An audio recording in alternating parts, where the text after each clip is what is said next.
¿Qué tal? ¿Cómo estás? So I'm trying to get the house kind of situated because I'm going to have photos done for the listing. So I'm trying to declutter. Yeah, so What's it like having your ex over? obnoxious, but it is what it is, right? I mean, you guys just like going crazy at each other? No, I'm trying to be pretty mellow about that shit. It just so it's like no, it's like second day in a row, and I fucking made dinner for everybody in the house, and like okay, whatever, I'll make this chill. But it's not, it's not like something I want to do. It's like obviously you've been gone fucking shit almost a year now. Man. So what Hey, check out what I just texted you. Like, read that. Don't say anything about it, but just tell me yes or no. all right, let me go over there. Grab my phone first. Oh shit.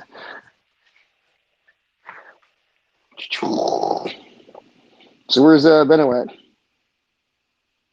at? He's gonna be here shortly. Let's see. I want to see yours. Yeah. No. Um, No. no. Yeah. Okay. He yeah he got off work about 20 minutes ago, so he should be. I haven't sent him an invite. I probably should do that so he knows it's on. Yeah, I was just scrolling back and forth. I'm like, fine. Yeah. Well, I told you why I didn't join that space. Is that why you didn't? Well, lately there's been a lot of just stupid spaces like that. And then in Pathfinder space, it's like, there's always something going on. I can't do those extra serious VS spaces like the vibes off. Yeah, for real. Yeah, I don't. That's yeah. I mean, it's fine if it's like Like I some did. like political thing or something, but not something that's supposed to be chill. Oh man, you know what happened the other day? I got this crazy message that uh I'll have to text it to you because I Yeah, yeah. want the space to You are not recording, so have any of it in it. Yeah. I got this crazy message that a person that me and Mello both have a disdain for. That might give you a clue. Uh, and I had a someone sent me a message that this person had who actually was the one who had my belongings that I had been looking oh for. shit. Uh, and I was like, no fucking way they have it. And it was like a huge blow, like surprise. Like if they had it, that would have been the twist of all twists, man. Hmm. And actually, that still might be a possibility. Like, they very well could still have it, and I wouldn't be surprised. It would make sense if they did. But anyway, actually, yeah. Besides that, I just wanted to tell Mallow this in his space. I mean, I didn't want to talk about it. I didn't even have anything to talk about besides just what I had been told. I was going to tell him the same thing and be like, what how crazy is that, huh? I was just going to say that real quick, but then so I said that, but then right after I said it, um, somebody I didn't see what happened next because right after I said it, my app crashed.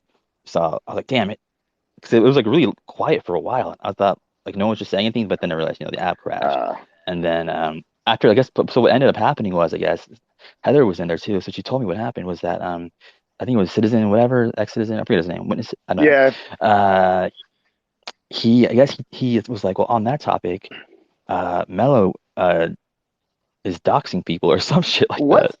And I don't really know where it came from out of left field. Somehow it was related. I'm not sure how. But but then after that, I guess like Mello just like well, you at this point you must have seen Mello snap at time or two, huh? Like Yeah, the way he I've just comes seen out of it. nowhere. I've seen. Yeah, he'll just lose his shit every now and again. I totally missed it though, but she said like Heather was like, I've never seen him like that. I was like, I've only seen it a handful of times, but Yeah. like it comes out of nowhere sometimes. Man, but I guess like he like really said some like crazy shit about me and like interrupting his space and like saying that shit and like yeah, it went really out of control. Oh, did he boot you from the room? Maybe your app didn't crash. No, he didn't boot me. No, Hmm, weird. So you missed that I whole mean if he did, conversation though. That's hilarious. were you in No, I there? wasn't. I was actually trying Okay. to watch a movie and my fucking Wi-Fi has been acting really fucking stupid. So I was sharing out my phone connection. So I wasn't even looking at my phone, and I was just fucking around on my iPad, and I saw your messages. Like, oh shit, well, let me go grab my fucking phone because the iPad doesn't do spaces. But yeah, But just now? no, it doesn't yet. It still doesn't. No, I was thinking. I was talking about. That's what you were doing right now. Oh, that's yeah. I was watching a movie. What I finished it. It was some weird alien movie. It was actually a really good movie. But which one? Oh fuck, what was it called? I'll have to turn it back on. It's a new one. I think a new one. Some came out this year. Um, so it kind of some of the cinematography kind of reminded me of Mello's movie, but it had the Greys in it. It was fucking yeah. It was crazy as fuck. You definitely want to watch it. I mean, I'm gonna have to pull that thing up and figure out what the hell it's called. Yeah. So like it's like a fiction movie. Yeah, well, it's a sci-fi. I mean, it's like this little farming town or whatever, and it's this like girl, and she never says anything during the whole fucking movie. And people kind of getting taken over by these aliens, like they're I don't know, like invasion of the body snatchers type thing. But the Greys have like these fucking telekinetic powers and stuff, and it's an awesome movie. I was not expecting that. I was like, shit, why not?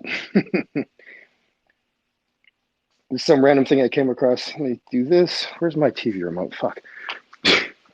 Oh, it's on my bed. Ugh. There we go. This Plex is running. Let's see.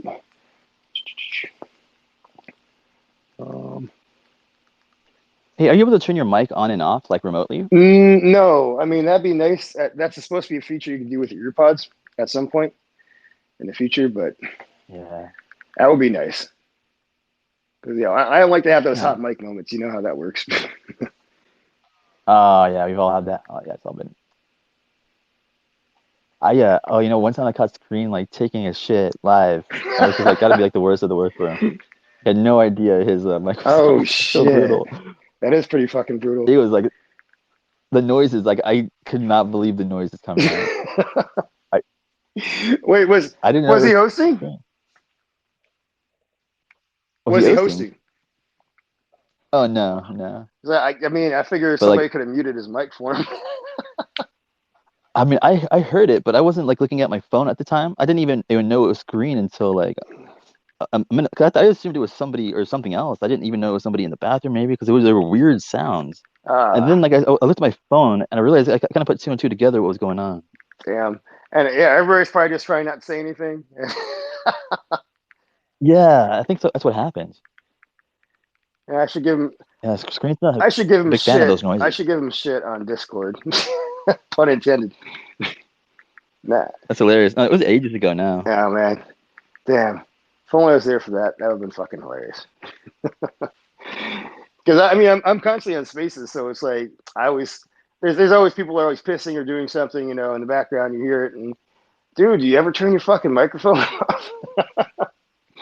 Or somebody with a baby crying. Okay. Yeah, I'm not even on Discord anymore. Like, yeah, Screen kicked me out. Yeah, I saw that. I mean, I hardly jump on it, but it was. I'm like, where? Because I was like, where the fuck?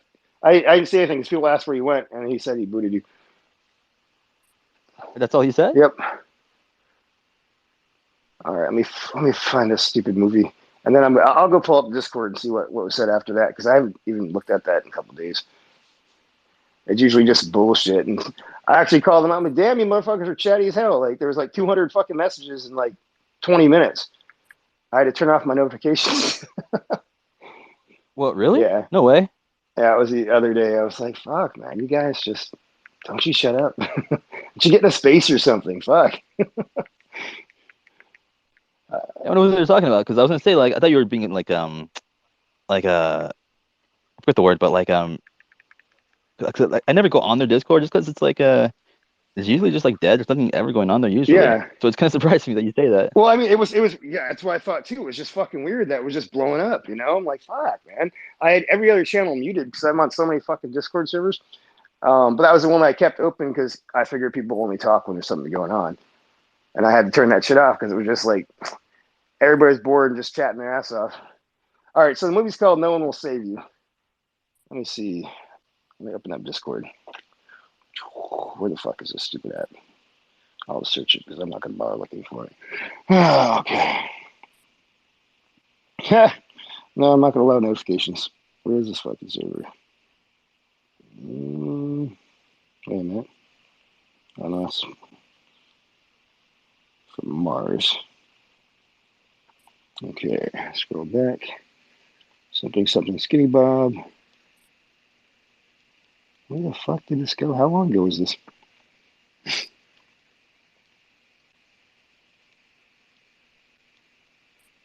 Something about Kimball's Wet Dream. Yeah, shit. Yeah, I was on the phone with Mars for like 2 hours earlier. I was trying not to be on Spaces, but Why? And also, I can't find what's the name of that movie again? No One Will Save You. No One Will Save. Yeah. Ain't that the truth? Hey, Benno. Hey guys. Yeah, that was a good space last night. Time difference here was I think like 1 a.m. I think before I fucking had to jump off because I was pretty much asleep anyway. But had to be up at 5 in the morning for work. I'm giving myself 4-hour turnarounds. It's not very ideal. But I tell you what, the time gets away from me when I get into Spaces. You know, I get home from work at sort of like 5 o'clock. It's 5:30 now, but. Get home from work around 5 o'clock, and before I know it, it's midnight. You know what I mean? The time just goes super quick. Damn. Yeah. No, I can't find that fucking message. Did he delete that? This is crazy. Do you reckon that Jimmy bloke that come into the room last night, do you think he was trolling or is legit? He sounded like he came across as if he was offended that you didn't respond to him with your fucking MO Oh, yeah. straight away. But Well, it wasn't but straight to away, me, though. He dragged it out. I wasn't sure if he. Do you reckon he was a fucking? He claimed that he worked at fucking Area 51. Right. And then he started giving off the line though, like the fucking flare, fucking bullshit swamp gas story. I thought, oh, fuck. So basically came and said, I work at Area 51. I said, what can you tell us? And he starts going into depth detail about flares. It's like, come on, lad. Like, what are you playing at here? You know? Yeah. No, he's a. Yeah, I missed that Yeah, part. he's a total fucking tool. You know, I was like, okay, I'll entertain this for a bit. You know, he was talking in circles, and we weren't really talking about anything at that time. But he was totally fucking trolling, you know. And then he got pissed off at me. It's like, why the fuck would I want to talk to you when you're acting like this? Like, man. And I was like, you know, he's like, if you keep muting me, I'm like, I don't know how the fuck you're talking because everybody's muted. Yeah, I think there's a bit of lag there too, but like you dealt with him properly, I think. But I think when you did mute, well, we muted him or the fucking whole lot of them. But when you took your finger off the mute button or demuted, he was talking, complaining about being muted, and it was like may have looked like he was muted on his screen, but again we could hear him. So and you're reminding him, going, mate, you're sitting here telling us you're muted. You're not fucking muted. Yeah, he was all kinds of special. Oh, man. Yeah, I think he was a troll. I got the feeling he was trolling. He was definitely trolling. How long did that space go? Did I pass out on that or did I get off it? I don't even remember anymore. I left. You and Pathfinder were still going at it, but you were still there when I jumped off. But like I said, I was asleep, so I'm not too sure when I hit the leave button. It's kind of half asleep. Yeah, I just remember the sun was coming up, and I'm like, fuck. Okay, I'm gonna go. You know, close all the curtains and shit. I can't stand the early morning light. That's the best light. I Damn. love. It depends if you're sleeping, it's no good, but if you want to get amongst it, it's the best light. The best time of the day is the sunrise, I think. Oh, dude, I'm looking at his space from yesterday. He didn't record it. I was gonna see like who you guys Oh, for Pathfinder? you guys were talking about, but Yeah. No, I know he yeah, didn't record it. That's why I felt free to say what the fuck I wanted to. I was like, yeah, why not? damn. Wait, is that really a thing? Do people like hold back? 'Cause I mean, there's only like there's nothing I really hold back on at all, except one particular thing at the moment that I'm kind of being forced to. But like Yeah. yeah, I mean, why do you feel the need to hold back? Well, because, you know, people like certain people who shall remain nameless try to weaponize that shit. Or they will pull bits and pieces and, you know, dox you and shit. So I try to avoid too many specifics if I'm going to record in space. unless it's on topic, you Okay, know. that But makes sense. yeah, if it's on topic, it makes sense. Okay, I'll share what I have to share. But you know, when we get into the just more chill sessions and stuff like that, like you know, everything kind of comes out. So it's like I try not to do that in recorded spaces. Alcohol-free Yeah. zones, like the unrecorded spaces, are basically like, you know, you can get munted. It's recorded, then you're gonna have some sort of decorum about you. But I couldn't give a fuck. I couldn't care, recorded or not. No different to me. Just me the whole time, 24/7. Yeah, Not me. The past month, I've been drunk as fuck the past month. so So I've like, noticed. I probably done sound too good. You know what's funny? I since I've been not in Mississippi, that I haven't had a drop of alcohol. I haven't even felt like it. I thought about it today for a minute. I was like, do I want to? Do I feel like drinking today? Or like, and the just thought of it like was like, ugh, Just not. I turn your just kind stomach. of no, thank you. Yeah.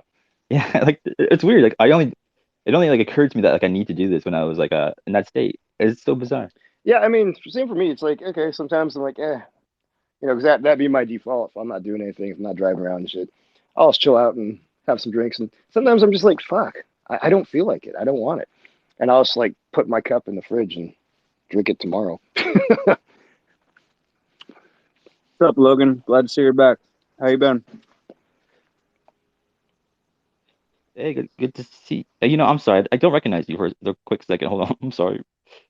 Trevor. It used to be only 5/8 there, but I changed it because nobody could ever pronounce it or read it right. Oh man.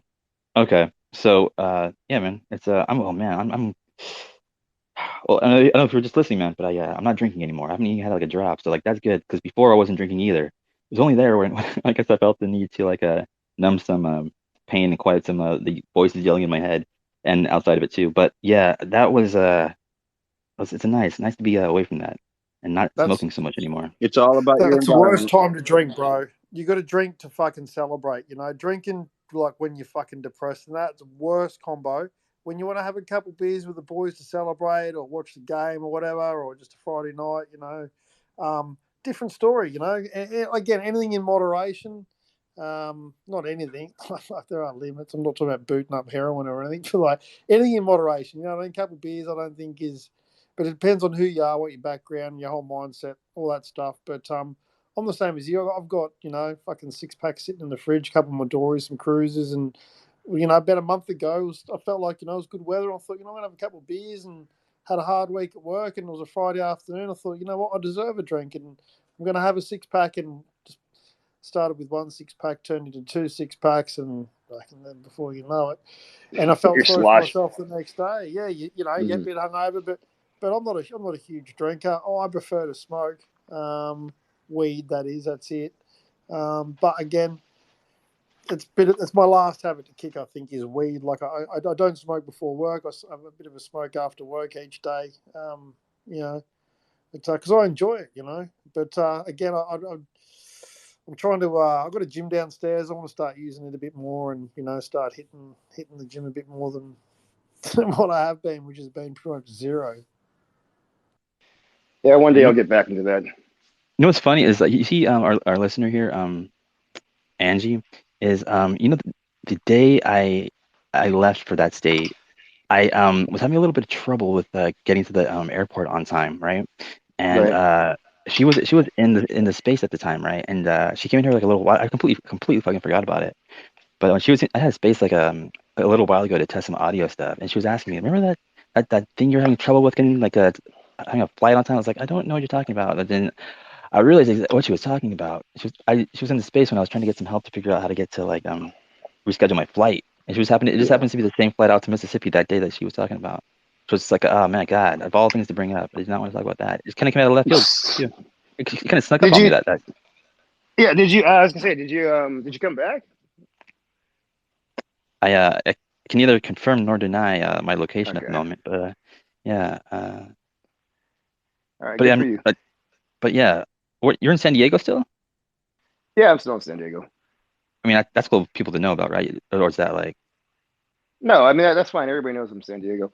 Um, I mean, yeah, you know, we talk about just about everything, like that. I mean, that doesn't bother me. If you really want to dox me, obviously, I'm going through my own shit, you know, and I just don't want crazies at my door. I've dealt with that in the past, you know. Dude, you know what I got at my door today? I haven't told anybody this, but uh, at the door we're just like I don't know. Someone must have had like a big jar full of like dog shit, because that's exactly there's a huge like amount of dog shit just dumped at the door. It's like great, What the yeah. fuck? Have you got CCTV on your front door, or? No, no. Oh well, no, I didn't know. That's fucking. I mean, well, if people don't know where you are, then it's obviously just a random event, perhaps. Unless someone knows where you are that has, ill intent towards you or trying to send you a message, that's a different story. But if your location's sort of hidden, interesting. Yeah, it's kind of random. Yeah, I mean, I take it just as like maybe someone didn't like that my dog pooped in their yard, maybe, you know what I mean, kind of thing. Even though I pick it Yeah. up, and people don't care like whether you pick it up or not. They're like, "How dare you disrespect my lawn or whatever," you know. Kids. Well, I get it because I've actually, at my old house too. There's one neighbor, and she would, specifically go to my house, and her dog would always shit in my lawn. I would sit there on my balcony in front. I watch. I'm like, "Excuse you," and she's just looking around. I'm like, "Could you not do that? At 3 times a day, you come right to my house and you have your dog shit in my lawn, and you leave it there." And she started, huffing and puffing, giving me an attitude. I'm like, "Just don't do it." Very, very tiny little electric fence, and put a sign up. Right. That's fucked up. Like the dog would shit Bottles on of your lawn water. 3 times a day. Damn, you Yep. not pick it up? Bottles of water deter dogs from coming and shitting on your lawn. Just like literally like a plastic 2-liter Coke bottle. Fill it with water. Put the lid back on. For some reason, you put that. Just lay it down on the ground in the garden or whatnot, and that deters dogs from pissing and shitting in the garden. Really? I've never heard of that. I'm like, Truly, not even my does. It dog shit in works. my front lawn. That was just weird. How do you deter cats from getting in your yard? I got like 2 feral cats that are in the neighborhood, and they always love my yard. And every time I step on my back door, it's like, get the fuck out of here. How do you detour them? Big dog. A big dog. Yeah, I wish. Like, my landlord charges me like freaking $300 per pet, and I'm not rich. That's a thing. They actually put a price on, so you can have a. It said I've always thought, well, in Australia, it's either pet friendly or it's not. That's it.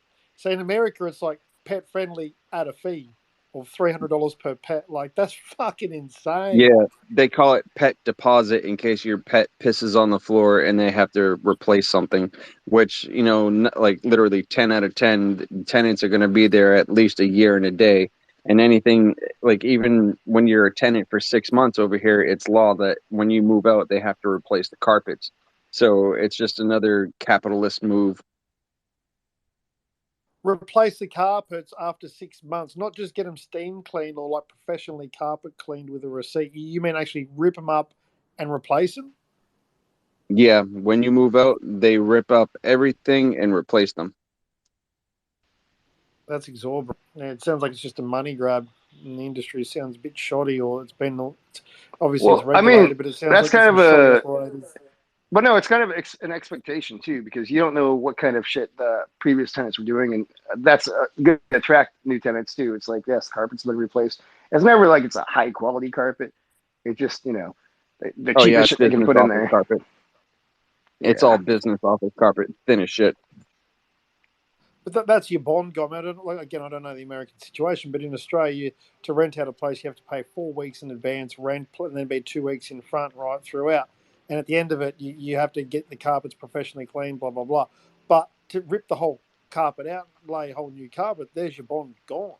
It Right. just seems, again, 6 months old carpet, it's fucking pretty new. And if you're going to professionally clean, like, that's pretty decent by any standard, I think. It seems like there's a little loophole in the law there, and landlords and tenants obviously just use it as a money grab. If they can get new carpet for $1,100 and keep $1,600, for example, they've made $500. You know what I mean?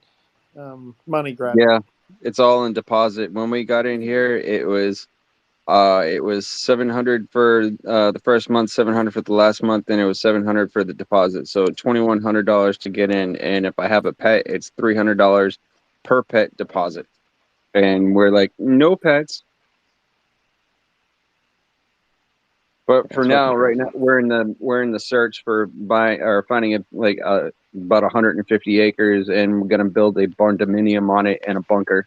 So be out in the middle of nowhere where no one can fuck with us. No one can tell me I can have a pet. Nobody and I can hunt on my own land.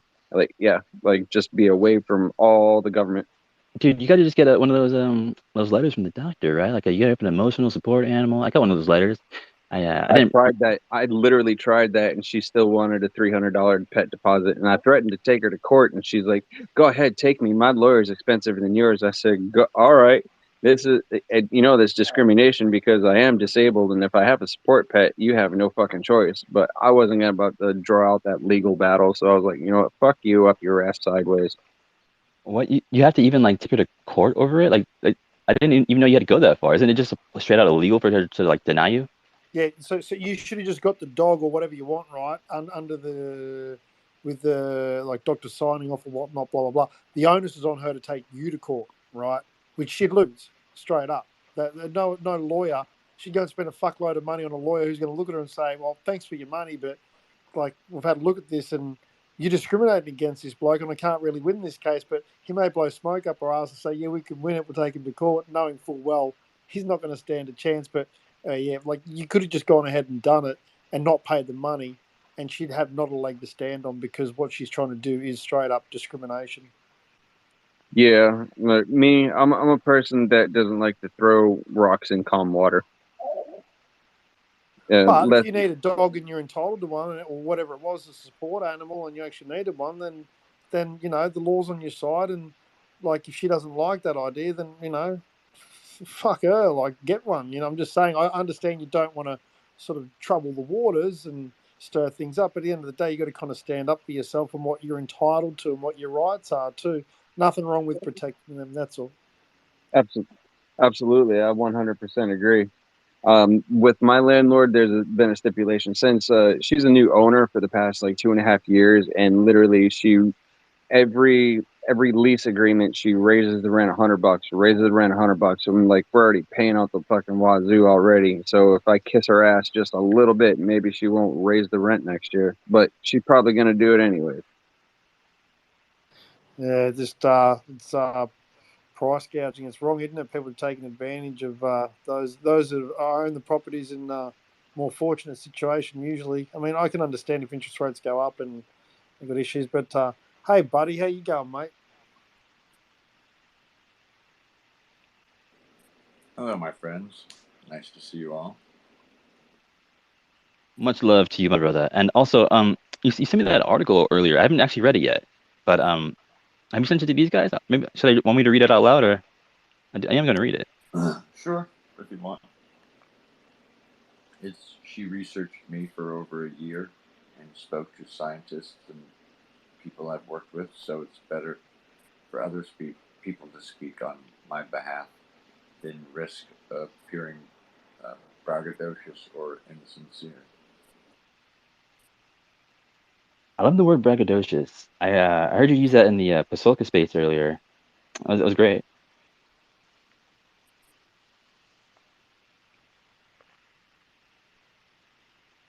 But yeah, I gonna need a minute to pull that up actually. But But it's no bullshit. I have worked with um, a lot of interesting and well-regarded scientists in this area, despite I know. I'm sorry, Alien. I can barely hear you. It sounds like you're talking through a couple hundred miles away. I'm sorry. It's a tin can. That's better. Oh, good. Some of you guys know that despite many people claiming abilities or working with researchers, I actually have evidence to back it up, but I don't like to kind of name drop or appear like I'm trying to get attention or anything. I try very hard not to appear that way. And some of you guys have known me for over time and seen or researched or know things. Whatever.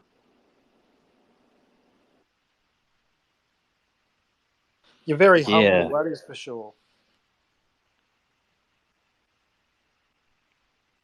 Hey, hold on, real quick. The love. What's up, brother? What's fucking good, mate? How you doing? Oh man, is that Kent? Nah, brother. That's not Ken. He's got an English accent, this lad does. He's not Aussie at all. No, there's I gotta say, like when I started doing spaces, like this is like my brother right here. Like I think it was just me and you, really. I think when I first started, wasn't it? Or was there anyone else that we used to hang out with back in the day? Back in the Dizzy, it was me, you, Screen, Lacey, Ocean, and then the homie Exonite Jack with Oh the yeah. alien rocks. That guy's fucking cool. Hey, but I've been seeing the shit you're going through, Logan, and I just want to say, I respect you a lot more than now that I know you slap the shit out of a bitch. I appreciate that, man. It means a lot to me. Yeah, man, I was gonna say something about that earlier. I was just gonna say, like, I don't like involving myself in people's problems, but I've been there before, and fucking, I support you 100%. Oh, thankfully, I haven't heard any of this drama, so I'm lucky to dodge a lot of drama. Thankfully, I love Yeah, I was Logan. hoping we could dodge it here too. Yeah, I love Logan already, so I don't want to hear any crap. In the great words of Chris, was it Chris Rock? I would never hit a woman, but I would sure as fuck kick the shit out of one. I used to be a stand-up comedian for quite a while, and every once in a while you'd have to delicately put either a man or a woman in place with different lines or different types of responses commensurate with the level of their violation, I guess. And one of the lines was, "Who lit the fuse on your tampon?" Which sometimes comes Yeah. to mind. That's a brutal one. Where? Hey, where did you used to do comedy at, Alien? All over the country. I was on Conan O'Brien as a stand-up, which is like one of the, at the time, like the peak kind of experience. All the comedy clubs, Late Friday, um, Latino Laugh Festival, Que Loco, um, quite a few different shows, Comedy Central. No. What, Yeah, I've been lucky. what happened, if you don't mind me asking?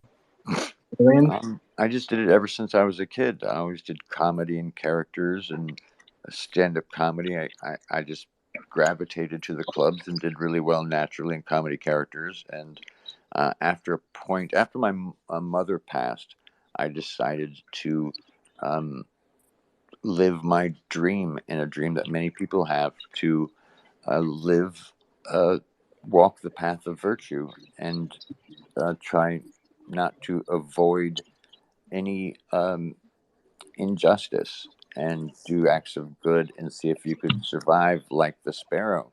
It says in the Bible, will be provided for, and the lily you'll be provided for like the lily or the sparrow.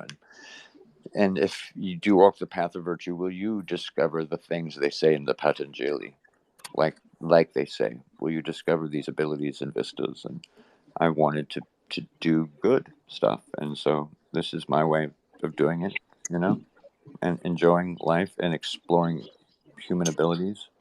I've always been intuitive, and I think not everyone has the benefit that I'm able to do these things. Um, I would think, I would hope you guys would want, if someone did have abilities, that they would not try to, self aggrandize themselves or profiteer, that maybe they might try and actually help. And you see that in a lot of the cases of real talents in the past. Ingo Swann, a lot of these guys chase down the researchers. Ted Owens, Ingo, Pat Price, Hutchison, on and on.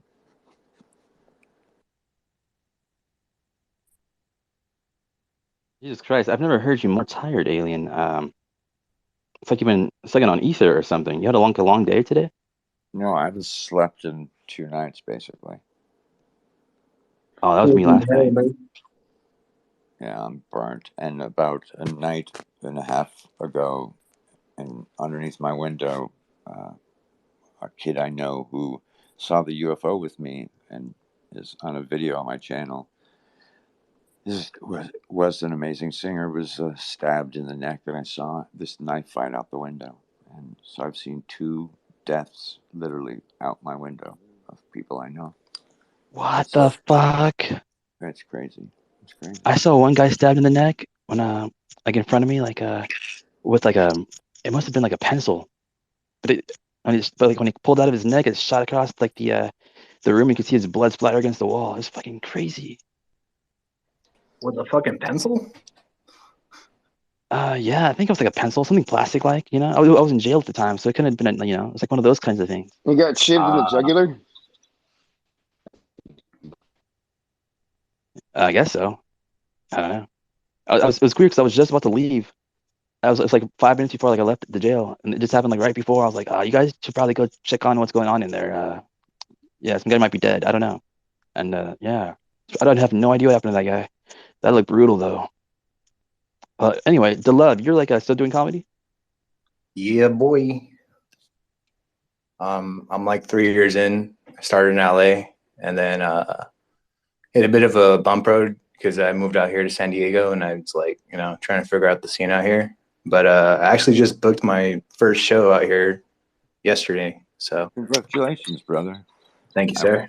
I went up there and I passed with Missy Shore, and she put my name on the wall, which is like a little, like Hallmark making it. Bro, you're going way the fuck back. Yeah, yeah. Did you ever come across a dude named Charles Flessinger? Yes, definitely. That guy was one of the best people to ever meet. He was the voice of that cartoon. Yeah, he's the voice of Roger Rabbit. Yeah, but exactly. if you meet him in real life, dude, he's a strange character. It's like you never know if he's playing a character or if he's actually himself. It's he's really an awesome. oddball. He's an oddball, but he's like endless entertaining though. Yeah, and he haunts the Comedy Store. Well, there's other things that haunt the Comedy Store, but that's true. Didn't you work there? Shit. I used to smoke pot with Joe Rogan on the stairs and back and talk mixed martial arts when he was doing Spin City and had just done like the second taped version of UFC when it was still like bootleg tape only shit. And people were talking about it in those days. He actually was the person who got me on Late Friday on NBC. He was the casting person who decided what new comedians could go on, and he did that for me, and I'll always appreciate that. Alien, was it you that I was talking to about the different filters and being able to see the UV lights, the different shadows from the UV lights? That we had a conversation. It was about like, I don't know, 2 weeks ago. I'm not sure. It sounds plausible. Well, I was at the doctor's office the other day and I was laying back and I was underneath one of those fluorescent lights. Eyes closed and I could see those shimmers. I could literally see the lines going right past me. Like they were going from right to left, and like it's almost if I could follow the trail from one end of the fluorescent light to the other. But it was a huge line. Like it went like if you were to make a cross and go from one point to the other, but extend. Instead of watching one spot, it was just a complete line that went across my vision, like vertical, and the light was horizontal. It was weird. I saw it just naked eye with my eyes closed. I wanted to bust out my camera with the filters, but I'm like, what filter do I use?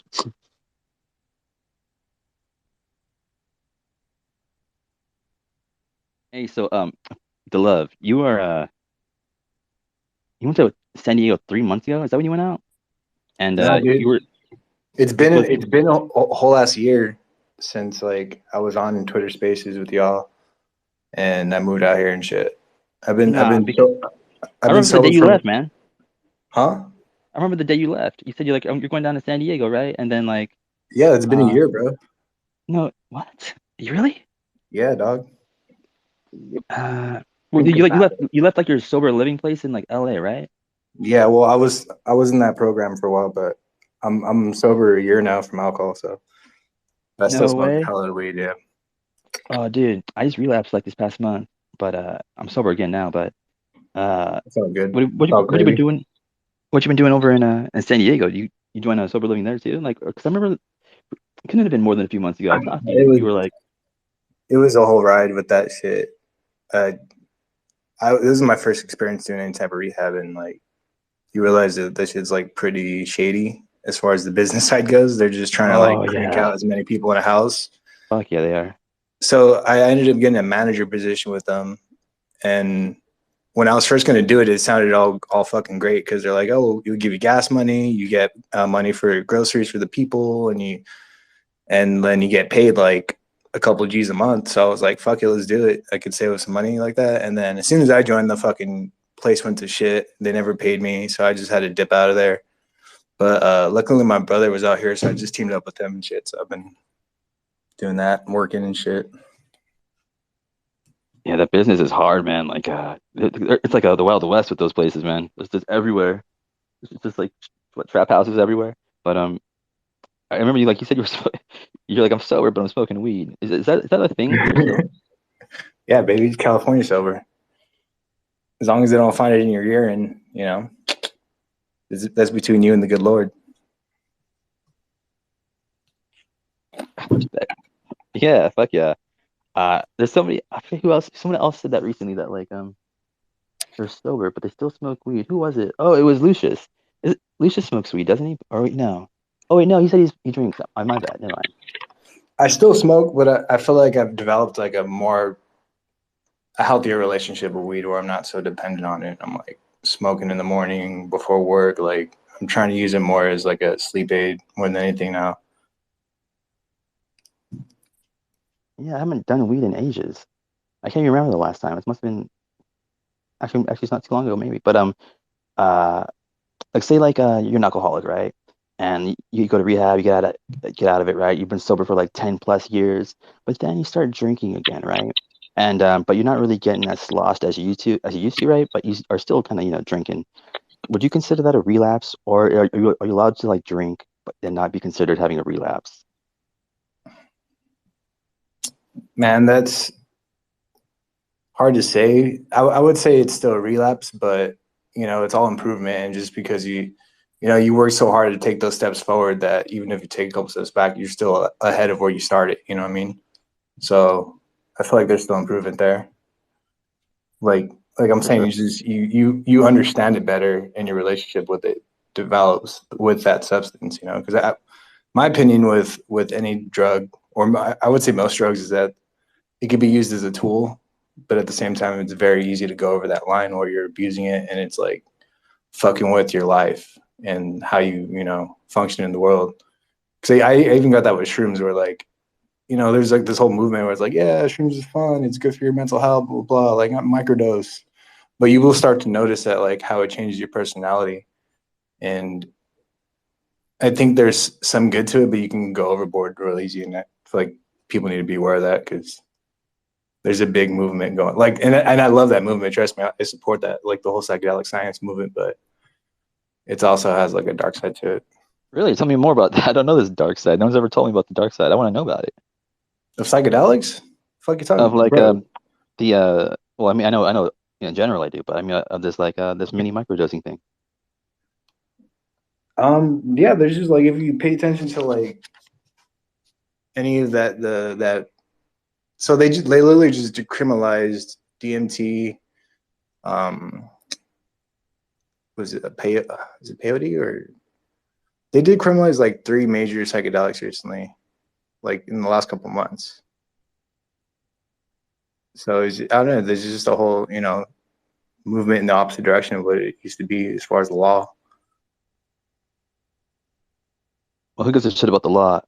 But really, yeah, Well, I feel like the law dictates the culture in a sense, because like if your government's like, yeah, this cool, more people are, or like more like people like your mom's age and shit are gonna start going. Like that was like the weird thing about weed stores in the beginning. It's like you see fucking grandma and your mom going to the store, you know, you're like, oh shit, like if weed feels like when you first start, it feels like a young person thing, and then you start realizing like everybody like uses it. Yeah, not really. I don't. I don't use it. I don't know. It was never really my thing. It's not for everybody. Yeah, it's I good mean, skin smell. oh, you like the smell of it? No, I hate the smell of it. I've got like super senses when it comes to that, so I can smell that shit from like 3 miles away. It permeates everything. I just can't stand that fucking smell. Oh, I love it. Which is weird. I don't know why I love it, but it's something about it. It smells like, that's nice. But also, I mean, I did smoke it like a little bit, like almost too much, I guess, in high school. Maybe that's why I'm not a big fan of it now. It was almost like who could smoke more, like some kind of like crazy like Guinness World Record test every single day. Like who could smoke the most bongs. I don't know why we did that, but it's the worst friends. But yeah, Yeah, I don't. there's a weird competitiveness to smoking weed. I feel like people are always like, oh, I got the strong shit, or like, oh, you got to hold it really long for it to hit you until you Yeah, cough and shit. But it's kind of dumb if you think about it. Like, you just want to blow it out immediately. You don't want to damage your lungs more than you already are. yeah. Isn't like the point to like enjoy yourself, but like You you're get like 10 past bongs. that. Like if you're a bit of a weed connoisseur like myself, and you don't necessarily go for the highest THC level, or you go for whatever suits you. Whatever I enjoy a smoke, but again, only when work's done in my own time. And I don't want anything that's going to sit me on my ass and knock me out.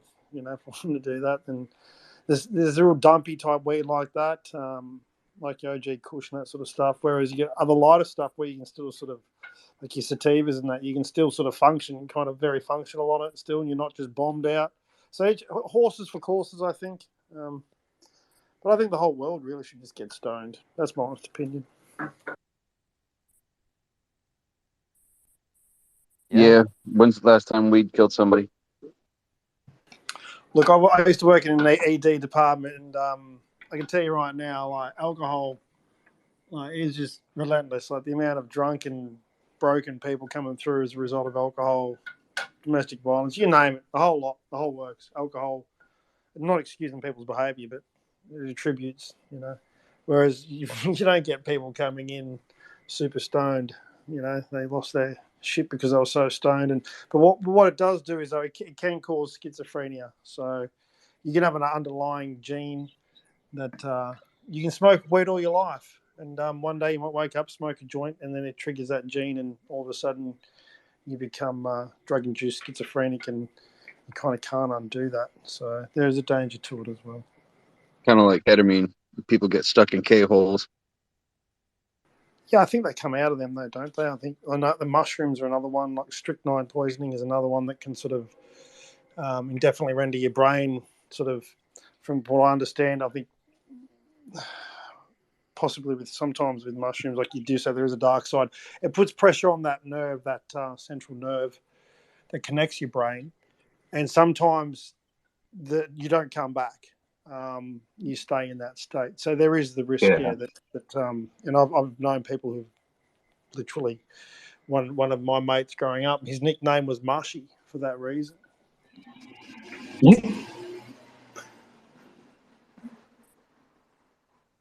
No, yeah, I feel like you definitely go insane easy if you're not taking psychedelics as like, I feel like it's a delicate procedure. Like a lot of people just jump into it thinking like they're gonna do an eighth of shrooms and go to a house party, and it's like they have a really bad trip, and you'll like soon find out that the people around you and the relationships that you have with them, like they kind of morph into your perception, whether like they look like a demon or like somebody who's very angelic.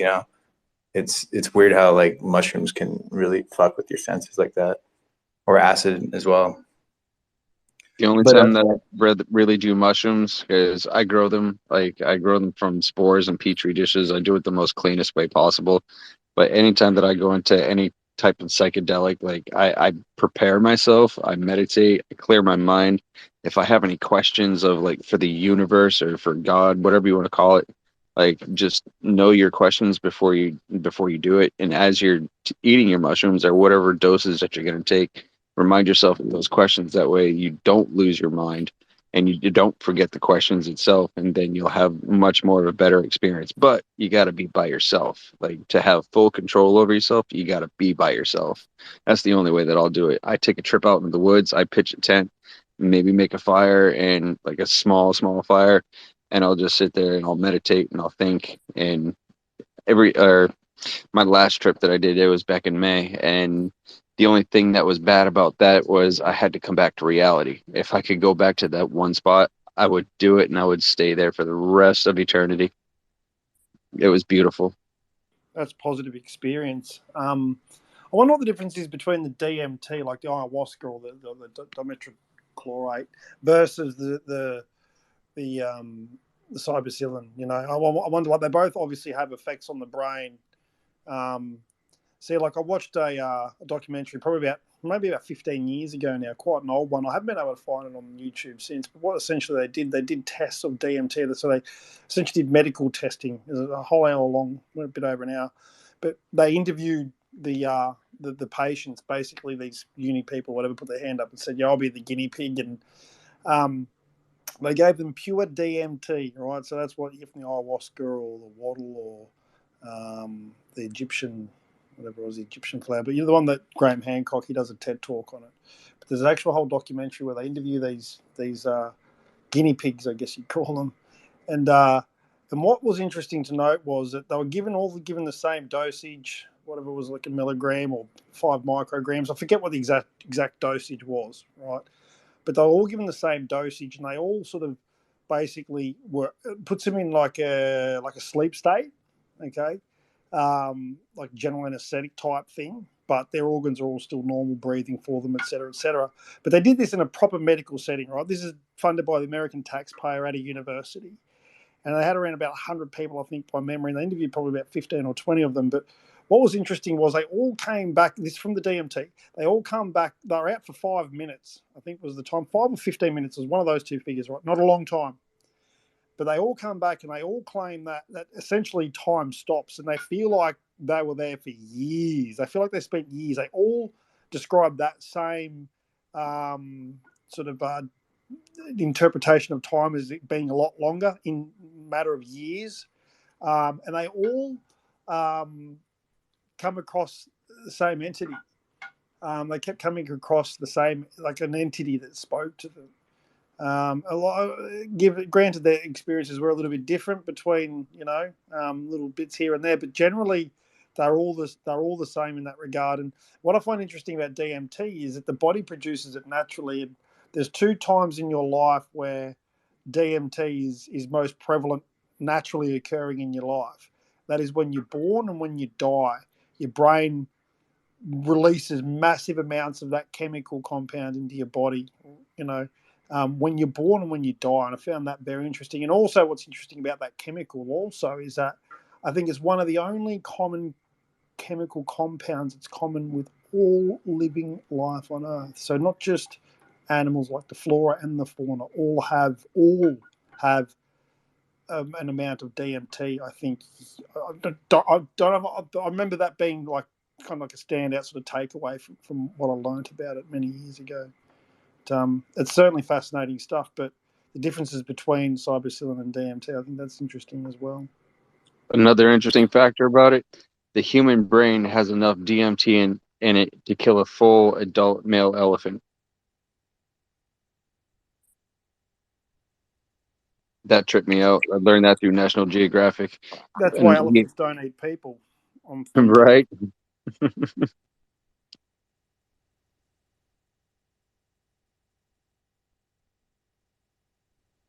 Shit, so I'm trying to It's download interesting stuff, eh? Like, you think, is it a connection of fucking Jono. Get back here, Jono. I'm like, gonna kill you. are we projecting them like in our minds, or are we really sort of seeing reality? We're seeing reality. We're seeing a different shade, a different dimension of reality. Like, it's always there. It's never ending like this one is, but we're just sort of on a different kind of, in a different reality. It's almost like a different dimension. It is. It is. Like, if you want to consider it, like, we are still in our reality, but we're seeing past the veil. We're going into the Akashic records of the universe. There's a keeper of the records, and that one entity is like when people, like the jungle people, they take ayahuasca, they talk to that entity. That entity is the controller, the gatekeeper of the Akashic records. So literally, you are being transported. You're still physically here, but you're going across that veil, not fully, but you're going across that veil. I have heard of other people also encountering other beings, other demons, angels, if you will. Yeah, other dimensional beings. That's kind of pretty prevalent with the DMT. I think it's kind of pretty prevalent with it.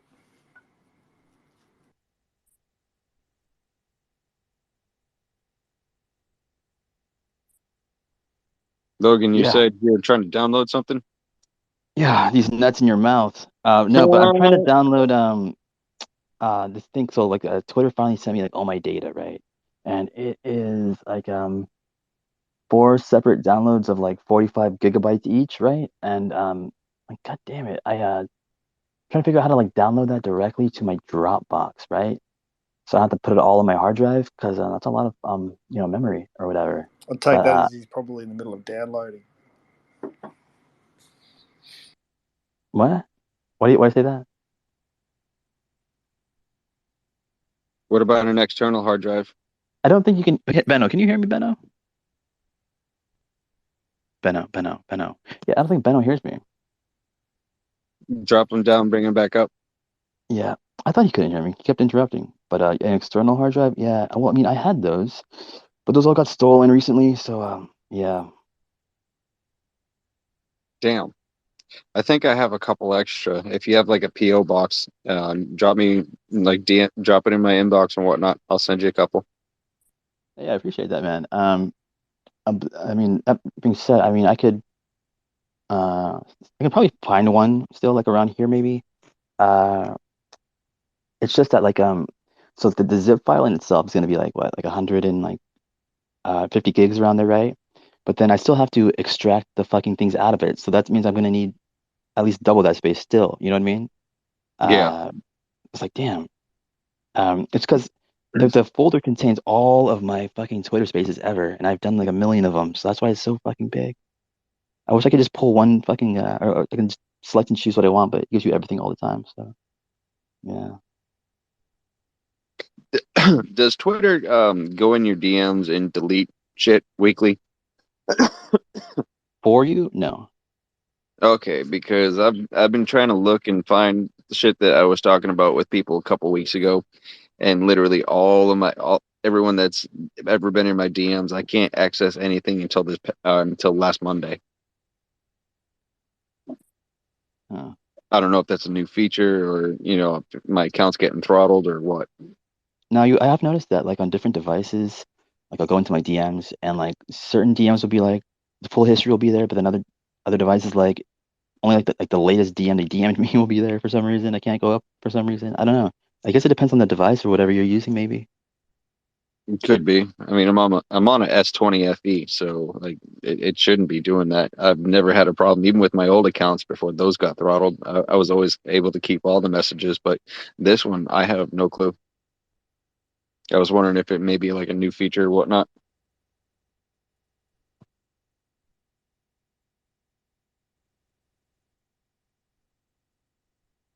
But ladies, gentlemen, it's good talking to you, Logan. Good to see you. I'm glad that you're doing well, but it is time for me to take my sleep meds and go to bed. Hey, yeah, good to see you too, brother. I was just checking my DM real quick, but yeah. Peace out, brother. Oh, Jono, Benno, my bows. Yeah, you. Nice. I got like weirdly dumped off of the speaker, the only reason I knew that was a problem before you even said anything was because it was it dropped the sound where everything kind of repeated itself. I'm like, oh fuck, so I had to restart everything.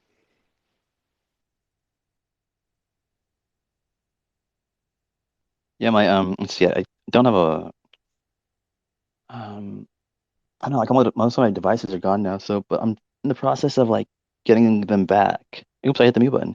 But I'm also gonna hopefully get a new laptop here pretty soon. So yeah, that'll be nice, I guess. But yeah, I mean, I can't do that direct line thing in anymore. You know what I mean? Or I can put like audio files or whatever, so directly not over the speaker and into the mic or whatever. But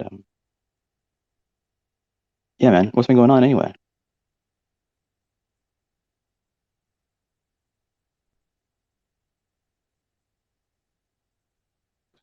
Man, I just heard my dog's belly growl.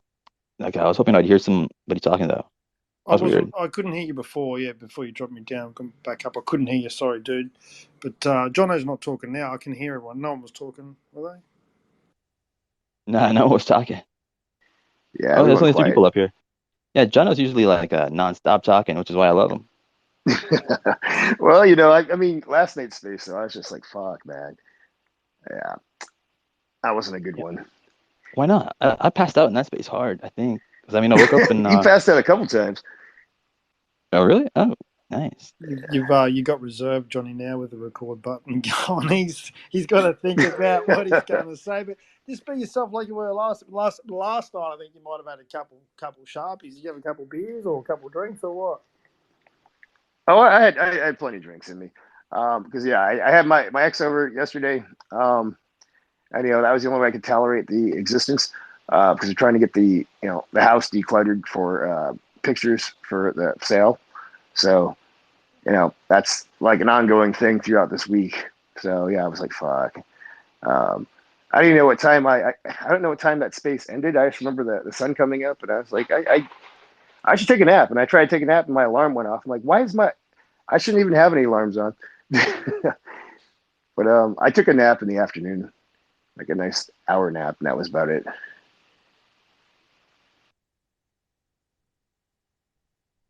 What happened last night? 'Cause I don't know what you guys are talking about. I guess I passed out at some point, but Jono was talking what about happened? putting semen on his stomach or something. I remember that being a part of it.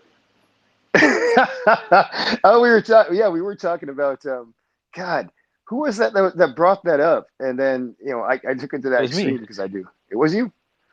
Oh yeah, we were Yeah, talking 'cause about semen being a skincare product, and I was like, nope. well, you were. I was talking about Yeah, semenide. I'll be honest. My ex, she's the first, like my last ex, right? And I've been single now for 3 years. I'm not interested in getting into another relationship. But so the last chick I was with, and I've been with a few chicks, but anyway, she literally would get it and wipe it on the edge of her eyes, like where your like crow's feet are, And I'll be What the like, fuck? and I've never seen anyone do that. I'm like, what the fuck are you doing? And she educated me. She said, look, it's good for you. And I didn't believe it. Straight away, I'm on Google going, is this shit for real or what? And apparently it is. Plenty of vitamin something in there, vitamin D. I don't know. I don't know. But apparently it's good for the skin. But I've never seen anyone actually do it. And it kind of creeped me out a bit, I'll be honest. So it was just a bit, there are creams for that shit. Like, you should just get a Yeah, towel well and wiping that off. the creams are Shit, good. I wish my ex was like that. Well, we were talking about that in the space yesterday as well, because I was like, no, I mean, it has those ingredients in it, but it doesn't have anything to preserve them. So, like the shelf life of semen, that's what I was saying. I'm like, you're gonna have to have somebody, shoot a load in her face every 20 minutes in order for it to do the same thing as your creams. So, I mean, if you're into that, go right. You're more power I've to got you. another story. I don't know how appropriate it is, though, but when you just said about shooting it in the face, another ex going back many, many years ago, and this chick, she was classy, really nice chick, nice, great person. Anyway, she was like, I want you to blow on my face. And I'm like, right, I'm up for that. And as soon as I did, she started screaming, like literally screaming. I'm like, what the fuck's going on here? And apparently, like, she's saying it burns. It got her in the eye, and she's telling me it burns. Like, so I learned that as well. Careful what you wish Oh, for. dude, I don't know if I brought this up yesterday, but my ex, she has this thing where she's like really into like rubbing it into her skin as much as is possible, like just rubbing it in like for a few minutes, like I guess that's like a skincare routine of sorts. I'm not sure. Yeah, only psychos use that skincare routine. Well, that checks out. what say you on that, Benno? Did you recognize some problems there? Rubbing it into the skin, you mean? Like afterwards, like it just No, I'm saying, did she have a few screws loose? The one that like to, get all her crow's feet look. with I'll be cum. honest. Like I obviously I loved her, and despite our differences or whatnot, I'm no one to judge. And to be honest with you, like I could easily say they're all fucking mad, like women, they kind of are. But like she didn't have screws loose. I don't, she was just she's a cool chick. But yeah, like she had heaps of issues, and I mean, don't we all though? I don't like judging other people. I don't feel good saying this person's that or that. I'm not a shrink. Two, I'm not her dad. And three, like, good luck to her. I love her. I wish her the best. And I wish that, and that's the way you got to be, I think, And Yeah. I mean, it's not a judgment thing. I'm just, she was a very because cool I did person. make She was that actually a comment. very It cool just, person. yeah. Like, she was a very, like, could be very cool, but very sweet. So, like, one comes with the other, I think, like, there's always, like, the crueler someone can be, the nicer they can be as well. Like, it's like that polarity. Like, it's you can't have one without the other. So if you're going to push one in the right direction, then the other goes naturally in the left as well. And then you have a broader range, I guess, But she was an incredibly cruel person when she wanted to be. And she's probably the most sweetest girl ever in the world when she wanted to be. But anyway, that's history. Life goes on. Yeah, as I say, it sounds kind of bipolar, but yeah, if they have those ups and downs like that, there's nothing wrong with, because we all have, extreme ends of our emotions if we're dealing with stuff or, going through something. That makes sense. But if it's your normal affect where you're going, hot to cold, that's that was what I was referring to earlier. I'm saying those types of Yeah, people are the ones that like to she rub it on was. their Yeah, skin. she was. Like again, I'm not a shrink, but she got diagnosed with that. But she was had a lot of trauma as well, and the guy she was with before me, he was sentenced to 5 years jail for domestic violence. He was that violent to her, and that can do one of two things. That kind of like sort of either make that person sort of they can pick up their traits, put it that way. And it's kind of sad, like, but anyway, like I said again, I love her a lot and always will, and I wish her the best. And we parted ways peacefully, and you know, yeah, I could go on all day, but yeah, like I'm over it. Life goes on, and you win some, you lose some, and you just Let me learn. just say, I wish all my exes the best too. uh, yeah, but god damn, I still want my stuff back, please. I see Connor's back. It's just stuff like Logan. I've lost whole houses, mate. Like a fucking. I know it's a principle of matters, but at the end of the day, it's just stuff, mate. And you get to a point of realization in your life where I had a moment in my life where I could have stayed doing what I'm doing, um, the material possessions wise, be absolutely cheering, or I can make a sacrifice and be near my children, so to speak. And that's not a hard decision to make when you work out in life pretty quickly what's important. That your material possessions, anything you can touch and put your hand on, it doesn't fucking matter. Like, that's the truth, right? That's the reality. But it's great to have financial security. Don't get me wrong. Like, you've got to work hard and have good principles, and working hard is good for the soul. But when it comes down to it, when you're laying in your deathbed, and we're all going to be fucking laying in our deathbed one day, you're not going to be counting how many Mercedes Benz you have parked in your fucking driveway. You're going to be worried about who's standing at that bedside next to you. And that is all that matters, are your relationships. And I've seen it firsthand so many times. And that's one thing I learned as a young person, working around people who were dying. You pick these things up, and I thought, I don't want to get to fucking 90. God willing, I make it that far, but I don't want to get to that and then work out that stuff. I want to try and, what can I take away from my experience with these old people, beautiful people who are dying? What can I take away from my experience with them? And that was probably one of the key things, you can see the families coming to get these people who are dying and fucking, pressuring them to sign over wills and try and sort financial matters out when, these people are in no state half the time to be making any of these sort of decisions, but here they are. And at the end of the day, it doesn't really matter to them, because what matters is who's there, not for the right reasons, if that makes sense. So But yeah, what matters in life is your relationships. That's all that matters. Anything you can touch, it don't matter fucking squat. I would argue you can also touch people, so that's a Right. problem as Yeah, well. you got me there, you I was gonna say that too. bastard. Anything you can touch, but also like, I hope you weren't. I hope that message wasn't for me, Benno. I don't know what makes you think I give any fucks about like stuff. I was talking about me, bro. The, No, just me. You know. yeah, I mean, I want my stuff back, not because like I mean, like, fuck, man. If I could just like tell her just to fucking keep it, I wish I could. I would love nothing more. That way, I just have no reason to ever Do contact this that, but person again. can I That'd be just great. say No, I can't, Benno. I no, hear can't. me They out for a have sec. like it isn't. Hear It me isn't out. just Hear me out. I'll tell stuff. you why. Right? The natural instinct to say, yeah, "Give me back my shit. It's mine." Blah blah blah, and we can all sit there 100%, no dispute. But try the opposite. Say, you know, I don't know. Like, look, fighting with her directly is going to get nothing. Like, you to go through the law if you really want to pursue that. But you know what? You're better off getting someone who does know to say, hey, send a message saying, I hope you're well. I wish you all the best. Send me heaps of love. And you know what? Keep my things. I don't want it. I don't really need them. I can. Okay, I've had enough nonsense out of you, Benno. You're completely off base here, and I've told you repeatedly, have had no exchanges with this person since they put me in jail. I don't even want to get into that, but yeah, I haven't spoken one word, and I'm not interested. Right? I just want my stuff back. It's not because the principle. I don't care about the principle.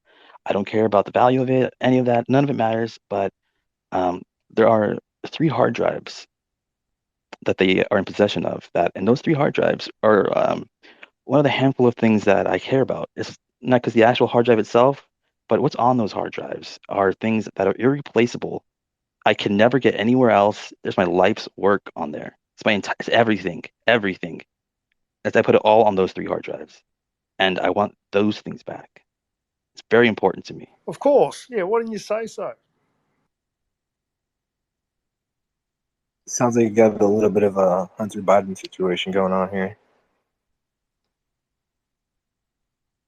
I mean, I would love to just nothing more to write that shit off and say, fuck, thank God that's over with and just fucking move on. But that bitch is just holding that shit hostage to keep me around as usual because she's so fucking obsessed. But yeah, I'm having the law It is a cited out, hook. cited out. She should give it back. Sorted She out. should give it back. It's pure and simple. Like, you know, that's your stuff. Like by just ethics. Like, you know, give you back your stuff. You can all go your own way. You know. It just goes more to like prove to like my point that I've been talking about this person that like, just the kind of, character they are, like the kind of integrity they have. I mean, I've like I've said, like you could throw all my shit in a box and just fucking send it out. I'll pay for it, whatever. You want to get rid of me? I get it. Let's do that. Nothing. That's be all you want to do. But for some reason they're holding on to it. It has no value to them. So I don't know why. Yes, I do. But anyway, I don't It's want to talk about because that it's the further. valuable to you. But yeah, let's leave it at that. It's a petty thing to do, and that's why it's being held on to. Um, anyway, let's go back to the Benno show. My life is Oh boring. yeah, Hell no. John, who were you screaming at last night? And what were you screaming? Hey, what was that guy's name, Benno? I think it was Jimmy. Was it? It was with a J, Jake or Jimmy. I could probably check my block list because I blocked and removed him from that space.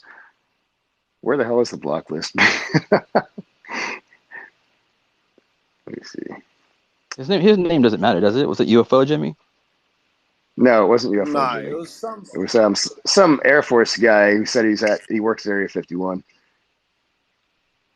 I really wanted to push him on that bar, but look, as soon as he started talking about flares, I thought, nah, he's just playing games. Like, come in to say, I work at Area 51, rah rah.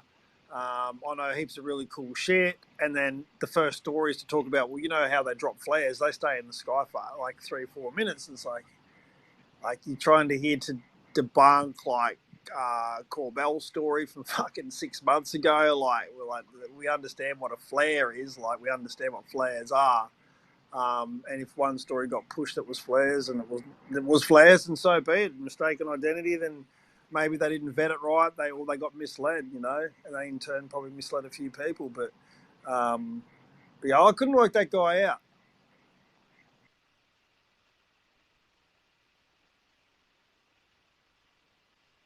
Yeah, well, anyways, why did you get so pissed at him anyway? And hold on, what, Connor, are you actually here, or are you just kind of here in spirit?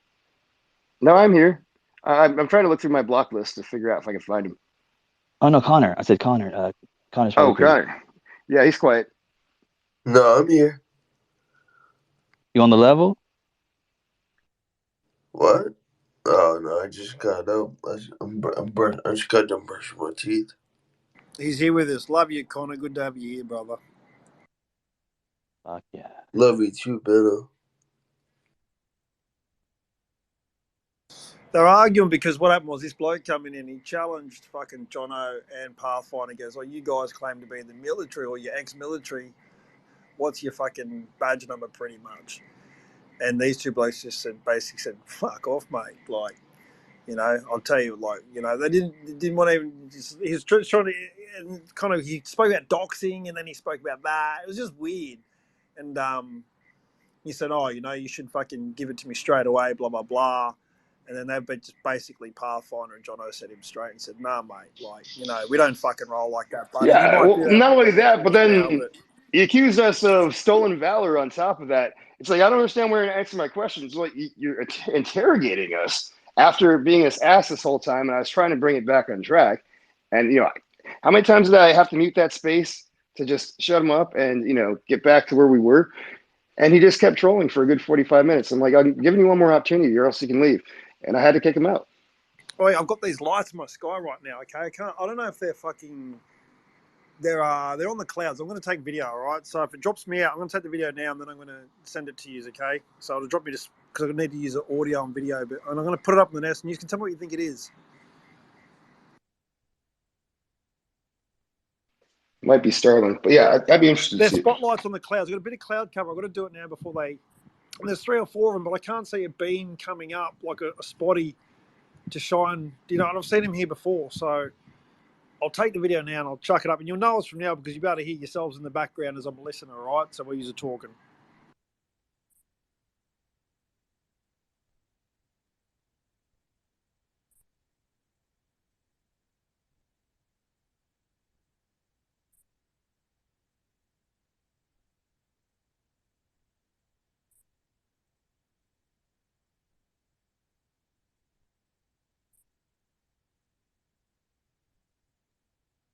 Oh yeah. So I was I'm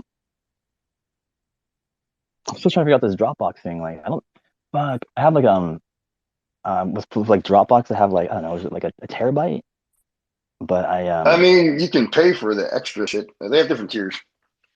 I mean, a terabyte's more than enough. I only need like 300 gigs, something like that, because like I said, like the file is gonna be like 140 gigs, like 50 gigs, right? But then you have to extract it too, so that's gonna be Yeah. another double that. So, I was trying to figure out how to like, download it though directly to Dropbox from like Well, Twitter. can't you? I was gonna say, can't you set up your Dropbox as a drive on your computer, and then just download it to the drive? Just do some drive mapping to that actual thing, like people do it like Google Drive. And Dropbox should have that feature. I don't know what you mean. Like you're basically assigning a drive letter to that folder that it has for your Dropbox. You should have like a Dropbox desktop app or something like that, and you should be able to assign a drive letter to that Dropbox folder, and you can just download it to, and it'll treat it like it's a drive on your computer, but it's not. It'll be going to your Dropbox. Oh, really? I didn't know that. Yeah, let me see if I can pull something up that will explain that really easy for you.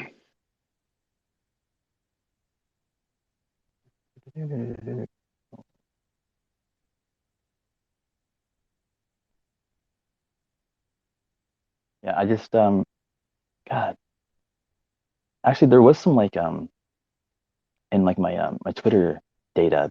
It has all my DMs I've ever exchanged. Even if it's like someone like deletes the DMs or whatever on their end, like it doesn't matter. It's that's gonna be interesting. There are some people that like got in trouble like more recently that deleted their whole like profile to like because people do that to be able to erase the DMs they've exchanged with people, so they'll just deactivate the profile but then reactivate it later or whatever. But yeah, those messages are still going to be in that data though. So like there was a couple people that exchanged messages with me that said some shit that they're gonna really wish they didn't say. And probably no one that you care about or know, but some old people from back in the day. Yeah, probably quite a few people I don't know then, and that's fine. You know, let's keep the toxic people in the past. Yeah, well, you know, the reason we were I would show this person is because this person was like trying to like rally people to like dox another person, and yeah, it just shows them doing that. I was like, it doesn't look good.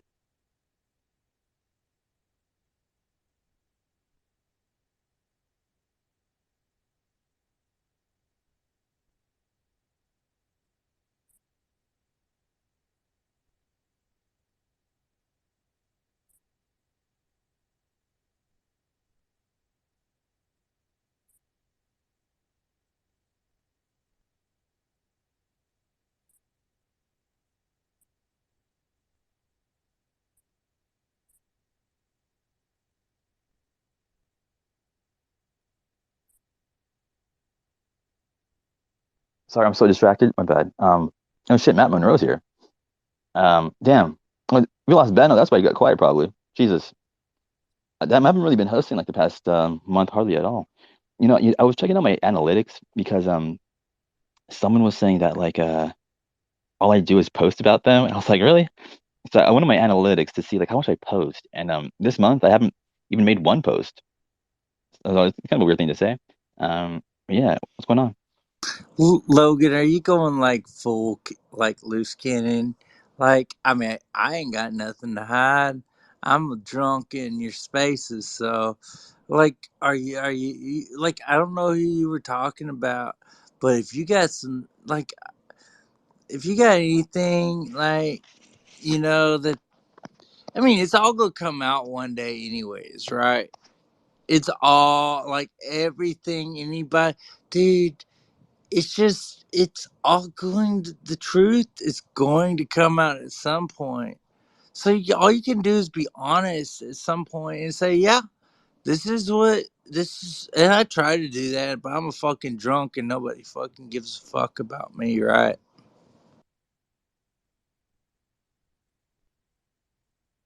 No, I think people care a lot about you, especially because you're drunk. Well, no, Logan, because I got my truth serum and I ain't trying to hurt nobody. But whenever I came back after I had my siesta from this place, you know, I really thought I was going to die. Whatever I had earlier that I thought I was coughing up a lung in a space or whatever, and you were there and you cared about me at that point. And Logan, he can be a little. I'll be honest with you, Logan. You're very caring about people, but at the same time, you've been burned, so you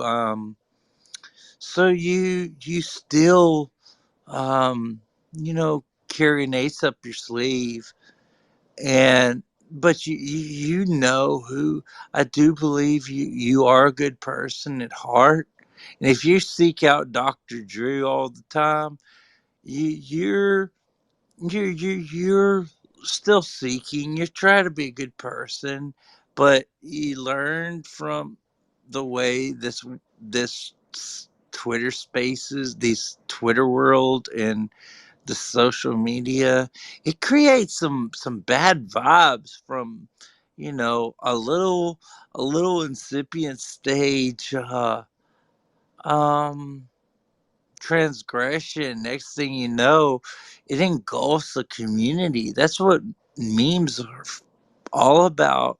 And I think you and me have watched progressions of the good times and the bad times, and and the exploitation of some, a little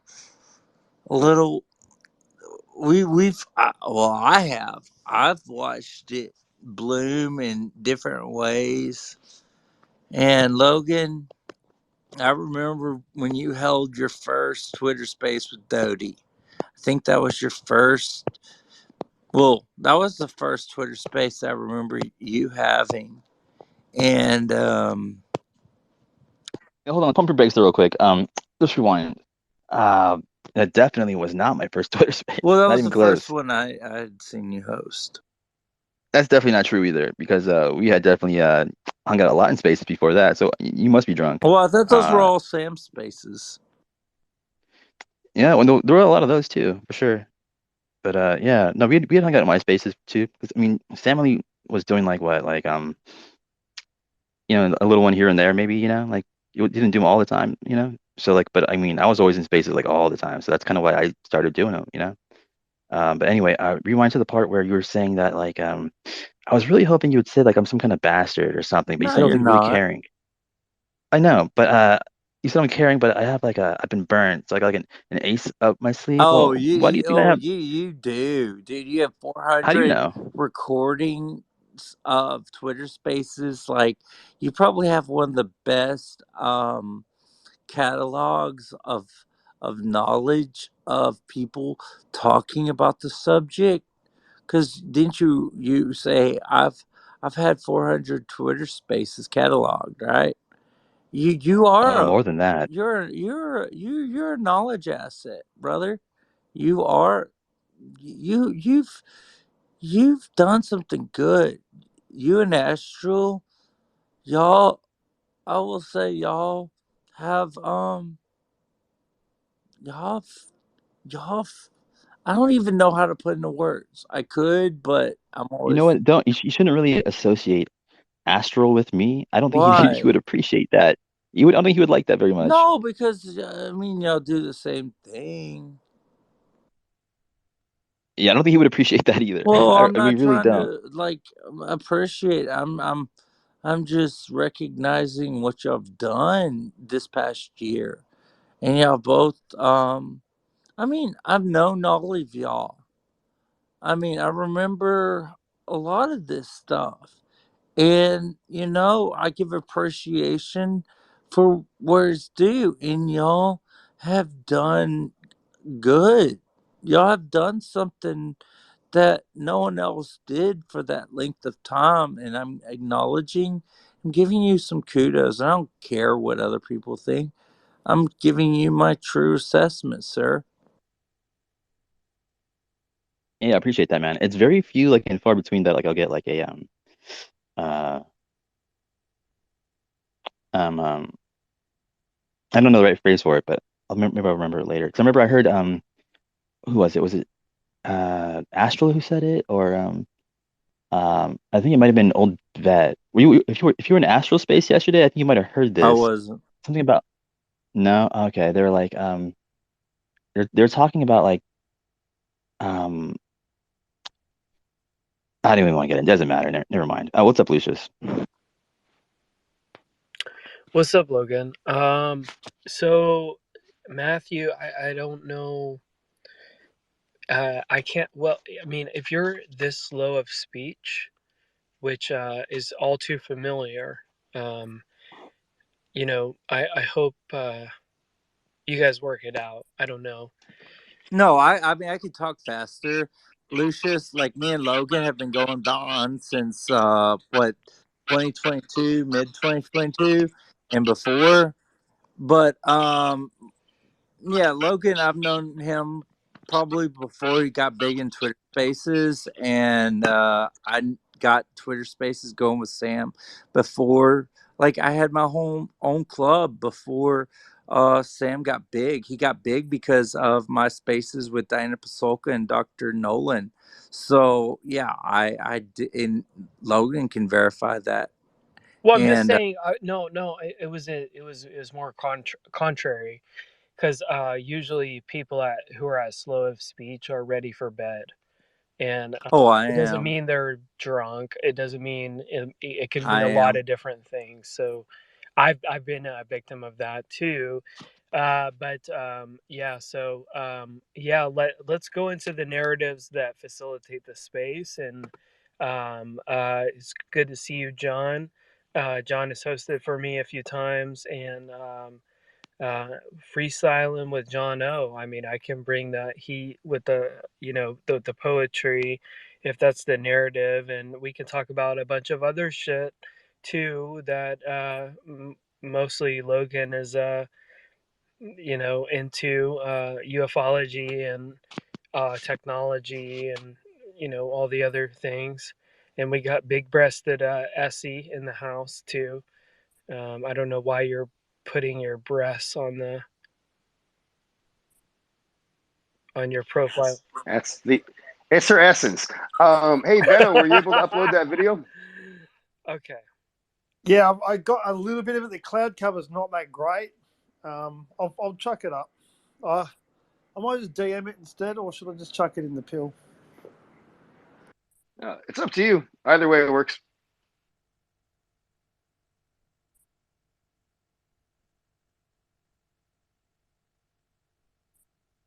Hey, you remember this space I did the other day? I think it was I marked it as like private because I was just gonna I think it was Connor. Is Connor still here? Connor, yeah, Connor, you were in there. I was just gonna have like a little space with like Connor and like I think maybe Benno, and just to like talk about a couple of things. And yeah, it was only like maybe like what 20 people that turned up or something like that over like the course of the whole thing, including one very drunk Kimball, who kind of like I think he kind of just really I think he kind of came in there to like purposefully like I don't know like be like a doty or something like that. But anyways, I was looking at the my analytics today for like that space for some reason, and what is it? It has like over like it has like around like I think 350 like replays or something like that. It's Really? like who the fuck is listening to that space and why? I don't get it.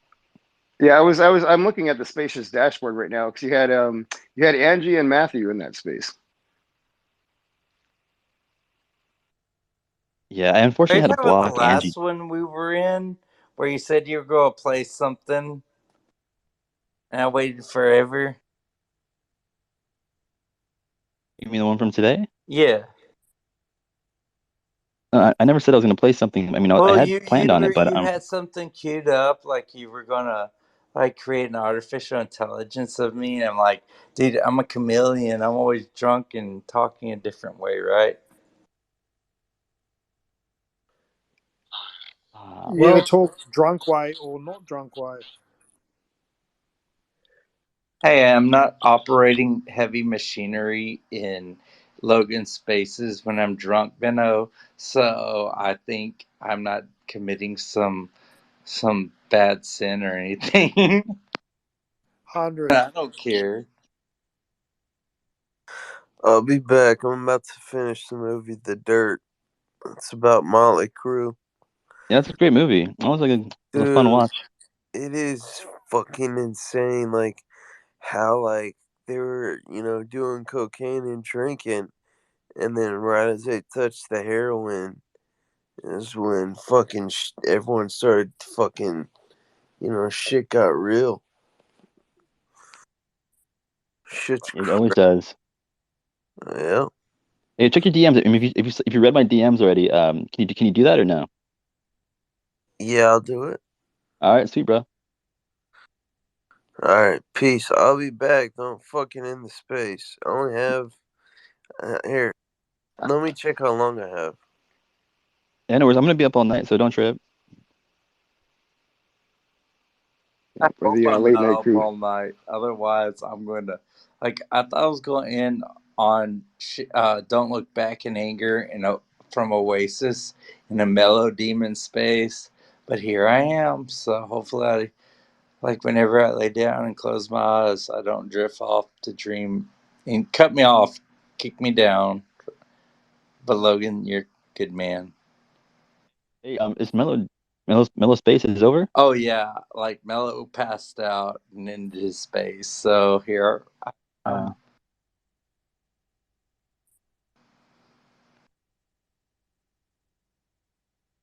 Hey, I heard like besides Space's dashboard. Hey, hold on, Asin, did you want to say something?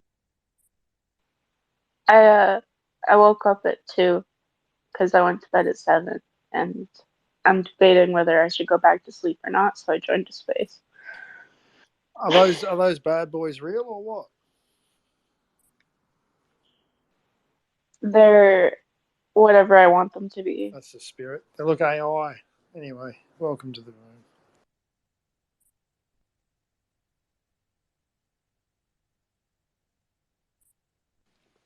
Well, Essie, do you want to explain some of those messages the other night that you sent me? No. Days of our lives. Okay, well, I'm not going to exploit her on the space. Okay, well, keep the DMs in the DMs, Lucius. Put the DM. You All know, I can Benno, I say is was having a hard I'm time. not a troll. We didn't say you were a troll. We said keep the DMs in the DMs. I know. That's all I was No, gonna and say. I wasn't. That's all I'm I gonna wasn't say. trying to blow up your spot. Sorry.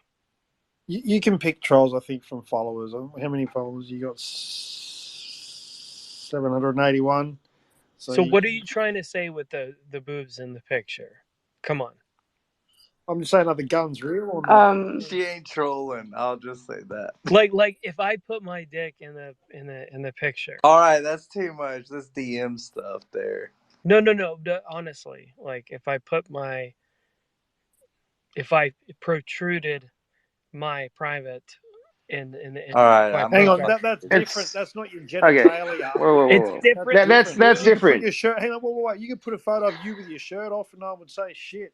right? You know, so Don't censor Exactly. me. That's the Don't point. censor me. That's exactly the point. Don't censor me, okay? Okay, it's a legitimate question. It's a gentleman question. but you got a legitimate answer. You're basically saying that the breasts are equivalent to a penis or vagina or an asshole, and they're kind of not really. They're more like And you don't B know the grade as context far before as. that and why I'm stating that. And if you don't have the context, then you cannot make a conjecture about that, can you? I have the Well, that's context why because I'm John part of the O conversation. said Of what, keep the DMs in the DMs. Yeah, and we are. Thank you. that's the spirit. It's not the spirit of St. Louis. This is the only time I will speak on this. It's nothing bad. It's not about the DMs. It's about my profile picture. Men can be shirtless and it not be a problem. Women do not do that. You know, like. Well, I mean, it doesn't Here bother I me. am. That's the thing. Some people have hangups with it, and it doesn't mean everybody does, and that therein lies the problem. Because I don't see the issue. Everyone loves cleavage. I honestly don't. Oh, come on, tell me who doesn't. I mean, is there any guy really saying that like Well, can I tell them, women Essie? can't go? Can I tell them the thing that you sent me? Oh, no, DMs stay in DMs. Come on, we've already established that. Okay. This is Twitter after dark, so let's not just bring DMs out in the open unless Logan's about to drop some truth on everybody, which he could. Or is that like a? What truth are you referring to? Or is this a trick profile No, picture? he's Or is it right. like a nutsack?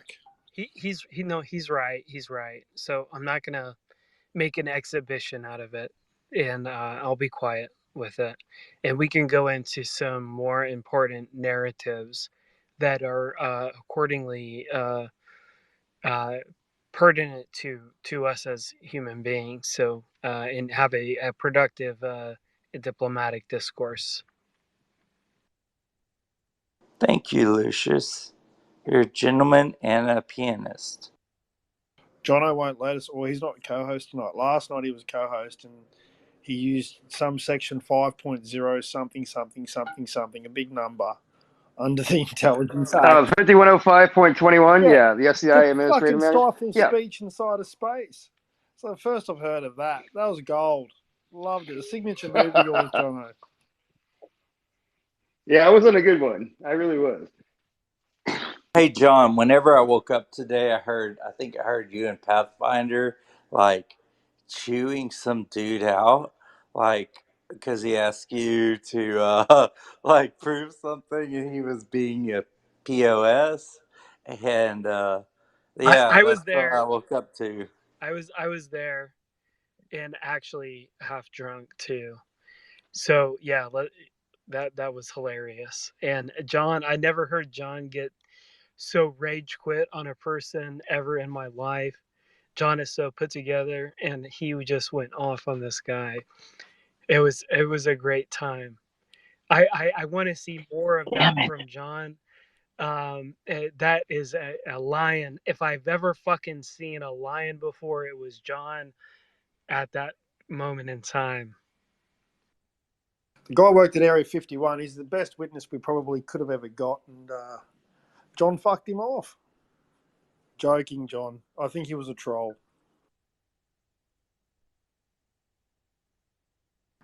I admit I My troll. captions are on. Sorry. John is My effectively captions are on, and it says, John is effectively the best God. co-host. He's the most legendary co-host of all time. No, that'd be Logan. Logan, he's a host or co-host. He's got the legendary status. I'm a good co-host. I'm a shit host. I think I'm a great wingman, and I'd be like the goose to Logan's Maverick, or to Jono's Maverick, whoever's Maverick. You know what I mean? But I'm never a Maverick. I'm just a goose.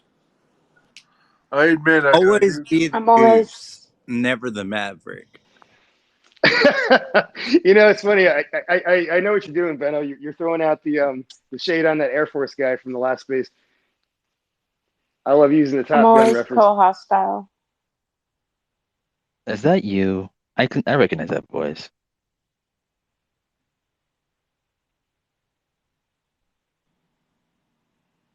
Is that who? What are you I'll, talking about? Ooh. I'll protect Logan's left flank. You take the right flank, Jono. There's a certain kind of person that's a little bit more like I don't know. You could say like soft spoken maybe. That has a very distinct soft spoken voice that I don't know. I probably don't have an ear for it, but I mean maybe kind of do. I mean everyone must know this voice is what I mean. Can anyone spot it? I mean I don't You're want to. talking I'm not about trying to Essence? dox anyone here. No, your mother. Oh yeah, I know your mom. Yeah, Jono and yeah. Yeah, we're always in a Friday night space with Mrs. Walker. So Most of the time I just place him, actually, but yeah, I am in there with him. That's why I saw him, because I follow him through. They notified me when he's on space. But no, I do troll for fun, but I can be serious. I mean anybody who, I hope anybody has a duel, they can fuck around and then be totally serious. But So we're catching a troll on his day off, so to speak. no, if I get in the space, no, I'm he's gonna not be a troll. serious as best I can. I'm still waiting on your amazing memes. You haven't put in that No, Facebook I chat don't yet. know about that, man. They're fucking really spicy, dude. They're like Yeah, I've been waiting. I've waited this whole week. You haven't put any of them up. jeez, dude. I may send those to you privately, and you can screen me on that because they're out of control, dude. Come on now, Jess has got some fun shit. Yeah, I thought your mother was a girl. That's who I was talking about anyway. Yeah, that's why I was like, "Who are you talking about?" Because I know you probably thought it was somebody else, but obviously I know who it is. I guess maybe I heard the voice of S. Yeah, you heard Essence talking, but he Huh. had popped up the speaker, but he wasn't talking yet. Oh, okay. Okay. Is this person also somebody else that we know? Yeah, several of us in here know him. Essence? Essence a girl or a guy? No, Essence is a girl. I think I know who Essence is. I am of the essence. You have another account, Miss Essence, that we would know? No, this is my only account. Oh, all right. You didn't recognize the @ tag username? Still the same. It's just the picture has changed. Yeah, I will not change my name. Essence Agnes. Oh, this is backwards. SNS. Anyway, So like two S's together, but instead of SNS. Yeah, exactly. Somebody knows English. See, She's got the double essence. So Hey, she talked to me. She talked to me in a English accent before, and I don't know why you're speaking in an American accent now. Did you wonder what have some sort of British I Cockney? don't do accents actually. I'm. This is me That is attempting to not do an fair. accent. It's really Hey, bad. Logan. It's not fair. Buddy, like I just want to say that real quick that Encounters that Steven Spielberg did that Diana Pasolka was a consultant on is now available on Netflix. Just so if anybody's interested, it's Nobody cares. I don't have Netflix. well, Encounters, if you're in the ufology world, like this is important because Steven Spielberg did this show about UFO encounters and abductions and stuff. So if you're interested, it's live on Netflix now. Nobody watches Netflix. I mean, there's so many things I have to watch. Like, I'd rather just hear the footnotes about it if it was any good, really. Well, Sex Education's got a new season on Netflix. I might have to pop on there. Oh yeah, what's that? Wait, hold on, what's that about? Um, is it a British comedy? It's pretty funny. It's just like people coming of age and the stupid shit they're doing in this school. The main character's mom is a sex therapist or whatever, and yeah, so it gets pretty like I guess zany for British people. But I'm actually gonna post up that trailer for that movie I watched earlier today. That no one will save you, because that was a good movie. It's got the Grayians, as it were, the one I was telling you about earlier before everybody popped in. Well, this Encounters is like a 4-part miniseries or 4-part documentary, and it's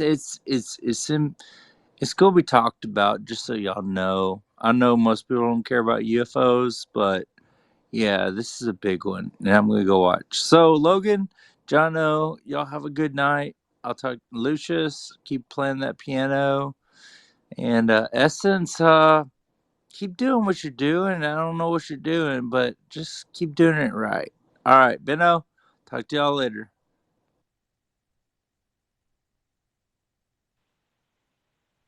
I've been watching The Lord of the Rings again. Who was that guy? He sounded pretty drunk. I think he's just like mentally slow, maybe on top of having a couple of drinks. Oh man, I hope he doesn't hear that. I'm sorry, man. Yeah, he's actually like really Ouch. smart. No, he's cool guy. You know, the first time I met him, I thought like it was just me and Chupacabra, this guy named OpenEye, and Matt too, and I think maybe like one or two other people. It was just us for like a while when I first joined like Twitter Spaces doing this stuff, and I was like, man, it kind of reminds me of like, just hanging out with like my friends in like high school or something. Like half of them are like drunk and crazy. The other part of them has like one of them has like something good to say, and yeah, it kind of reminded me of that. But I he's actually like super smart because Matt is like I didn't realize like what he did for a living. I thought he was just like some random drunk guy, but he just he kind of like really just talks like that. I think I don't think he's necessarily drunk. Like I mean, you can't I really. think Generally, he is. Is he? some people just talk Yeah. slower, like me, and that's why I always get interrupted. Oh, hey, look at that. Kimball's in here. I see you hiding, Kimball. Essence reminds me of Valkyrie. Is that you, Valkyrie? No, everyone always asks me if I'm somebody else, and I'm like, I'm myself. I'm Essence. Okay. It's Oh, not so my does he? real name, but you know. Remember, Jono? I was telling you earlier, like there was that guy that was that said that like Mello like doxed some people or whatever. It's Citizen right Yeah, there. you missed that. Yeah, because you had you got booted out of that. Well, not booted. Your app crashed, and you didn't get to hear the rest of it. And I wasn't in that space. I'd like to know what all happened because I guess something went down. That would have been It, hilarious. it's recorded actually. It was recorded. It was at like the Heather told me like when to like I'll check the message. I can play it back. Hold on. I'll see if I can find it. I heard it was hilarious. Yeah, maybe I'll pull that up. But I don't want to do it while I'm in space right now because I'll be like, fuck, I gotta go grab another device. I'm just chilling in my bed with my drink. I don't drink. Good. And also, why did you send me those pictures there, sir? Yeah. Oh, it was because you were talking about the totals of spaces you did. Yeah. Oh, right. So yeah, I don't know if that's like I've done like 529 spaces. I feel like I've done more than that.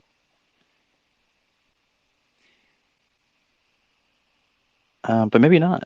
Maybe it's just Well, because I then just think I you did. co-hosted. Yeah, you co-hosted like almost 200 as well. So Maybe that's I think why. that's the second one. Yeah. I do like that dashboard though because it gets in the analytics and you can find things fairly easy if you're trying to find a specific one by title or whatnot or what date. Yeah, I It's know the guy much that more runs that organized than website. that. Yeah, you do. Oh, You yeah, know what that's I right. We wish? were talking about that. I wish they did. I wish they did like because it tells you how many spaces, right? But like if you know I do spaces, that there'll be like 12 hours, like 20 hours sometimes, like whatever, maybe double that even. But Yeah, the like good old so days. like man, it may be 529 spaces, but like if you count the hours on some of those babies, like wow, I wonder how many hours are like logged. You know, that'd be It's interesting probably to like find out. 3 years. Probably 3 years worth of spaces Jono, in are those you 500. freestyling or what? No, see that's misleading. I think Logan was trying to spice it up. I just remember just freestyling topics. Yeah, it's more like free balling presently. Um, hey, welcome back, citizen. I'm back. Thank Oh yeah, you. citizen. You remember the other day when I brought up that thing in just randomly in Mellow Space just briefly. I didn't want to talk about it, which I had mentioned. I just wanted to let it like bring it to his attention because I thought it was funny real quick. But then my out crashed right after that, so I didn't see what happened. But apparently you talked right after I did, and you brought up something about him doxing somebody, and then he like just fucking lost it. Can you explain what happened? Yeah, he got pretty mad. I felt bad a little bit. So I have a question for Essie. Why did you message me about the toy thing? What was that about? Because you know what, you seemed flirty with me, and that's that. Okay, so what can I say that, or do you want me to go into the DM? No, I don't want you to explain. All right, I think that's okay. Okay.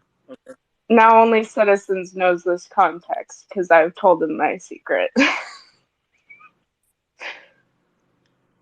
Now I'm gonna have that song stuck in my head. So, okay. Well, I just don't want to blow up your spot with it, and Then stop bringing it up. okay, well, I won't. That I was just gonna say that. That's the fourth time. Come on now, simmer down now.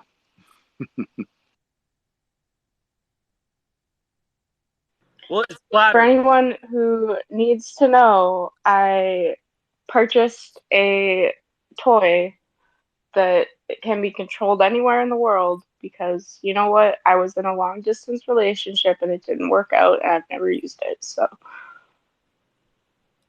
Well, There's nothing wrong I with that. didn't want you to feel rejected. So, you said you were married. That's fine. okay, yeah. Oh, nice. Is it one of those like Lovin's things? No, it's called We Vibe. We Oh, I think Vibe, I got you some wee know. vibes in my closet. Oh, yeah. I know someone else who has one of those. But remember, I brought that up like Good maybe like a quality. month or two ago, Jono. Yeah. We talked about plenty of those things, and we actually like have Pathfinder on a side project. He actually tried to manufacture what is it? A dildo firing machine gun. I don't know if you remember that. I don't know if you were in that space. That was hilarious. Well, it's just the thing. Okay. I have women like a lot of the time on the spaces, or you know, just people I meet on the spaces, try to instigate horrible, abhorrent male behavior, and then turn it into an exhibition, and then post that shit, you know, on the internet. So I thought it was one of those things. So I'm sorry for projecting that, but that has been a case among many other cases where women have tried to. Wait, Lucia, just for clarity, you're saying that she was setting you up to exploit you? No, she wasn't doing that, but it seemed like that, and that's why I shut it down. And I told her I was married. You know, we're gonna have to start a dating space for you, Lucius, so we can unpack your dirty laundry and clean it up. I don't have any dirty laundry. He's married too. Also, is Connor here? I'm not really married. I'm not really married. Oh, okay. Yeah, no, I know. set up a He dating rejected space for my Connor. proposal. Doesn't that show my character though? You said you were married, and I was like, okay, bye. Yeah, no, that's good. It's good. You reacted correctly. So John is my wife. That's No, you're my wife. Whose wife is it anyway? I don't know what game. What game are we playing right now? no. This is The awesome. game is whose wife is it anyway? I want to ask Logan. I had to skip the subject from this topic, but Logan, is it okay if we talk about your hard drives? And what do you mean by hard Yeah. drives? And I was going to ask the same question. What part do you mean? Well, you said you lost your life's work, and I'm sorry to hear that. Your life's work. It sounds like a lot to lose. Yeah, but like why do you have to be sexual about it? Because I'm a very sexual person. I can't help it. So what do you mean by hard drives? Well, drives that are hard.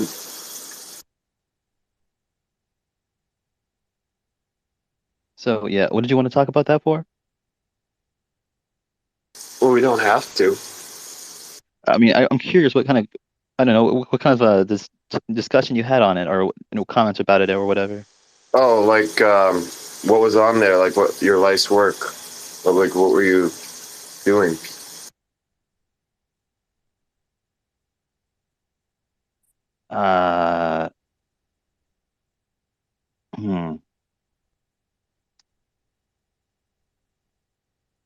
I don't know. It's kind of I can't talk about it, but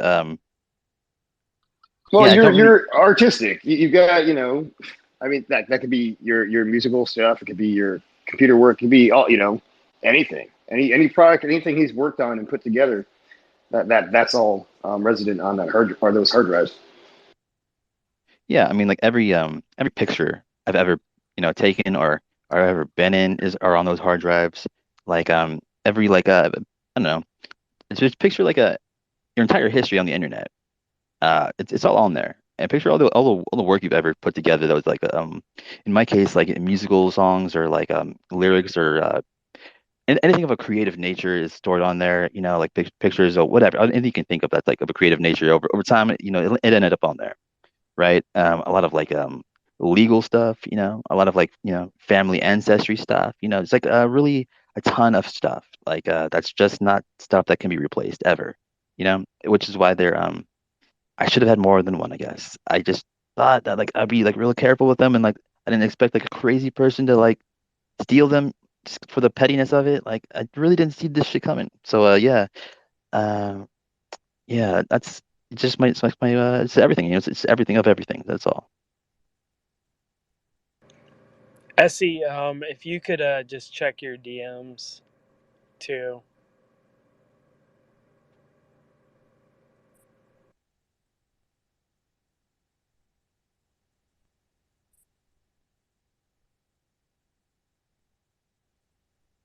Yeah, I'm kind of feeling left out. Where's my DMs, Lucius? Yeah, you know what I've noticed since I've not been in spaces much lately. I I get a lot less DMs, which has been nice because not that I have anything against DMs, but like I don't like when people like message me in a DM, I'm not very good at like responding oftentimes with like a okay or like hello or like oh that's good to hear. I know I feel like a jackass sometimes, so I just don't respond until like I have time to like give like a proper response for like the thing they have maybe just said to me, you know what I mean? I'll be like, I'll get back to that later. But then like a flood of another ton of DMs will come in and it's just like, damn, and I gotta get back to those ones too. And it just piles on and like then I end up never getting back to that person. And they think I'm a jackass and I really am a jackass for not doing it, you know what I mean? But like sometimes it's just too much, you know what I mean? Yeah, there's only so much time in the day.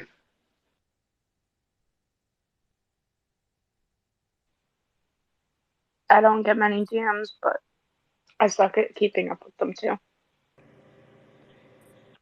Well, DMs, how I found them, sometimes I get them, sometimes I don't. Even text messages, like John, I don't know if you're familiar, like the Ericsson type of thing. Yes. Yeah, it's like very suspicious, these things that we're using, these technologies, these platforms, it's like, it's amazing that like people could just like really abuse them and like fucking mess with people's fucking digital communications. Well, so SNS, I sent you some or responded to your DMs, and I think you should check them effectively right now.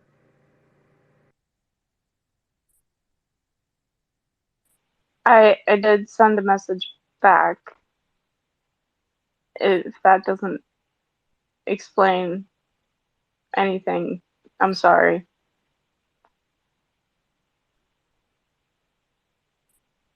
This That's the conversation's making me Canadian in me. constipated. Lucius, can I get a couple of dick pics in my inbox, please? Please, sir, may I have another? I wanna smoke some weed, but I'm scared to go outside because when I turn on my light, there's wasps acting drunk. Yeah, the bees come to me to die. It's really sad, especially at night. If you could please stop sending your nudie pics to my profile, please. Thank you. That would be great. I'm not. But okay. He's talking about me. That's okay though. I know why you think it was you. It's totally normal.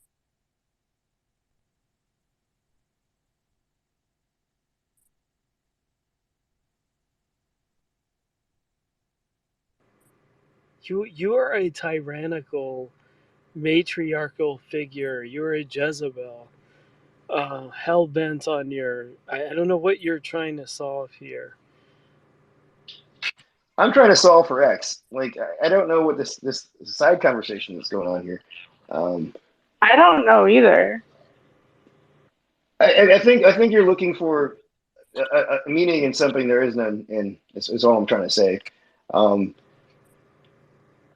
I don't know. You're creating a narrative here. No, I'm not. Essie sent me some messages like, I have this new toy I'm trying to try out. Do you want to try it with me? And I said, no, I'm married.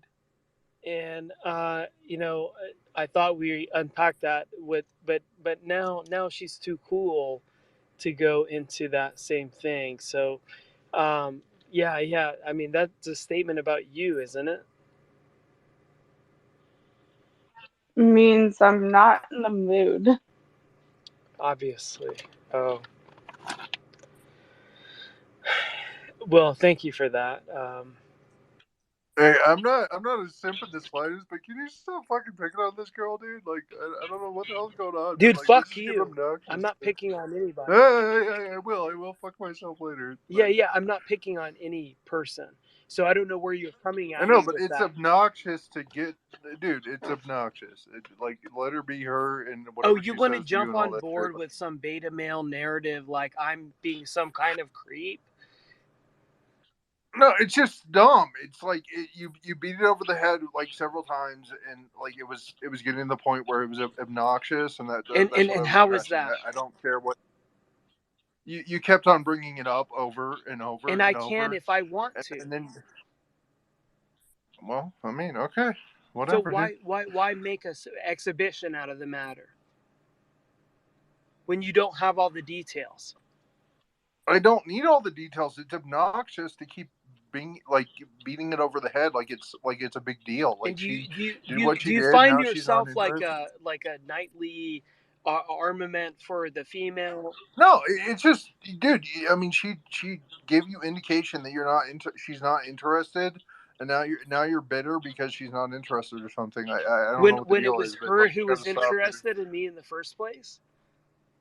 Yeah, and then you said you were married, so you sabotaged yourself, dude. Like you could have stopped this a long time ago.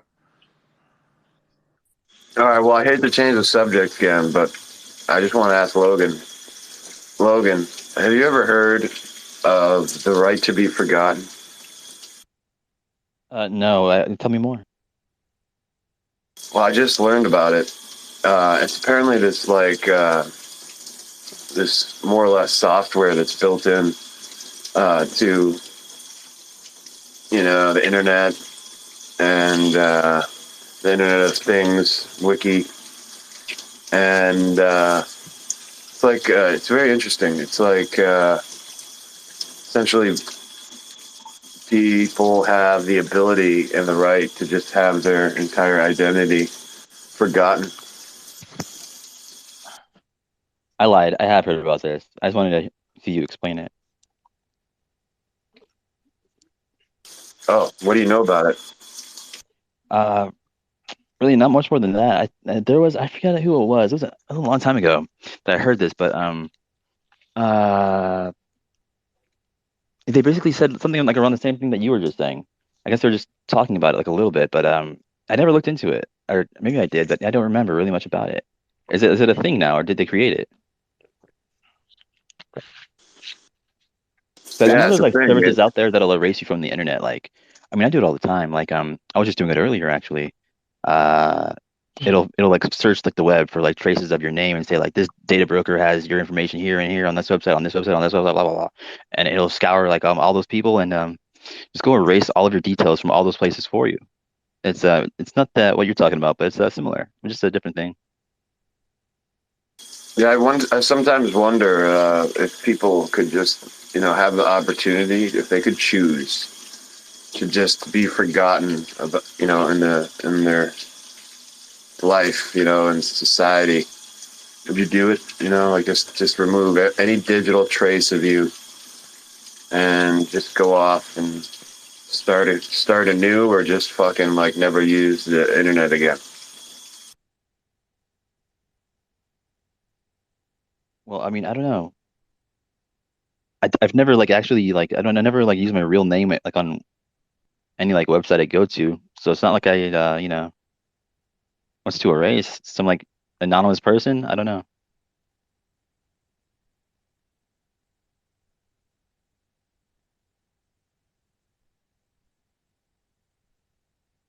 Well, Oh my god.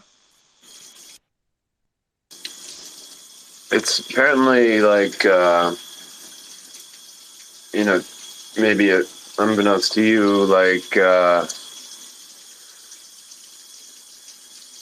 something that is a thing where, they know, or, the internet more or less knows exactly who you are, regardless of whether or not you use your real name or location or what have you.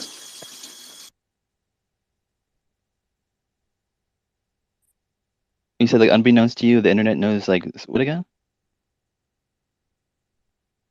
I said regardless of whether or not you use your real name or like your location, uh, more or less, there's software that can determine where you are, who you are, and all that. Oh right, yeah, yeah, that is a thing. But I really don't think anyone.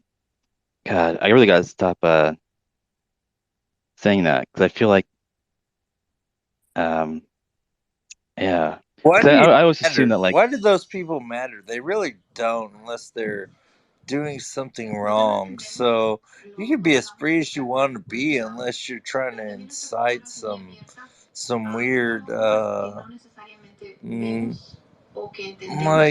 QAnon or some deception like hacker space. If not, man, be yourself.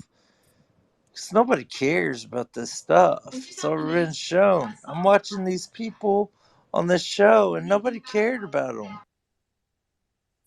yeah, you gotta say that again. Like, I thought just like you, Matt, for the longest time, like, no one gives a fuck about me or like what the fucking shit I'm doing. I don't gotta worry about it, right? But then, then more recently, like, more people started to, for some reason, care what I was doing. I don't know why, but they started paying more attention to certain things and wanting to like do like more investigations on me personally. So like, I don't know why. I guess that's a thing. I never thought I'd be saying this. I was almost just about to say it again, but then I just had to think that, oh wait, hold on. People were more recently just investigating me, so like, I guess I'm not so anonymous, I guess, but yeah, you gotta like watch out for that eventually, I guess, but I don't know.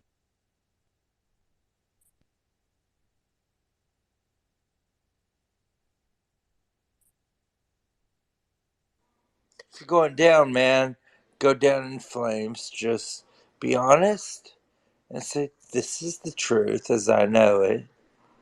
And you just speak your truth.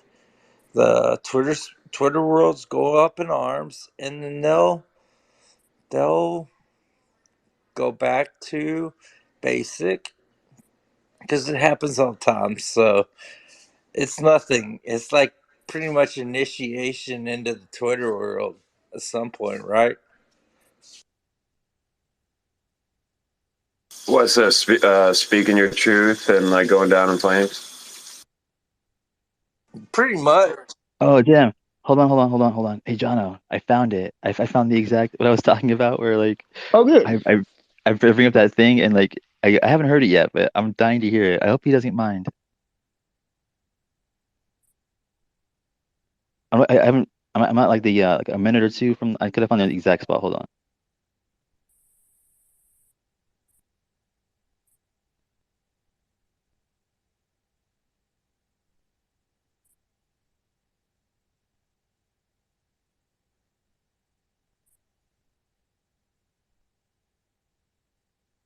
Okay, so I guess it must be like about here. I don't know. I guess we'll figure it out together.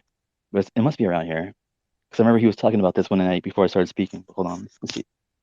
I don't know why it's coming through kind of fuzzy, but she thought it was not a person. She thought it was an AI constructed by Logan. So her conspiracy theories have not been accurate yet. But I encourage her to continue with this hobby she has, except for the stalking part, because that gets scary. Hey guys, I'm going to interject here, and maybe I don't know if it's relevant, but it is relevant in the sense my inquiry here is concerning a woman, and from what I understand, Mello, I've come to some information that suggests that you were involved in a coordinated doxing campaign, what? simultaneous with different personages on X Spaces. To what extent would I be involved with this allegedly? This is all new to me, of course. Well, apparently, from what I understand from this woman, you and a few others simultaneously, pretty much,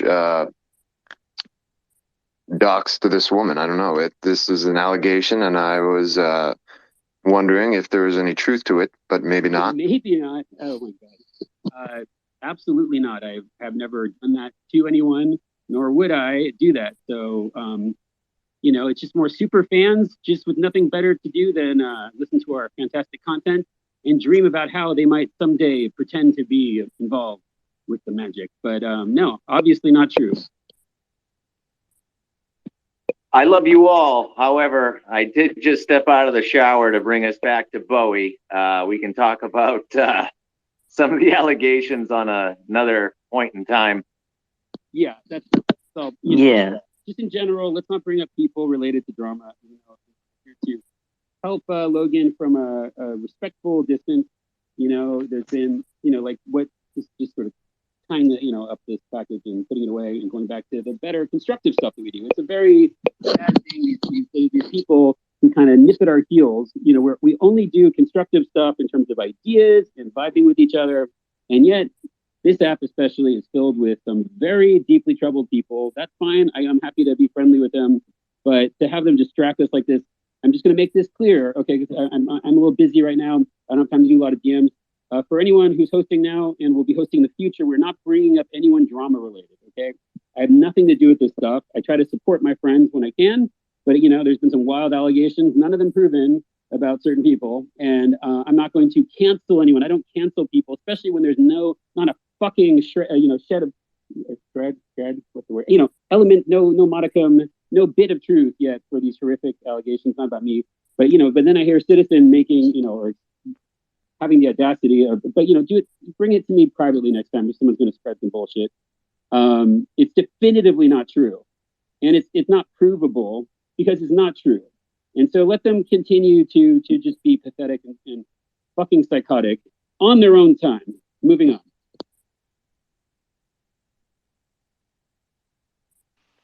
Yeah, what? I thought that was. I'm sorry to have had the audacity to inquire, and I apologize. It's okay. I feel let down. But just I'm not mad at you. Me too. But for the integrity of Hold what on. we do, Maybe it's coming. These tiny little ankle biters, right? Tiny little people, the smallest possible conceivable people. I'm speaking loud because I know my phone connection is not working perfectly at this time. But we do this privately. We do not lower ourselves to these pathetic people anymore.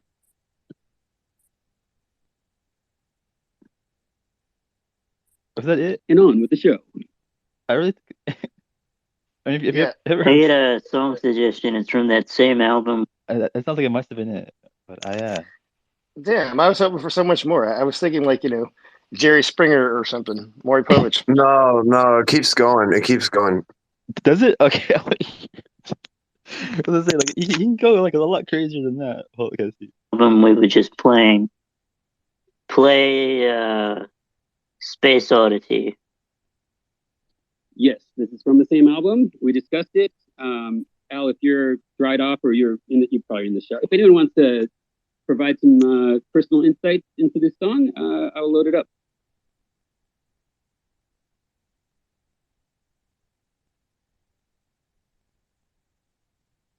I have. Oh, go ahead, Sherry. I'm sorry. I was going to say I have zero insight, so go ahead, Al. Well, I am still very wet, but David, being the chameleon and the intuitive individual that he is, he wrote the song knowing that us going to the moon provided him an opportunity to write a banger.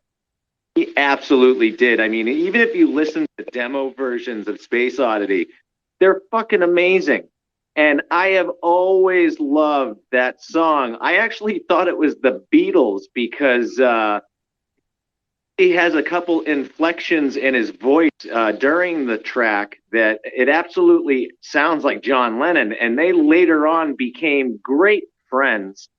And it's absolutely a tragedy that they got closer in New York and then John got killed. And that put a lot of paranoia into David that he too would be killed on stage. But I mean, if you listen to the track and really think about John Lennon and the Beatles, listen to how the track goes. It's a bit of a tribute. It really. Hey, hold on. I started listening again from this point. So I had asked my question, right? But then my app crashed, and then I didn't know it had crashed yet. But then I actually started it, but I came back right at this point. But I don't remember him saying anything after this point. He did go crazy more, did he, Citizen? You sure? Yeah, unless something was forgotten from the internet. It was Al went on to further dissociate himself from my presence and my he was disgusted with me. No, I think they're trying to And stay on topic with the David Bowie theme. Yeah, I mean, I remember Al saying what he said. I've never yeah, quite heard him so Mello, angry. Maybe. yeah, Al was pretty upset. Mello went on to further kind of have a little bit of a thing. I think after Al had his thing, and then yeah.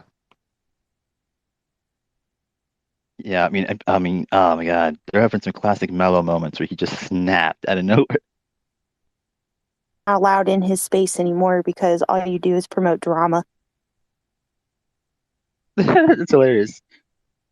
Yeah, that's fair. Oh, hey, Oh Heather. man, Hi, John. yeah. How much? Long time Well, no speak. I don't need to play that part, but unless it's was it funny? No, but that's why I messaged you. And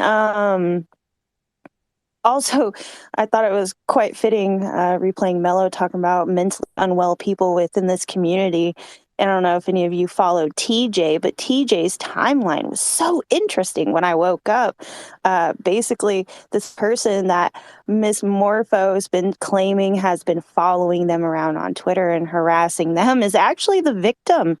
And Morpho has been harassing and doing predator type shit and claiming to be a therapist and like doing some weird, unusual form of hypnosis and telling this person that the only person they can ever get help with their issues is Morpho and nobody else.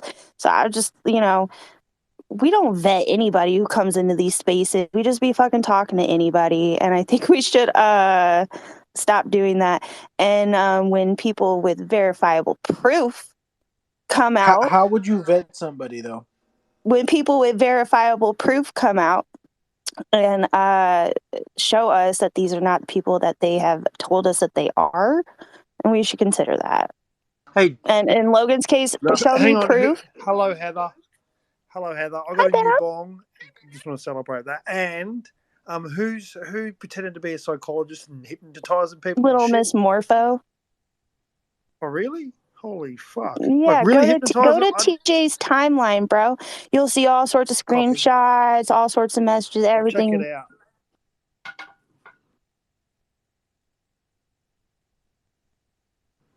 Is that little Miss? I've always found her all right, or him, or I don't know, him, her. Always found them okay. Are they hypnotists? If they hypnotize, and I was wondering why I'm always feeling maybe drowsy. I didn't know if I was smoking too much weed. You're Or... silly.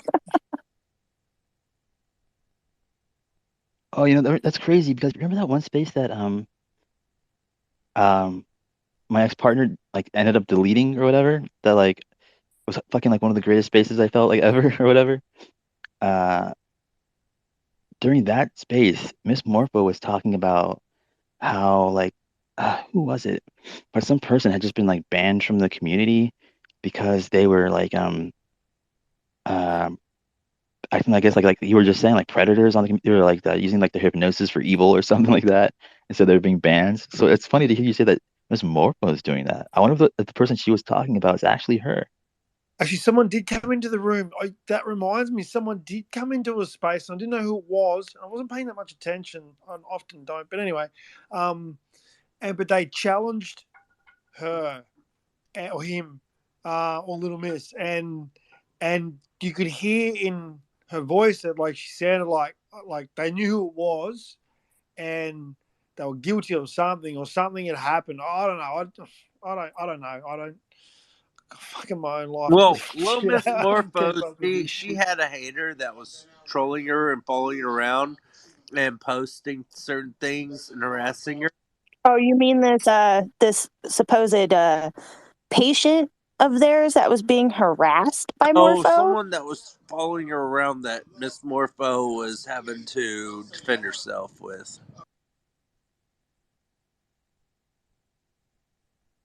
Yeah, that's interesting. That's sometimes, in these sociopathic things. In fact, I've been doing an investigation because I'm a journalist into the thing like gang stalking. I believe our good friend Ocean, Are hey you a Ocean, journalist has like Kimball? Miss Morpho's in here now. I think we can get her up to speak for herself. I think. all right. Well, I'll just finish and just say, there's a whole thing that happens like in these like gang stalking things, like Hey Ocean kind of touched on with Chupacabra, and the intimidation, the gaslighting, and like it Hey, is kind of fucked up. war with them too. So Hey Ocean was giving back as good as she got. So there, it wasn't innocent totally because she was throwing jibs right back. Anyway, let's not. But it's wrong. We've got to call out the incorrect. But I don't know. You just don't put up with fucking shit. You know what I mean? If it's wrong, it's wrong. You can't justify he did it first or she did it first. If it's wrong, it's wrong. Anyway, Mistress, what's going on? I've never had a problem with you. What's going on? Can you set us straight and enlighten the room as to what the fuck is happening?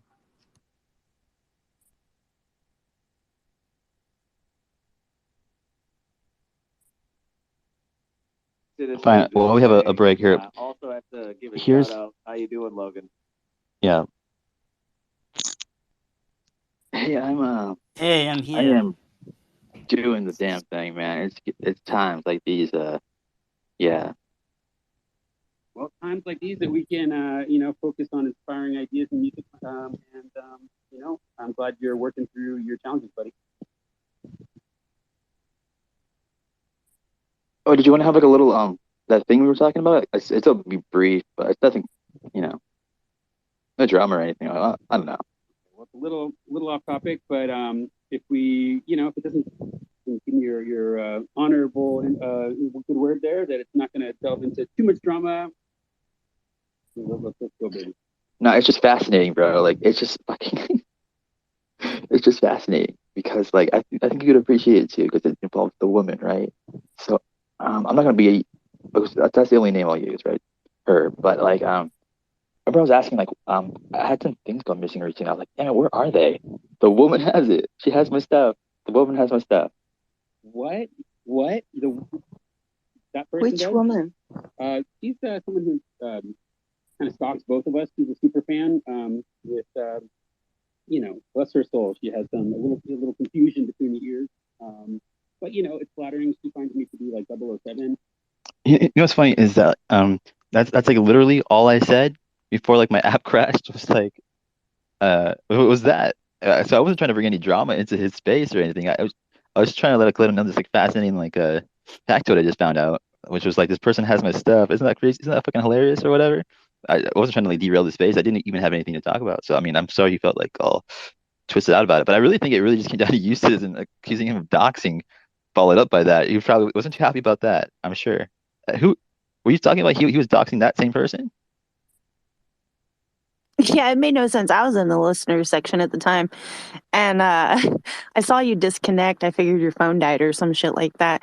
And then Citizen asked his dumbass question, and then Mello blew up. But Mello was mad at you, not Citizen. None of it made any sense. I don't know. I just was, yeah. I don't know. I was a little bit hurt, to be honest, but a little sad. I don't like to see Mello angry like that.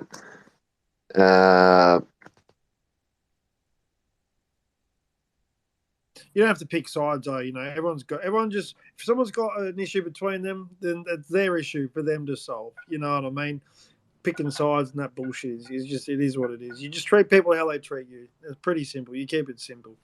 That's my pretty. Yeah, I mean, me and Mello, like we don't even have like we're pretty chill. Like I don't believe there's any kind of like weird thing going on between us until like I don't know, like, more I guess more recently. I guess he has some like pent up stuff that he's been dealing with that maybe because of me that like he's probably not loving. Yeah, but yeah, I don't really know about that, so tread lightly. But Citizen, you were talking about him doxing that same person, the woman. What are you talking about? You're saying him? You saying I was doxing the woman too? Oh no, that wasn't. I don't know. Maybe I forget exactly the message I got, but yeah, apparently somebody was concerned that that there was like a coordinated doxing effort, simultaneous. That was so I was investigating that, but maybe I should investigate a little differently Yeah. next time, I guess. maybe you got it backwards because like right before that happened, there was like a coordinated doxing, but it was of me. So maybe you got your information wrong. Yeah, because that's the only person I know of being doxed recently. It was just me. And it sounded like you got your information from the woman. Are you actually gonna believe what the fuck she said? I don't know. Why should I not?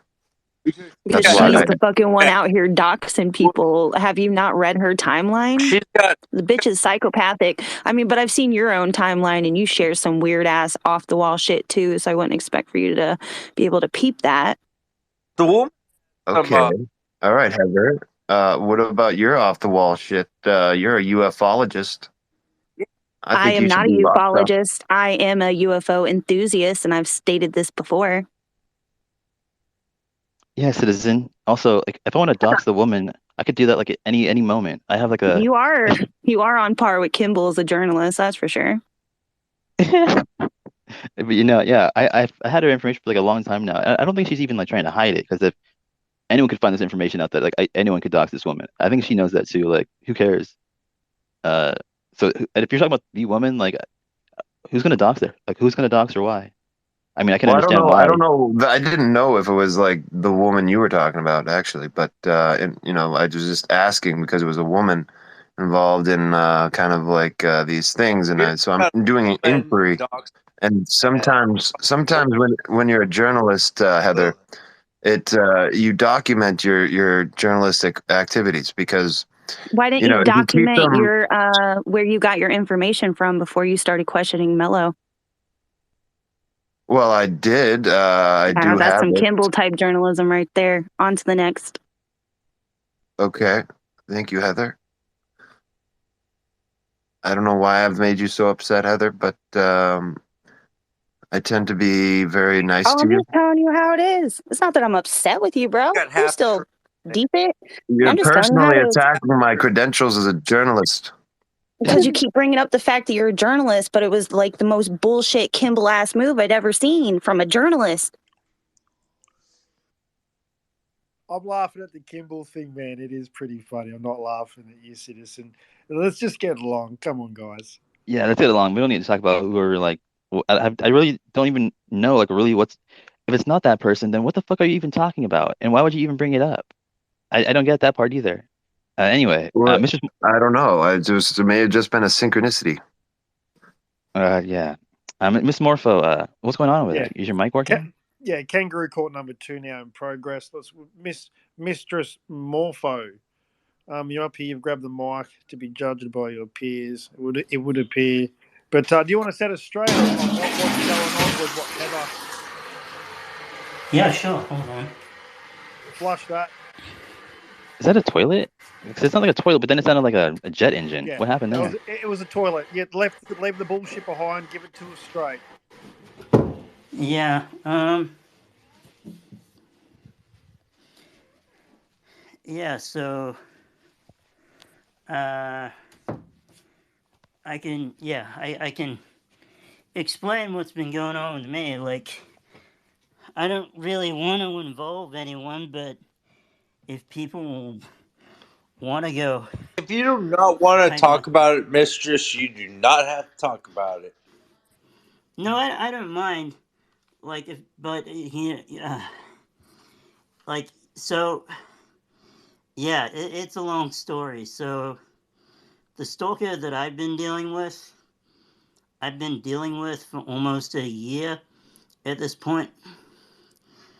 I have gone to therapy. I have gotten help for myself to try and make sure that I'm mentally there and cognizant and calm and all that kind of thing. And they have continually harassed me over things like trying to say that I'm a bad person, all because of some drama back in a Facebook group where I was an admin and I did a AMA kind of thing. Everyone was doing AMAs and it was cool.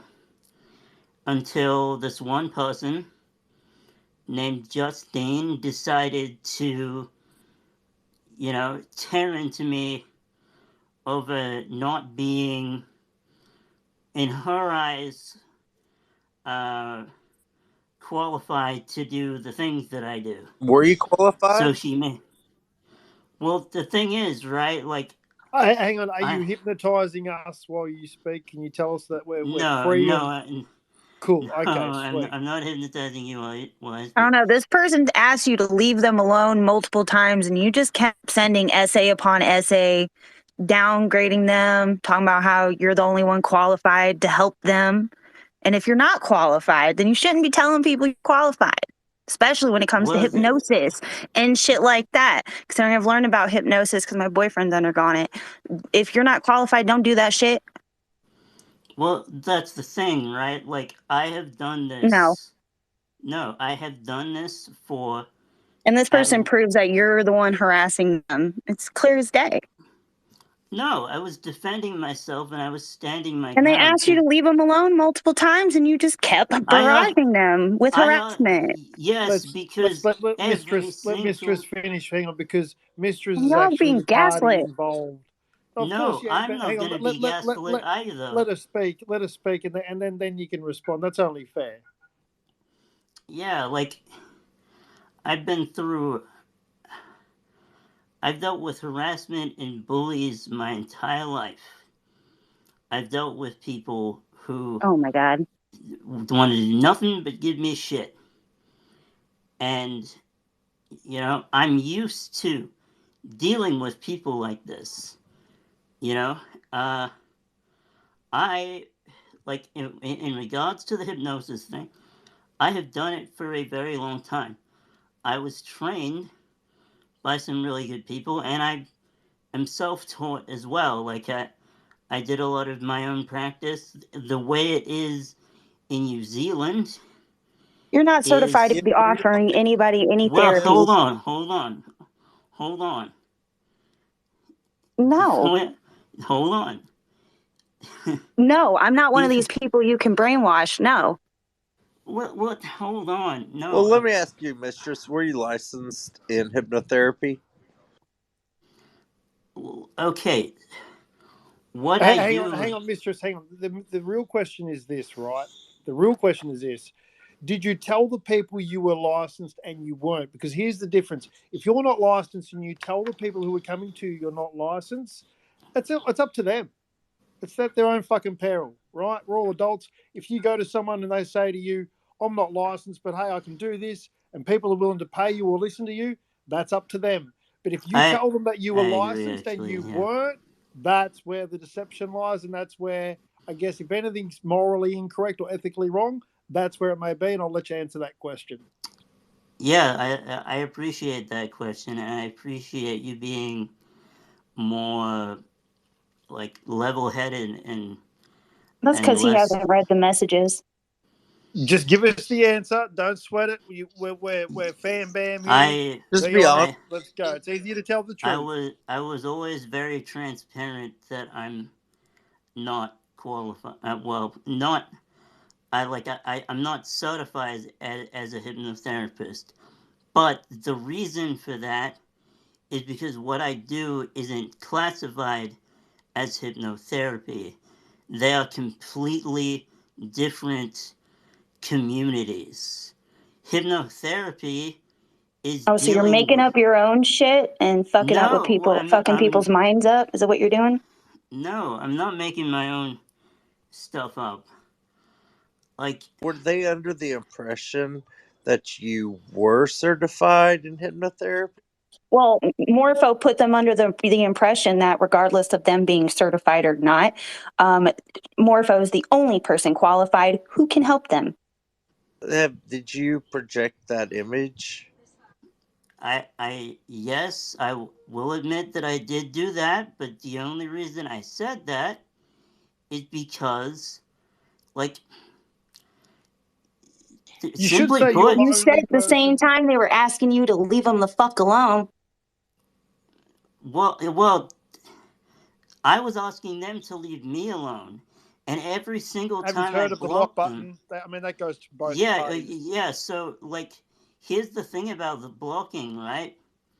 I've blocked like fucking over 50 accounts at this point of anonymous people harassing the fuck out of me, and it's just ridiculous. It's absolutely ridiculous. I don't deserve this.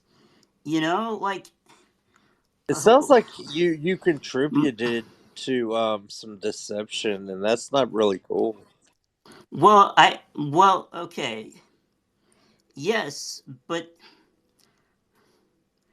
the only reason I did that is because I'm tired of Because fucking that's some snakes. predator type shit. That's what that is. No, the only reason I was deceptive to them is because they were deceptive and gaslighting me. So I took movements and actions to protect myself and my identity. They went after my name, my dead name, my real fucking name. They went after, like, they were basically trying to dox me.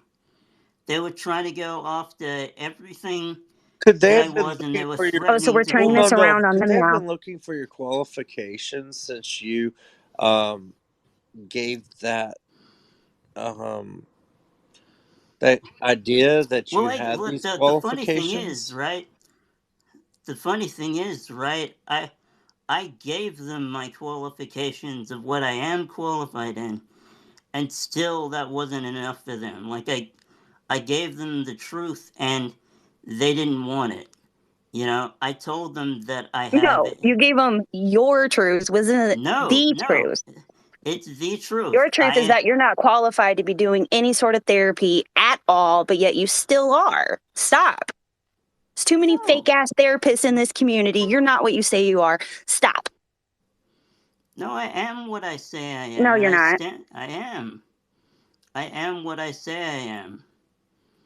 I am You turn this around and blame the I'm not trying. victim. I'm not trying. She's not I the read the fucking. messages. I read them all.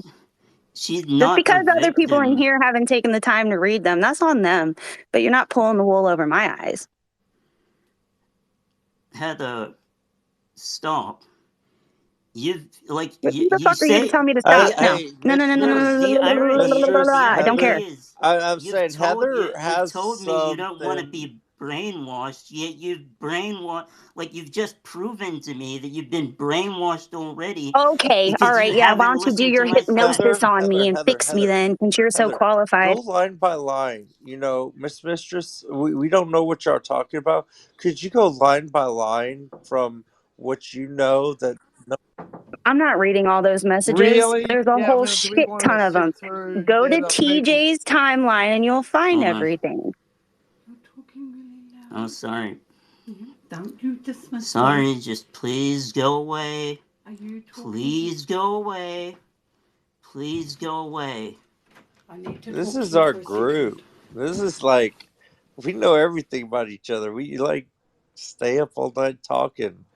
So if this is something that you know, someone that we may know have been led into, that you may have been practicing like a license of therapy and you didn't, it's sort of applicable and something to discuss so that others don't fall into that. And we're just curious, so mm, I'm not judging you. I'm just trying to understand why you'd be um, saying you have a license or whatever Heather has been told or has seen. And I know nothing about it. So I'm just curious and I'm not faulting anyone. Yes. So like, this person is a stranger in a strange land that they don't understand. And that is the bad knuckles brass taxes of the entire situation. Okay? I was in a community, and I've spoken about this in other spaces very openly, where I had an abuser, And, you know, like what happened with this person is they saw gaslighting as a kink. And they were connecting with people on Tumblr to draw them into this kind of sex cult thing on Discord. I, being, you know, like someone with a communication certificate, I did my best to try and, you know, use my communication skills to handle the Did situation. this include using And your alleged licensed hypnotherapist to communicate? well, so the reason I don't classify this as hypnotherapy is because it's an entirely separate community called Hypno Kink. That's what you need to understand. Hypno Kink is a kink Let's in and of go. it. Are you It's serious? It sounds yes, I like am. Miss Morpho is very serious about Hypno Kink. Yes, and I That doesn't take make you it. an expert or anybody Never heard qualified. it. Well, like I've done years and That doesn't years of matter. It does matter. No, it doesn't. Not when you're trying to say you're the one most qualified to help this person with their mental issues and you're not qualified in any way, shape, or form other than you yourself have some weird kink. I have one question, Mistress. This is new information about the sex cult, but it was come to my attention, brought to me by you, that you had mentioned this is what you do in regard to like, was it like being like a mistress of sorts? Yeah, that's where I get the name Mistress from, and it was a title that I earned. Like it wasn't a title that I didn't work for. I started out as a submissive. I started out sort of effectively, you know, a part of this cult thing on Discord, and what I was like, the way that I was treated was actually really bad because as soon as I went into that Discord server, the guy who was running it all, neural nets and pretty patents, and I want people to research him because he's the real Who? danger here. Neural nets and pretty patents, or his real name, if you want to know, is Michael Antonucci, and he lives in Baltimore, Maryland. He is banned from multiple hypnosis conventions, from multiple breaches of consent, going all the way back through multiple partners. And I'm sure if those same people saw your messages to that Justine person, you'd be banned too. No, I really don't think No, I really do. Can you give me, since you wanted to dox this person so badly, can you give me the names of more people where I can forward them the information about you? Could I suggest a musical interlude while to maybe calm the tensions? Maybe Logan, we could play the Moulin Rouge rendition of Roxanne. Good song. Yeah, on a lighter note, so I did find some stats. Someone gave me like the John, Space's dashboard, right? Anyway, yes. Someone else besides that one's not correct either. But anyway, there's this other one called Super Spaces, and they're like in beta right now. But apparently they've been collecting where you can data. get coins. I guess they give me two of them. I don't really know what that means yet. But hold on. So like it says that I guess it says I've only done 256 spaces, but they've only been counting since December, and yeah, those numbers aren't even right either. Right. Because it says The in reason January that and February I didn't do any, so it's like what? no, and that's correct because well, I mean it's incorrect.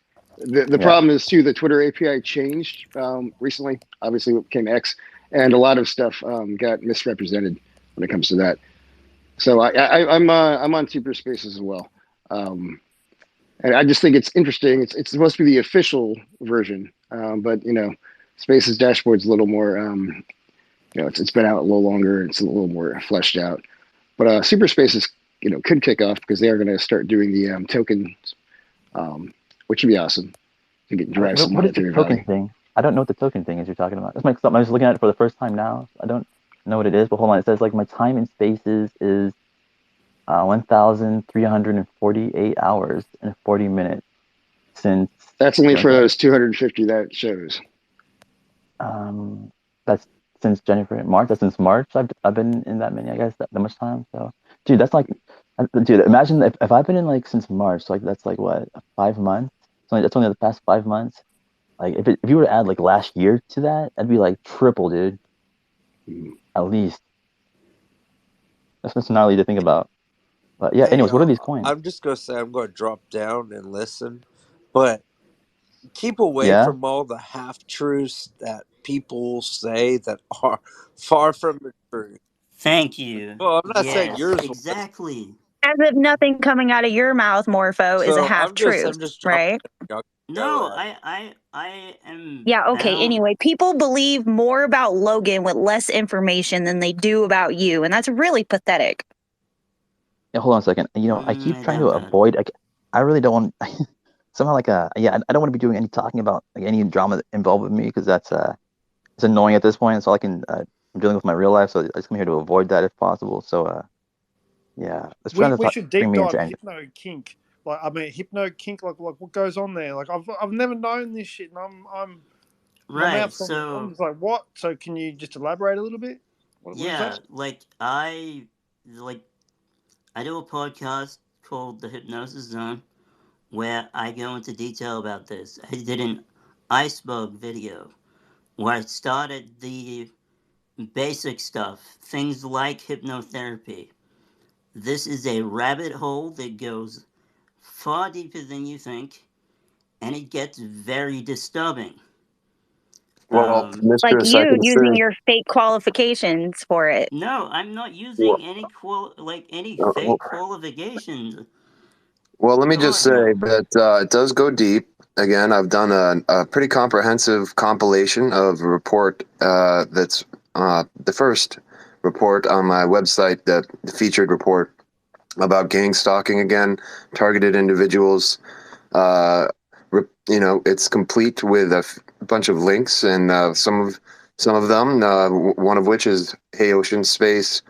But it goes on in many circles, and it is disturbing. A lot of it has to do with the psychiatric industry, the legal industry, the military, the surveillance apparatus.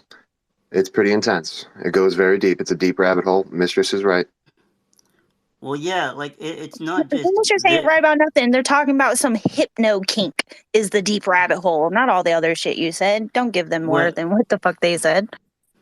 Well, And there's only 3 holes you can the really gang fucking go. stalking How deep is can the you go? gang stalking is a part of it. So, You Neural said has the gang stalking. yeah, that is a part of it because Neural has his followers, and they tried to put me on blast when I called them out on a bunch of shit. They tried to put a number of people on blast when they called us out on stuff. I have a folder on my laptop still to this day with screenshots of everything that went on with Neural and how he is unqualified to be doing what he's doing. I'm far more qualified Isn't than that this the guy. pot calling the kettle black right there?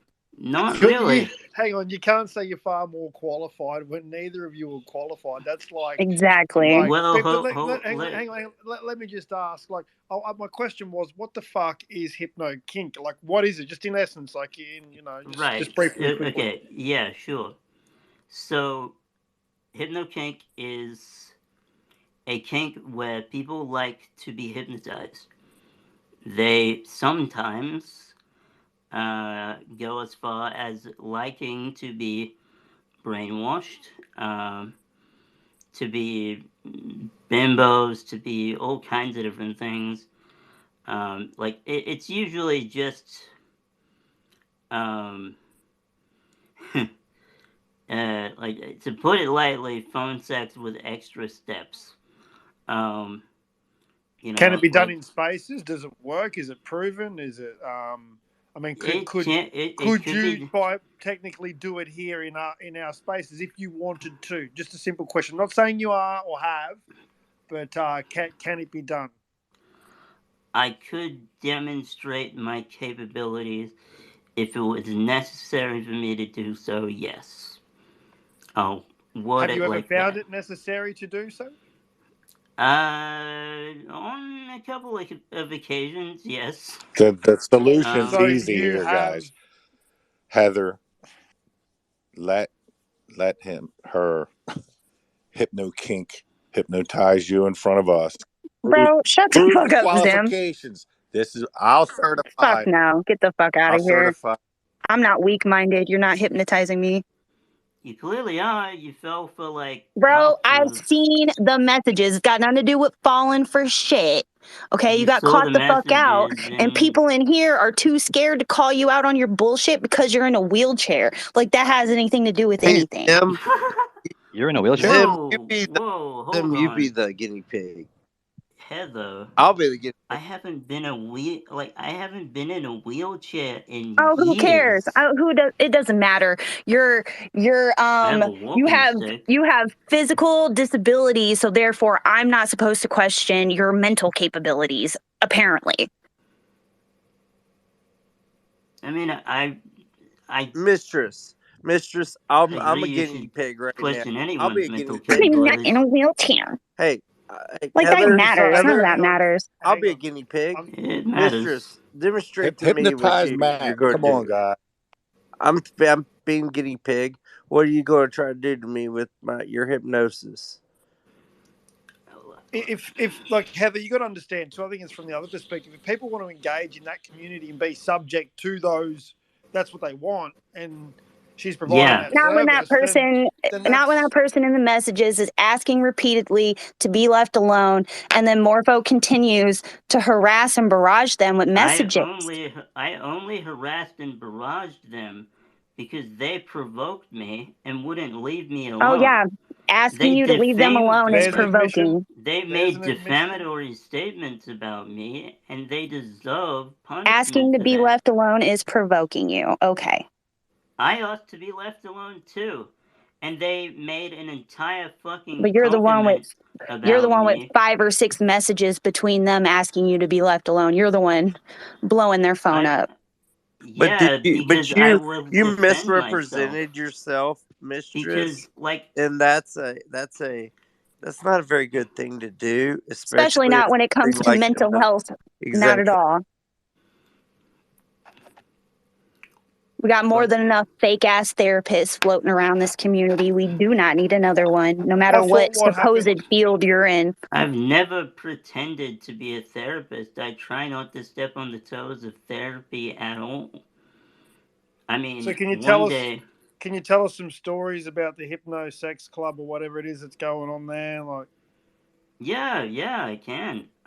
What? I don't want to hear like real stories. I just kind of want to know what is it? You hypnotize each other, and these people, when you say brainwash, It's like, this isn't even a community to you. It's a business, right?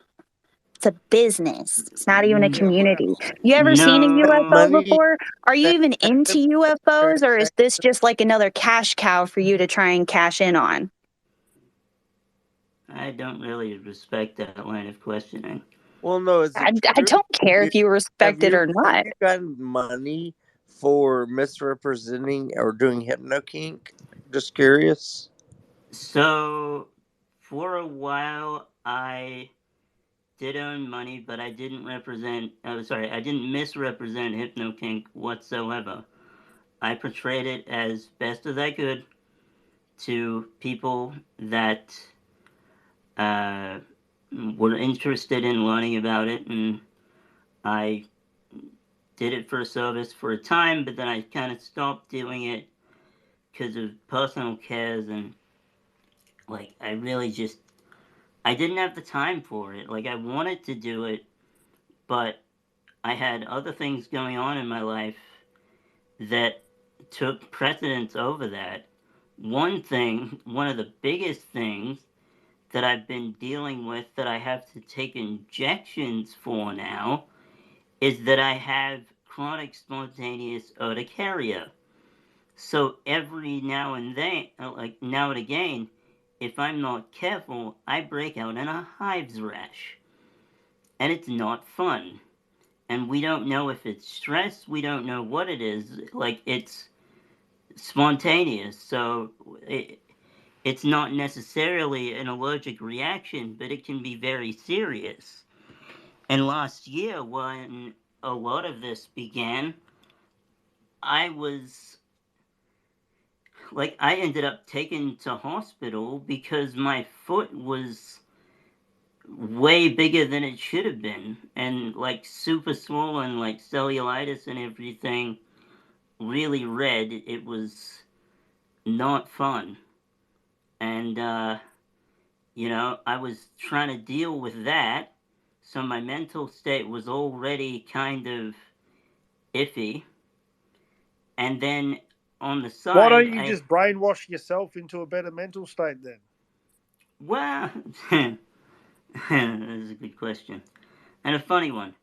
I mean, look, like, I've done hypnosis on myself. I've definitely ventured down that road. Like I said, I began as a subject, but then I met a woman within HypnoKink, and and the community that I was in called Patent Palace. And the woman that I met, her name was Huntress M. And Huntress M, we had a very interesting introduction where she asked for people's consent in like a sort of voice chat thing on Discord, and she agreed to hypnotize everyone. Now, there was a person in that space at the time who was trying to maybe do things that weren't very consensual, and she really scolded him for that because she changed his nickname on Discord to Google Consent Now. That was a thing that happened. And this was really good for me, though, because I was able to go, okay, someone in this space, like I can kind of rest a bit because someone in this space is actually like respectful of boundaries and knows that they exist for a reason. Now, where they first had an issue with me is I tried to force their hand. I tried to make them take accountability, and they didn't like that very much. Because I basically told them that the methods that they were using, like binaural beats and a bunch of different things like that, were like they were able to bypass certain responses in the brain to have more of an effect over someone. So it made the hypnosis. So I'm waiting on proof of this, but I'm gonna just ask you for it now. So there was a police report of a quote unquote client of yours that you refused to stop calling and was trying to convince them that they just couldn't function without your sessions, and his family had to get involved. I think you're getting a bunch of different stories. I'm waiting on the proof of that, but I figured I'd still ask you in the meantime. I think you're getting a bunch of different situations confused. Yeah, are you just going to answer the question or not? Instead of beating around the bush. Yeah, totally. Yeah, and you're still going to like, answer my question about how this has become your business. Are you also on another forum bragging about how you've gotten personal information of people on Twitter because they're your new clients? That's... Should we congratulate you? Is your business taken off or what? Well, my business has taken off. I mean, I have... yeah. I have regular submissives, You come into UFO Twitter to try and take control over the minds of the most gullible. We get it. No. Whoa. Speak for yourself, Heather. I'm not very gullible. I'm just saying, I'm not very gullible. Whoa. Yeah. Calm down there. Like, yeah, that's really leading questioning, and I don't like... Oh, I know where Heather's coming from. I don't care what you do or do not like. She's protective. You gotta love her for that. Like, I don't like fake ass therapists floating around here thinking that they're doing good when they're actually doing harm.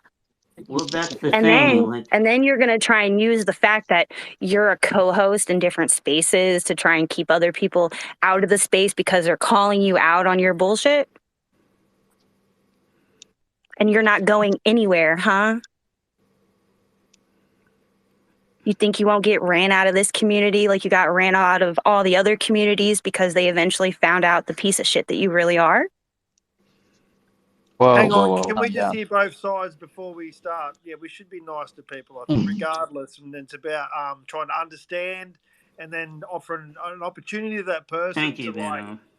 I don't know, but yeah, that's a whole different world. I'm out of my league here. I'm stepping out. You can make you can make a guy orgasm with just 2 words. I doubt that. Yeah, not this guy. Really? Not this guy. Please don't do it right now. Anyway. Yeah.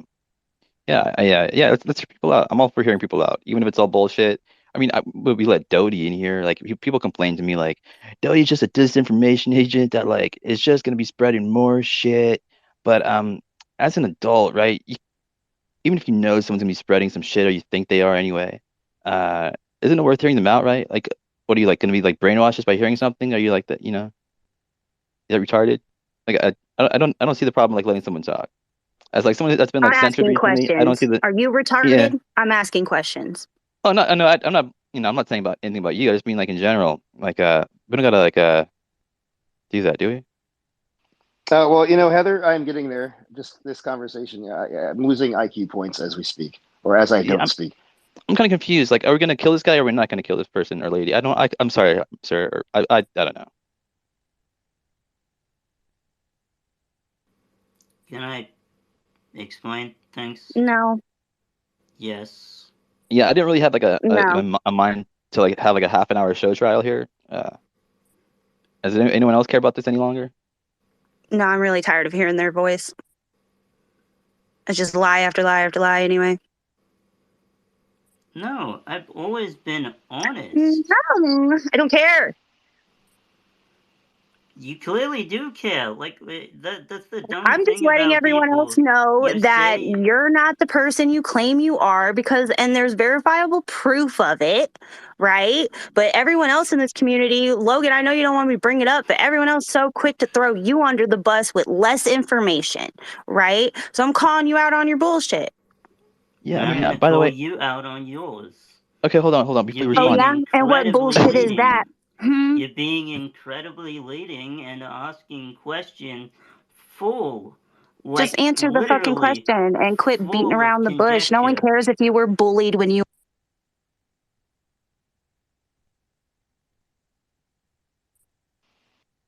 USA.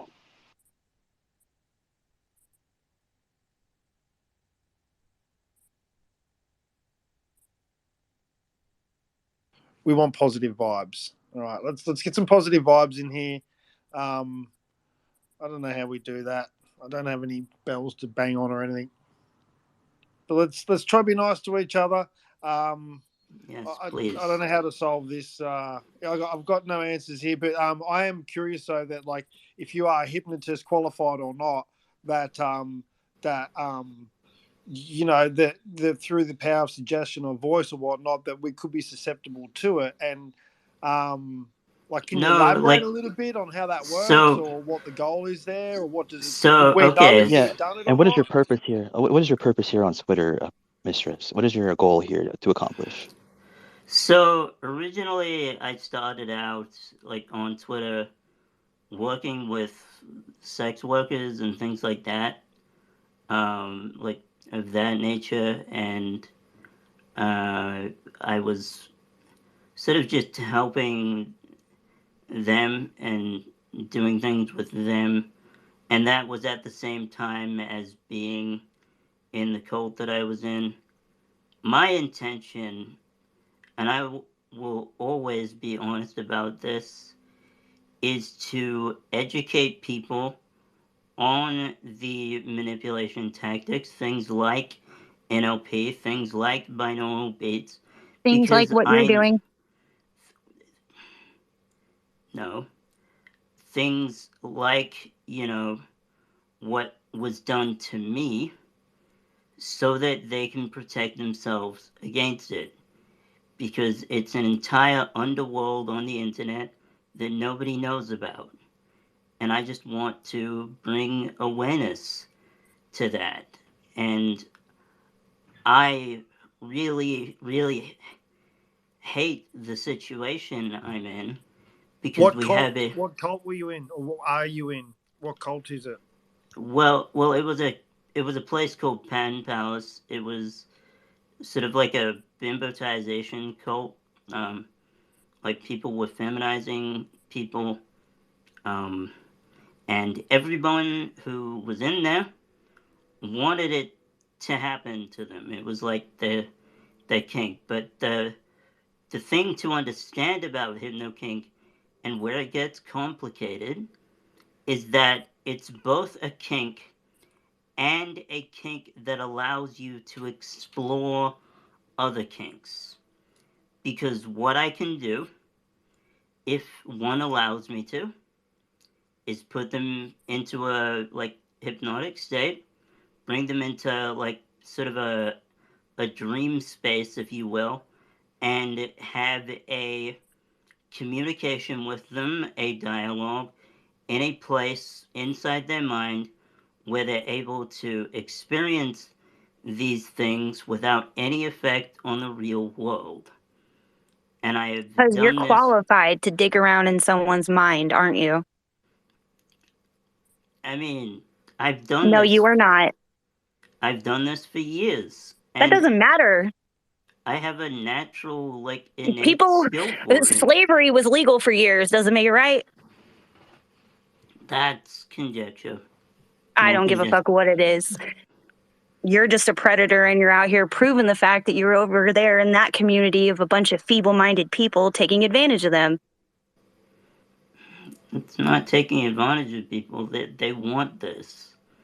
And yeah, you went there so you could take advantage of people because No, you're a predator and it was the easiest way for no. you to go about doing it. No, that's not it. Like my dad was a predator. Like he fucking, like he's a hunter. He goes out hunting and hunts deer. You know, good and goddamn well, that's not what I meant by predator.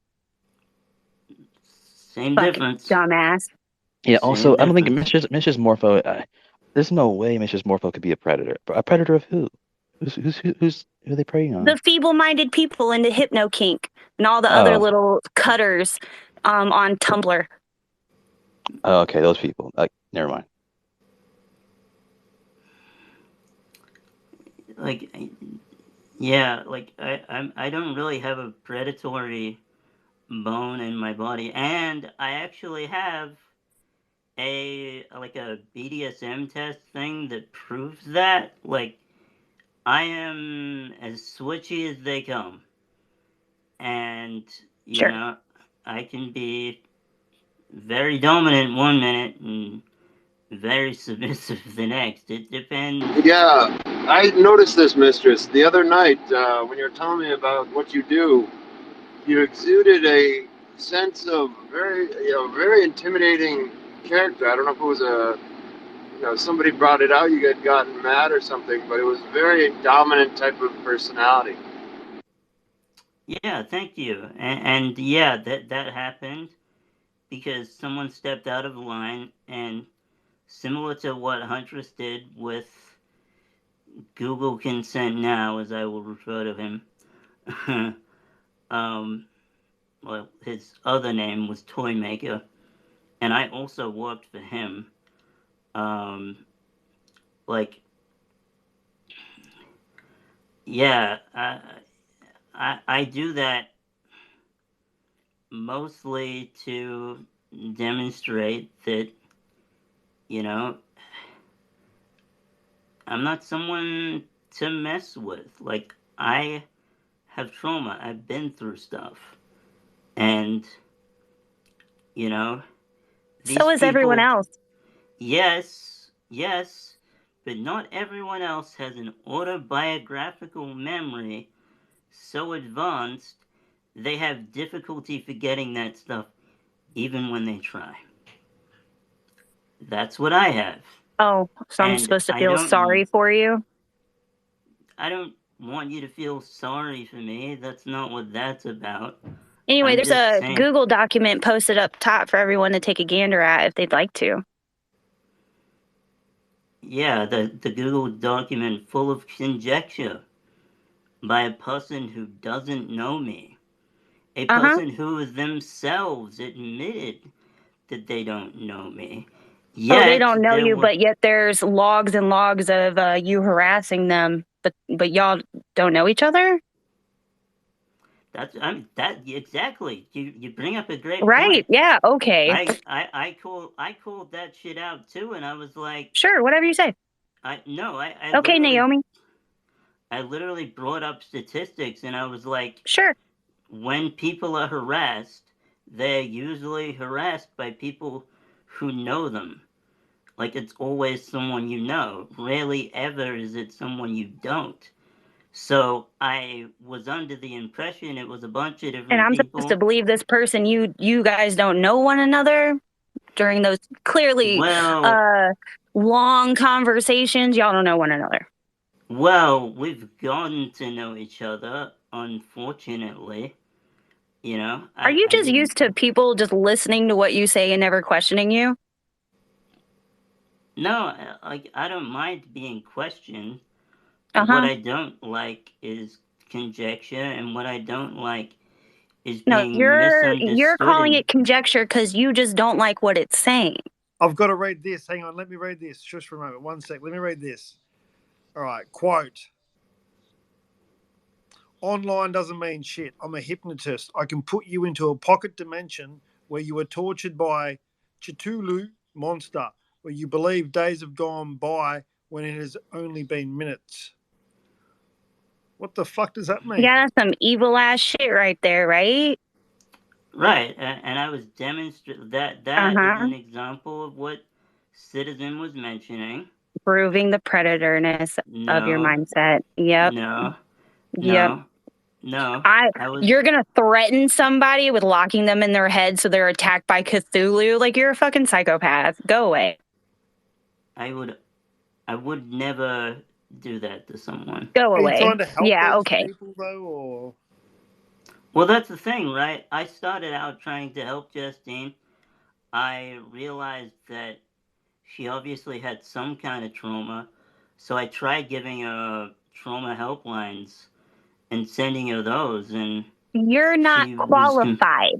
So stop doing it. Just because you're into some weird shit doesn't make you qualified for it. So stop. You're not a hypnotist. You're not a therapist. You're not any of it. So quit doing it. UFO Twitter is not your business. So I sent her to an actual therapist, and she didn't want to go. She didn't want to be helped. And that's the thing. Okay, and that's why in later messages you admit that you're the only person qualified to help them. No one else is, just you. Well, You threaten them with locking them in their mind to be attacked by the monsters, and then reason tell I'm them that you're the only person qualified to help them.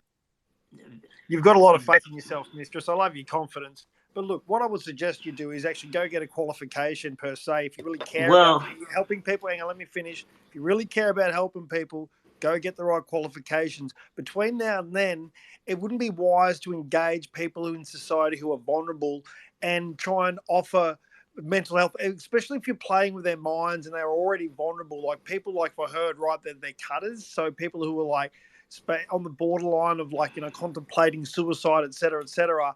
As much as you believe in what you're doing may be good, you probably should get a professional qualification. Because if something goes wrong and someone does something and as a result of something you may have inadvertently done wrong, you're kind of playing with fire there. So I kind of agree with Heather a little bit, and I think you should do the right thing, not try. The thing is, if you're coming from a good place and you're trying to help these people, We're trying to justify that shit. Then get the right qualification. No, hold on. The thing is, the qualification doesn't exist. It well, then I guess it's not anything you should be doing. Psychology degree, mate. Psychology degree. I've attempted. Well, I've studied psychology in my own time, just on a whim, because I get bored and I like consuming information. Like that's kind of what I'm like. I'm like Johnny Five. I just constantly consume. Yeah, that doesn't matter. You got to get a recognised degree, my friend, a diploma or something along those lines. And then I'm just saying, if your intent's pure, then that's what you've got to do. You can't be meddling, and that's what you're doing. You're doing what you believe to be. I don't know where you're coming from, what place you're coming from, but I don't get involved with those communities. I've learned something new today. But seriously, though, point people in the right direction for help. Well, I don't know what the fuck you've got going on. Well, that's the thing. I tried to point her in the right direction. No, you're not. If you're saying you're the only one qualified to help them. I only said that after I had done a bunch of things, and after I had harass them. No, go back to my community and sort of talk Gaslight to the new them. group. No, it's not gaslighting someone to cut through the veil of delusions. Like your veil of delusion where you think everything you're doing is correct when actually it's really fucked up. That veil of illusion, is that the one you're talking about? Because that should be the one you're talking about. It should be the only one you're talking about. Quit talking about other people. And this concludes our Miss Morpho space. Thank you for venting. Fucking loser. But why do you have to attack him though? Who are you? Okay, first of all, whoa, Victor, I'm gonna say this once. Don't spam the fucking thing, or I'll kick you from the goddamn room. That's why I dropped you a speaker before.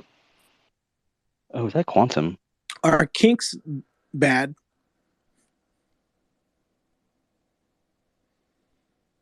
I don't know. What's a kink? What's the definition of a kink? Is that like, what is that again?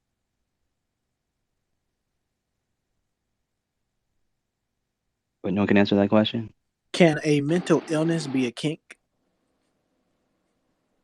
Isn't like a kink just like Sure, but what's predatory is taking advantage of someone's mental illness because they have it as a kink. But what if you That's predatory? What if you have a real problem though?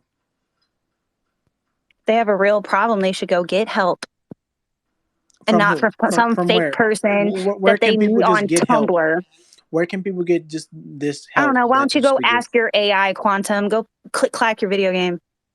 Okay, so you don't have the answers then. It seems like you're just making things worse. Okay. You're just well, making how am I making things worse because Morpho's over here fucking messing with people's minds? Well, if you're so smart, then why don't you provide the answers? Answers to what? What a kink is? Bitch, you have Google? I understand you've never had sex a day in your life and you don't know what kinks are, sex is. It's not about sex. It doesn't matter. It's not about mental illness. Are you about okay mental with health. Morpho? Do you want Morpho to go into your brain and fuck with you? Somebody. Yeah, I'm going to attack that fucktard. It's about when someone says leave me alone, you leave them alone.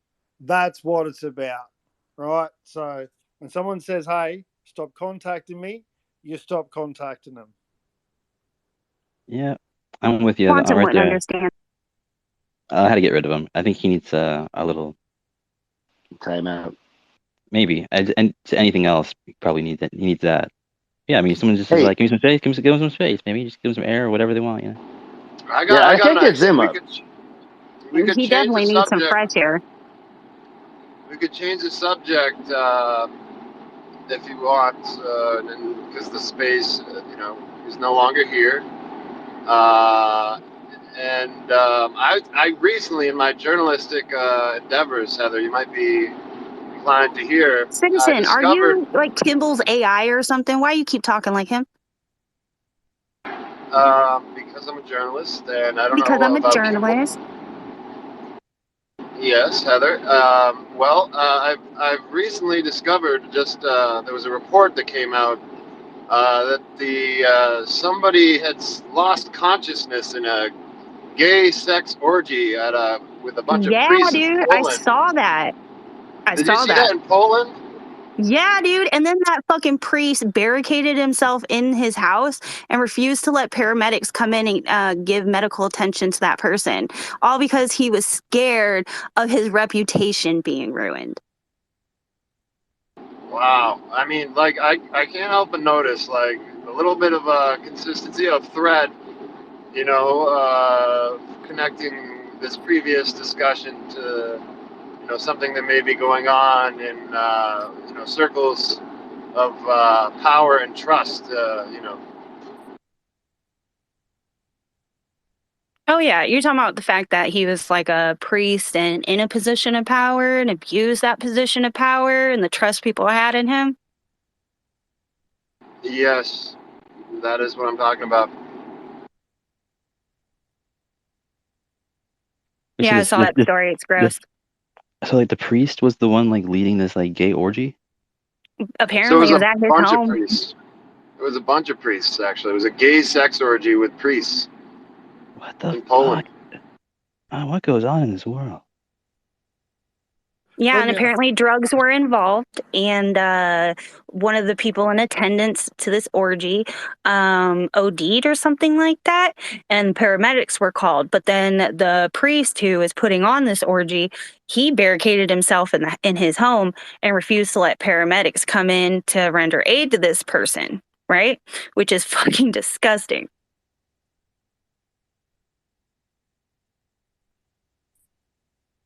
They're probably playing Yeah. like crazy. There was Right, actually, I don't know if you caught it. There was one that happened, like a similar situation that happened at the Vatican under Pope Francis. There was like one of his like closest advisors was like having like this gay sex orgy in the Vatican. Wasn't it a cardinal or whatever they're called? I can't recall offhand, but it says somebody of obviously close to the Pope, taking place in the Vatican. Pretty shady. Extremely shady.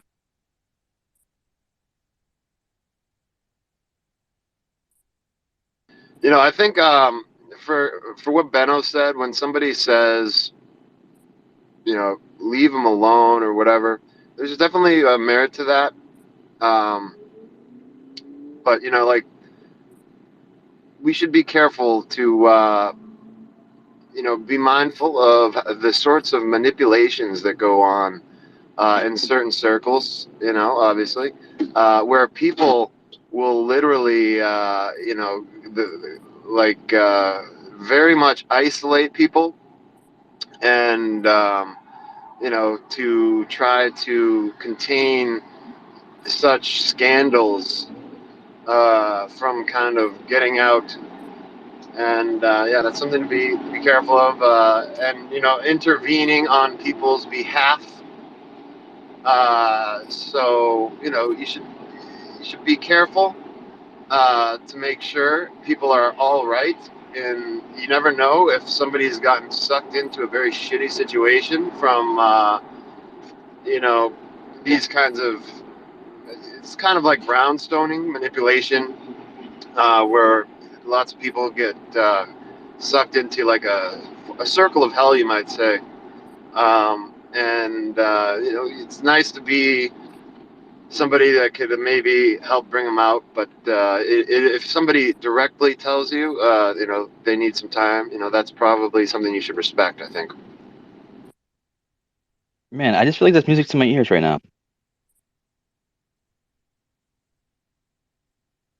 I don't know what the fuck you throwing thumbs up and 100s for. Someone asked you for time and space, and you refused to give it to him, Morpho. The fuck? Hundreds, thumbs up, even though I did the exact opposite of everything Citizen just said. Yeah, you know what's weird? Like, yeah, there's a lot of emojis, right? Like on that super spaces thing, like they keep track of like emoji counts too, and like which emojis are used too. Like Jesus Christ, there's been like over like 100,000 whatever's emojis like used. Like I can't believe that. I'm interested to see how many emojis UFO Shane has used in his time on Spaces. Yeah, I looked at like at my space from Saturday, and it says like how many emojis were used and like which ones and how many of those each. Like damn, I looked at the down thumbs, and there were 21 down thumbs. I thought, wow, it reminded me of UFO Shane. I had the same thought you did at that moment. I should look up his profile. Can you see like your individual emojis, how many you've used or other users? I haven't been on there to check it out. Oh yeah, I don't know. I haven't checked out my own. I don't know. I don't know how to do that yet. You know how to do that, Jono? You know it better than me. Like I saw a screenshot of Ocean's. It was like, Yeah. but it was like all the emojis ever used in her spaces, right? So I didn't know if you could filter it down or not.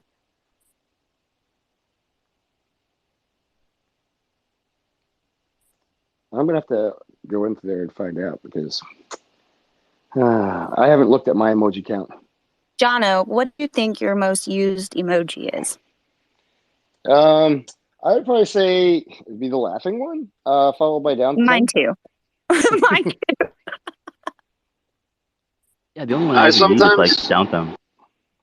I mean the laughing one, down thumb. I sometimes get in like somebody's playing a good jam, and I just start like pumping my fists like I'm at the club, and so I might have a lot of fists, but I don't do it, often. It's only when it could distort my results. It's kind of like what I do to throw off the AI with my kinks, you might say, or my preference. I go on to Tinder, and I just like everybody, and I just put heart, and see what happens, and then I usually like smuggle in like in my profile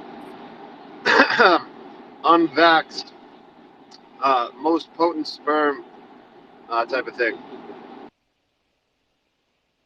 Bro, you're a fucking trip. They need to have little pill emojis or like tomatoes. Like, you throw tomatoes at someone on a stage. You can just like tap that. Yo, speaking of emojis, I saw last night that Mars posted she finally updated her fucking app, you guys. So next time we see Mars, she most likely will not have her peace sign anymore. And that saddens me.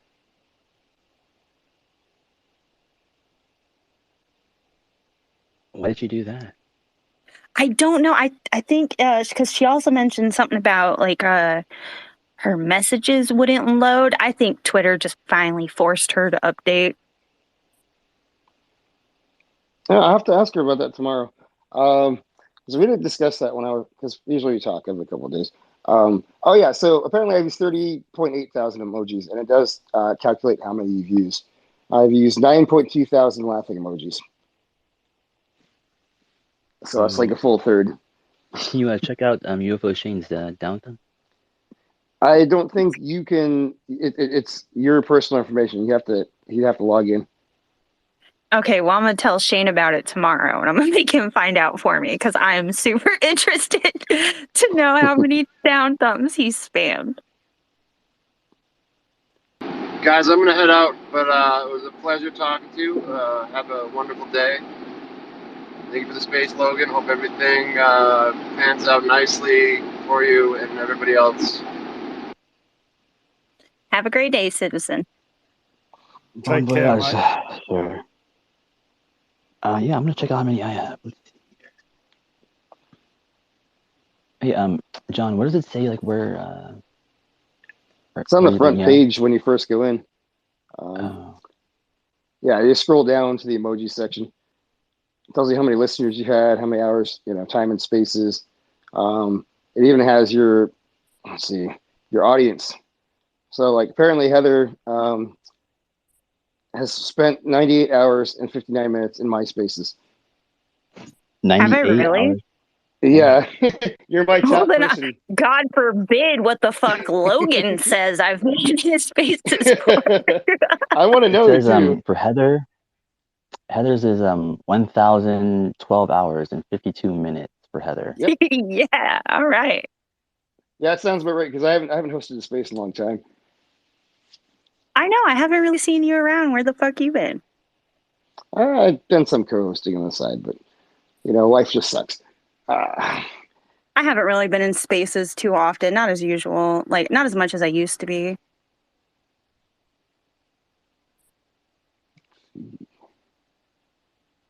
Yeah, I feel you. These are some interesting metrics. Yeah, I'm looking Why? right What's now. that?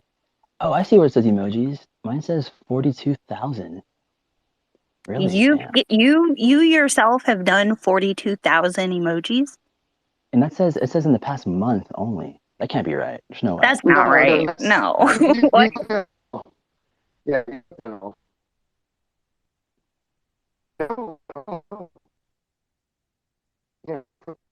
Jono, your audio is rubber banding. Oh, you know what it is? No, that's not my emojis. Those are emojis that I guess people have used in my space. That's what that means, I think. Correct. Spot on.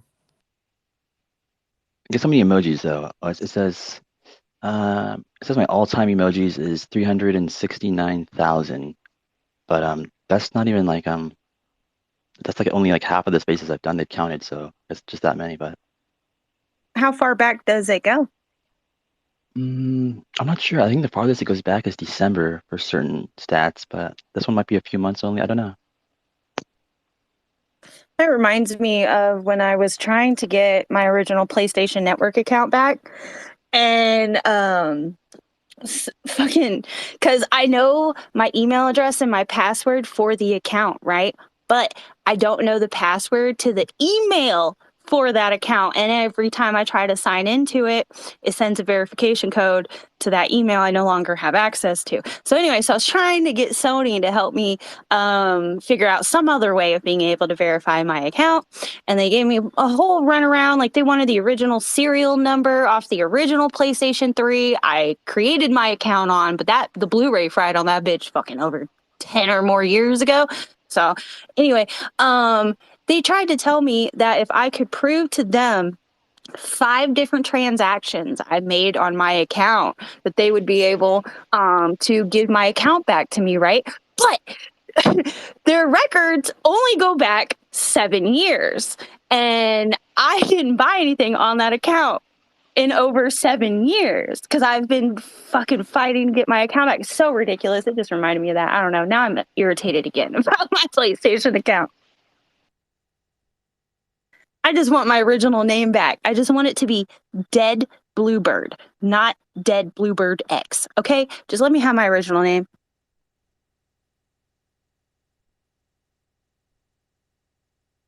Yeah, Sony, give her name back. Jesus Christ. Yeah, fuck you, Sony. And you know what sucks, right? Is my ex-fiance, him and I created our accounts on the same day, same PlayStation, right? And so we did a 3-way call to Sony once, and we tried to get him to be able to get his serial number off of his account because we created on the same one. So we were trying to convince him to give him his serial number attached to his account. That way I could turn around and call them back and give them the serial number. But that shit didn't work. They suck. The fuck you clapping down there for? Huh? Yeah, you think I could bring them up? Do what? You think you're cool if I bring them up? No. The fuck do they have to say anyway? I've got the clap and I'm giving it to you. I'm curious about this 2-word orgasm. Can make someone orgasm in 2 I words. highly doubt that. Have you heard their voice? It's like the 2-inch punch, but it's of like the sex world. I've never heard of this maneuver before. I'm very curious by it. I saw it like, I don't know, it must have been like a week and a half ago now. I did it myself with 2 words. I said I'm rich, and the look on their face was just instant orgasm. Yeah, I heard you're rich, bro. I heard you got thousands of dollars in your bank account.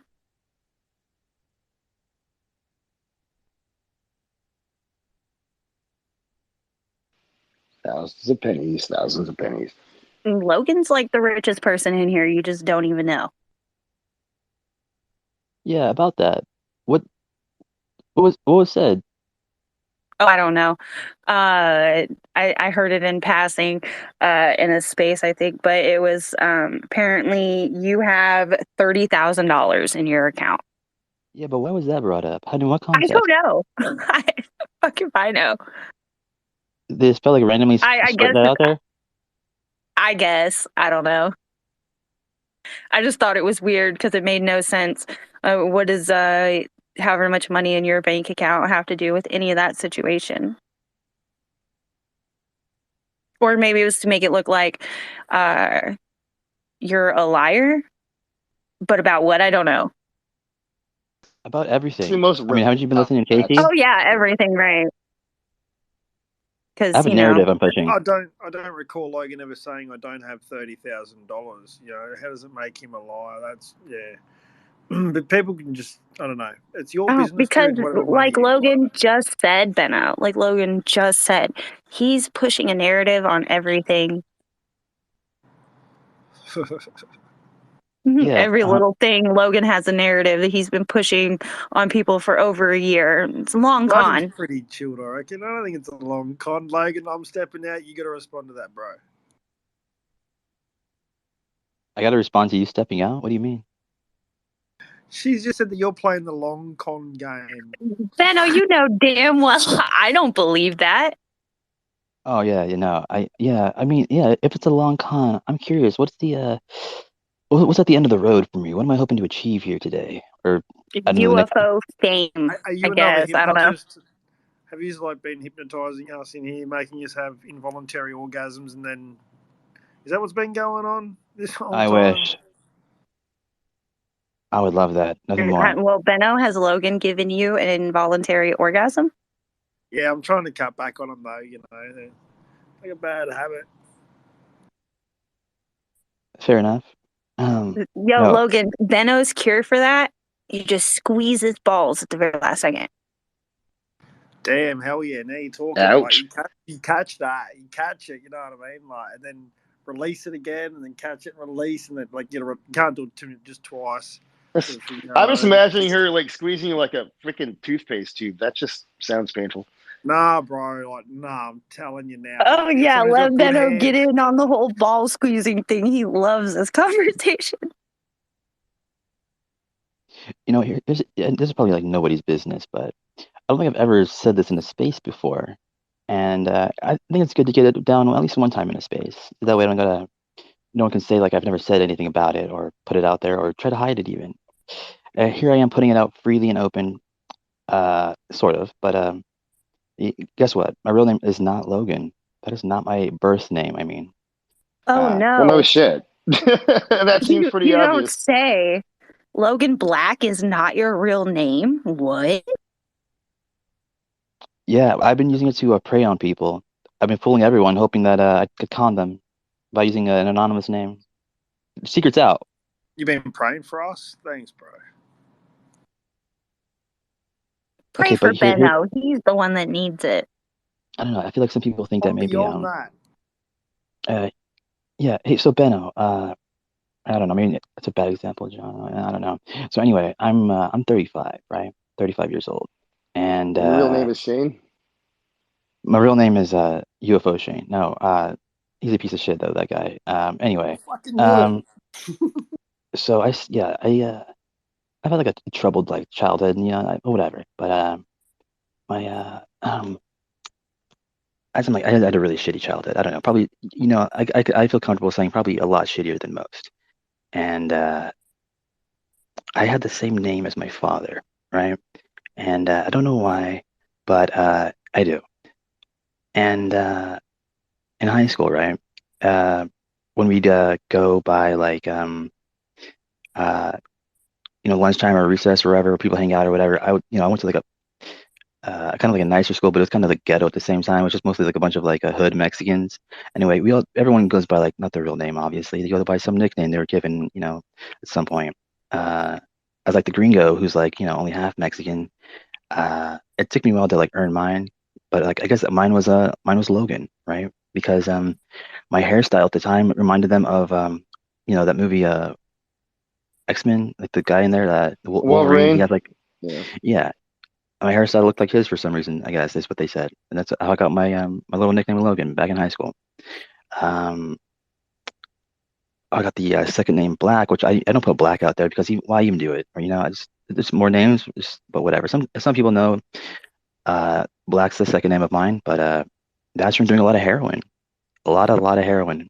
And I was living in an apartment in Long Beach. I was 19, and my roommate said you're always you're always doing black. You're always fucking doing black. Every time I see you, they just call you fucking Logan Black. And I started going by that as my second name since I was like 19.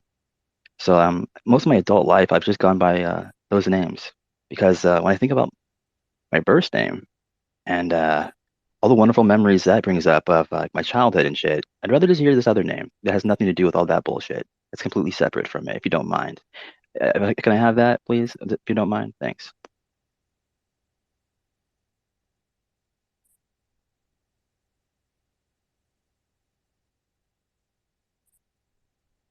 It was to be Logan to me, bro. Like, I already knew that anyway, but you're still Logan, dude, and I respect that, and just always known that, Not always known it, but, I respect that. I mean, I've always gone by Logan, even like when I go to work, my name tag says Logan. When they like write down your name or whatever, it's always Logan. Like the only time you'll ever not see it Logan is like in like legal paperwork. You know what I mean? That's the only time you'll see like the other name, right? But in any other case, it's always Logan. So it's like I consider it like my real name. You know what I mean? I've had jobs that they don't mind if you don't put your real name on like your name tag or whatever. I have several name tags from old jobs that say Birdie.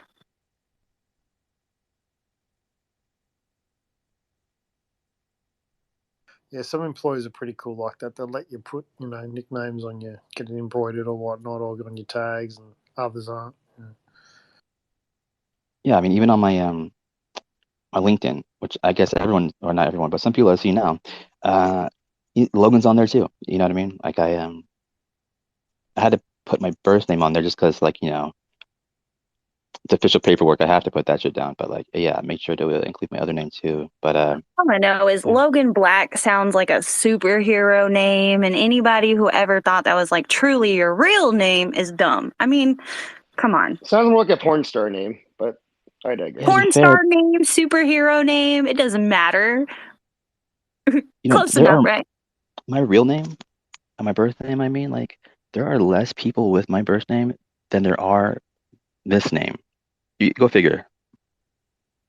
Well, somebody with your birth name it has something to do with the January 6th insurrection. Oh yeah, how so? Yeah, well, just Google your own name, bro. Wow. Oh, really? Yeah, where was that again? Just Google your real name, and then you'll find out that there's a guy who is like facing legal shit because he was involved on January 6th. Got the same name.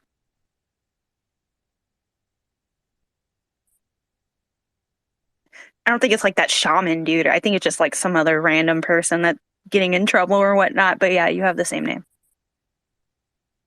cool. Yeah, so someone trying to Google your real name is only gonna find shit about that guy because that's all I could find. Be Yeah, I careful. mean, Hey, Logan? you're not gonna find info because, like I said, I've gone by this other name like most of my adult life. I never used that other name, so like there wouldn't really be anything on that name that I've done really. You know what's fun is even my real name, even if you try to find me under my real name, all you find is some fucking famous actress with the same name. Right? So annoying. So it's a good thing that I'd always wanted to be a writer, right? Like imagine if that would have been my pen name. No one would ever found me, right? That would suck.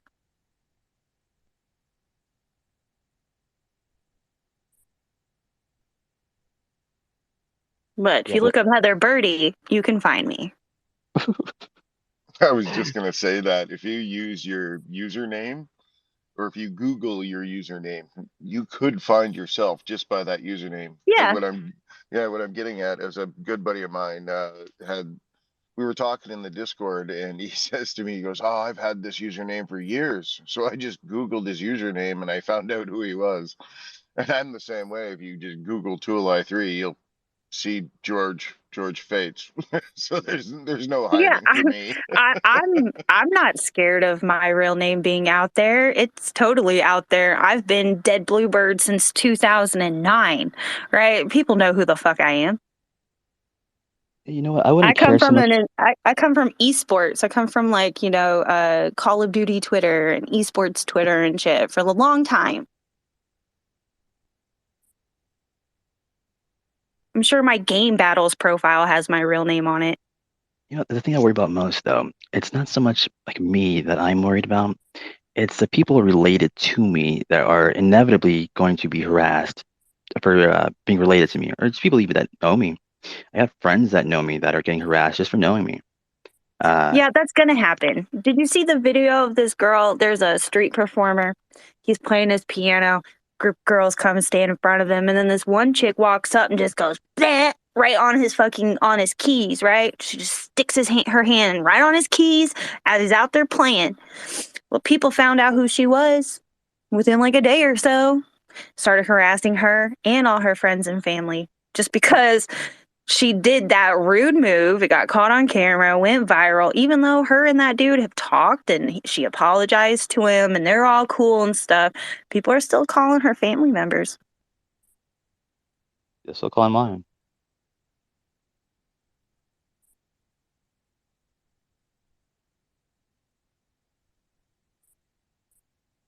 Yeah, it's really shitty. You get like a random phone call from like a family member that's like crying, like, "You won't believe what this person said about whatever," and like, oh my God, like, Wait, yeah, someone's already done that?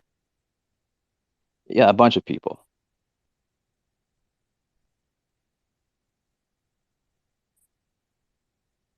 And like, based on what? For what? To what Are end? they calling your sisters? Yeah.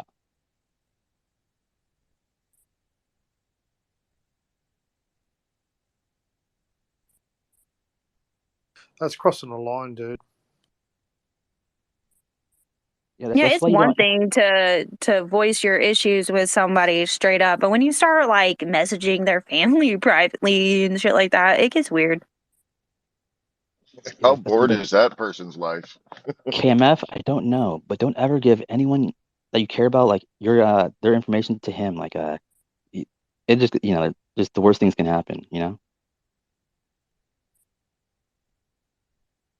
Which is funny because before I was doxxed, I told like a specific person like about who this person is, and I was like, you don't ever like want this person to find out who you are, and like I totally regret saying that in hindsight.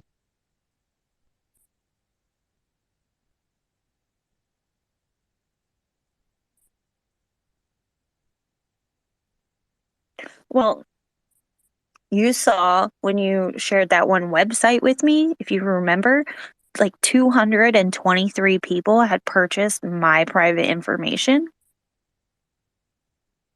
Do you know how many people purchased yours? No, I didn't look, but are you sure they purchased it? I don't think they It purchased it, did said they? there was a purchase option on the page, and it said that 223 people had purchased it. Now, I don't know if that was talking about mine in particular, but I assume that it was, because when I went to someone else's page, it said a different number on their option for me to buy their information. So when I was on my own page, I assumed when I saw 223 people had purchased my information, I assumed that was mine in particular. You sure it's not a phishing website where, like, how reliable is It's this called website? Spokio. What's the feedback? You ever heard of it? You ever heard of it? I haven't. What's the They compile any and every bit of information of you on the internet into one spot. Not only that, they have phone numbers, addresses, previous places of employment, people who have lived at the same address as you, and it has like all of them listed on your fucking page, and they can go and click. Like, you could click on my baby sister's name, you click on my aunt's name, and then you could follow it to their information and all that shit too. That's incredible.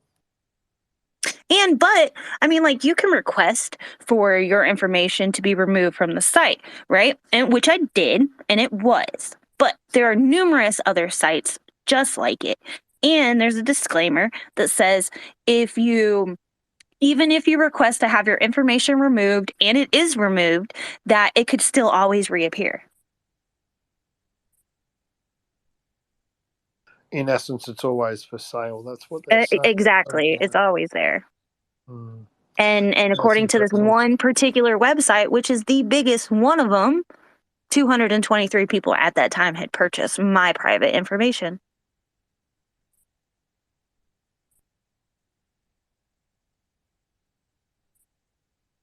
Good luck, because I ain't got money, because you ain't getting shit.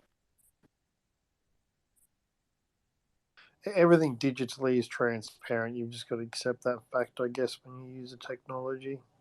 I guess that's why Musk is pushing for end-to-end encrypted phones. The government is saying, no, why should you be encrypted? And yeah, it's the wrong way around. The government is supposed to be transparent and we have privacy, but instead we're made transparent and the government has privacy. Ooh, good point.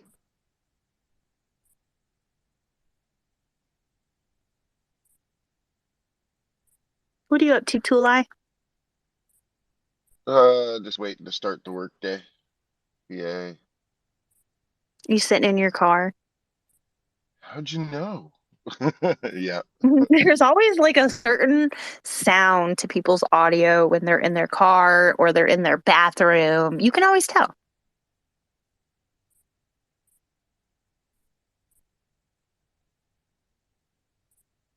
Yep. Getting mine right before I go into work with these people. I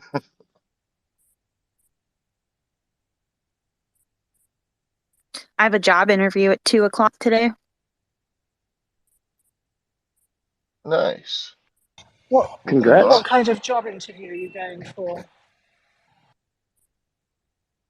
Oh, nothing fancy. This little restaurant here in town.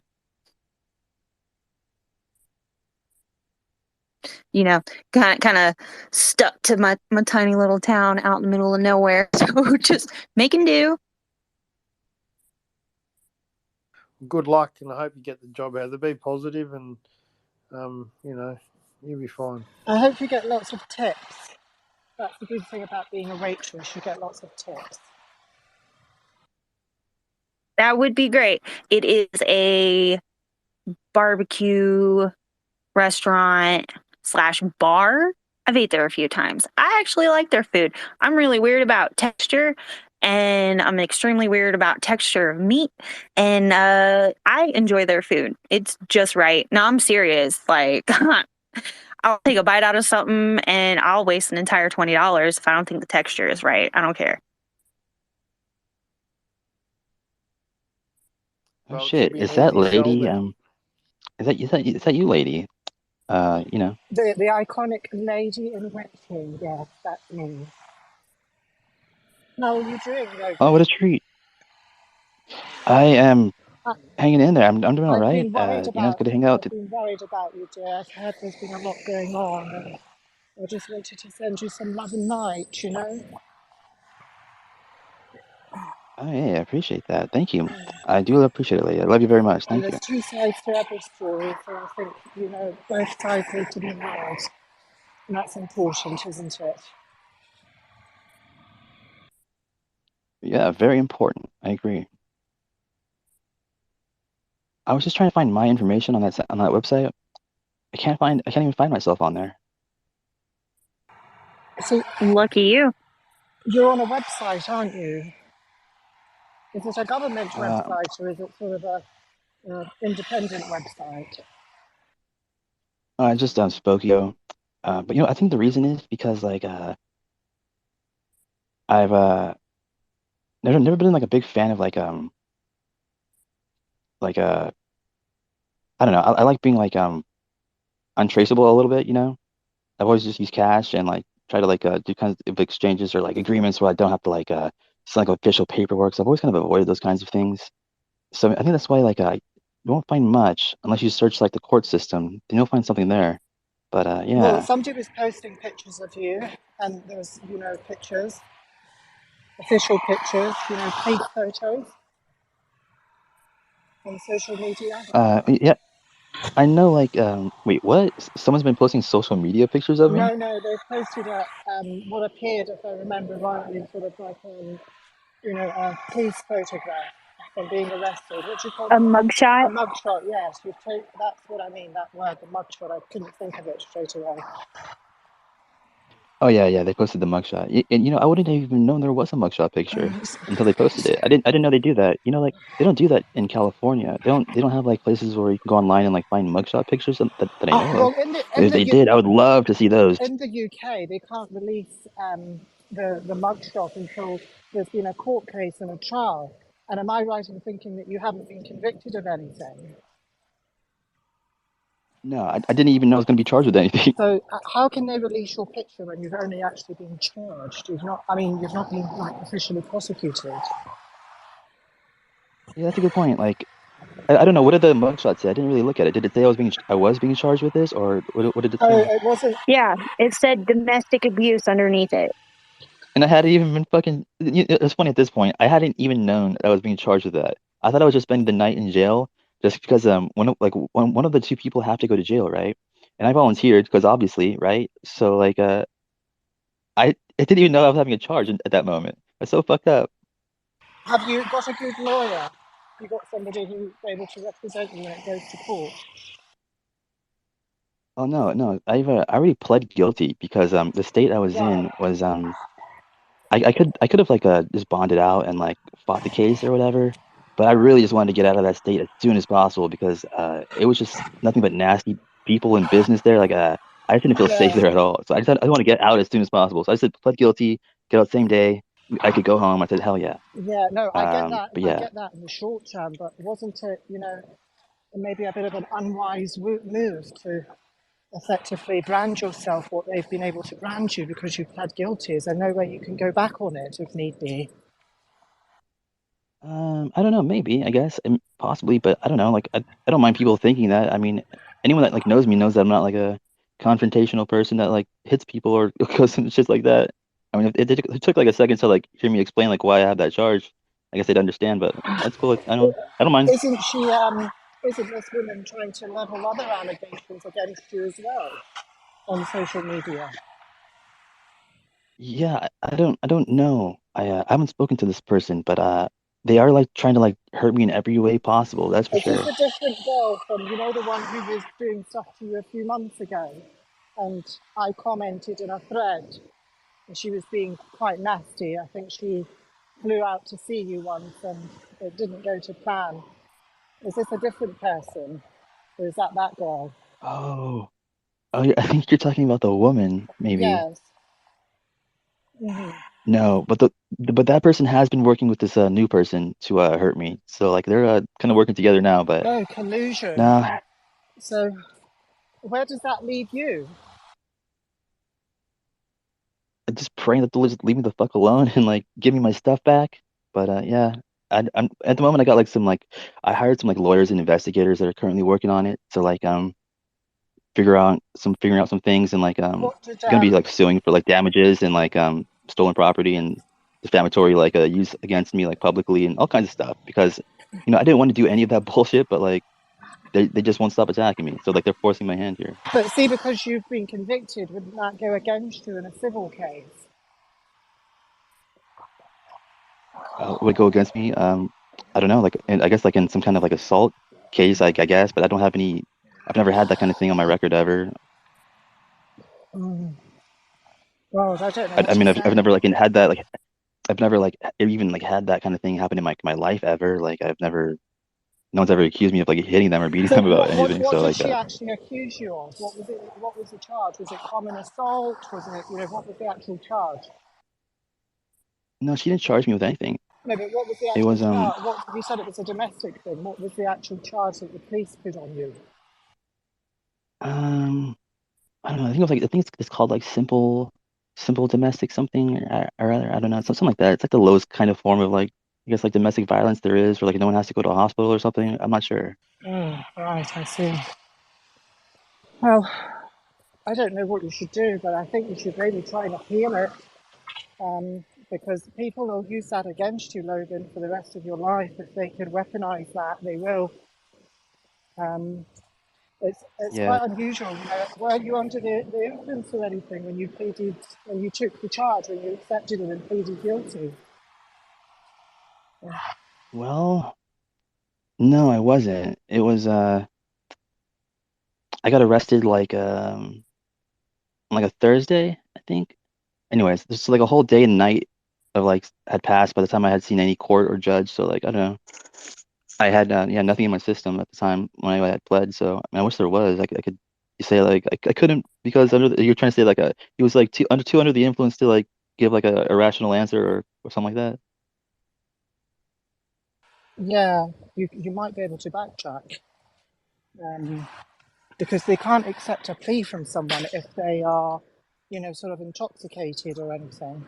And it happens all the time. It happens more than people want to believe. In the UK, if there's an allegation made, the police kind of need to have corroboration. And you hear a lot of cases where the people that they've relied on as witnesses were drunk when they took their statements. The police didn't bother to go back the next again day when they were sober. And a lot of cases get thrown out on that. And it's just typical, genuine, sloppy police work. It happens all the time.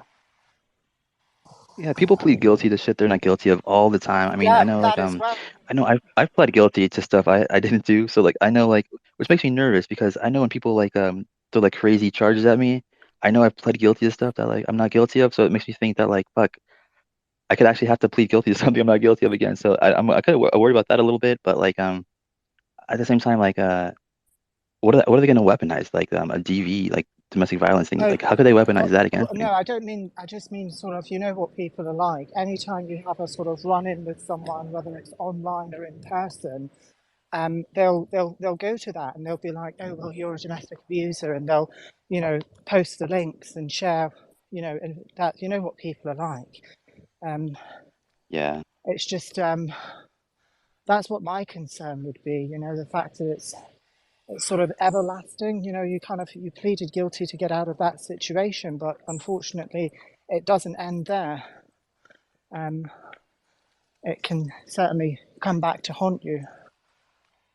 That's why I think you should certainly speak Yeah. to your lawyers and see if there's any way that you can get. Well, I mean, even if I could like speak to my lawyers and get that like taken off of my thing or whatever, it doesn't really matter because this person had the intent to like keep on hurting me and like decided to like release like my personal information out there and give it like my information to like dangerous people and so like I have a mugshot picture out there with like I guess a domestic violence thing label on it. So that's gonna be on there like out in the world forever now, whether like I'm guilty or not. The internet's gonna think I'm guilty anyway. So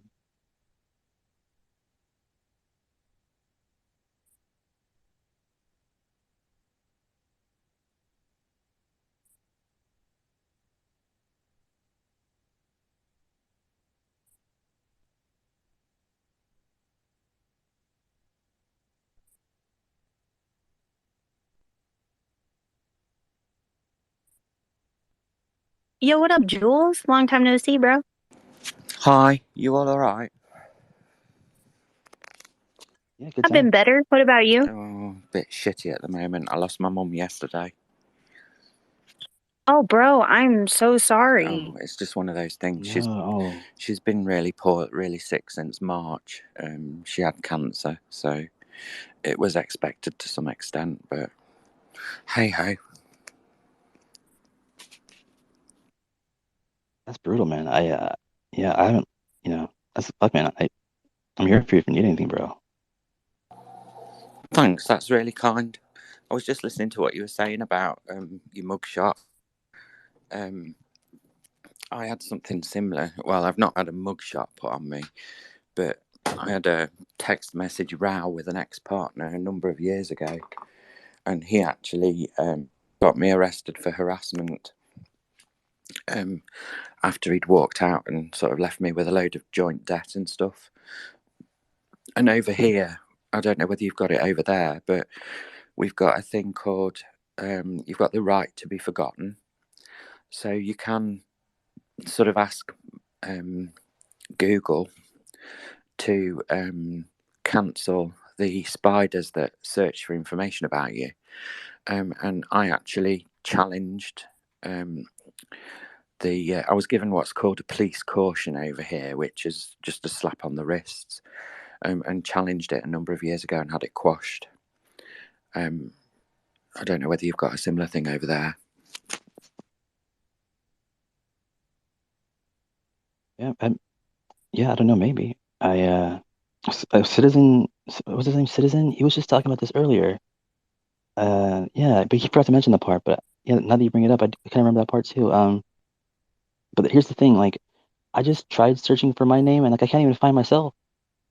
There's just so much information about me out there. 'Cause I don't really go by that name. So I wouldn't worry about it. There aren't many people that go through life without some kind of problem.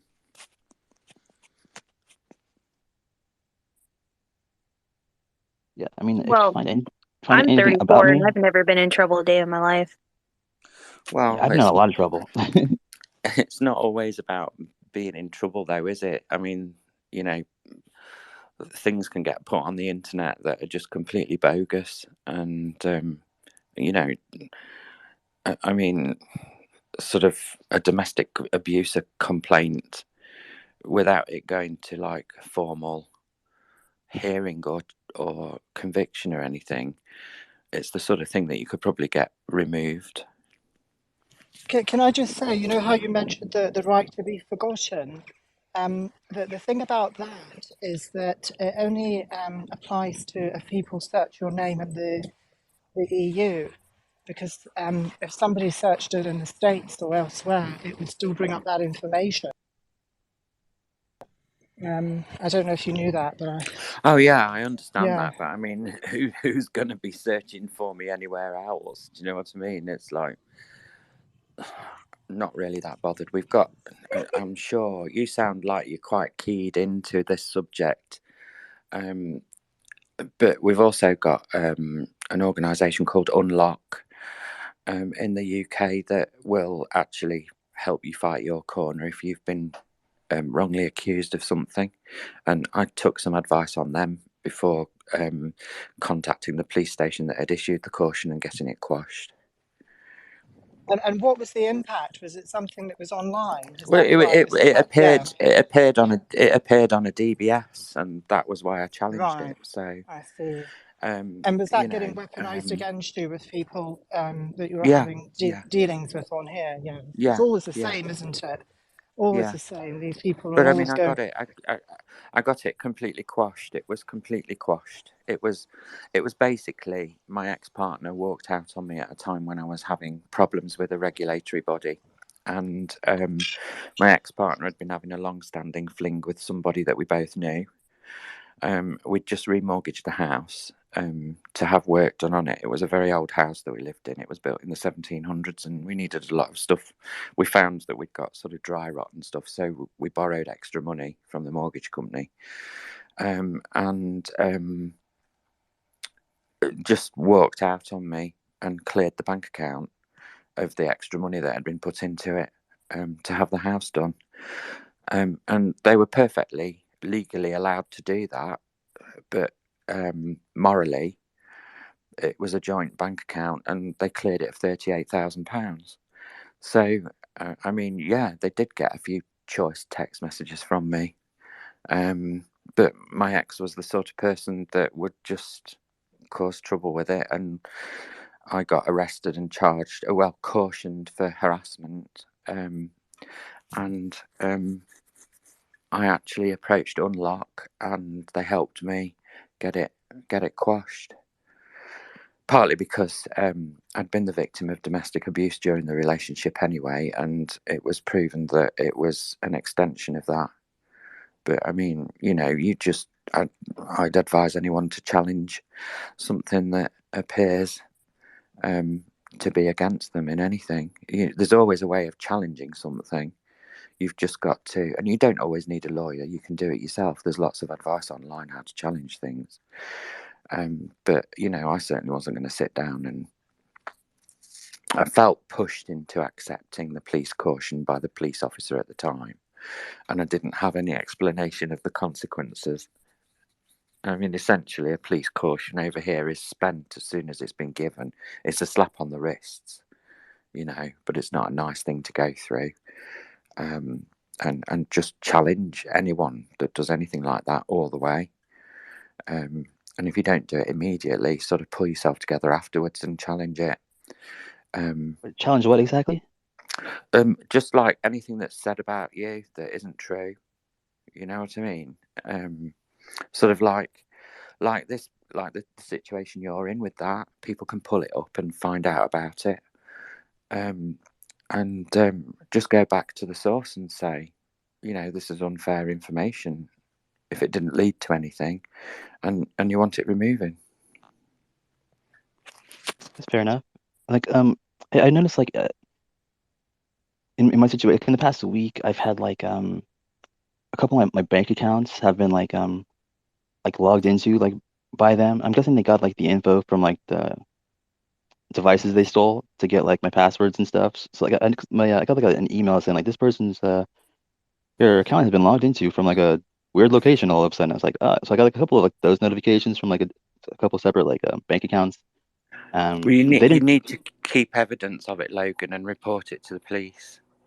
Keep evidence of it and report it. Don't sit I back did. and yeah. Well, that's the best thing to do.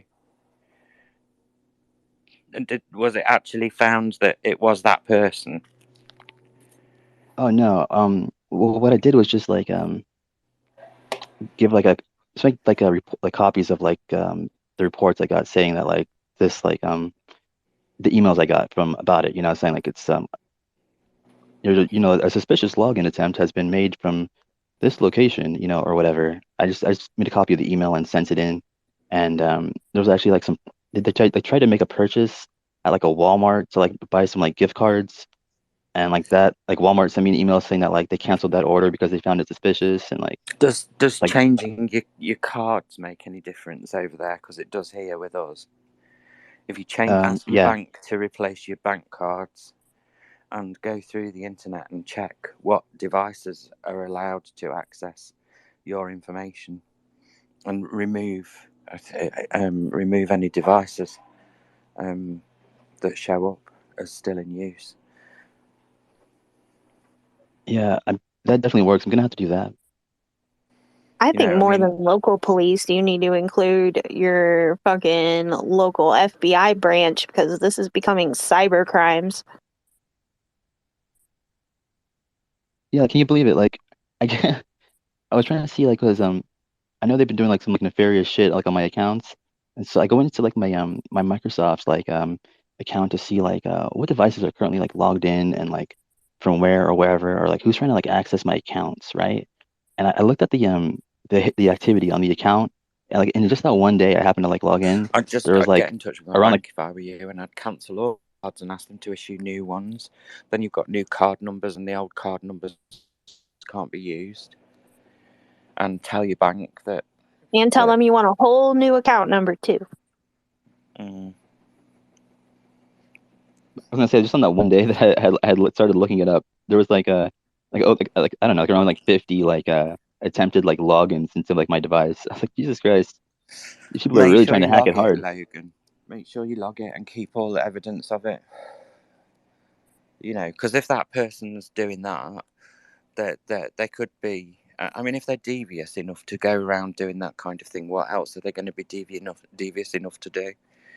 I mean, they could be stealing your identity or anything. You know, I'd make sure that everything was screenshotted, kept safe, contact the bank, you know, make sure that the bank are aware.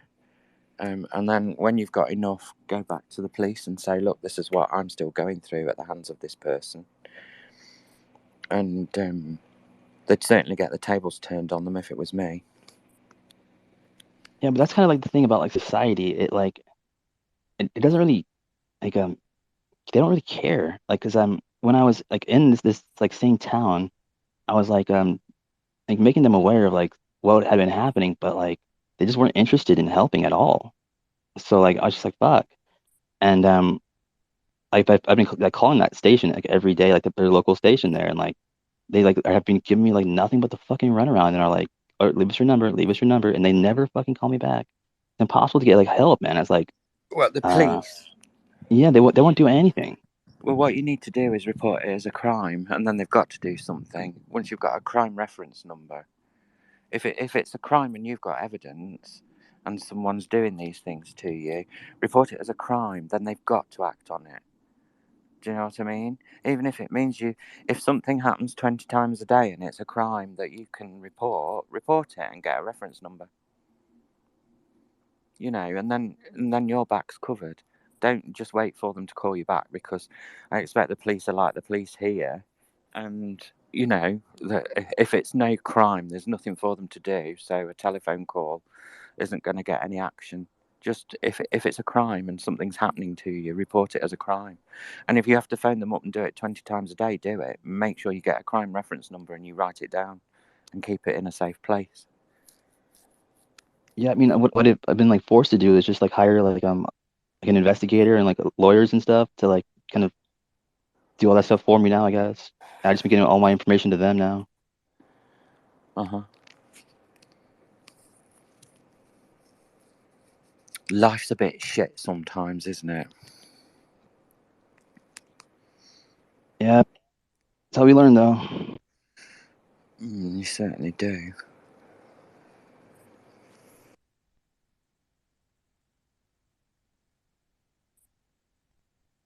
Hey, Jono, you've been how you been doing, Jono?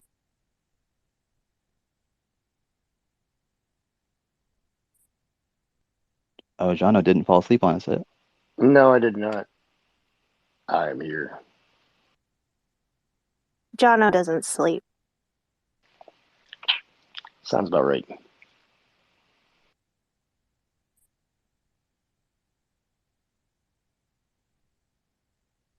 Yeah, it's like what time is it now, Jono, where you live?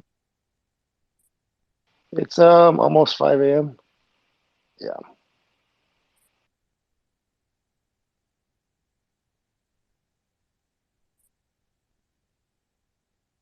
Yeah, I used to say that I say like between like 5 and like 7 is probably like the worst time to be in a space, because it just gets like really like quiety, like super quiet. I think it's It's because that like in how like between time yeah, when It's that one transition coast there. is waking up. Because God, it's it's only gone lunchtime here. 6:44 It's here. afternoon. You're Yeah, still I in know. mourning. I live on your time and my time because my boyfriend is in England, so I'm always Oh, right. thinking it's 6 hours ahead. what's he up to? We're battening Uh, down the hatches. It looks like we've got some kind of hurricane or something coming over us. I think he's still passed out.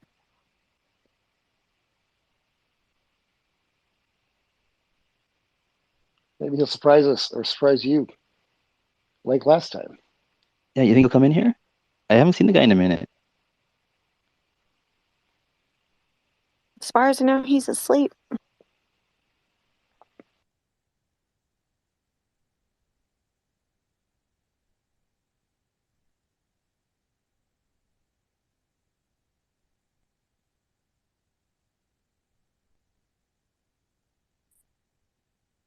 Hey, you want to hear this? Oh my God, you probably don't want to hear this song, but I don't know, unless someone has anything more brilliant.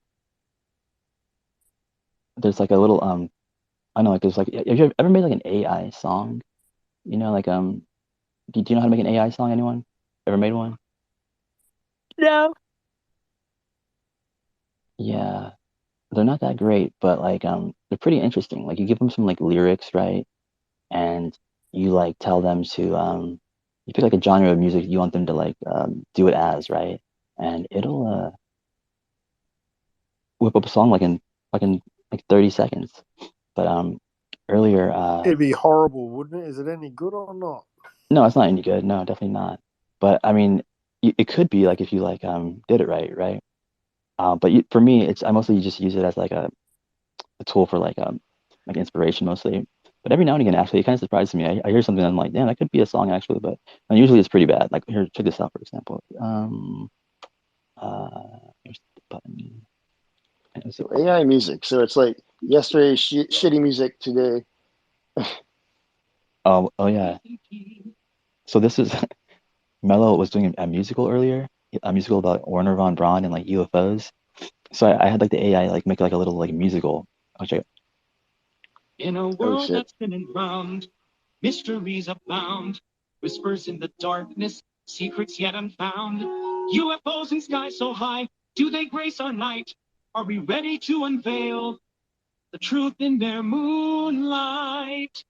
Oh, the world is buzzing, curious and keen, yearning for the truth about the unseen. Did anyone see that Diana Pasuka chat? We're not allowed to talk about that here, no, not yet.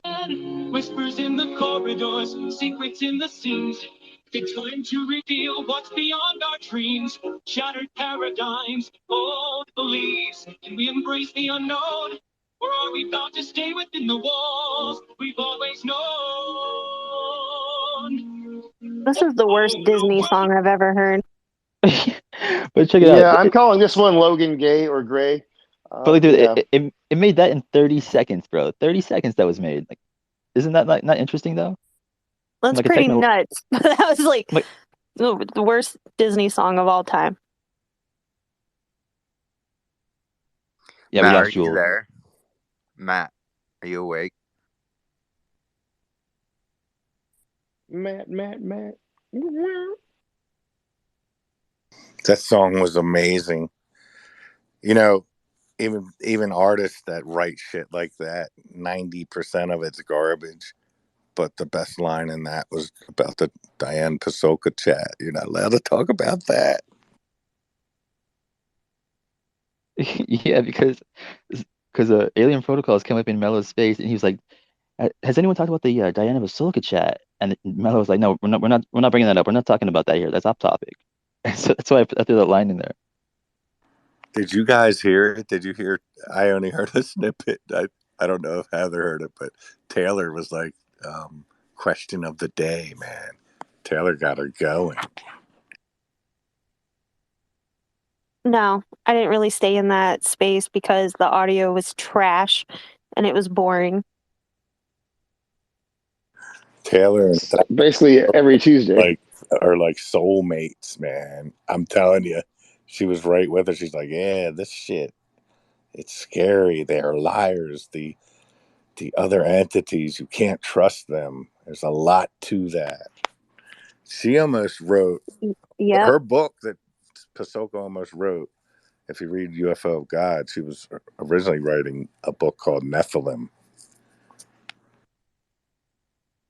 So what you're saying is Taylor sucked her dick in that space. Well, I didn't know they I knew each wouldn't put other. that in the I was say which Taylor? girl Taylor. Well, which Taylor? Okay, that didn't help. It's okay, Shut Mistress up, John. Zimberly. Hey, I can have a joke at least once a day. No. No. I did notice that like when Taylor spoke, did you notice how polite she was? I thought it was super cute, like the way she asked her question. I know you usually get like usually kind of a aggressive, angsty Taylor, but this one was very sweet. I thought that was very nice. Yeah, because she wants to kiss somebody's ass who believes the same nonsense she believes. Oh my god. You totally mean the world to me because we both believe in Nephilim.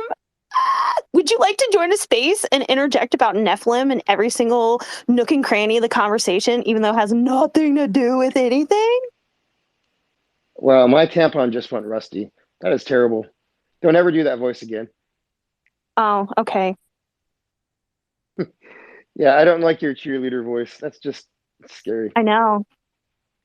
Yeah, I don't Me remember neither. Diana like I didn't notice she was like praising her so hard, like, oh my god, this or that. I was just making fun of her. I literally just said I wasn't in that space for that point. Because Oh it was yeah. boring and stupid. And why the fuck would I want to listen to Taylor talk about Nephilim? Well, it was only briefly. I've listened to that bitch talk about Nephilim for hours. More hours than yeah. I would have liked to have given that bitch. Dude, guess how many hours she has spent in my space? 895 hours. Let's find out. Let's see. It's like the Price is Right. Can we get whoever's closest without going over?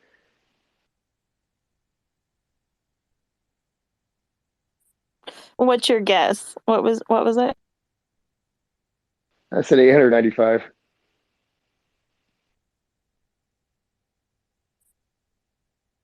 $666. Boom, on the nose. If it was that though, I would lose my shit. That would be so funny. Man, you can't let Zimberly can't win. That's a great number though. No, I want Zim to win.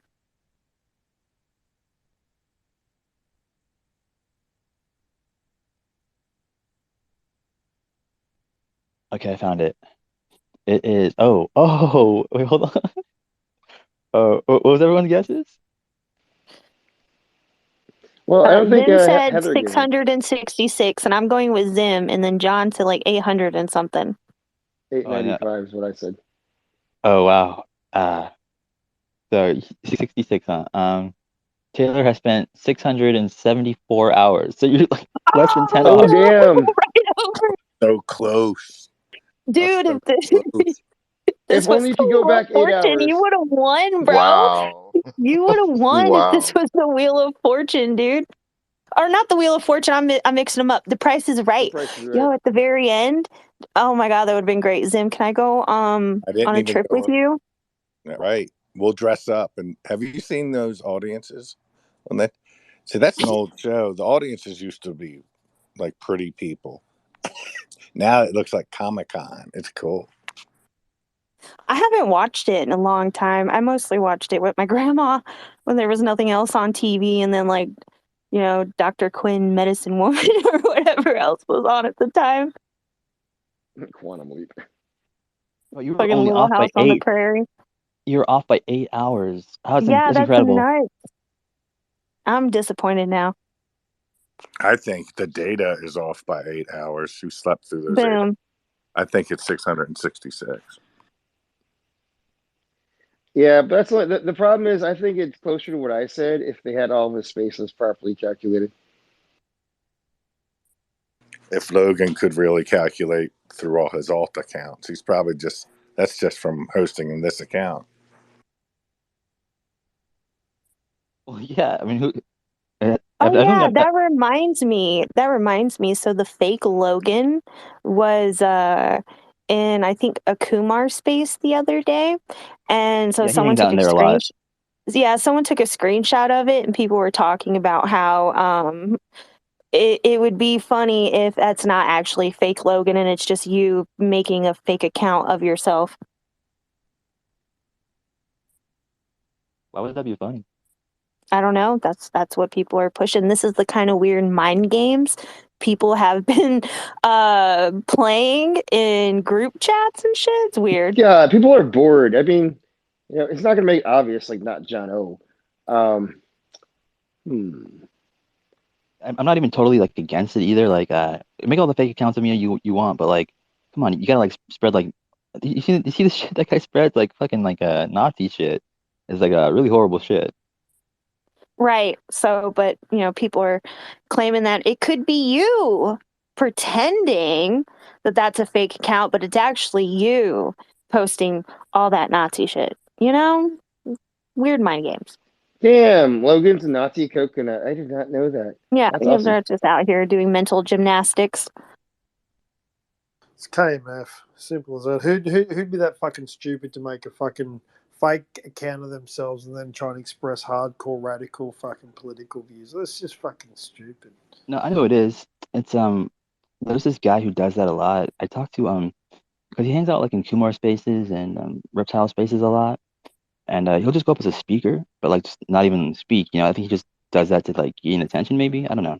But I talked to like one of the hosts. I was like, can you get this guy to like talk so I can record his voice and like try to figure out who the fucker is? And they just kicked him right away. I was like, yeah, that I was a little think I have soon. I need to Kumar hear him blocked. talk. He's done it to Reptile as well. So I mean, like, you're not the only one he's fucking. Well, no, He's I doing it to know. Reptile as Oh, is well. he the fake reptile? Yeah, same dude probably. Yeah, that's what I was gonna say. Like this dude, he does it to like a lot of spaces hosts and stuff like that. It was Michelle, the girl that's the purple dragon. She messaged me, and she told me that like his name is Max. That's his name. His Dutch Michael / Max. He copies accounts. He does it a lot with hosts. Yeah, I guess that's what she told me. And she told me something in German, I think. Or that's Dutch. I don't know. But so it's Dutch Michael / Max who does it. Wonderful. He sounds like a bitch.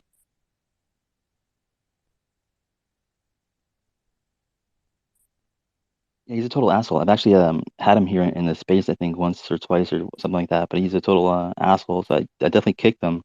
So I figured maybe he was just coming at me because he didn't like that very much.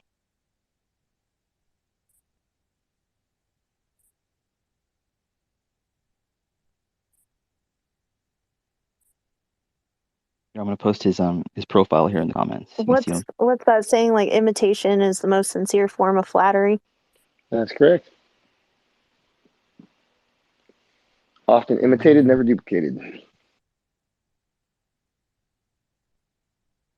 What's weird is that the guy like he didn't even like use my picture though. He used some other picture. You know what I mean? Actually, the reason like my name is the way my name is spelled instead of just like your standard like letters is because if he's gonna like copy like my name and like he's try to be me, it's gonna be like a little trickier for him to figure out that font to be able to copy that font to pretend to be me. You know what I mean? So that's why I changed it to that.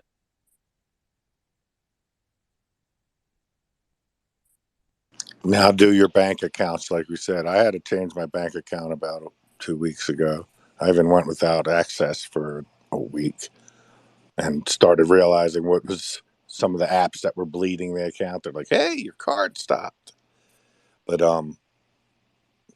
yeah, man, that from somewhere. I even had it tracked to someone was trying to get me to pay for some subscription, and my bank gave me the number of them because they applied for that X amount per month 3 times in a row.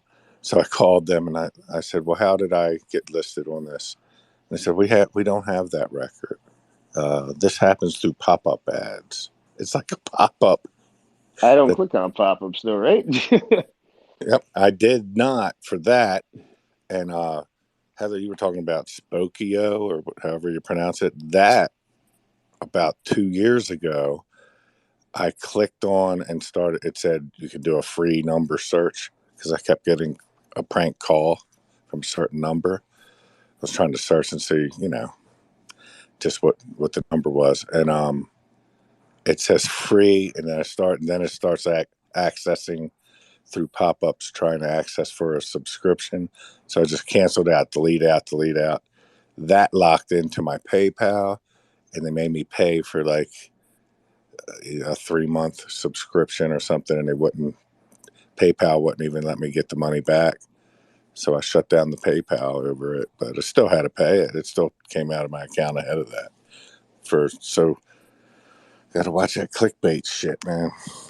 PayPal is shiesty anyway, because my current phone number, whoever used to own it before, a man named James Collinsworth, who I've attempted to contact a million times to tell him to take my motherfucking phone number off his stupid ass shit, considering it's not his phone number anymore. And I got fucked out of $200 on PayPal because of that shit, right? So PayPal still allowed him to have his old phone number attached to his account, but still let me attach the phone number to my account. And then when a good friend was sending me $200 several years ago because I needed some help, it didn't go to my profile. It went to James Collinsworth's profile. And PayPal refused to send my friend his money back, take it away from that account. Nothing. They refused to do anything. And then so he freaking contacted his bank, and his bank was like, all right, fuck that. Reverse the charge. He got his $200 back. Now PayPal is still years later hounding him for that $200 back. Bitch, take it back from James Collinsworth. Should have never went there to begin with. Maybe you guys should fix your service and not allow people for there to be one phone number on more than one account at any given time.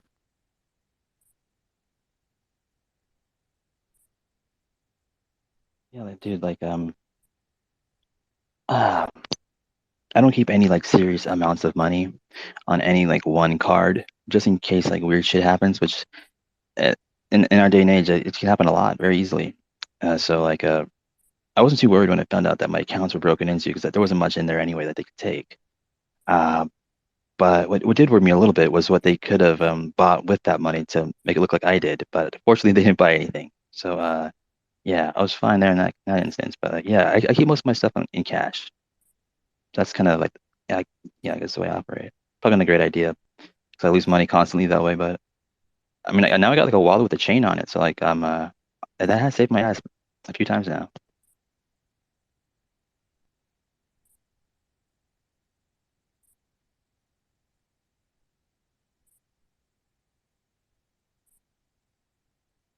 They got you in chains, Logan?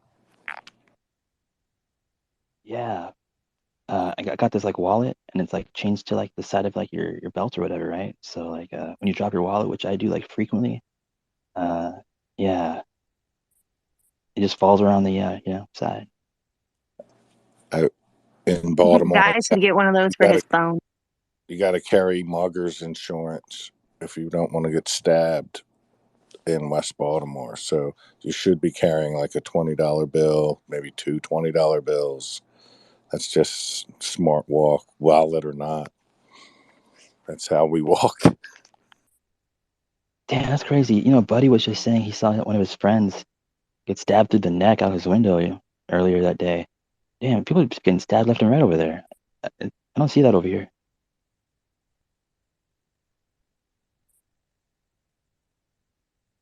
Doesn't Buddy live in New York? Yeah, he lives in like the Cuba part. What's it called? Bronx, right? Yeah, the Bronx. Oh, okay.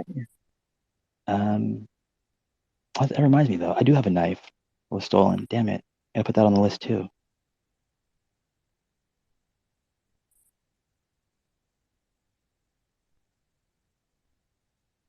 Got to watch that stuff. It could be a half inch too big for some ordinance or something. I wouldn't own it. Yeah, I remember learning after I bought a fucking set of brass knuckles that brass knuckles are technically illegal. I said, if they're illegal for me to use, then why the fuck are you allowed to sell them? Like, what? I didn't know. I didn't get in trouble, but like someone told me, like, yo, like you can't fight somebody with those, blah, blah, blah. You'll get in a lot of trouble, this, that, and the other. I was like, well, then why the fuck did they sell them to me? I was so mad. There's pictures of Britney Spears with some bandages, one on her arm, and she stabbed herself in the leg, as she claimed. Well, yeah, because she's over there dancing with knives. Yeah, was she on drugs? I'm guessing she was high on something, I right? don't know, but did you see Tuba's edit? He put some Mortal Kombat music and shit on Brittany's video.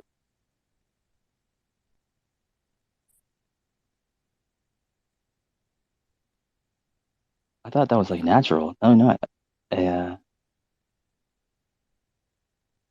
No, I didn't. Hold on. It's why is she dancing with knives anyway? Is that like is she sending a message to somebody? I don't know, but what people are tending to forget is we're in Halloween season. All right. She's got the typical uh Halloween killer type knives and she's dancing with them. I mean, her if that were the case, I feel like she could have themed her video a little bit better, but I'm Is just it putting it is out it there. even her? Is it even her? Heather, didn't that video come out that showed when she flicked her head up and down that it was some other chick playing Oh my her fucking with it? god. Or is that not real? I don't know. Do you Have you still not seen believe that that fake video? Elon is Elon? No, I don't. But haven't you know? There's a video getting around. I don't know. I don't go on Instagram, but there's a video getting around. It could be his bot. Who fucking knows? But they were in the space together. That was trippy.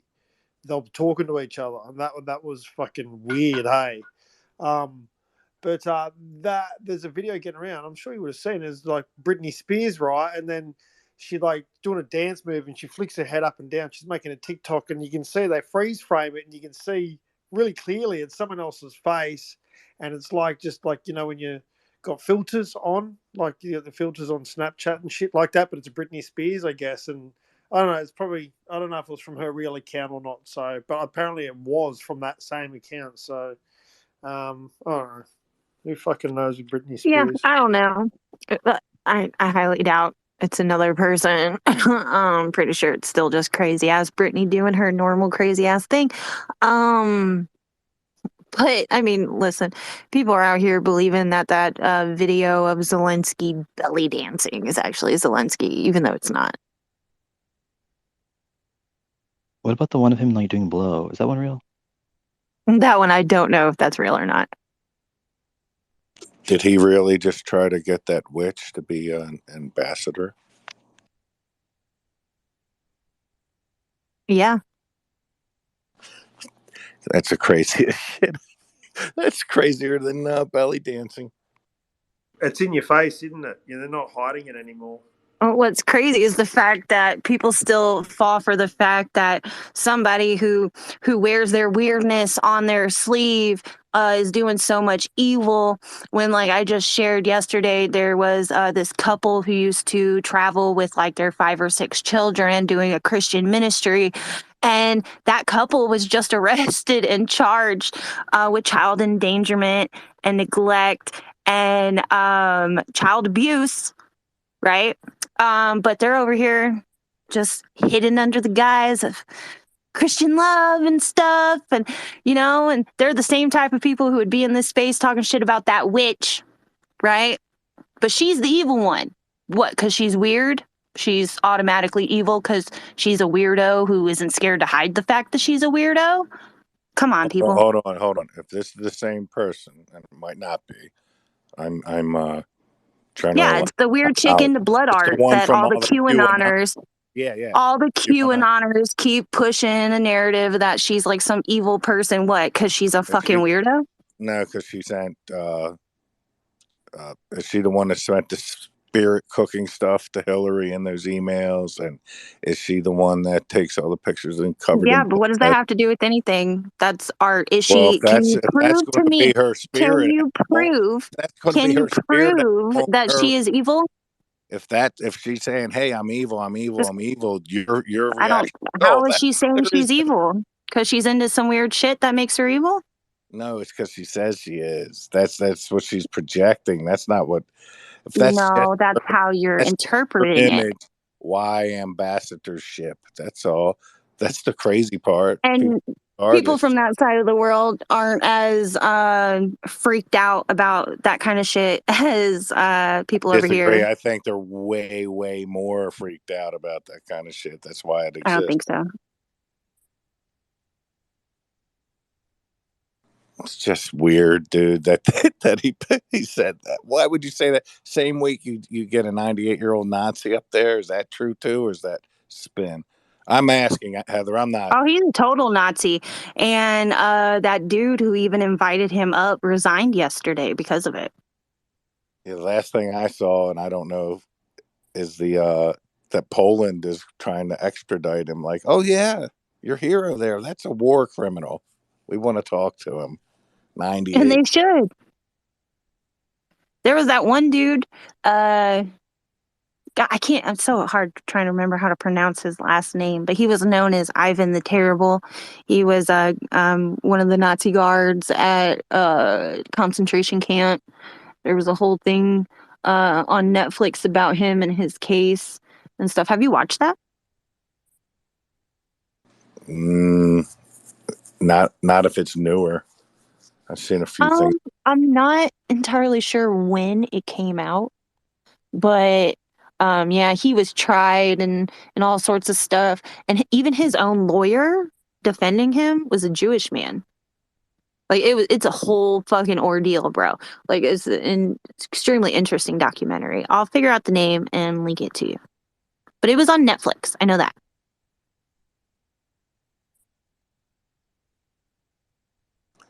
The oppressors are always coming from the most dominated peoples. Always. It's back and forth, back and forth. Nazis are horrible and everything they stood for was horrible. But the most horrible thing about it is they were such a machine about everything they did that they were effective in mass. That's otherwise all this tribalism has that Nazi aspect to it. Okay, his name is John Demjanjuk. I probably pronounced that wrong still. And the documentary is called The Devil Next Door. It came out in 2019.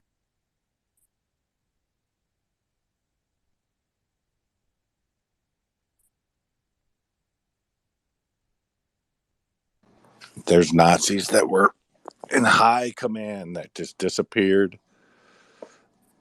They're not like prison guards. You know what I mean?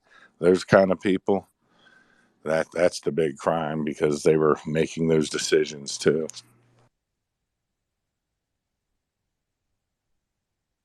All those big people got assimilated into our government. A lot of them did. It's horrible. I told the story. I was in Hawaii and I helped this real old man out of the ocean. He was like stumbling around, and his wife goes, "Thank you, thanks." Very German accent. She goes, "He was big scientist at NASA."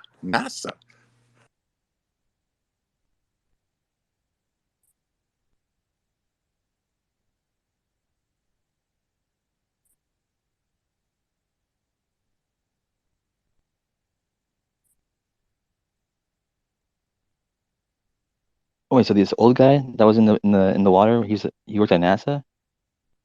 Yeah, she said he was a big rocket scientist at NASA, and he didn't even speak English, and she spoke real broken English, German. It was at Malibu Beach. And I'm like, oh, that's weird. That's I heard rumors of that stuff, back then. This was in early 90s. Yeah, I mean, a lot of people like that were that were part of Project Paperclip, right? A lot of those guys they went on to have like totally normal lives in like different parts of the country, and like their family doesn't even know that they were part of Project Paperclip. Like their kids today like have no idea that grandpa was a Nazi that worked as part of Project Paperclip. They did a really good job of hiding them. Well, let's be the people that end the war right now. So we ended the war, defeated Nazi Germany. What the hell are you supposed to do? Kill everybody? Are we supposed to kill everybody now? That's the thing, there's another side to it where everybody was afraid of each other, even being that, what's it, Valkyrie being Valkyrie, even being involved in that, the balls it took to try to do that. and how many people were on the fence and almost tried to kill Hitler, but they didn't. Almost did that because their families were threatened. There's a lot of that all through it. It's evil itself, man. Just has a power of its own. So what were people supposed to do? Kill all of the Nazis? Well, I don't know about that, but we definitely didn't need to like name awards after them.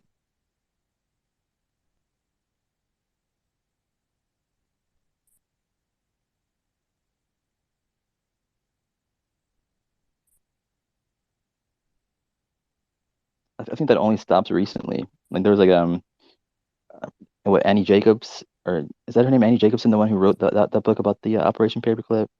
Uh, she brought that to the attention. I think it was it Yale, or one of those colleges. They give like this really prestigious award that's named after actually like a Nazi like high command officer. Uh, but I guess maybe they didn't realize that's who he was or something.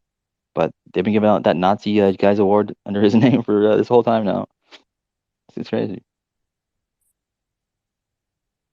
What was his name? Like Heinrich Thirstentrap or something stupid, equally, I'm sure. Yeah, something like that. I have to hold on. Let me see who his name was. I can't remember. I think her name's Annie Oscar. Jacobson.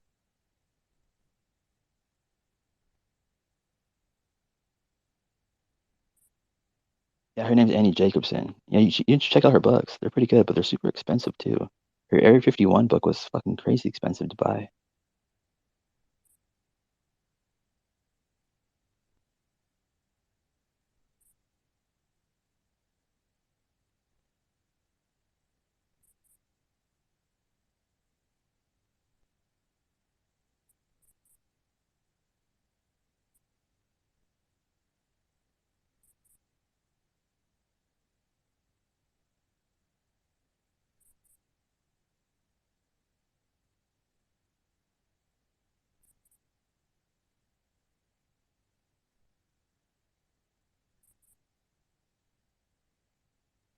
Google is 25 years old today.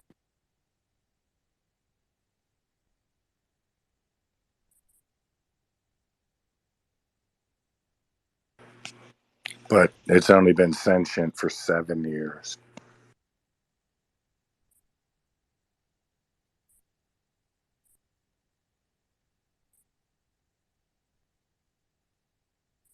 Damn it, I'm struggling to find it, but I'm typing in like Nazi award on her page. I don't know, I can't find it. But you know that guy Sam Alsman, I guess he made a tweet that said that internally they've achieved AGI.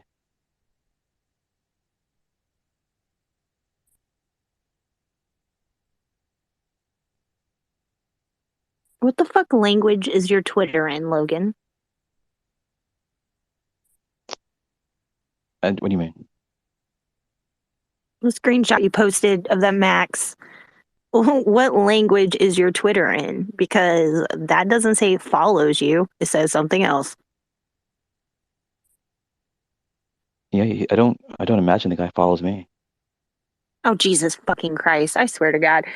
Okay, you shared a screenshot of that dude named Max. Okay, you said, this is the guy that copies accounts, pretending to be various spaces, hosts, etc. You shared the screenshot. So I'm asking you, is that in like Spanish, German? What language is your screenshot in? Because it's not English.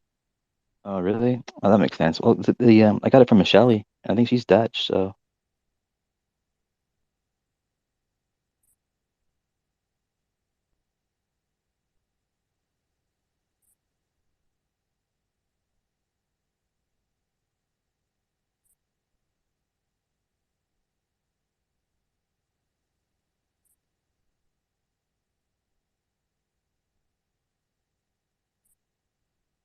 So yeah, actually, I found something else interesting. This is besides like the Yale award given out for whatever the reasons they were giving out their prestigious award about him. Kurt Debus, or I think his name's Debus. He's like one of the craziest like Nazi guys. Who they would like do this thing where like they purposely cut the sides of their face to make themselves look like even more like intimidating or like whatever. Anyway, he's sitting here in a picture with JFK and like I'm guessing this is NASA's headquarters. But she says like when I wrote Operation Paperclip, in 2014, I recall a Wikipedia paragraph. Now it's many pages long with this photo of ex-Nazi Kurt Debus. And for how long will the National Space Club, Florida, give out his annual Kurt Debus Award? So they're still giving out the Kurt Debus Award. This Nazi guy. I guess he did something at NASA that they're giving awards for, but it's gnarly.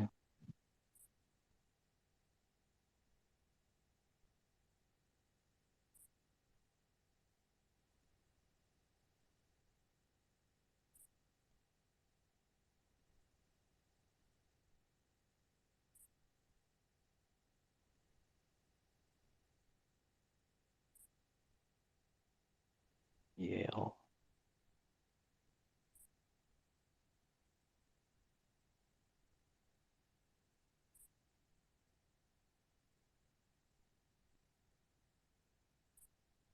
Hey, Jono and Benno, you guys still there? Yeah, man, I'm here. Of course.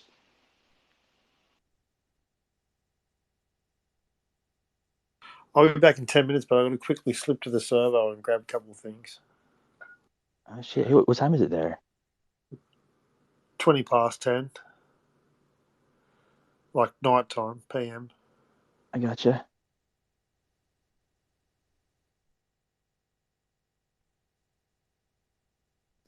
Yeah, that always cracks me up whenever those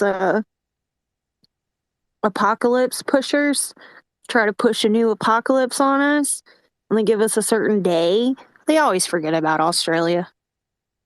But the timelines they're being given have been like shorter and shorter, you know what I mean? So it's kind of like, it's not like they can go, in 20 years from now, and then like by then you've fucking forgotten about it. No one gives a shit. But people are coming out there going, 2027, like, and that's not far away. And these people, like, There was unless they we can't. survived the rapture just the other day. That's what I'm talking about. According to these people, the world was going to end. But every time they say the world's going to end, they give us a certain day, right? They're like, oh yeah, September 19th, the world's going to end. But by the time it's September 19th here, it's pretty much done being September 19th in Australia. So what does it mean over there? Like, people just forget you guys exist, right? It's hilarious. Yeah, and we experience time. We're in the future anyway, so we know what's going I on. know. We'll let you know what's going on in the past back then. Exactly. So if the world didn't end in Australia yet, it's not ending here either. Yeah, thank God. I kept having visions it was going to be September 29th. Thank God that didn't come to pass, and we've all gotten through this. I feel a lot better.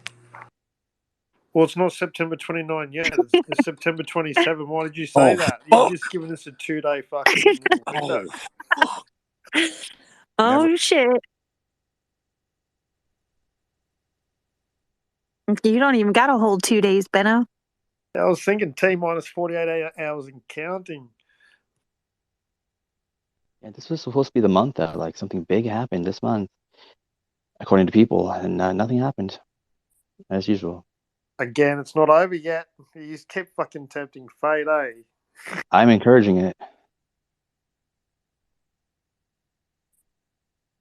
I just want to get in the servo safely and get back safely. I usually can in Australia, but now he's got me thinking that anything bad shit's going to happen, it's going to happen here first.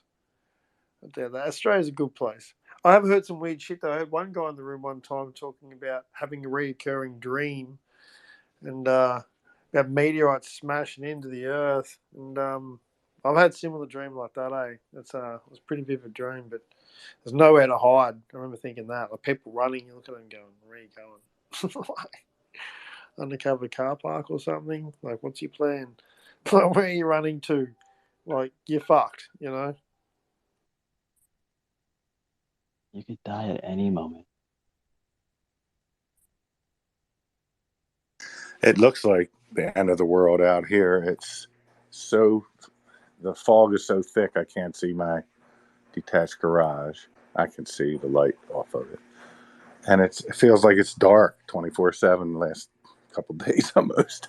It's just crazy. Where'd summer go?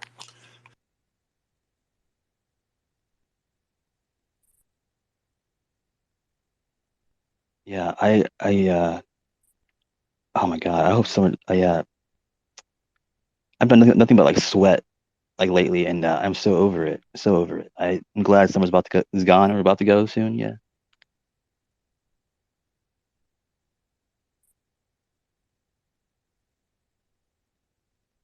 Yeah, I'm comfortably in my Under Armour hoodie, a black Under Armour hoodie.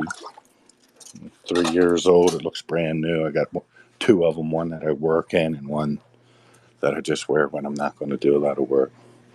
And it does, it feels good to be in the weather where you feel comfortable in a hoodie, I think, a bit, you know. Yeah, man, I'm wearing a hoodie right now that I haven't been able to wear like in a long time, or a few weeks anyway. Like, it's so nice wearing comfortable clothes.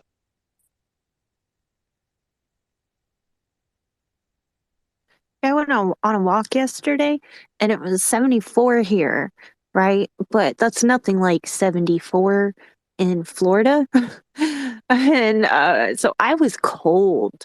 Um, so I went to go take a walk and I had to turn right back around and go inside and get a hoodie because even though my cousin was like, it's so beautiful outside, blah, blah, blah, I walk outside and I'm shivering.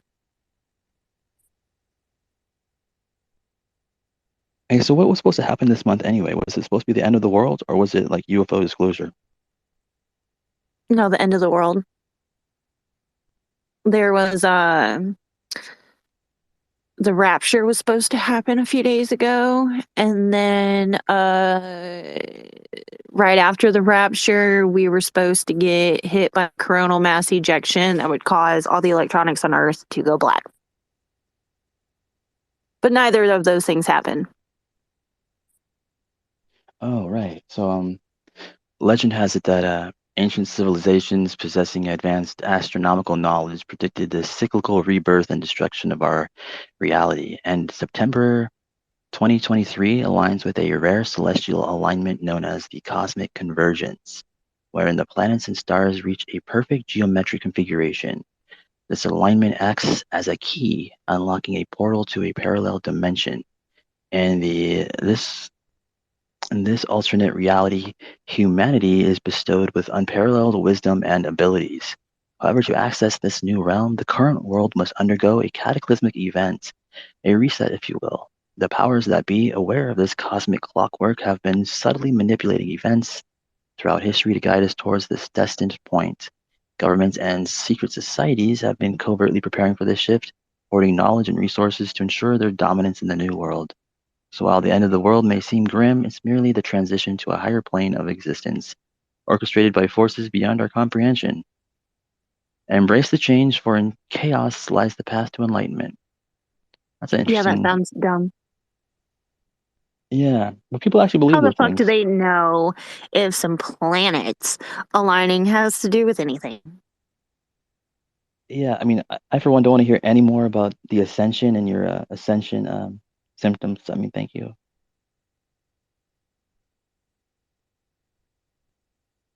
It opens a portal to another reality. Get the fuck out of here.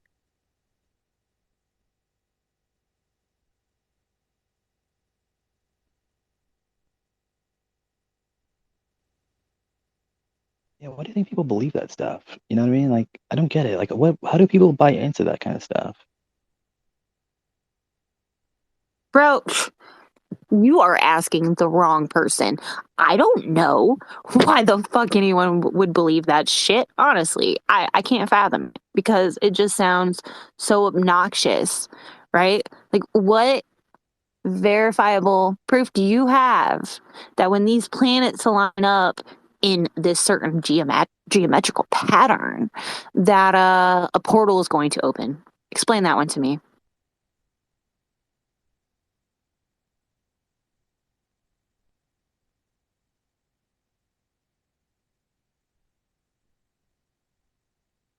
You know, I think it comes from like I think like It's people just who like, people talking out of their asses. yeah, channeling.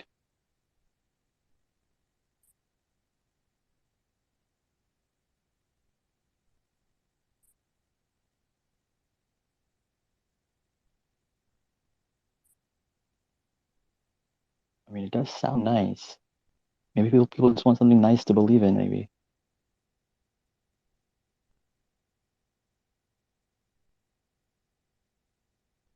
A lot of people need to like believe in I something. guess. Believe in your damn self. Yeah. They've been predicting the end of the world, the whole New Testament. Apostle Paul, most of them were apocalyptic prophets. And Oh my God, there's every argument. generation says Yeah. the world is going to end. Every fucking Literally, one. Paul in his letters says, look, I don't understand why it hasn't happened yet either, but because these men are sleeping still, like some of the original apostles and followers that knew Jesus. And he says, I don't get it, but it's not up to me, but it's definitely coming soon. Coming soon. And it's always been that way, man. And the whole New Testament is based on things from hundreds of years earlier saying, oh, this isn't how the world's supposed to be. So it's coming to an end, you know? So it's nothing new about it.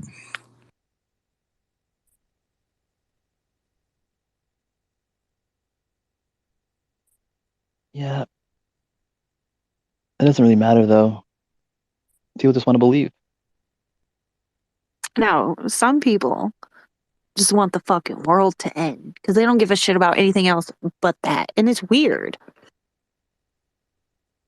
Yeah, the people I feel sorry for are like the ones that like threw away all their other shit and like this guy's like, meet me on the top of this hill, we're gonna be like raptured or whatever.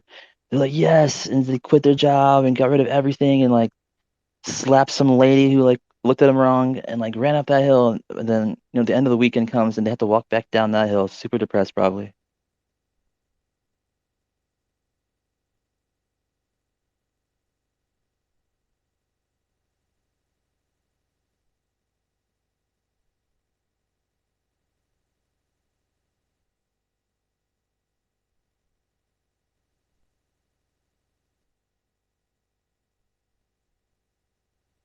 Hey, wasn't Jack Sarfati just interviewed recently?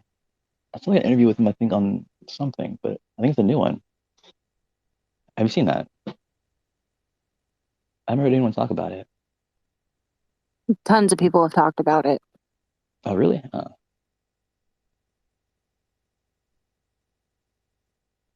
like in Spaces or like in on Twitter? In Spaces. And personally, I don't care because I'm pretty sure that's the same interview where I heard him talking about some dumbass story about a slice of apple pie, and I couldn't handle it Why not? because he sounded fucking retarded saying it. He was trying to use the fact that some person saw him take a slice of apple pie, and then the next day the apple pie was whole again. But the fact that he made it a point to tell everybody she saw me cut the slice of pie made me think back to all the numerous fucking murder confessions I've watched and listened to because us women are weird and we like our true crime. Freaking that's one of the things people who are trying to convince the investigators that they didn't do anything, trying to convince like, oh, this person, they saw me do it. They saw me. And it's just a tactic, try and make them seem more believable because they supposedly had an eyewitness to the event that they're trying to use proves their innocence or what have you. So it reminded me of that. And I was like, that it's the most bullshit thing ever. Like, I for sure now do not believe you with your apple pie story because you had to go out of your way to say that this person saw you cut the pie. None of it sounded believable. And after that point, I didn't give a fuck to listen to the rest of the interview. I just don't care. I love the descriptions of your thinking of when you've had enough. It's that apple pie, man. I love apple pie. I just made homemade apple crisp for the first time ever not too long ago.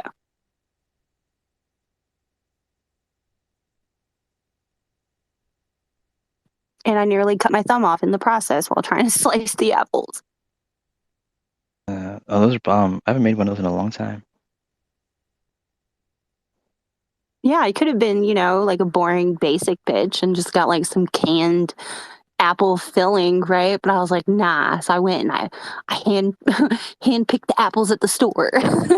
And then I'm over here slicing them up, right? And I think I was listening to a space and I fucking sliced into my thumb. So good. Fucking, oh my God. And then like I was barely like halfway into the like the first apple I needed to cut by the time I cut myself. And I was already determined to make that apple crisp. So I just wrapped my thumb up as tightly as I could and was holding the apple awkwardly. It took forever to finish slicing those apples, bro. That took forever because every time I would like lose a little bit of pressure on my thumb, it would just start gushing blood. I'm trying my best to, make sure there's no blood in my apple crisp, which there was none. Besides, it's me eating it, so if it's my blood, who cares? Bloody stuff like that. Being an electrician, you cut your fingertips and you don't even feel it while you're working, right? And it's like, you wash off and clean up to eat your lunch. But the little sore is just gooey. And it's, well, it's my own blood. Yum, yum. Oh, goodness. Yes, yeah. Yeah. Oh man, I cut my hand like I was doing the dishes a couple weeks ago, and I someone had put like an actual like sharp knife into the sink, and like I yeah I was just like I put my hand in there, but I guess like the sharp knife had just pointed up because it had been floating in the water, right? And it got me so fucking good when it reached down into the water. That's like the worst case scenario. That's like the worst nightmare when you do that. I remember my dad always yelling at me when I was a kid and I'd be doing the dishes and he would like, don't put all the silverware in the water, blah, blah, blah. Because maybe I'd like cut myself or something on a knife or whatever. But I've never had an issue sticking my hand in a sink of water being stabbed by a knife. So I don't know where that fear came from. My dad's weird for that one. Now, my irrational fear when it comes to knives and dishes stems from that one Final Destination movie. Where it was I just like the forks poking up. It was I can't remember the exact scene, but this dude, like his head, he fell back and like this really sharp thing was pointing upward and he fell onto it and like stabbed through his head and I was like, ugh. So anytime I've ever seen like a knife pointing upward, and like like where the dish rack. I don't know. I have this weird thing. I have to flip it upside down. I don't know.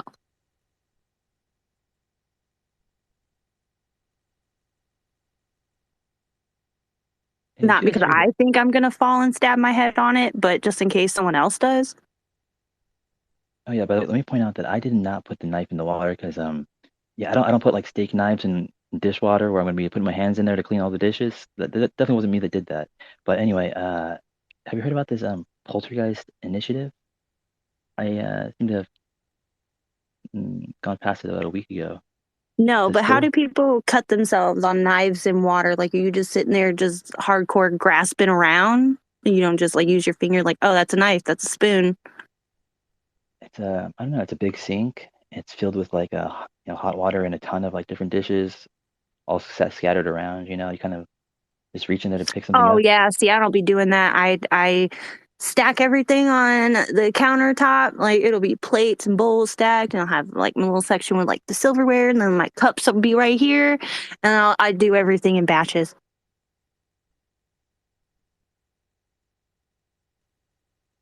It drives me insane. A whole sink full of random ass dishes all thrown in together in the water together. Like no, I just stack all the dishes on the side and work my way through them. You don't want to like let them soak in the water? I rinsed the dishes off with hot water and then I stacked them on the counter. But I'm not going to throw everything in one sink and then wash them. No, because it just You fucks with start my with the OCD. cleanest. You do the glasses first. You start with the cleanest stuff, and you work your way to the dirtiest stuff. Yeah? Yeah, don't be like my mom who would wash a dirty ass greasy pan and then try to clean the dishes after that. Please don't.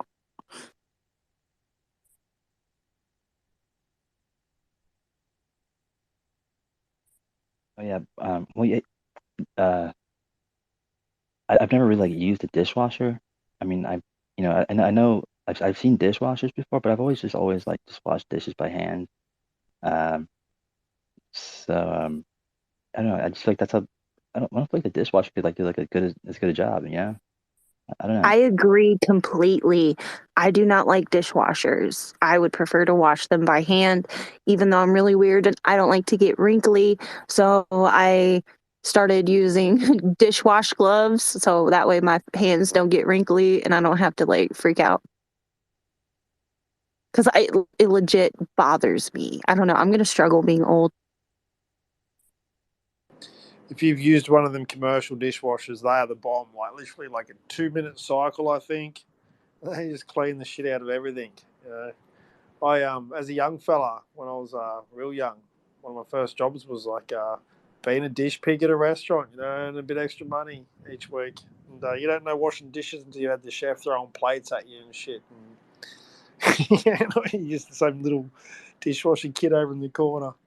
But those industrial dishwashers, they're the bomb, eh? Like they bang over and done with. Yeah, Right. but they're nothing like the crappy little one you find in an apartment. Yeah, that's kind of I was using it, so it looked pretty crappy. But I mean, I guess that's how they. If you've never like washed dishes before, then like I don't know. I guess you know nothing else. Hey, I just posted like a thing at the top there, like some like UFO abducting some cows. You ever seen this video before? It's pretty gnarly. Does it flick one of them off? I'm pretty sure it does, eh? Yeah.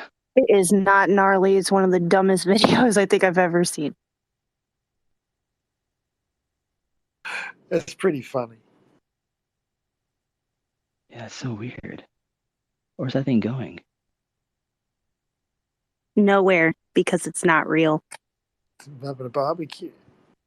But like there's another video of like from like the inside of like that little like place where they keep the cows in there, you know? It shows that cow falling through the roof.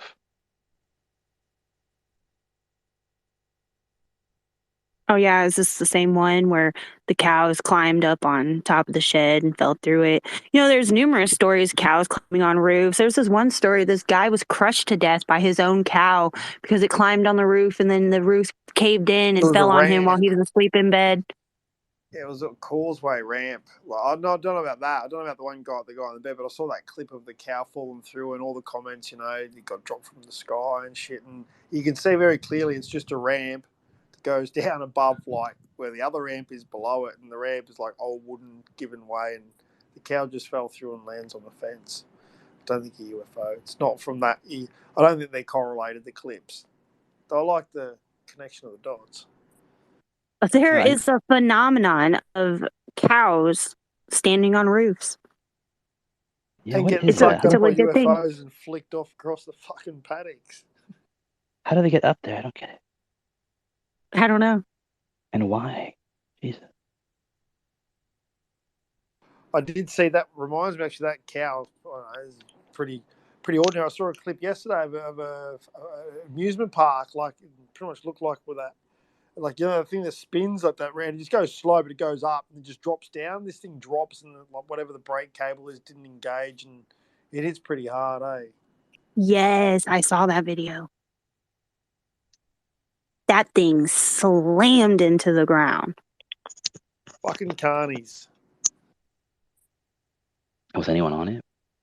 Yes. Yeah, heaps of people, man. Like it bounced, like it just People dropped. Like got it's probably slung. There's this one yeah. dude in particular I saw, like he straight up disappeared for a second once they smashed into the ground. That's because he got flung from his seat and was then like on the platform on the ground now. It was weird. Hey, share that video. I want to see it.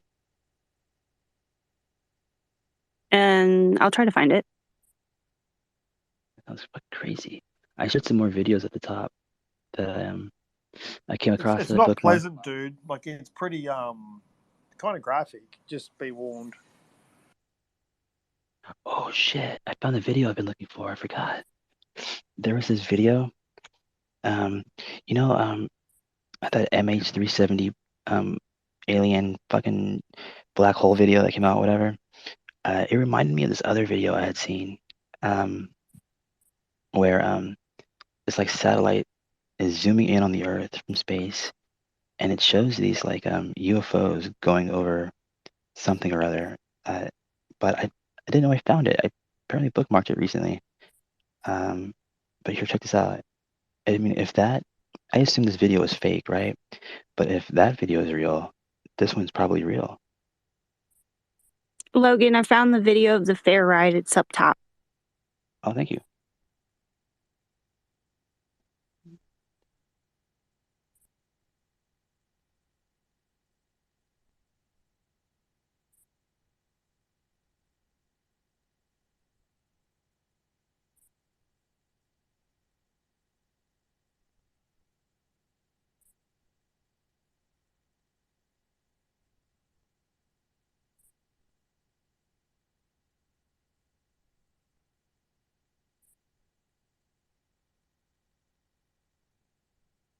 I don't know if you noticed or not, but what's more intriguing about the video you just posted, Logan, is the shape of the Earth at the start of it. It looks like a disc.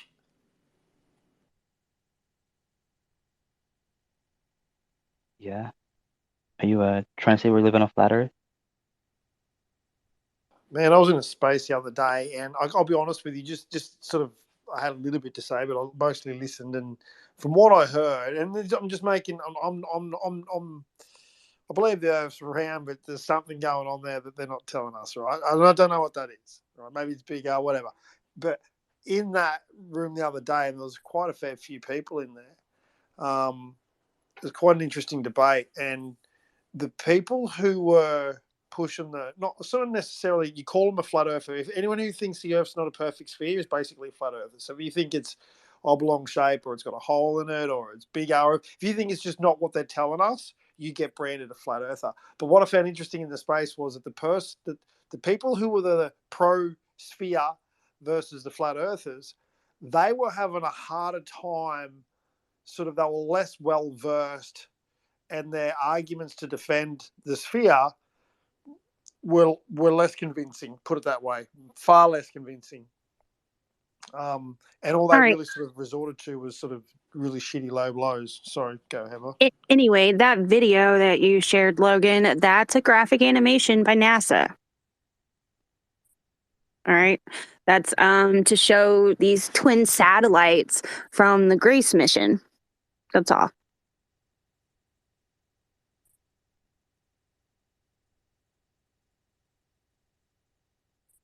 And the person that shared that video, if you go through the comments, they know that, but still decided to share it anyway, as if it were real.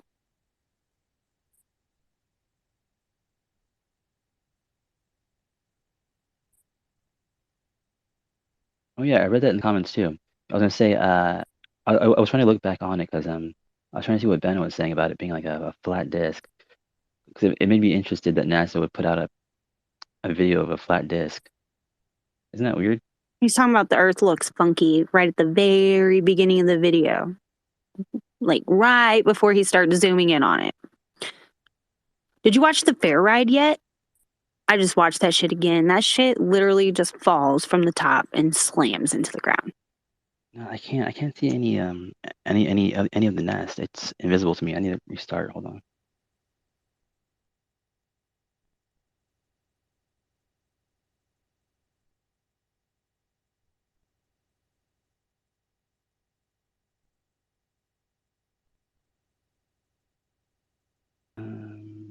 On the carnival ride. Oh shit.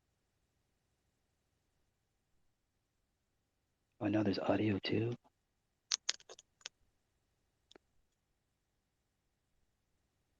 Oh shit.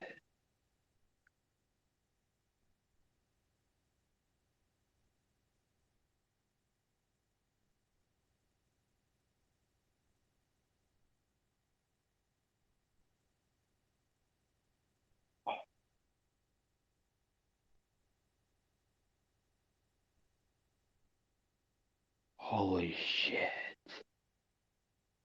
Imagine being slammed into the ground from that height.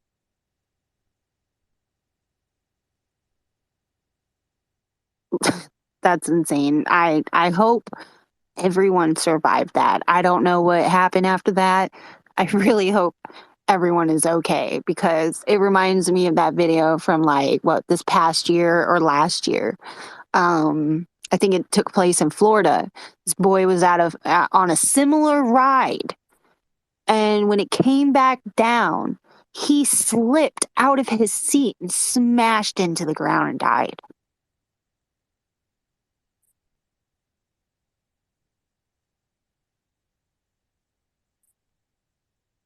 Those rides can be dangerous. We had people here at Dreamworld on the Gold Coast a few years ago, actually, that died.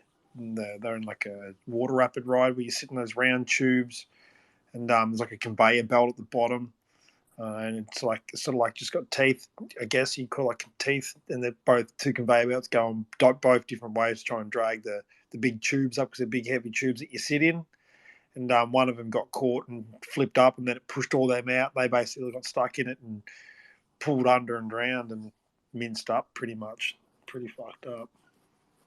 Like, that shit's dangerous. But the carnies, you got to watch them, eh? Like the travelling shows, you know what I mean? The maintenance isn't real high and stuff. Oh, I know all too well. When I worked at FYE at Regency Mall in Jacksonville, every once in a while they have a fair in the parking lot at the mall. And they have the usual rides and the food trucks or whatever.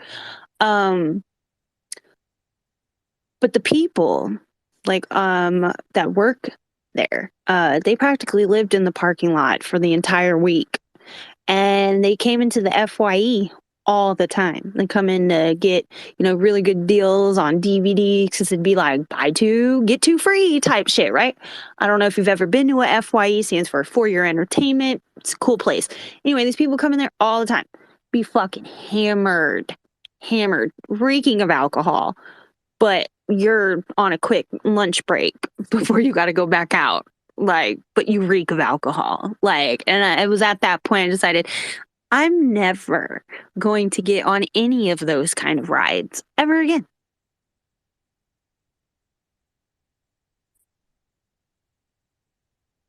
We call them carnies. I know they're called carnies. I even know an entire family whose last name is Carney. You know where they get their last name from? The fact that their family has a long history of working in carnivals. They are the carnies, for real. You know what's weird, but it's kind of a synchronicity right now. Right as you were saying that, I was looking at I got a notification from Brian Romo or whatever his name is. He posted a video just now about Andrew Carney from Glasgow, Scotland, loading all 9 of the Ard Blair stones. It's so funny. We were just talking about his name. That is pretty crazy.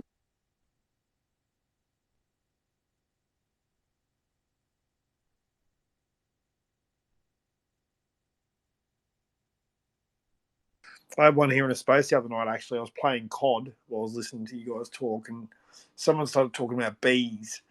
And I play COD a fair bit, and I know who I play against fairly regularly and whatnot. And anyway, next thing you know, I look down, I've just killed this person called B something. Anyway, I thought it was just B with a number. So, but just at the exact same time, synchronicities.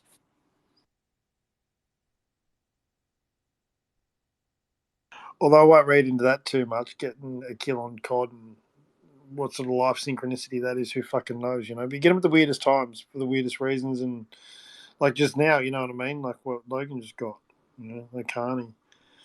It's weird. Oh yeah, I have proof of it happening with Guy and I.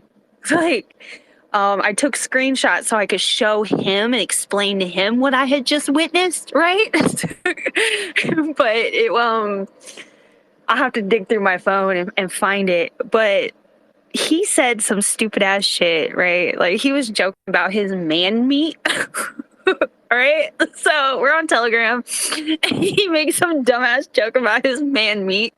And then literally I get a notification from the old FML chat. not even, I think, like a minute before or minute after, Guy wrote out man meat. Zim wrote the word meat in in the FML chat, and I was like, hold up.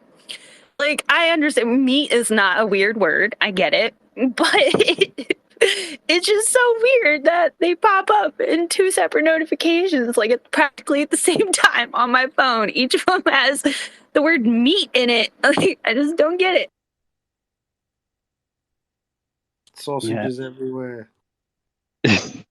You know, like a weird one that got me the other day was Kimball had just said something to me like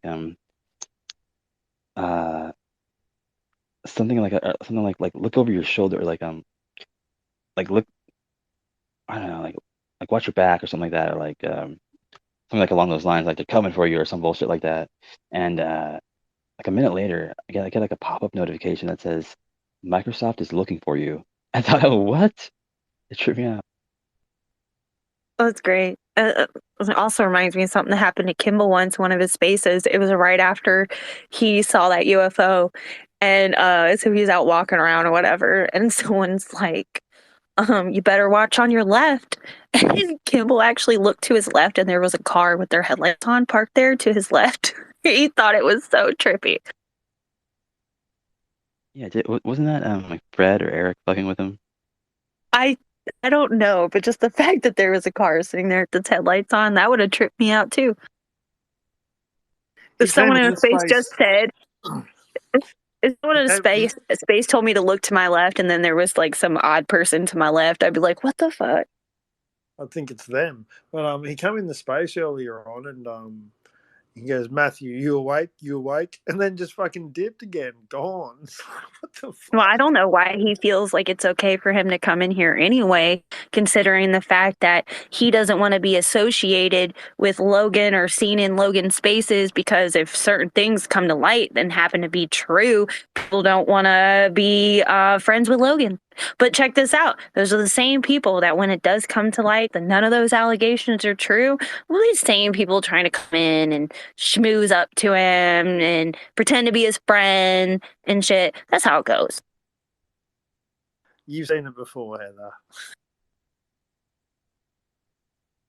It's just fake ass people, that's all. Nothing new. Everyone shows their true colors eventually. Exactly right. 100%. Which is why I left that group chat yesterday. Yeah, some people just like, I don't know, like it's the new, I don't know if it's new age or it's woke beta type shit, but way I see it, I don't know.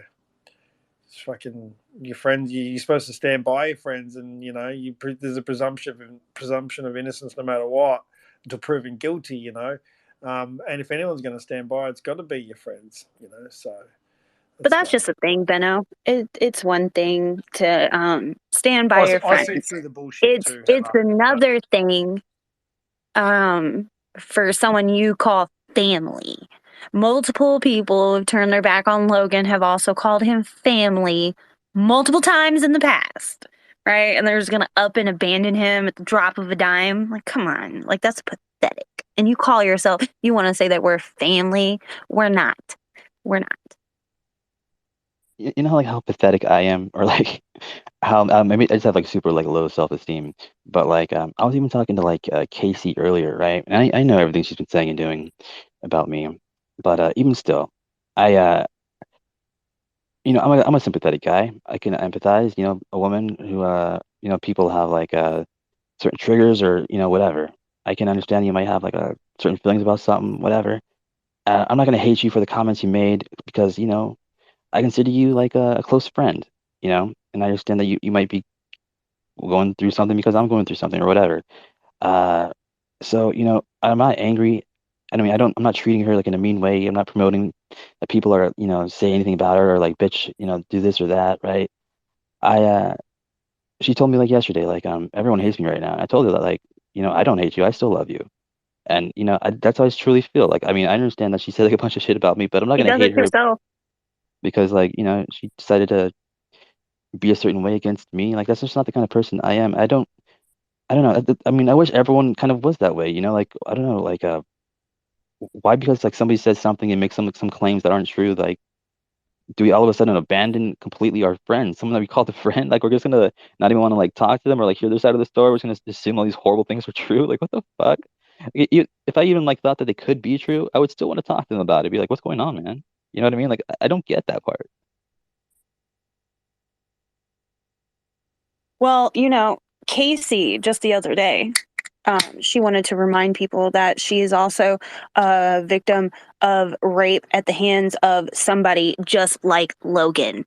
All right. So, yet again, we have her projecting her past relationships on other people in this community. That was the same issue she had with Buddy J, right? Remember, he triggered her so often that he got ostracized from the group for her because he reminded her of some shitty ex that she had, and now she's trying to do the same thing, and she goes out of her way to just make stabs at you when it has nothing to do with you.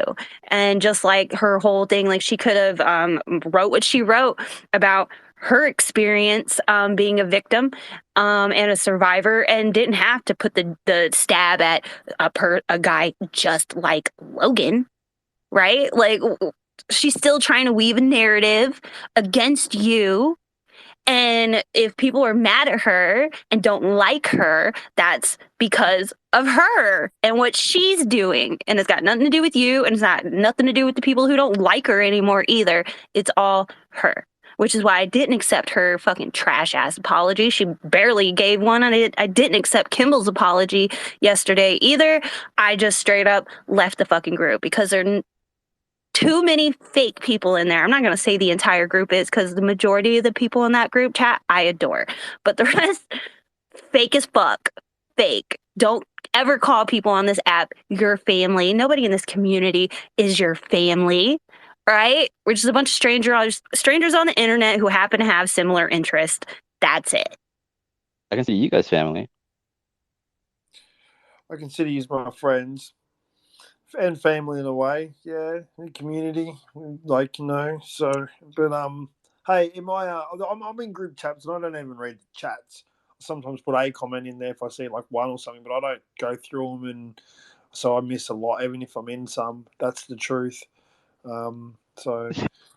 But yeah, I don't pay attention to them. That's the truth. I don't, like, people add me to groups, so I don't even read. Like, I'm too busy. I got a job. I'm at work. When I'm not, I'm here in spaces with you guys, and that's pretty much it. When I'm outside of spaces after work, and on the weekends I do my own thing, obviously. But as far as like the days of our lives drama and shit, I'm too old for that shit. I couldn't give fucking zero fucks. Like, that's the truth. But I love you all and care about you, and hope try and just be here, just shoot shit with you and talk to you because you are my friends, and that's pretty much it. That's the way I see it. But as far as all he said, she said, fucking whatever's going on, I don't know.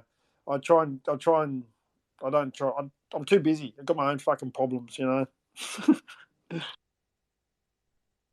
the thing I found curious about that, you said Casey said like about that, was funny because about the rape thing, because you know about the rape thing, right? Like, I just find it so ironic. The person that she might be defending, that I don't know if she's defending anybody, but I do know that, like, well, you said I was raped, right? I don't know. Like I said, it's a type of rape, right? I mean, if I would have done the same thing, it would have definitely been a vicious rape. But since a woman's done it, like, it's not necessarily considered maybe even anything. You know what I mean, to society. But although she did use the words like "I'm raping you, bitch," so she did use that word. But like, it's funny. She's defending that person, the person that reminds her of the rape. That's hilarious. For those that don't understand, I'm like you hadn't heard the story, but yeah, Logan woke up and you should tell the story, dude. It's not mine to tell, No, I honestly don't even want to talk about it, like, publicly. It's only we're only talking because Heather brought it up, but I really don't want to get into it. You already hit the punchline anyway, dude. That's going. I'm raping you, bitch. Well, didn't you have a hand around your throat at the same time? Yeah. I mean, I don't know. Like, Then try I was like like, raping a oh, that's dude. one of my kinks. Fucking oath. Yeah, I mean, I would have been down for it, like, you know, if it was like one of those situations, but not after the fucking night I had, man. It was a fucking nightmare. If you want to talk about that stuff one-on-one with me, Logan, I'm always there. You know that. I don't want to talk about it in spaces because of all I don't know. But I'll attest, I've never seen any of the behavior out of you that I've heard accused, and that's where I've stood with it all. I don't know though. I've had things in my family like this blow up, and then I've seen a lot of shit. I don't want to get in the middle of that, you know.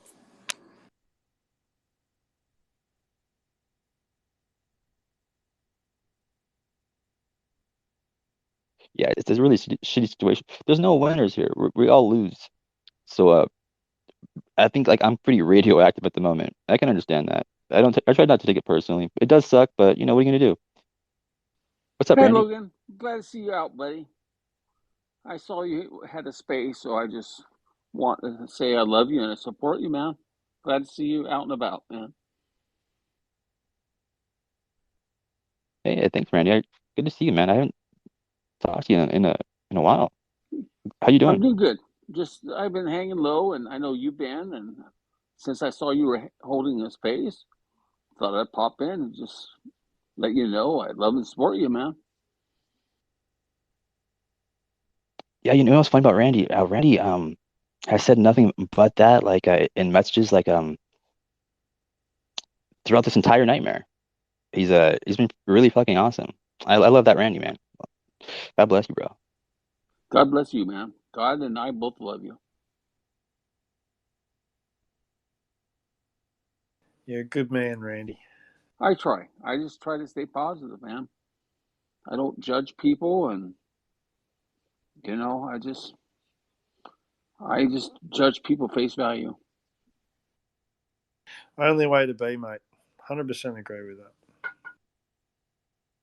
Yeah, I mean, like I think like there was this old when I was in high school, right? I was like living place to place or whatever. I was like, because I just haven't, you know, didn't have a home or whatever. But like this old lady that I lived with, uh, there was like a lot of shit being talked about. Like, I forget who that shit was being talked about. Like whether it was like, I don't know, somebody. But the old lady was like, I don't need to hear any of it. If whatever they're saying is true, I'll be able to like judge for myself because they'll, you know, in time, like this person will show it to me. So if what they're saying is true, then I'll see it myself. And yeah, man, that's how I kind of feel about like, the people in here. Like people can talk shit about like all they want about like people in here, but like I don't know. I feel like if that's true about those people, like I would see that signs of that kind of thing from like those people. You know what I mean? Like that's true about them. It'll come, you know, clear in time for sure. Yeah, I've seen some shit, which is why I called Morpho out this morning. I mean, just listen to Logan's voice. He just seems a very passive, mellow person, right, everyone?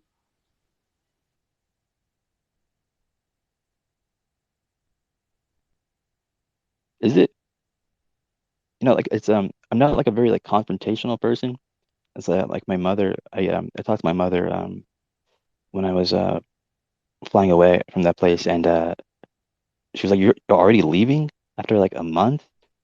And she like instantly like blamed the other person because she's like, I don't know what happened, but that person must be nuts because you're like she knows I'm just like one of the easiest people to live with. I'm like super like unconfrontational. Like I just uh I don't know, I'm just, like super easy going to the person to, like live with, you know. I don't really like I'm very like bendable and like, well, I don't know, contribute to like what needs to be done or whatever it is, you know, like I don't know. I'm not like an aggressive person or anything like that or like a hostile towards people, you know. I'm usually like the first person to like apologize, even when like it's not my fault, you know, that kind of thing. Except for going to bed past 3 a.m. That's crossing the line, bro. Well, first off, I thought it was dumb to even try to get you on any kind of fucking set sleep schedule immediately, considering you suffer from night terrors and all sorts of other sleep related shit, right? So how is she gonna force you, try to force you to go to bed at a certain time. Like that seems like a long drawn out process that you guys would have to work on, and not something that could just be done immediately, right? Hence the I'm gonna rape you, bitch.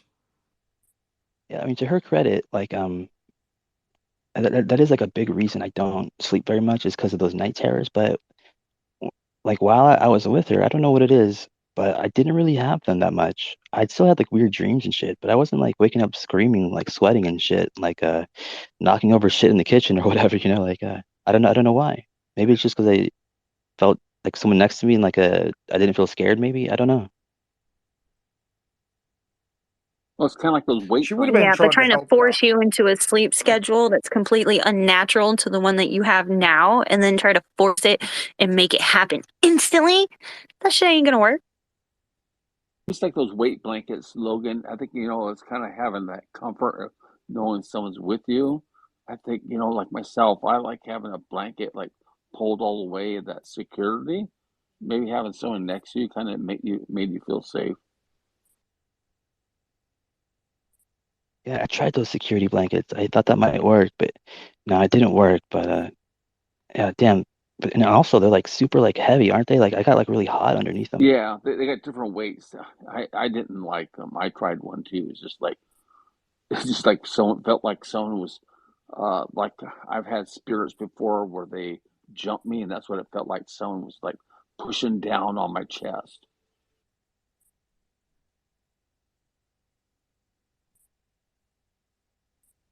I mean, I think I did a pretty good job. Like you didn't really see me on Spaces at night much, hardly at all, right? I think I was only it was rare that I was on at night, and I wasn't really talking much if I did. I tried to like whisper so that way I wouldn't be like disturbing anyone, But yeah, I was I mean I tried like really good.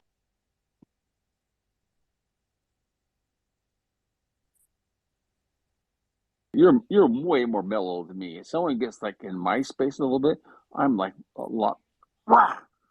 And you're not that way. You're just like, hey man, it's all cool. I'm just like I'm Logan. I'm just like you're just like kick back.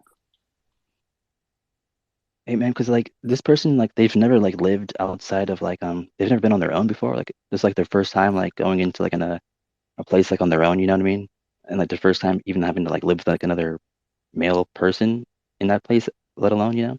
But I mean, I've been like living on the street since I was like 16, man. So like, curbs and like different shelters and different places, here or there, different cities, like God knows I slept in crazy places around the world, man.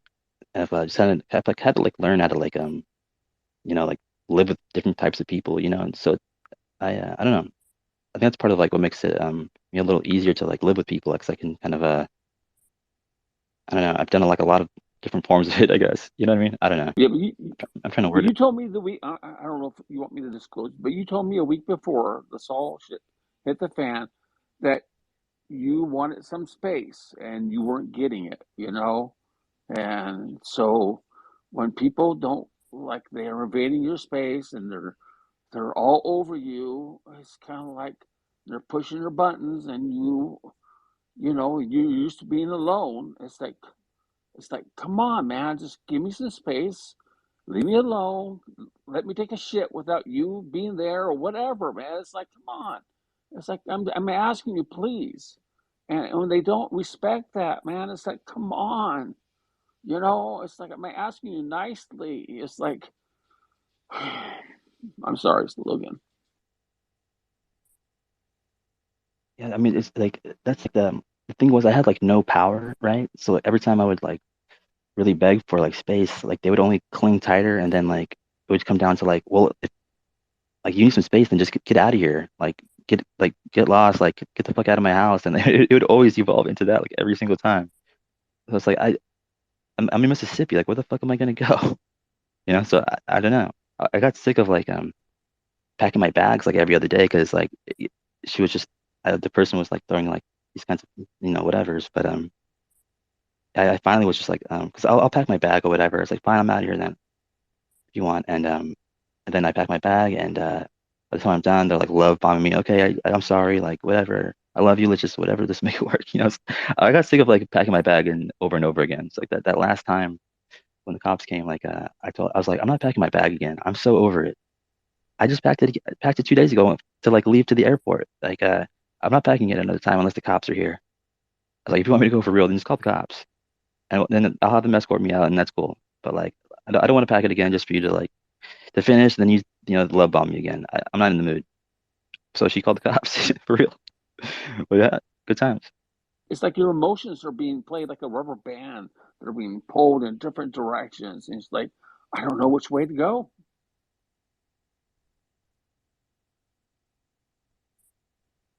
Yeah, I mean, I don't know. I don't really want to talk about it in the space just because Sorry. they started picking on me like they're like what do you think, like this is like some kind of like therapy session for you, like go get a therapist, loser, and like they're like saying shit like that to me, like because I'm talking about some stuff in spaces, so I don't really want to talk about it too much.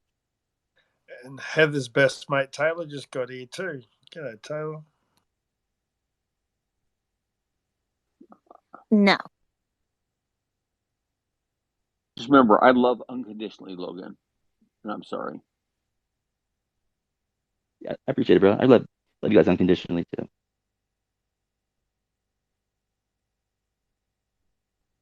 Try the love outs. Come on, guys.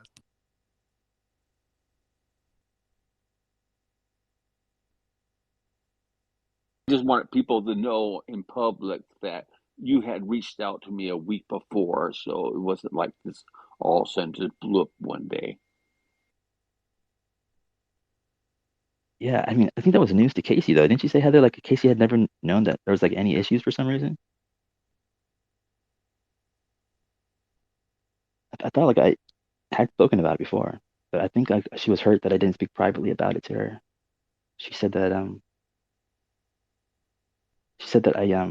said something in the chat, and then I used underneath what I had said. I said, and this goes to anyone, and she was offended that I said to anyone instead of just saying it to her, I guess, because I don't remember the reason she gave.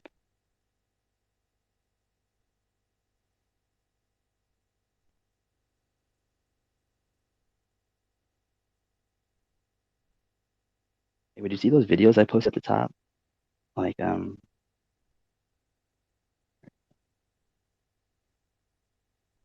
guy from Stevie D. And then this guy Stevie D, he posted a UFO in front of his house.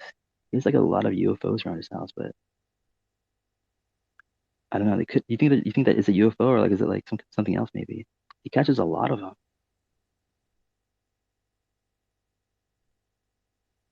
I can't explain them. Then I don't know. I haven't seen them, but well, I couldn't see the one. I saw the one with the all the satellites up there. That's crazy. The amount of Starlink satellites. It's just Starlink. Like imagine all the other satellites have been going up since the 80s. It's fucking thousands. That's gnarly. And the Starlinks, when they're released, they're only about 5 feet apart, I believe, right, Benno? Then they start spacing out farther. They're like a link of chains, and then they space out farther as they go. I think they can adjust individually to stay like lateral with each other. I think they're like meant to. They come across them like a wave, like one single line. They're pretty easy to spot. Because like before, people have seen those UFOs where they drop like the little seedling droplets, like eggs.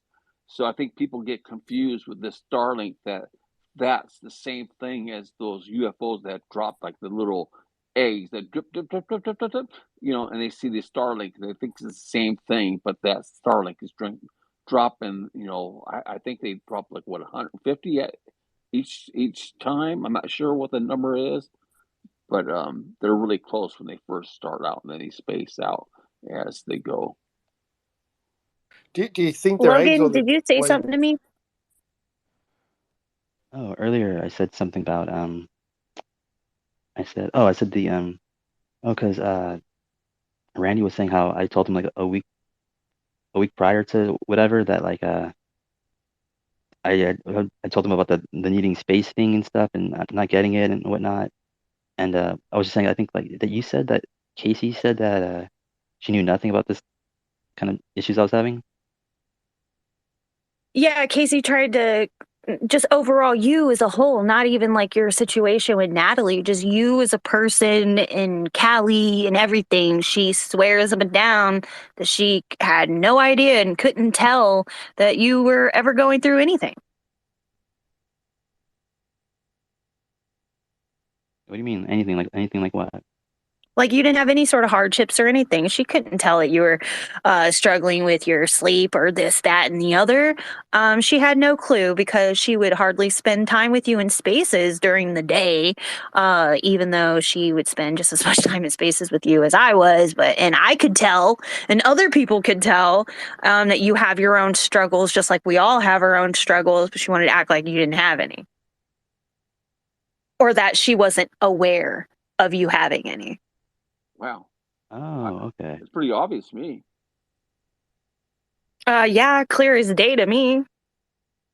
Anybody who hangs out in these spaces, you could tell we all got some shit we're going through. Everybody's got their own little shit you're going through. So how are you going to sit here and say, after someone you spent hours upon hours upon hours with and considered family, that you didn't know that they were ever going through some shit? Well, especially about his non-sleep issues. I mean, that's like a no-brainer.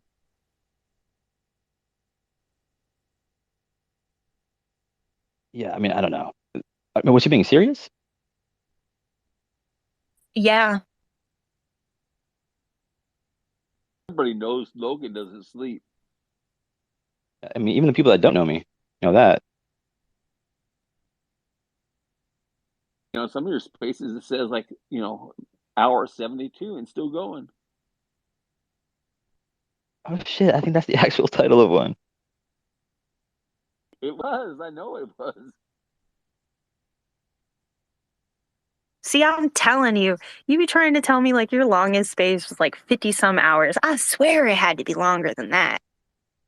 See, that's just goes to show. Sometimes people you focus on yourself, and others focus on others. You know, and I focus on others, and it's like I can, as an empath, I feel like I could tell Logan when he's off and things aren't right, and others, and I pick up on their energy. I can see when things aren't right.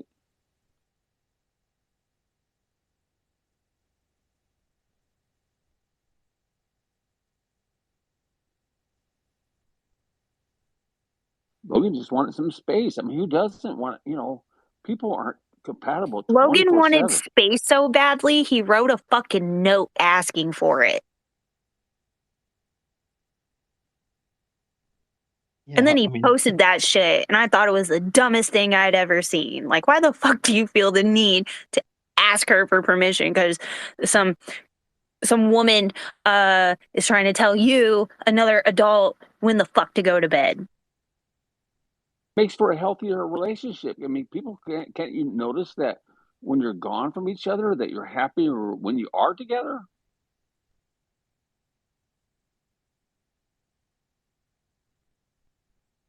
are you talking to me or like? In general, it's like, you know, when you spend time away from each other, then you finally are together. Oh wow, that time is much better. It's better quality.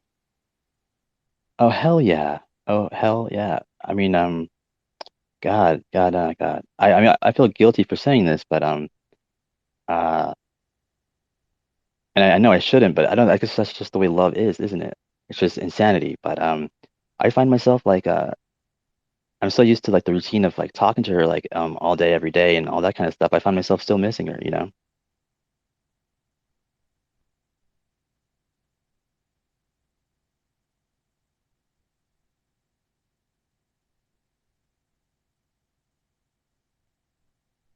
I miss Guy all the time. We haven't really talked very much the last few weeks because he's going through hell. Losing his uncle and his friend's family member who was a close family friend of Guy passing away. And then Guy's brother ended up in the hospital, and and Guy's poor mom is going through it, and then just a few weeks ago, Guy was in the hospital, right? And it's just like it's been the last few weeks has just been nonstop crap after crap after crap. And the poor man gets no fucking rest. He gets no fucking break from it. And then And then I feel bad because I bug him because I want to talk to him. It just sucks. Damn. Yeah, I can't believe all the shit he's going through, and he still finds time to like help other people. He's like an amazing person. Um, I was just gonna say real quick, 'cause it occurred to me like I wonder like how much time Casey has actually spent in my space here, and well, she is at the top of the list. Um, so you were like 1,000 hours, no, yeah, 1,012 hours. Hey Ocean's at 863. Zim is at 748. Screens at 882. Casey is at 670. That's up there. You know, Taylor has 674. Oh yeah, we were just saying that earlier. That's right. Very close, suspiciously close to 666, Taylor. Taylor, look out.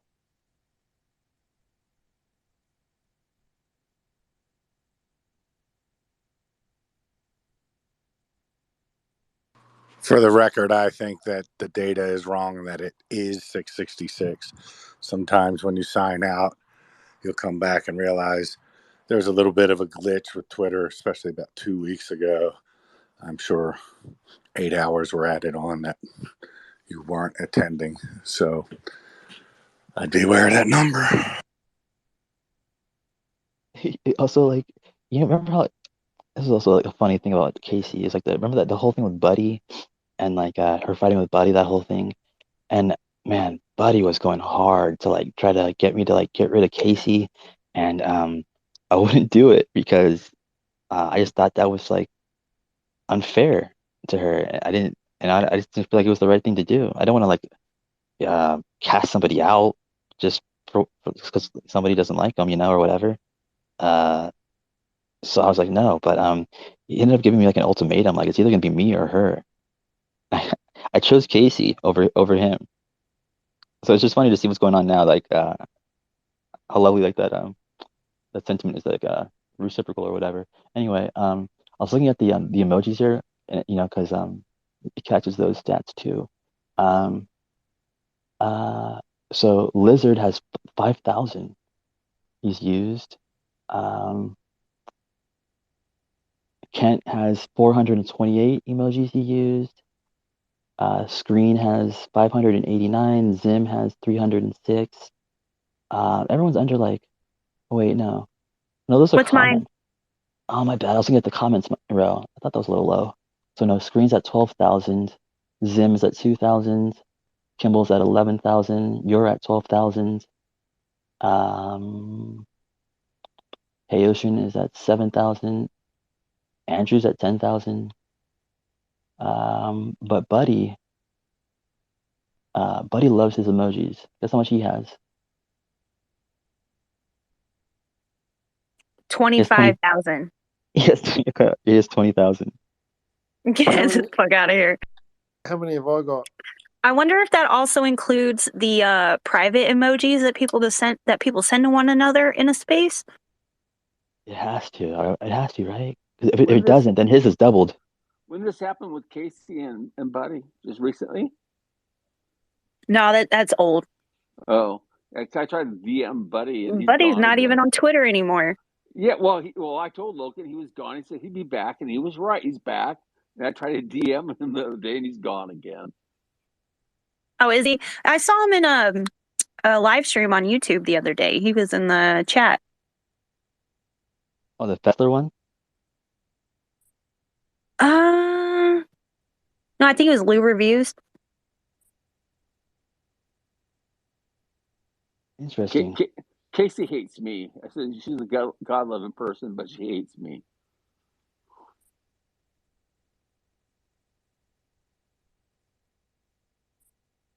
Yeah. Yeah, well, she also loves Trump, so take it with a grain of salt.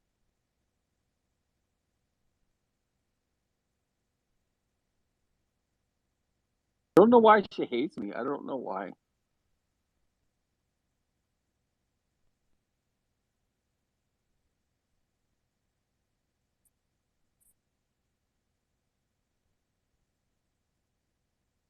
but she is the best co-host.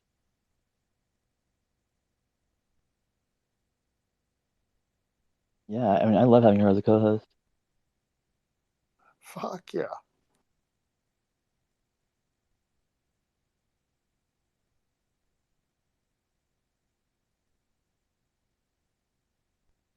Yeah, she's a good co-host, I'm sure.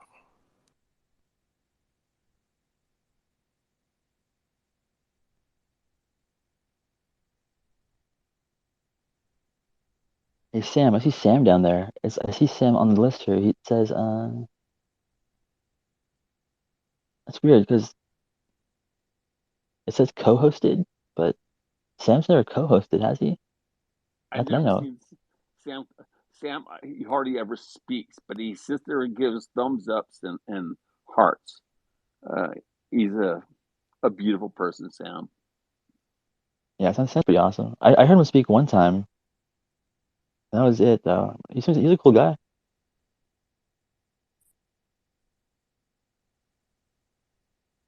Oh, Sam's a silent supporter. He's cool. I've heard him talk a couple times.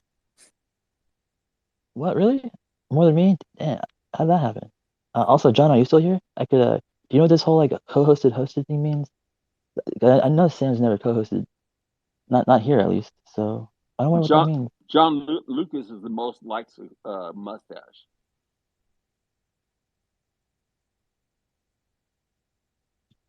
You like John Lucas's mustache? Well, everybody always says, brags to him about his mustache. John Lucas is cool. I think his mustache reminds me of the movie Tombstone. Yeah, I miss him a lot. He used to come in here like, well, just as much as I did, pretty much. He was always in here. But then, I guess he broke the habit. Yeah. That guy's a hilarious motherfucker. He came out to, him and his wife came by one time. They were really close to me. They invited me out to like some parade or fair or something like that. I should have gone with them at the time. I don't know why I didn't. For some reason I didn't go, but he's like a local firefighter over here where like in California. Yeah, I think it was gonna be him. Oh, that's what happened. It was gonna be him, Nora and me. We were gonna go to I think we were gonna go see Moment of Contact together when it came out.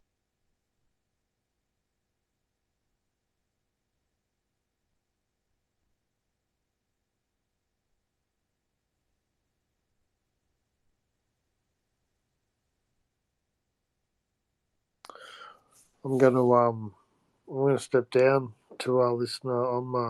It's 11:30. I need to go to sleep. I'm Hey, fading. no sleep. Come on, man. 72 hours. Let's do it. I've got it. I got my last day work tomorrow. Tomorrow's Thursday, right? I got to work tomorrow. I've got Friday off, and Monday's a public holiday, so I've got a 4-day like long weekend anyway. So, So yeah. Benno, you know Eric Mitchell much? Have you talked with him much? Eric's cool. Yeah, Eric's a cool guy. Yeah, I've been talking with him about my migraines and my blue beam thing, so I'm supposed to connect with him this week. So he seems to be pretty intelligent about the phenomenon. So Yeah, I hopefully, vibe with him really hard. I really like listening to what he has to say. He I don't know, I get a good I you can get a good tell read off him, right? yeah, like I can just tell he aligns with what what sort of with what I resonate with, what I believe, and what he's sort of done a lot of soul searching over the years, I guess you could say, and you can sort of really tell that in Yeah, him on the yeah, issue, and I really resonate. Like I guess I've come to the same conclusions through my own sort of experiences. I guess what he has, and when he talks, I just sit there going, yep, yep, yep, fuck, yeah. I really resonate with what he has to say. Hey, like, love listening to what he has to say. Because I told him about the blue beam and the buzzing in my brain, and about the magnesium in the atmosphere, and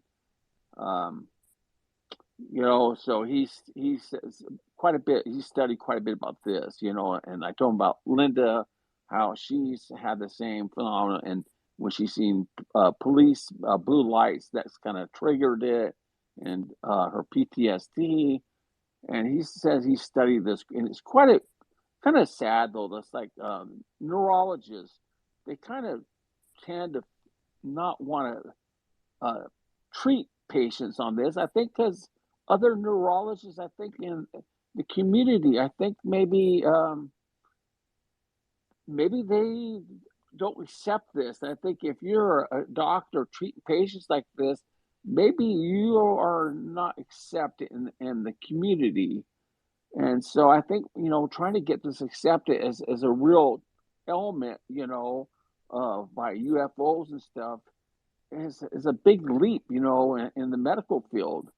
So I think people like him trying to get this, you know, like you have, I think old vet Shane, you know, he's made steps, you're making progress. So I'm hoping this is something maybe I can talk with my neurologist. When I try to talk to her about it, she's, oh, that's high THC levels in cannabis. People are seeing things that aren't real and stuff. I was like, okay, I can't talk to her about my experience then. I think in time, like, you know, it's got to be solidified within the military first before, you're 100% right, and it will in time. Like, what may seem a bridge too far now, a little bit down the track, probably won't be.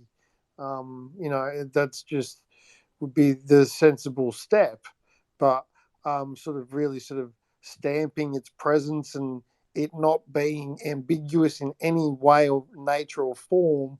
Once it's sort of established, then it opens up the floodgates, and that's half the reason for like keeping this quiet, because it changes so much. Like, you know, what if it turns out that people who have done heinous things have been under the control perhaps of some sort of NHI, and that could be provable in a sense, right?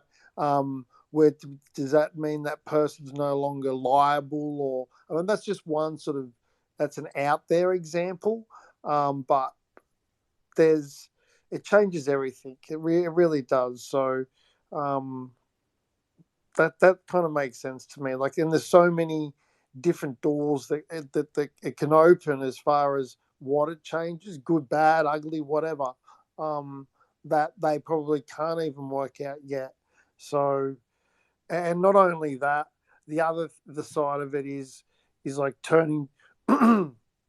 The last people you want to get your spiritual guidance from is the fucking government or from the military, you know. So if they're going to give you sort of life altering information, then you're going to look at them like they're this sort of new sort of demigod, like where you sort of, you know, and then that's dangerous. And it's kind of counterintuitive to what most people say. Oh, the government want to control you, blah blah blah blah blah. Well, they fucking well could. They could say this is the case and we have this information, and they're kind of doing the opposite, you know, playing dumb. But doing the opposite is so hard that they're obviously playing dumb. Like, it's obvious to all of us. So, but yeah. Thanks, Benno. Go get some sleep now. Yeah, I'm tired, guys. So I'm going to step down and listen. But lots of love to all of you, and great talking to you, all of you, as always, and good chat. Talk to you tomorrow for sure. Catch you later, bro.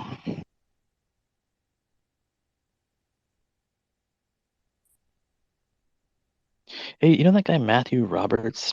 He has that book, Initiated. I haven't seen him for a while. He's coming here a bunch, but actually I haven't seen him in a long time now, I don't think. But there's a clip of him on the new Steven Spielberg show. I guess he was interviewed on it. Who?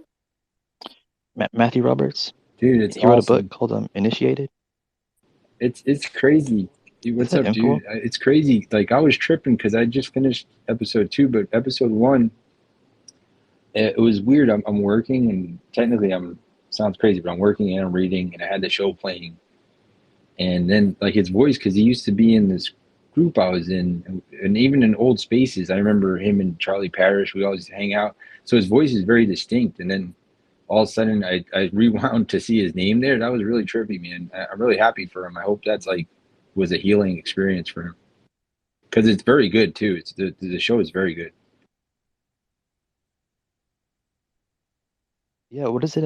What is it about? Is it just like a bunch of people tell their stories about what For happened me, to these them? are some fresh stories and just in a very healthy form of documentary. Like the direction's really I'm really good in big into like the cinematography because sometimes like with these stories, like I don't want to hear from people and their ideas of it. I want to hear from the people. So it's very specific to the witness accounts and like interviews with them. And then it's just a very good quality. But so far, most of the stories I had never heard. I mean, Matt's I had heard, but I just didn't correlate it until I realized it was his voice. But yeah, I really like it, and I don't like. I'm kind of specific on them, but I'm not the voice of all documentaries, you know. But I usually just prefer like James Fox, or I like that Ariel documentary. But again, this is pretty good. But yeah, Encounters. Man, talk about perfect timing.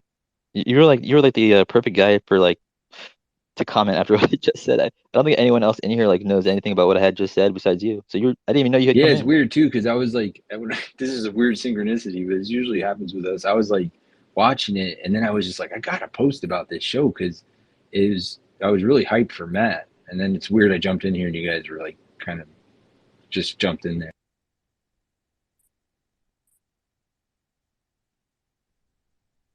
I think maybe Zim, you probably know. You remember Matt, right? You've been in here long enough. I think he's the only person that might know who he is. But I don't remember Charlie Parrish. I saw Charlie Parrish yesterday actually in a space, but he's not usually in spaces that much hardly at all.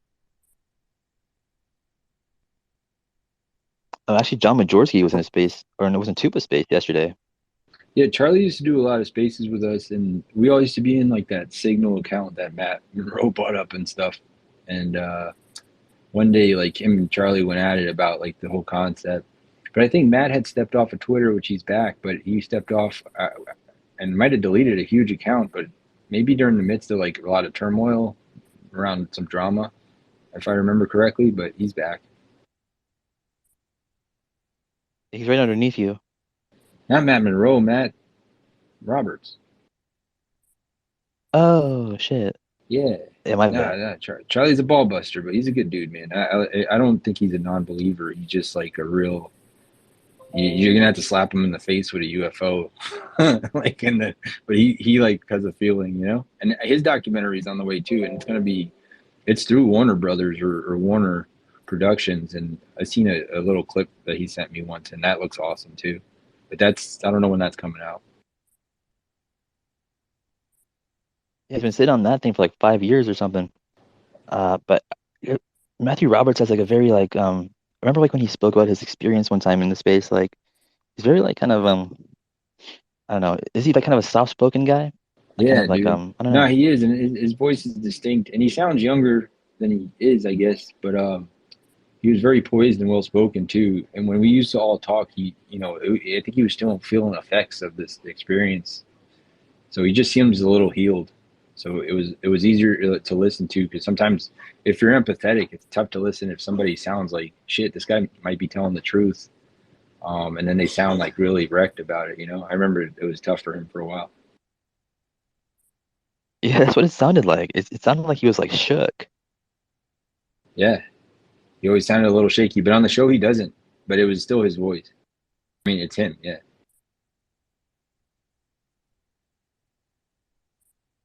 That thing's only on Netflix. Yeah. I don't even have Netflix, but you recommend I watch? I don't usually watch any of these things, but Dude, I delete. So I'm a big like I told you, I always put every day like everything I want to do in my task, and one thing is consume all media.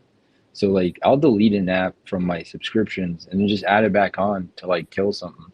So like I just like $7.99 and I'll watch a few Netflix shows, catch up, and then turn off the subscription.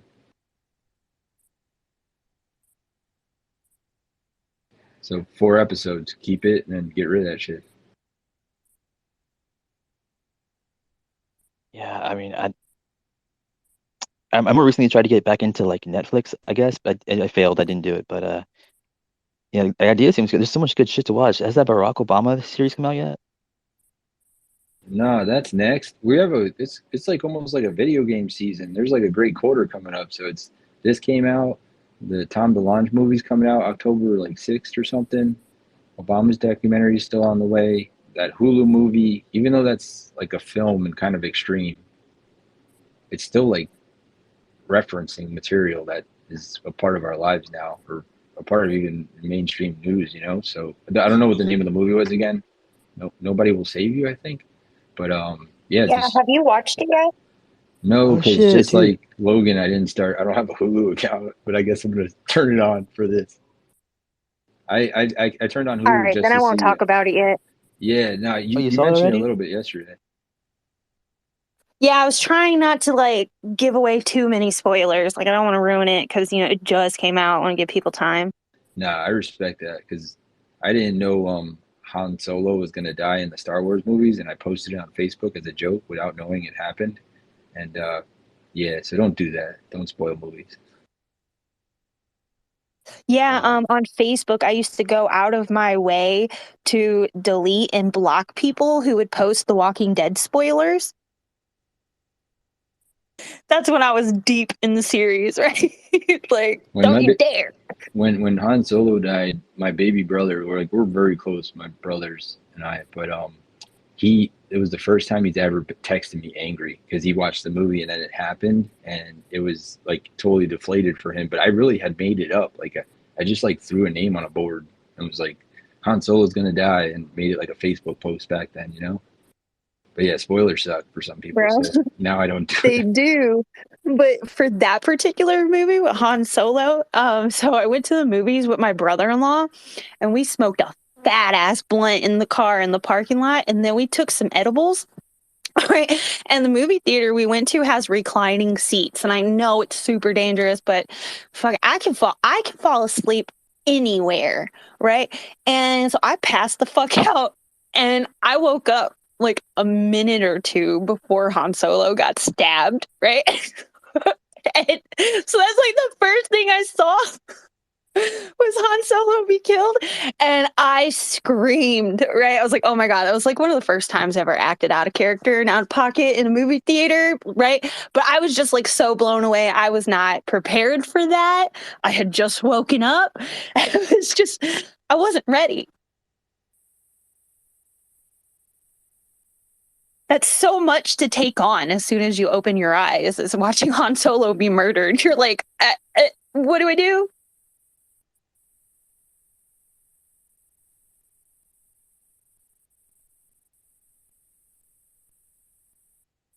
It's pretty you brought that movie up because I was just about to tell you about this movie because Jono said he was watching a movie last night that was like really good, like better than he thought it would be, and it was called uh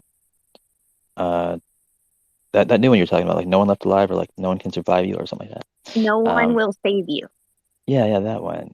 And I've never heard of it before until he mentioned it, but he put it in the thread down there, I guess. But yeah, that just came out. You guys think it's pretty good?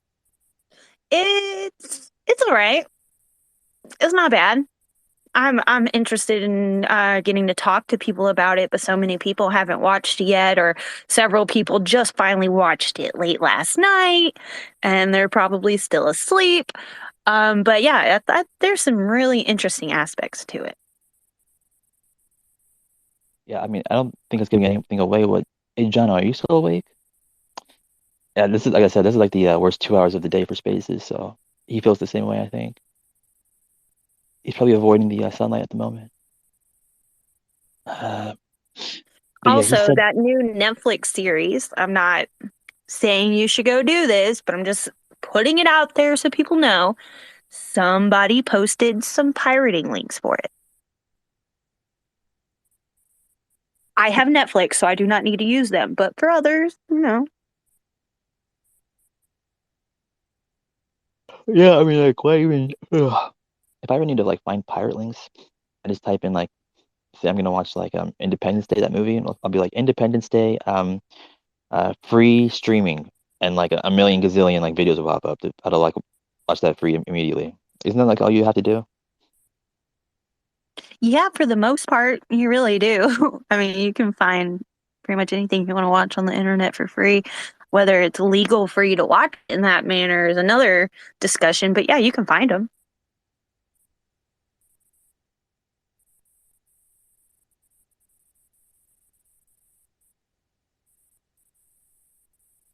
Yeah, I think I officially like stopped watching stuff like I don't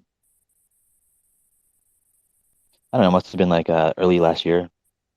Because I mean like Send me links to Dogma, Heather. I can't do that. really? Yo, why is that movie? I tried searching to buy that recently after thinking of it and craving. You know how you get a craving to watch something, and I was like, where the fuck is this? I was upset for that and True Lies, and then Zim, you warned me once. I think we were talking about how the licensing um, for the, like iTunes, like they could take a movie out of your library, and they fucking did that to me for the first time in 6 years. And I really felt violated, man. It sucked. But yeah, like True Lies, Dogma, they don't exist in regular circulation. You either need an app or yeah, you can't just pay for it. What, they can take a movie that you paid for out of your library? Yo, I guess it's in the fine print that it's sort of like a long-term rental. Like it's fucking bullshit. I hope they change that one day. But so yeah, to make you laugh, because I watch everything. It was like the '90s Power Ranger movie, like the OG good one that came out in the theaters.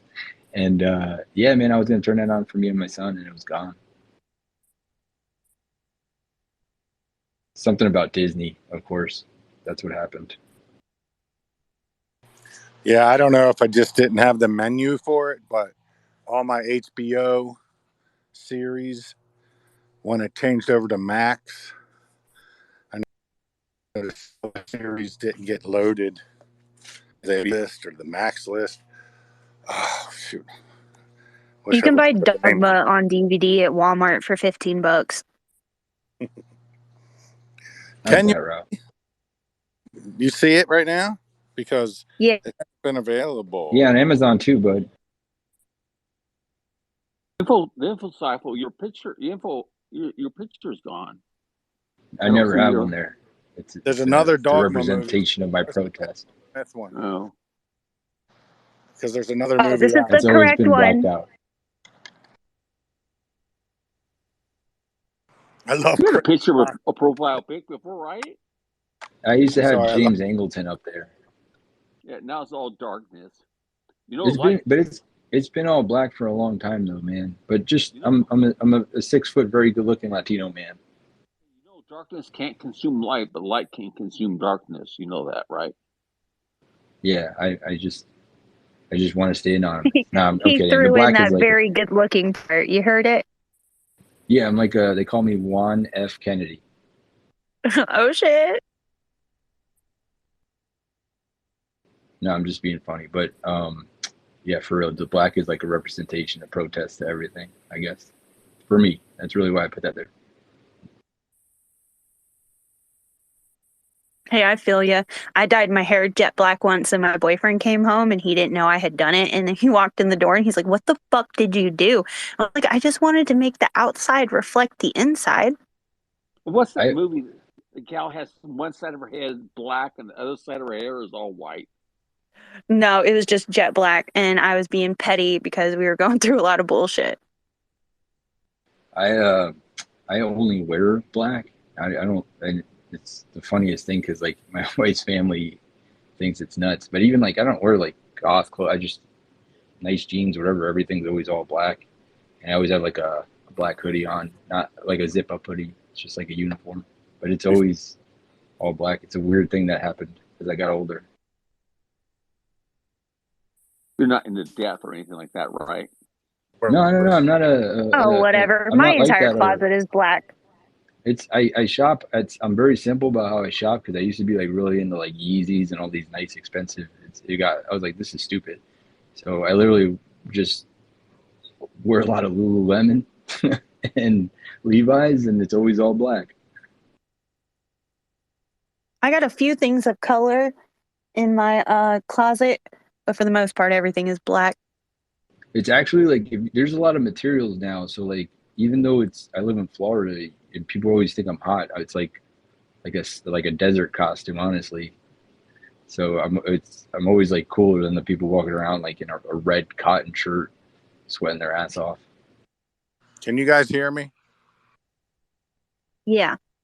Sorry, I've Yeah, been I trying to. can. Your mic doesn't even show that you're unmuted. I'm going back and forth between two internet connections. Heather, you should get your hair like permed real tight, blonde, a blonde afro before you meet Guy, so he's used to it ahead of time. Because guys No. love it. Surprise them and do that to your hair like you did with the black hair. We love that. No, I'm okay. But Heather, you wearing black does not surprise me. I know. Shouldn't surprise anyone. I was one of those hot topic goths back in the day. Did you wear leather also? I had a leather trench coat. Yeah, that's cool. Remember when Terminator 2 came out? If anybody was like a kid here and he was in bald leather and it came out, that was like, remember when I thought I was going to want to rock that the rest of my life. Yeah, that long jacket, right? That long leather coat. I think that was part one. Part two was when he robbed the biker and it was a shorter jacket and he came out and it was bad to the bone and you're like, I was only in kindergarten and I was like, that's the coolest shit I've ever seen. You come flying off that overpass on the bike.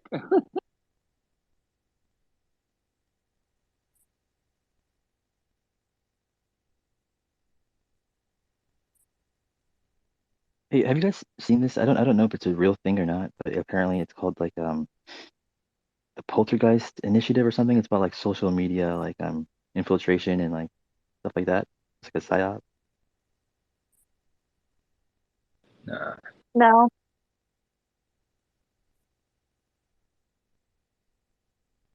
Yeah, I'll show the post.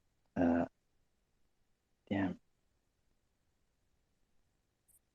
It's probably a LARP, but it's well written. What's his name? Stephen Greenstreet commented on it even.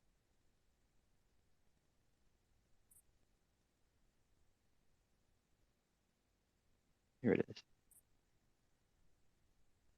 It is called Counterintelligence, Social Media Infiltration and Disinformation Operational Manual for UFO, UAP related online communities. An NSA document.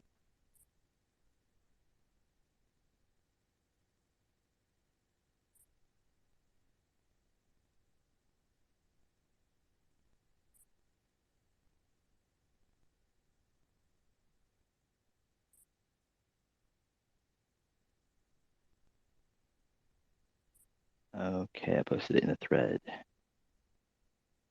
There it is. And now I posted it in the nest. Voila. Okay. So it's up top too. Think that's real?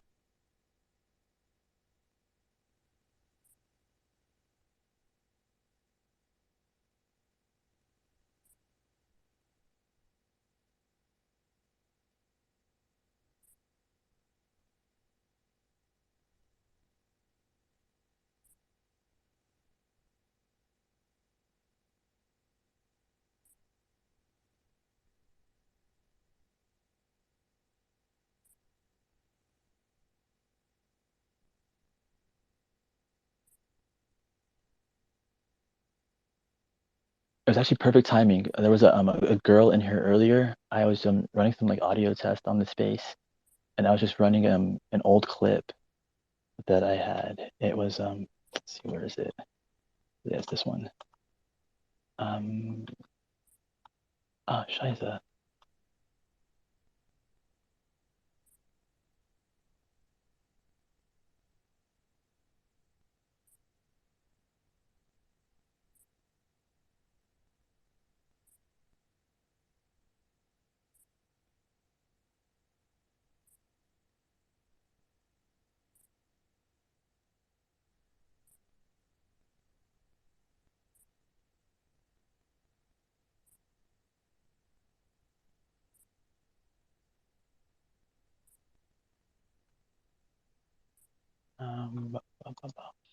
Gotta add me on the PS5 there, Heather, so we can go into DMZ.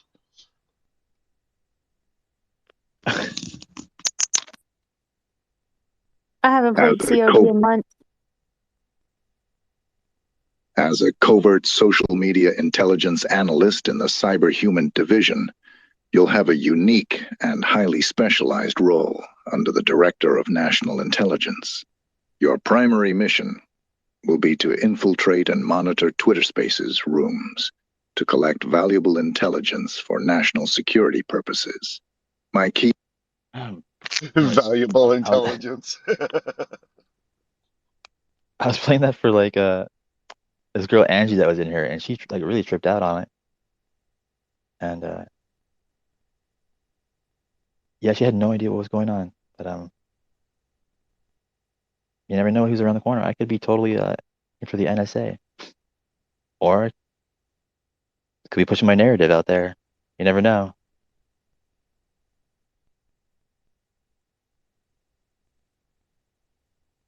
You've got so many different narratives. You just need to stick to one, all right?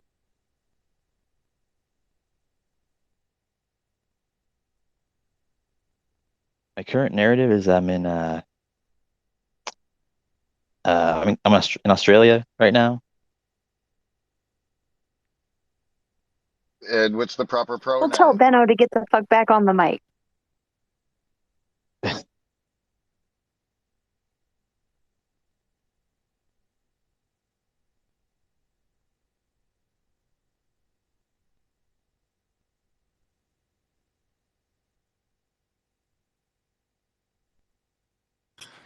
Some prayers and positive vibes for a little boy named Aura. He's that little boy that did a version of the cover of my book and made me put it up on my wall. He has some bacterial infection in his lungs. He's in the hospital. He might be doing surgeries. Say some prayers or some good thoughts or vibes, whatever you got. Aura.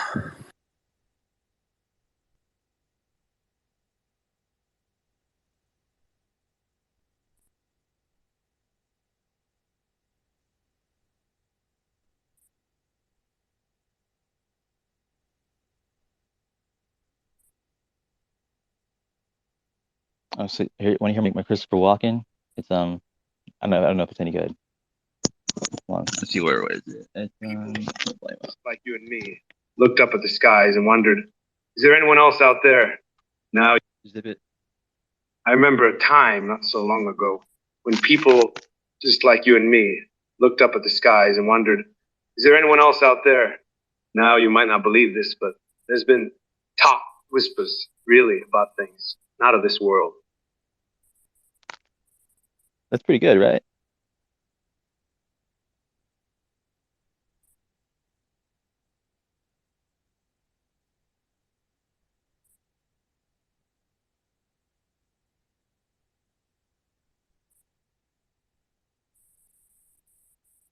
I was a young man. My father told me a story. He wasn't one to believe in fairy tales or little green men, no. For this story, it was different. He said, son, there's more out there than the government lets on. They've got secrets, hidden truths concealed from the public's gaze. And he handed me this stuff of an encounter. Oh, I think he's from the Bronx too, actually.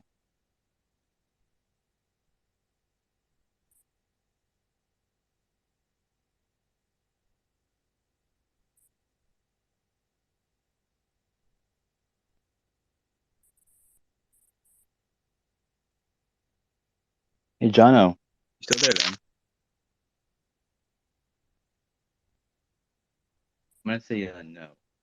When I was a young man, my father told me a story. Did he? But it's not about the evidence, no. It's about trust. For years, they told us it's just a weather balloon or swamp gas, but deep down, we knew, we felt it. The world's a vast place filled with mysteries, some of which I dare say are not of this earth. You see, the true disclosure isn't just about revealing the existence of extraterrestrials.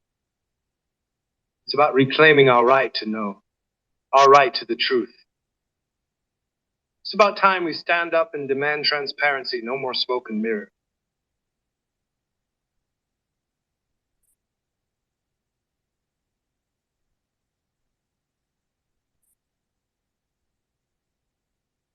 Christopher Walken to do some more narrating.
Hey, sorry, I had to reset the app because I'm pretty sure like either like I'm taking like some crazy pills and need to go to sleep, or is just like really no one talking, or like what's going on?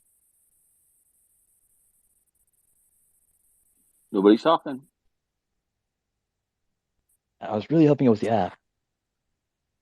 I'm running around between buildings, so it's hard for me to talk, but I'm still listening. Walken sounds more like him and less like all the impersonations of him, where they exaggerate too much, but maybe it needs to be exaggerated more.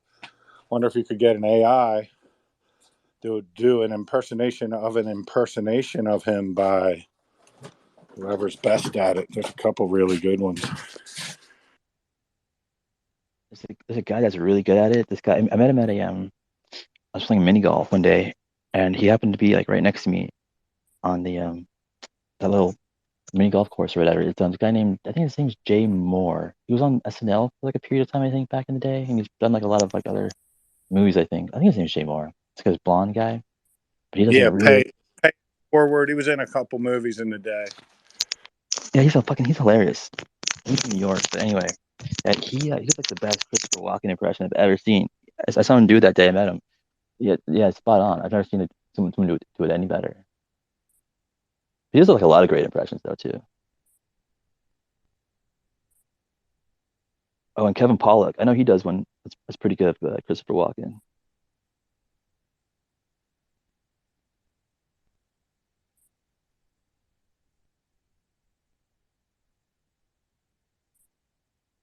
I'm excited, Logan. I told you I ordered that iPhone 15 Plus. I've had that XS, and the camera on that sucks.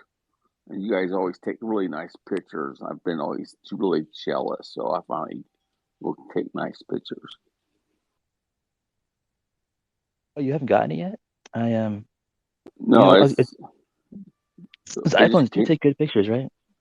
well, yeah. I mean, my XS really, only has the single lens, and then the flash lens, so it's always took crappy pictures.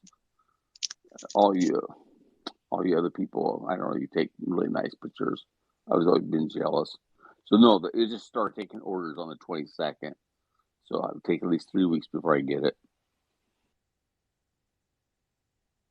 I found like an old like Dropbox account of mine from like, I don't know, like 10 years ago, and it had like all of my media files from my iPhone I had at the time when I was traveling through Australia, and when I started to watch them, I didn't expect much, but damn, the videos look like they were shot like today. They're like so good, and that was shot like on a iPhone 7, and so like the iPhone 15 now, right? Like I mean, they're still like fucking damn good. The quality of those videos, can't believe it. Yeah, I've got some pictures of Shannon Doherty and Tori Spelling, that they were all drunk and danced with me at Cobble Wobble on my 4S. But I haven't figured out how to transfer that over. They were drunk or shit and danced on the stage, and Shannon Doherty, she wanted me to go in the bathroom and screw her. I go, my wife's standing right there, man. And then when we left, they were all puking in the sidewalk and stuff. It was like, Sammy Hagar and stuff. We were shooting shots of tequila and stuff. It was wild. They're just like drunken regular gals, man. It's like crazy. I caught her from falling on the floor, and she all put her tongue in my mouth and everything. And this other gal that was with us took pictures and stuff. And I don't know how to get that camera's pictures transferred over. Yeah, man. Pixar. We all know it's like Pixar didn't happen, right? So I'm gonna have to help you there, Randy. Anything Well, I can do to help. a friend of ours took pictures, but it's like a really crappy picture. What's wrong with your 4S? Like, why can't you get the pictures off it? I'm not tech savvy. Well, if you can just turn the phone on and just select the picture, then hit send on the picture to your email, maybe you can pick it up off your email or something like that. I took the SIM card and I tried to transfer it to my laptop. I'm not sure. I'm just computer illiterate. Yeah, I don't even do Apple products anymore, but yeah, I don't think it's probably too hard. I think we could figure it out. I don't know. Every time I get somebody to come into a space, it's there's always seems to be issues if they're over a certain age. With both Dodie and Mishlove, it took I don't know, half an hour at least to get them to figure out how to get into a speaker position. No, I felt bad for them, but they were good sports about it. Yeah, that's gonna. I mean, I know that's my future, so I mean, I'm not laughing.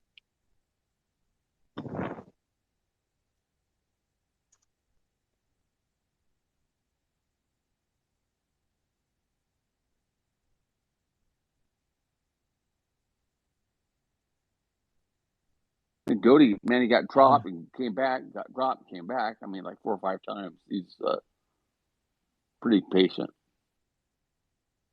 One time I caught Heather Birdie. She was making a She didn't want anyone to know this, so I'm gonna have to let the secret out. But caught her praying one time. This is Heather Birdie. Let us gather our hands together for the Lord's Prayer. Our fucking Father. Oh man, yeah. There's too many F words in that thing. I forgot. But yeah. Oh, the truth comes out, Heather. That is not even my voice. You took confession. Lead us not into fucking temptation, but deliver us from fucking evil. His AI voice of mine is terrible. Don't listen to Dark Heather, who worships at the altar of Christopher Hitchens, her atheist Jesus. Yeah, you're Dark Heather, apparently. The truth comes out. Okay. It does sound kind of like you.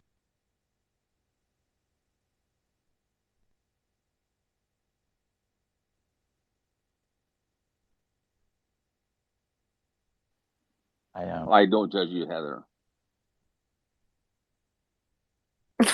I don't give a fuck. I didn't say none of that shit. It's this dumbass AI. It's not me.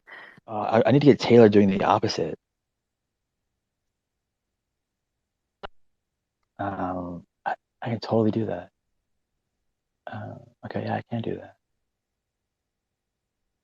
Cause I only get a certain quota of words I can use per month. I got 5,000 left, so I can totally do Taylor saying I don't know, if you worship Satan or something like that. I don't know. I feed my dragons 1 lamb a day. Get her to say that. Good one. Say she actually works for the CIA and stuff like that. Oh, it was so good.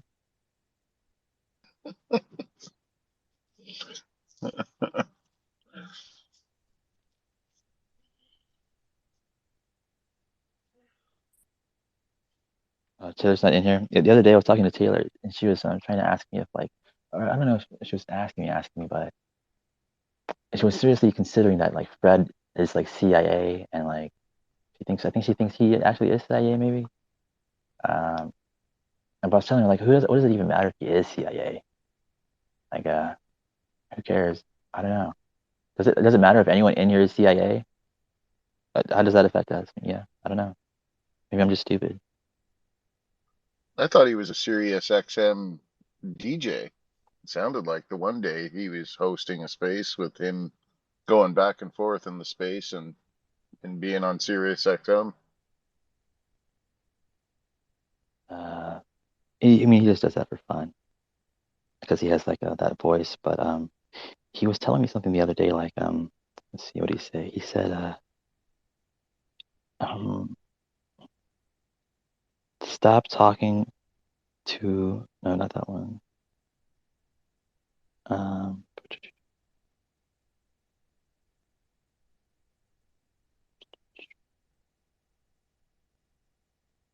He says he's in the music world, specifically EDM, and he's pretty well known. And this whole time he's been lying. That's what he told me.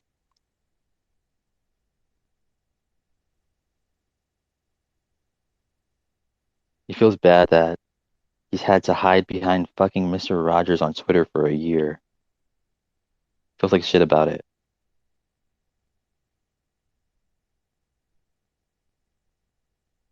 Oh yeah, he's big in the EDM scene, but supposedly the other day when you were needing his help, he was too busy because he was in the middle of filming a movie or something, right? Was he? I don't remember that. I What don't happened? know. It's something you shared. Where he was too busy, he has other things more important to do, like filming whatever he was filming, some project he had to film, then try to help you with your issues. What was that the day that I You wanted know, it to? fucking amazes me how little some of you remember about shit you post your damn selves. Yeah. You mean in the group chat? Did I say that? Oh my fucking god. I'm gonna go off myself.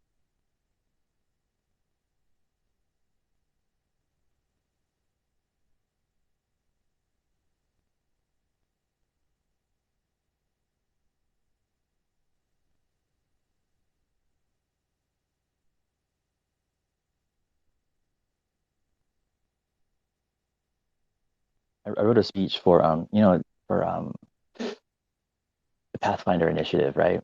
This isn't the good one, unfortunately, but I think it's pretty close to the good one. I think. Ladies and gentlemen, lady. Hold on, I think it's right here. Let's see if we can play it. Ladies and gentlemen, I stand before you today with a vision, a vision, a vision that transcends the boundaries of our planet, our solar system, and reaches out to the stars. A vision that dares to dream the impossible and then asks, why not? We are at a pivotal moment in human history, a moment where we have the opportunity to become a multi-planetary species. We have the technology, we have the knowledge, and we have the spirit. What we need now is the will and the resources to make it happen.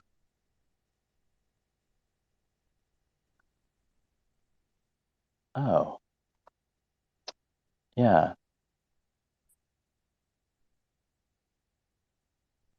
My bad. I never created the rest of the speech. That's weird.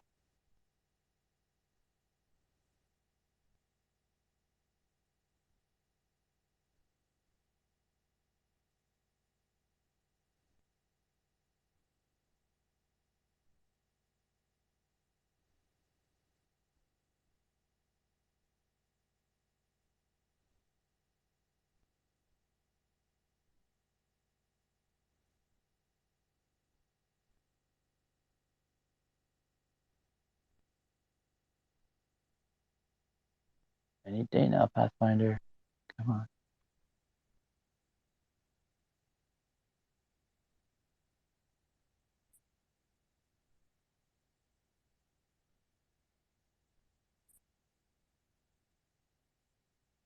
goal is audacious, no doubt.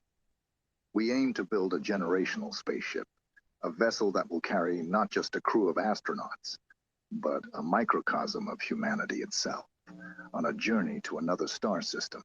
This is not a journey of years or decades, but of generations. It's a journey that begins with us, but continues with our children, our grandchildren, and their children after them.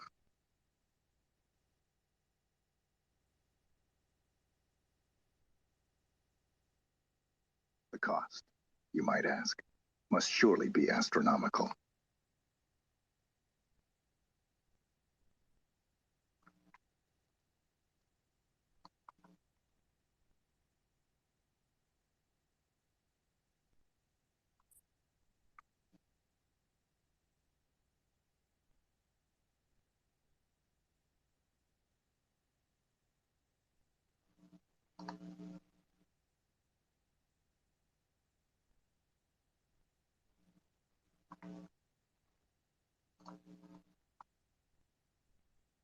In the distant future, advanced extraterrestrial beings evolved to a level where they could manipulate time and space. Seeking to unravel the mysteries of the universe, they developed technology that allowed them to travel backward in time. These enigmatic beings, known as the chrono-architects, decided to venture back to the primordial era of Earth.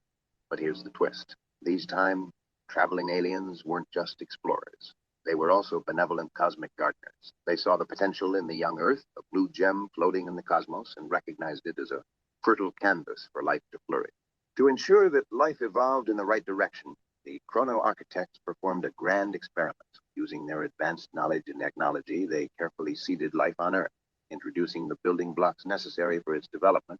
They orchestrated the emergence of complex organisms, paving the way for the evolution of sentient beings, us humans. Through subtle nudges and gentle interventions, the chrono-architects steered the course of evolution, guiding it toward intelligence and civilization. They acted as hidden shepherds, inspiring ancient civilizations, introducing key cultural and technological advancements throughout history, all while staying well hidden from human perception. You see, the reason why we find remnants of ancient astronaut myths and artwork depicting strange visitors from the stars is not just coincidental imagination. It's a collective memory of those who have been touched by these time-traveling benefactors. As we continue to explore the mysteries of the universe, we might one day uncover the truth about our cosmic creators. The time-traveling aliens who gave humanity the gift of existence played a vital role in our evolution. Until then, this extraordinary conspiracy theory remains an enigma, waiting to be unraveled by those brave enough to delve into the secrets of the cosmos.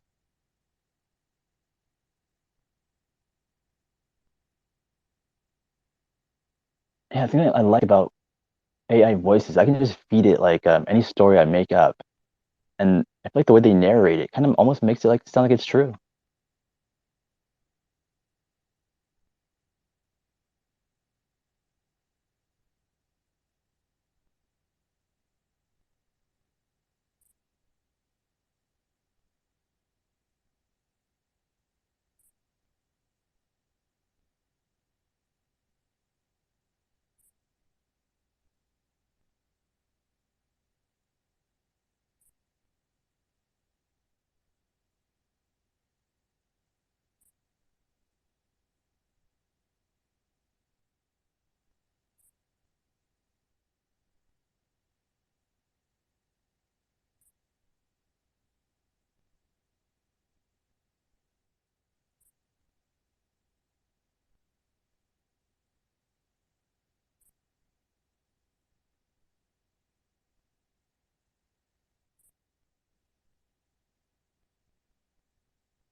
Yeah, I think everyone in here is probably about to sleep, so this is a good time to put the story on. The age of orb control, a conspiracy revealed from the ancient relics of Olympia to the divine depictions in Christian art. The orb has been a symbol of power, control, and victory throughout human history. But what if there's more to the orb than meets the eye? It's said that history is written by the victors. In the photo of Zeus, we see him holding an orb, a representation of Nike, the symbol of triumph. The Romans, too, with their statue of Jupiter, continue this tradition. But what if the orb was not just a symbol, but a vessel containing the very power that both Zeus and Jupiter, godly figures in their respective pantheons, wielded to achieve victory over their adversaries? These orbs, metallic spheres resembling the UFOs of modern times, might have been advanced technology used by the gods to exert control over mankind. These orbs, seen in ancient art, are eerily similar to the objects captured on military sensors today. Is it possible that these watchers, as they are cryptically named, have been among us since the dawn of time? The photograph showing both Jesus and God with a similar orb could be a testament to the universality of this power and control. If these divine figures from different religions and eras hold the same symbol of authority, it could indicate that the orbs transcend mere mythology, suggesting a more tangible and perhaps ominous presence. The theory posits that these gods reside within the Earth's terrains, in mountains and volcanoes, watching us from their hidden sanctuaries. The wars between them, as depicted in various mythologies, might be battles over control of humanity. And while some deities, like Prometheus, have shown compassion for humans, could they be the defeated ones, the ones who lost the war for control? The video link provided could hold further evidence of these orbs' appearances throughout history and their potential influence on humanity. The very notion that to attain immense power and wealth in today's world, one must exploit and lack empathy, draws a dark parallel with the tyrants of old. Could today's elite be the descendants of those ancient tyrants, inheriting not just their bloodline, but also their advanced orb technology? In the end, as history and art subtly suggest, it might truly be the age of the orb, a time when these mysterious spheres, held by gods and deities, exert control, influence, and perhaps even destiny over humanity. Beware of the orbs, for they might be more than mere symbols. They might be the very keys to our past, present, and future.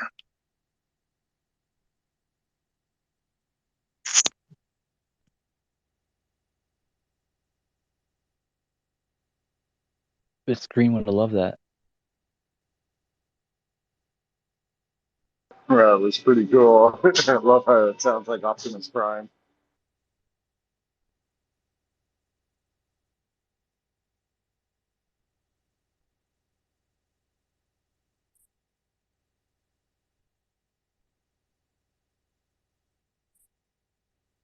Yeah, there's some cool stories that I've fed it that I thought would be interesting to listen to. Let's see.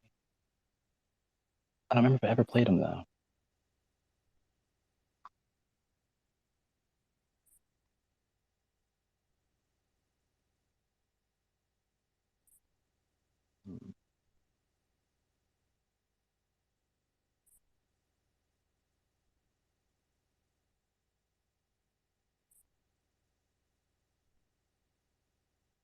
Oh, Biden made a speech. I forgot about that.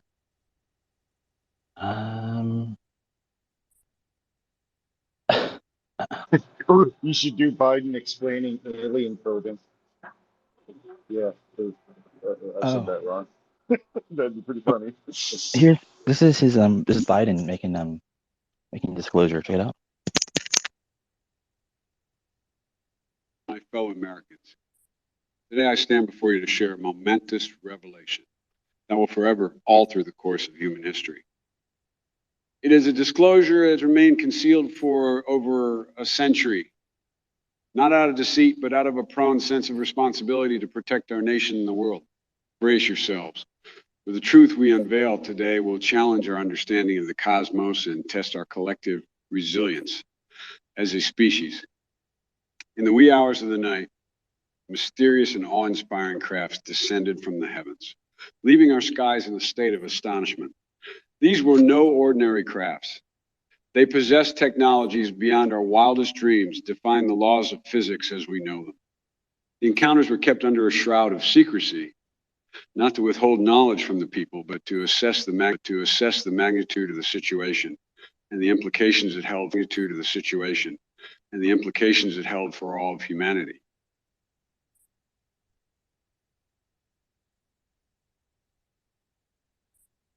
Imagine the implications, the shockwaves that could ripple through our society, unsettling the very foundation of our beliefs. The prospect of panic and fear gripping our nation and the world weighed heavily on our hearts. As leaders, we were confronted with a moment decision that could shape the future of our planet in the darkness of secrecy. We meticulously prepared. With a spirit of unity and cooperation, we forged alliances with our global partners, pooling knowledge and resources to devise a comprehensive strategy for this extraordinary moment. Our scientists worked tirelessly to decipher the motives behind these beings' visitation and to gauge their intentions towards humanity. Now, as the time has come to unveil this truth to the world, I must candidly acknowledge the potential for panic and fear to permeate our society. The unknown is disconcerting, and it is natural to feel trepidation when faced with such a profound revelation. Yet, let me assure you that we are not unprepared. Our armed forces and scientists have diligently worked together, bolstering our defenses and preparing for any eventuality. But beyond physical preparedness, we must also find strength in our collective spirit. It is together, as a united nation and united world, that we can face the cosmos with courage and curiosity. As we confront this mysterious reality, let us not lose sight of the wonder and awe that lies before us. Our capacity for exploration and our thirst for knowledge have brought us to this moment where the unknown beckons us to step boldly into the cosmic frontier. In the days to come, as more revelations surface, we will navigate uncharted waters. The challenges will be formidable, but we must face them together as one human family. Let us not allow fear to divide us, but rather let it serve as a catalyst for unity and solidarity, binding us in our shared journey to understand the vastness of the universe. The path ahead will be fraught with uncertainties, but let us seize this opportunity to redefine our place in the cosmos. With wonder, curiosity, and the indomitable spirit of humanity, we embark on a voyage of self-discovery that will illuminate the profundity of our existence. May we as a nation, as a global community, muster the courage to embrace this new reality. Let us find solace in our shared journey, drawing strength from each other as we navigate the vast expanse of the cosmos. May God bless us all, and may we emerge from this revelation united, stronger, and more resolute in our pursuit of knowledge and unity. Well, this is how we're going to do this. Fuck Mobb Deep. Fuck Biggie. Fuck Bad Boy as a staff, record label. And as a motherfucking crew. And if you want to be down with Bad Boy, then fuck you too. Chino XL, fuck you too. You motherfuckers, fuck you too. Oh, he gets pretty gangster at the end. Don't know it came over. The hidden depths of history, long before our current civilization took its baby steps, there was a society that walked the earth. They were the zenith of human achievement, mastering technologies and harnessing energies that we can only dream of today. But a catastrophic event was on the horizon, and they foresaw it. Instead of succumbing to this impending doom, a select group, the elite, managed to survive, carrying with them the secrets of their age. When the first aliens touched down at the Holloman Air Force Base, they bore an uncanny resemblance to us. But they weren't extraterrestrial. They were the remnants of this ancient civilization. Over time, as they watched humanity evolve and rebuild, they chose to remain hidden, becoming the silent custodians of Earth's legacy, the ŁØŁ phenomena. All their handiwork, the pyramids, the ancient structures that defy explanation, all built using their advanced knowledge. These elite survivors have been monitoring us since the dawn of our new age, ensuring we don't make the same mistakes they did. Their flying crafts, the so-called Foo Fighters, are not just relics of their time, but are continuously updated to blend into our era, ensuring they remain inconspicuous.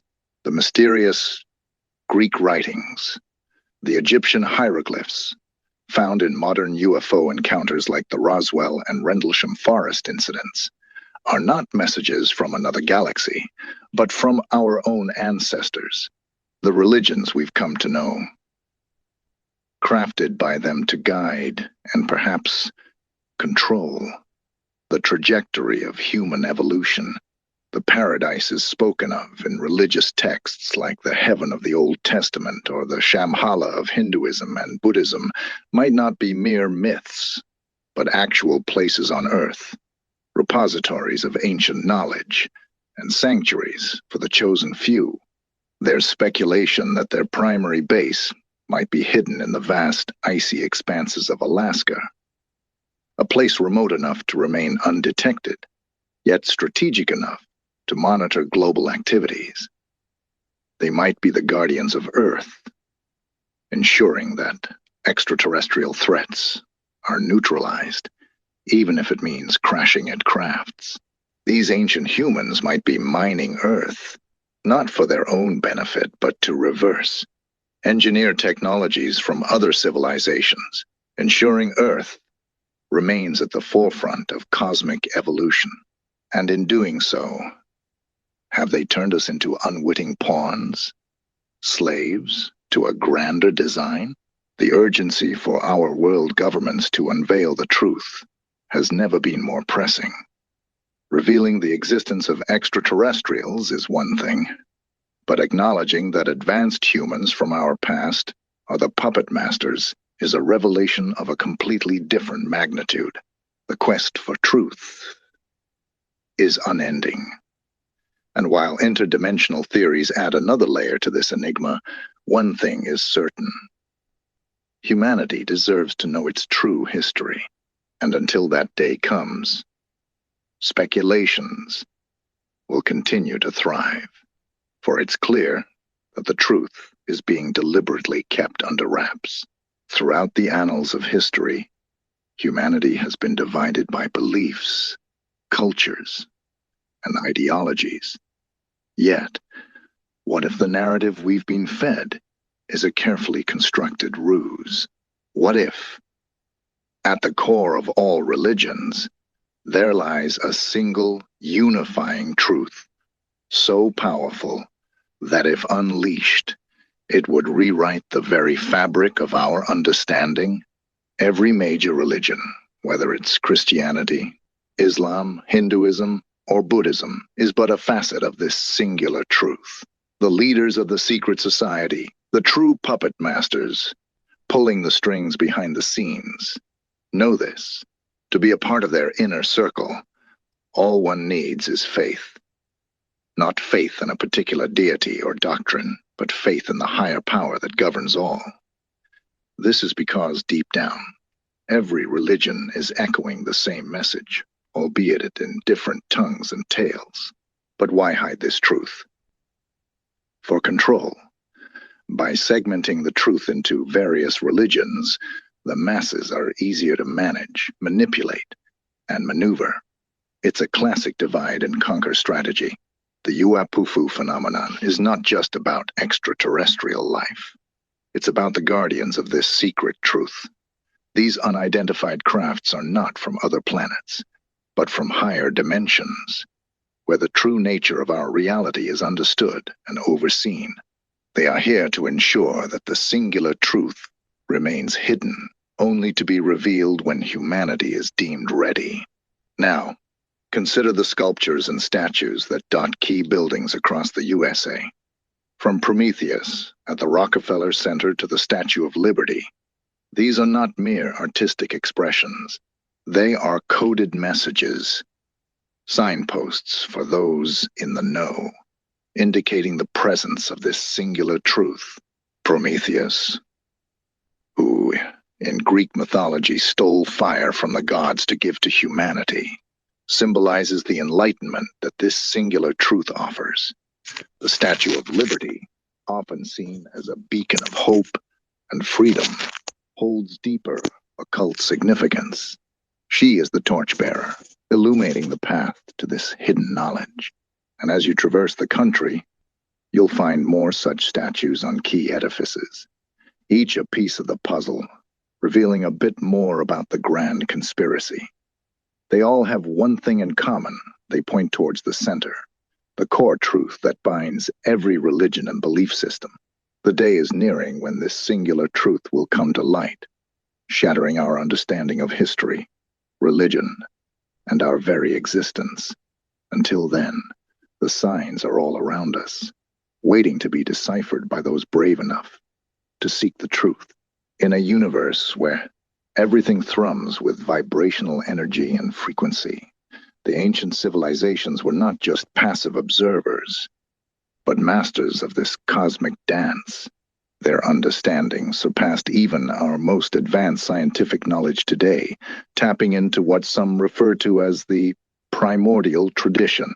These ancient peoples, despite being scattered across different parts of the world, shared a curious similarity: the practice of cranial deformation, from the elongated skulls found in archaeological sites worldwide to the depictions of gods adorned with pointed hats. One has to wonder, was this mere coincidence or a universal truth they all recognized? Here's where the conspiracy deepens. What if these elongated skulls weren't just a cultural or aesthetic choice? What if they served a deeper, more metaphysical purpose? Enter the concept of the harmonic resonance of the ancients. The pointed hats and temples, much like the antenna of a radio, might have been tools to tune their connection to the universe's frequencies. The elongated shape, as proposed by studies like that of Hameroff and Penrose, might resonate better with quantum consciousness and the vibrations in microtubules. By altering the skull's shape, these ancients could have potentially enhanced their connection to higher dimensions, much like tuning a radio to the clearest signal. The pyramids and pointed temples from diverse cultures might not just be architectural marvels, but sophisticated devices for channeling cosmic energy.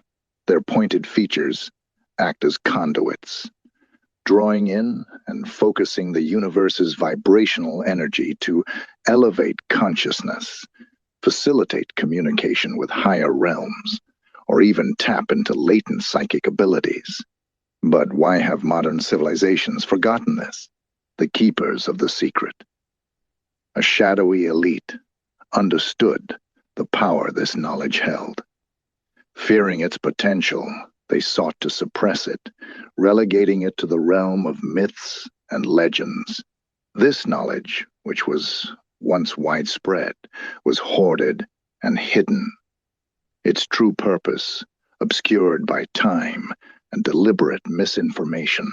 However, as we delve deeper into quantum physics and consciousness studies, the breadcrumbs these ancients left behind become harder to ignore. The resurgence of interest in ancient practices, combined with modern science, might just lead us back to rediscovering the universe's harmonic secrets. And when that day comes, humanity might once again tune in to the cosmos's symphony, just as the ancients did. The Cosmic Guardians conspiracy, long before humans became the dominant species on Earth, and advanced. So it's just going from one story to the next without a pausing. So I just wanted to take a quick pause there real quick. Just insert a break between the stories.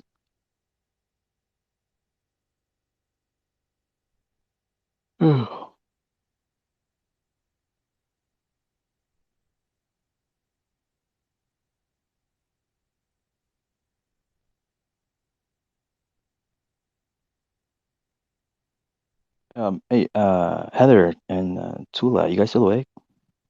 Did you hear that last story? Yep. Oh yeah. I'm sitting here sanding away. That was actually pretty cool. Where did you find that? Find what? That story. Like, who says that? Did you make that or write that or? No, I just made it, and I Wow. had the AI write it or AI read it. Talk about hitting the nail on the head. That was pretty Um, cool. you think that's accurate? I'd say so. Yeah, there's a lot of evidence substantiating what you just said, I guess. I can say.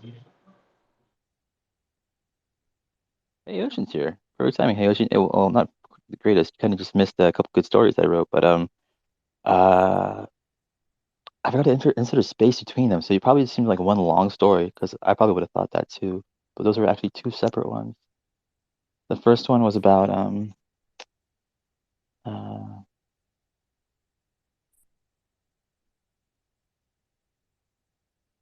oh yeah, it was the orb thing, wasn't it? Or actually, that was 3 stories ago, maybe. Shit, I don't remember where we are. Oh well. And so I'll just play. I'll keep playing the story. This one's the Cosmic Guardian. Where are you? There we go. Advanced alien civilization, which we now refer to as the Cosmic Guardians. In Rewind. Conspiracy, long before humans became the dominant species on Earth, an advanced alien civilization, which we now refer to as the Cosmic Guardians, inhabited our planet. They were the forebears of the modern-day Homo sapiens, Homo floresiensis, Homo naledi boscop humans, and even the elusive Bigfoot. These beings mastered nuclear technology, not as a weapon, but as a source of immense energy, to power their vast underground cities. They knew the volatile nature of the Earth's surface, with its cyclic cataclysms, and thus chose to live beneath the ground, shielded from the chaos above. The Mahabharata, an ancient Indian epic, is not just a piece of fiction, but a testament to the real-life events of those times. The powerful weapon described, brighter than thousands of suns, was indeed an early form of nuclear energy harnessed by the Cosmic Guardians. The aftermath of its use was evident in the radiation effects experienced by the humans of that era. Over time, as the Cosmic Guardians' influence waned, they left behind traces of their existence, particularly their advanced nuclear technology. This is what piqued the interest of the Nazis, leading them on an expedition to Tibet in search of this lost knowledge. Oppenheimer, aware of these ancient tales, quoted Vishnu from the Bhagavad Gita during the first atomic bomb test as an acknowledgement of the Cosmic Guardians' influence. The aliens, now observing us from a distant galaxy, are deeply concerned about our reckless use of nuclear weapons. After all, it's their legacy. They have been discreetly monitoring our nuclear programs, using their descendants, the elites of our world, to control and guide our actions. These elites, with DNA strikingly similar to ours, are well aware of the cataclysms awaiting Earth. Thus, they've made preparations to go underground, much like their ancestors, to survive the impending apocalypse. The question is, will we heed their silent warnings, or will we continue on this path of self-destruction? Oh yeah, let's end to that one. Yeah. I should put those out like as like a video maybe. Uh like the 3 videos or not the 3 stories into like one video. Or maybe just like 3 separate videos about like a short attention span. Yeah, it'd be 3 short ones. And the Biden speech. Damn, that's funny. That's great. We should spam that across the internet. I could catch a few people off guard with that. Did you hear the Biden speech today? No. Oh, I got it recorded. Here it is. I shared in the group chat, Logan. I don't think you're in there, but Sir Arthur Conan Doyle by Basil Rathbone. They're like old radio like Sherlock Holmes shows that radio listenings that my mom would put on me for me when I was a kid. And so it's like, yeah, radio shows. It's fucking awesome. I'll try to find it. I mean, I don't think that's too long at all. I love it, right? Saying it's like people used to watch whole like radio shows, so I don't think there's anything wrong with making it longer. It's good content, right? Do you know what we're talking about, Ocean? Not really. I'm just kind of coming to here. You're talking about your recording, right? Yeah. Yeah, I like that. I'm saying you should play it. And then you said you were talking about whether you should keep it shorter. And so I'm saying that, like, I don't think you should have to make it shorter. You can make a whole show, like radio show out of it. Oh, I just mean like to like insert like little like little videos. People are scrolling down Twitter, they don't want to watch a whole radio show maybe necessarily, maybe like a minute video or something like that. Yeah, people don't have the attention spans that they used to because of like YouTube shorts and stuff. So, yeah, no, I hear you there, but I would watch it for like more than a minute, is all I'm saying.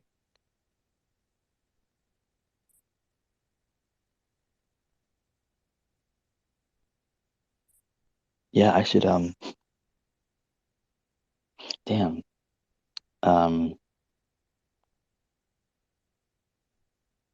I bought all these like services to like make these like really dope videos over like the past month, but like I was just too caught up in other stuff to be able to like do any of that. But and then now they're all like fucking expired. I have to like buy another month again.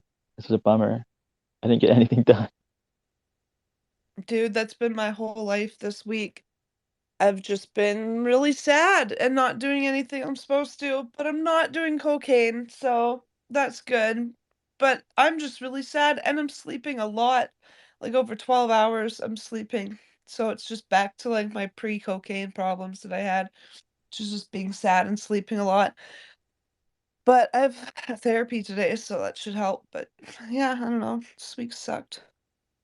I didn't know you were doing cocaine lately. I haven't been.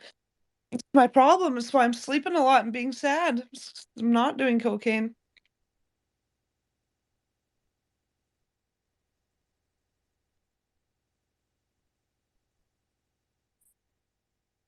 Yeah. Fuck cocaine, man. That stuff like almost fucking killed me, man.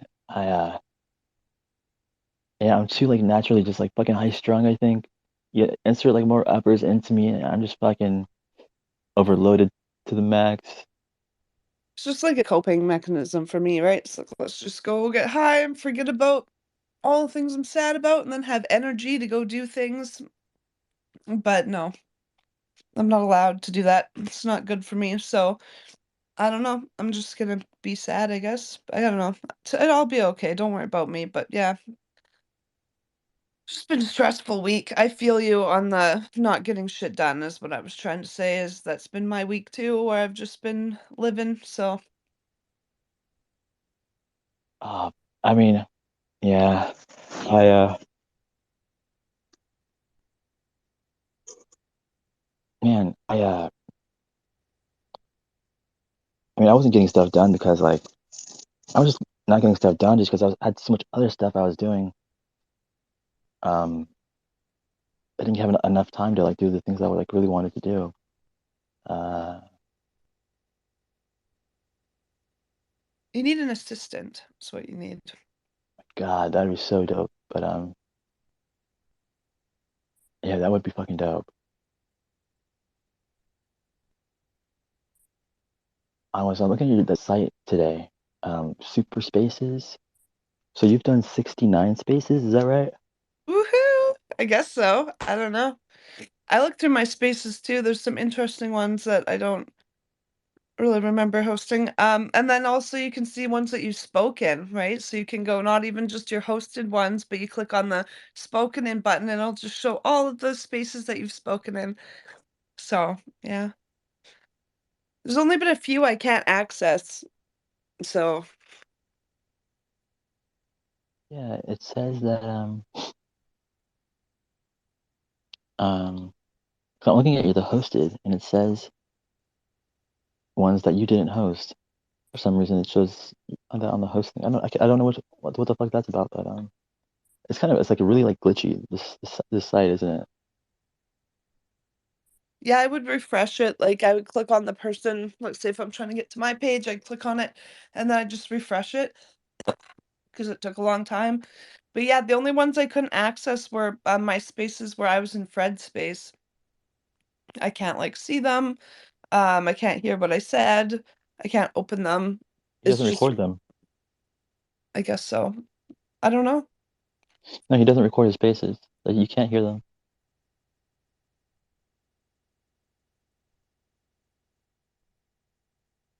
It's pretty cool though. It's a cool little website. It's got some interesting stats. Like it shows how often you emojied, when there was emojis in your space, right? So you can see like when the high emojis were happening, who emojied how many times.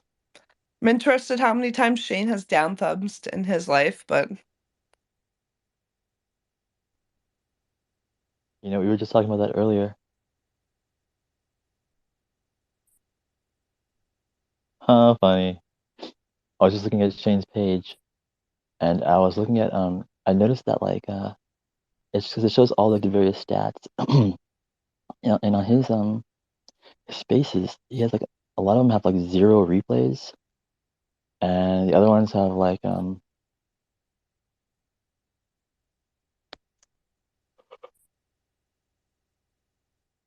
sorry, I'm just yawning.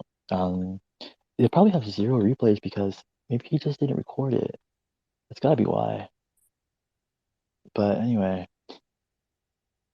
I was just scrolling down that, and I see like they're all like, I don't know, like 86, uh 75, and then I saw like one that stuck out that said 200 or what did it say? I think I lost it now. Um,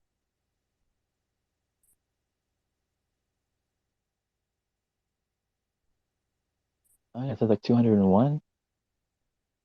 I was like, which one was that? But it's not even his space. It's my space for some reason. I guess he wants to come into it. Like they're mixing like the wrong spaces in here for some reason. I don't get it. yeah, I But don't know if that's showing all of his spaces or yeah, because it was doing that too, where like maybe if you're a co-host, it considers you a host. I don't know. it says like it says here like you spent, oh, that's for the past month. Oh, that's all they do the past month. You know, 69 spaces in the past month. That can't be right. Unless they're counting ones you've spoken into, then maybe. Yeah, I mean, if that's his speaking ones, that sounds about right to me. At least twice a day, right? He's in a space. Yeah. All right. So it says, okay, guess how many spaces I've done according to this, and I guess since March.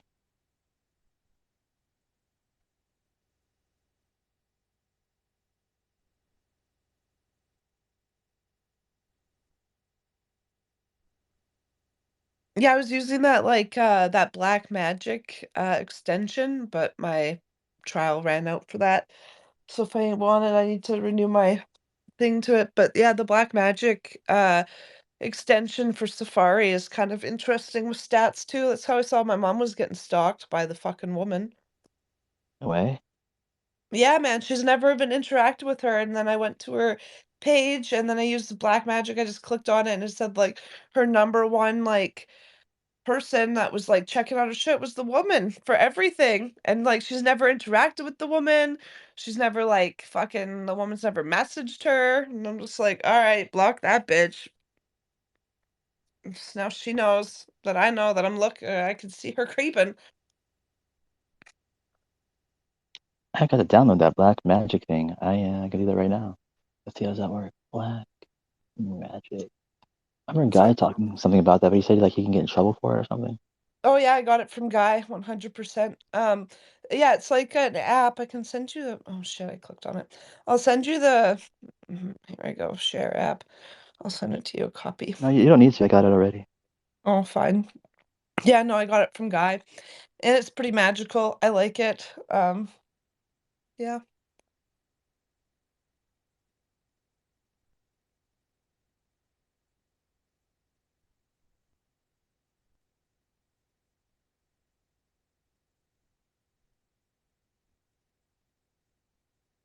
It says it wants me to authorize my Black Magic account with the new Hype Fury Twitter app. What's that? Oh yeah, it made me do that too. Go through like Hype or whatever. What is that? I'm not sure. I just did it. My mom did it too. She's like, "What is this? I don't know what it is." I'm like, "Just do it if you want black magic." Okay.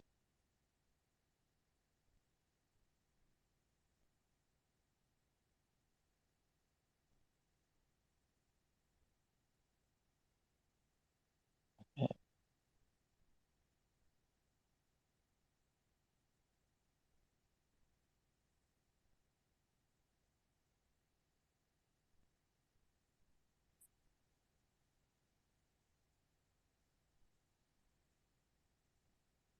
Oh, I gotta pay for it. To like see anything? Shit. There's a free trial. I got a month free trial with mine.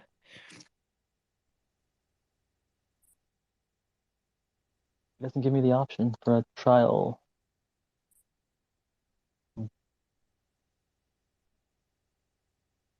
Well, like I said, I just used a little prepaid card for my Apple, which doesn't have money on it. So I just signed up with that card. You might have to like produce a card even if you don't like take a payment off of it right away or something. I don't know. I'm not sure. Actually, it does tell me some stuff. Here we go. There's a dashboard. So,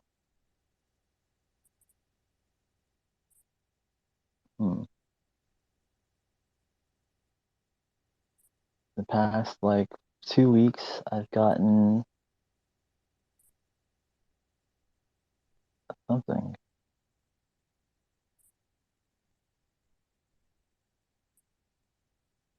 My top interactions. Let's see, is the woman on here? Oh shit. Darren Reed is my top interaction? What the fuck? I don't even interact with that fucking Yeah, clown. so that you're getting stalked. Yeah. Stalking you. What the fuck?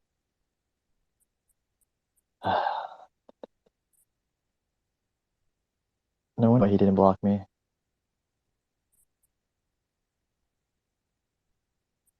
Dr. Jack Brown.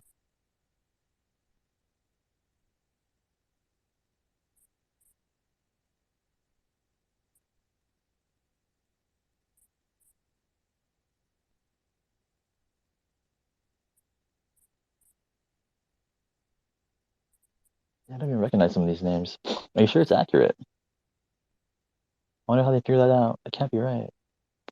I think it's like based just off of like who is visiting your account, right? So it's not really accurate because you're not interacting with those accounts, right? So it could be more accurate, but it is picking up the fact that these accounts are like looking at your posts or like clicking on things or visiting your page. Like I don't know how it works it into their like system like that, but I mean there must be a reason that that person is popping up, right? Yeah, I guess so.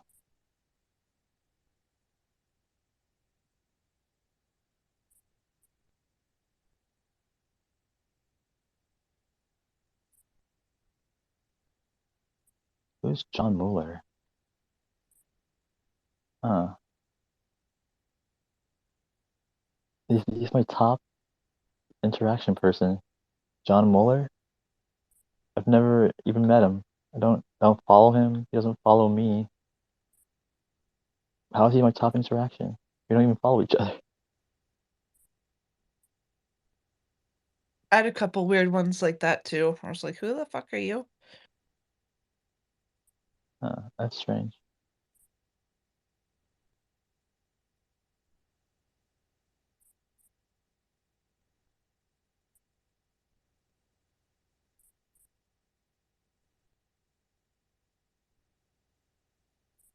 What about that Twitter circle one? Let's see if the Twitter circle one's any better. Twitter circle. I was doing that too. I was then comparing the Twitter circle to the Black Magic. Are they similar? Yeah, both names showed up there, but they weren't like in the exact positions, right? It was like similar, but yeah. That Twitter circle, like, it's good for like using if you're worried about being stalked, but like as like a stalker, that could also be a tool, right? Like it's like a double-edged sword, to, like stalk someone and all the people they follow using that thing. So I don't know.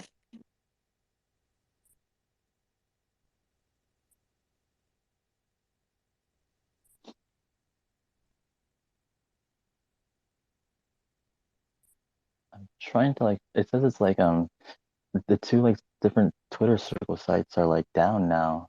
I wonder if there's any ones that are still open. I remember they Oh, got I rid of only this. knew the one site. I didn't know there was two. And yeah, last time I tried to do a circle, it wasn't working for me either. I remember that now. Twitter is shutting down circles next month. Circles allows users to share posts with select people rather than all of their followers. But it seems Elon Musk would prefer people just something or other. I thought they got rid of that a while ago. I haven't seen it in a long time.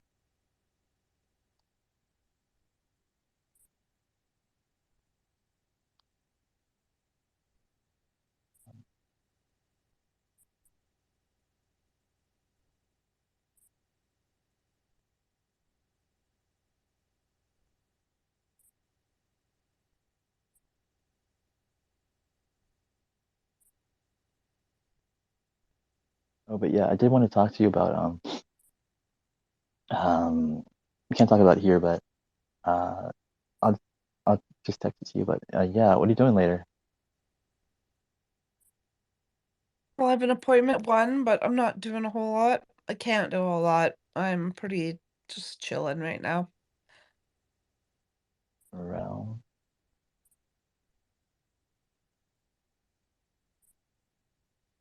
Yep, I passed out like super early, woke up late, fucking cried about it. Now here I am, so I don't know.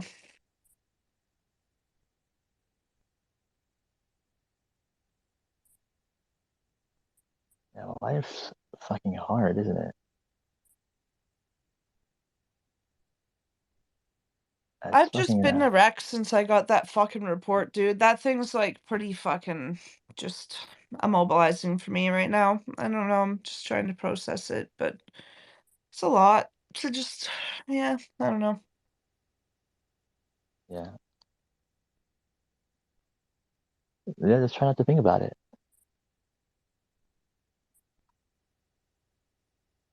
Yeah. Kind of I mean, I know. I mean, I'm not thinking about like a lot of stuff, but I know it's not going away, but doesn't mean I gotta process it all like right now, you know? I'm just kind of like trying to deal with like a little bit here, kind of space out for a little while, deal with it like a little bit more, like a little bit at a time, you know, instead of all at once maybe.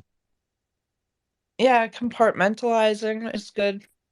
I'm just like surrounded in shit that reminds me that I'm like still in this situation. I need to leave. I need to get back to BC, but now I gotta wait a whole another fucking month for my next appointment in Edmonton.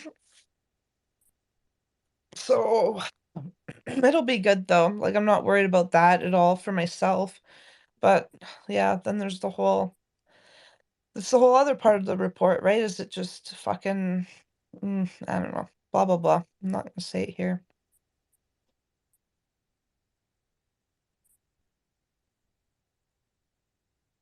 But it All right. is a beautiful day outside. Why? What are you up to? What do you need? Did you message me? I was gonna say I just finally got like a Twitter circle thing. It says who is that? Mm, actually, like most of it's empty. I've never seen it before. It only lists like 5 people. Ken, Weird. you know, it's funny. Ken is always on my inner circle. He's always like top 3 at least. Maybe because he's real. There's so many bots out there that like he just always makes them in that's the inner circle because he's like a real one. I don't know. It's a real one. I want to look now too, because it's been a minute. Hopefully it'll work. Yeah, I'm having trouble finding one that's like the ones we usually use. Well, I don't know what happened.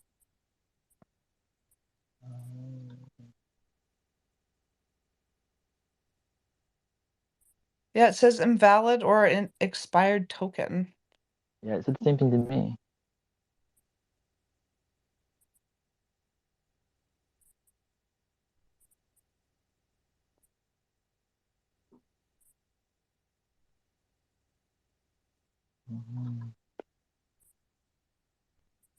Oh well, I guess they're all down for today or something. Oh, maybe next time.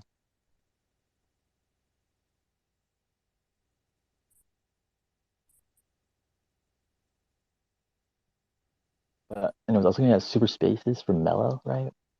And oh, actually, Super Copper has one too. I don't know what like the things on the site. Oh, so does Shane. I don't know what the things on the site mean, because like what's it? Is it a token that they give you? Do you know what those are about? Oh yeah, when I signed into it for the first time, it's like collect your token. So I clicked on it. So I collected a token. I don't know what it's for. Is it for like some type of crypto thing or Ethereum? I don't know what the fuck it's for. But yeah, it's like you got like a token or something. I have no idea what it's for or what it means. Yeah. I thought it was just like points, like you got enough Twitter points or something. Now you get a badge. I don't know.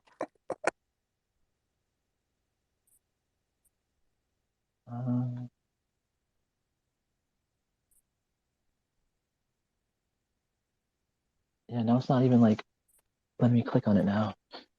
Damn it. There we go. So I got an Ethereum Genesis taupe and a Polygon Genesis taupe. I don't know what that means though. Is it like real money? Can I have some real money, Yeah, be please? careful. That shit's a scam. It's crypto. Fucking people trying to scam you. I've been crypto. Don't click on any of their issues are real. You think it's a scam, you said? Oh yeah, for sure. Crypto, you can see people staying losing money. Or new crypto projects you can do with the same people. Oh, you've won this amount of crypto. And they click on the link and put in their information and you can't go from there. And if you are in crypto, never give out your 12-word secrets. That's like giving a person your bank account, PIN number, all of the information. You can't access to your bank account. Crypto wallets, they come with a 12 to 24-word secret.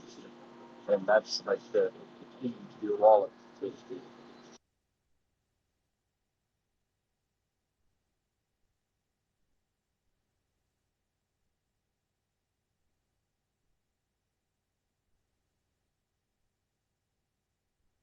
Yeah, I mean, unfortunately, I didn't really catch any of that. I don't know. Did you, Ocean? Yeah, he was just saying that like it has to do with the crypto wallet, not to give out any numbers. Don't give out no pins or anything.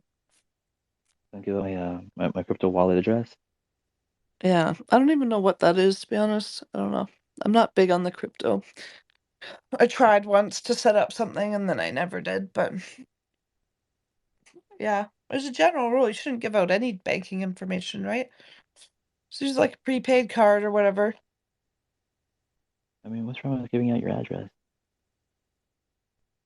No, your banking info is what I said. I don't know. Give out your address if you want. Everyone knows where I live, I think. No, but I mean, I don't know. There might be something to it because I think just by knowing your address, they can like hack into it somehow. I don't know.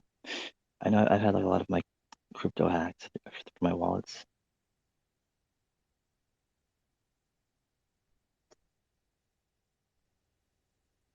I wonder how much crypto I have. I haven't looked in a while. Maybe it's accrued a ton of money. That'd be cool. You're just like rich.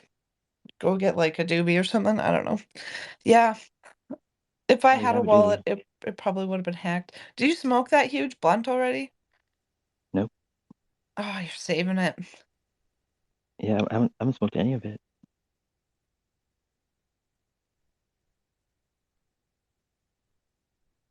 Yeah, I would have had that thing gone by now. Oh, big yawn. I need coffee. Yeah, I'm like grinding to like a halt here. I'm fading. Make some coffee or something too. Your space has been going since at least 2, right? Yeah. My time, anyway. Yeah.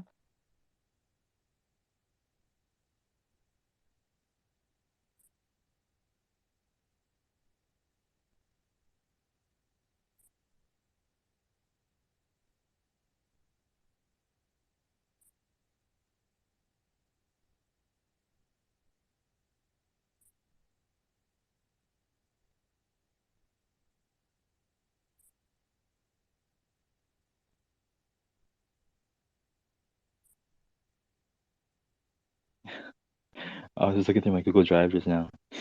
I can't believe like I saw that like it has like a folder in there that's named after my the name of my phone, and in that it has like all my phone calls I've ever received and the recordings of them.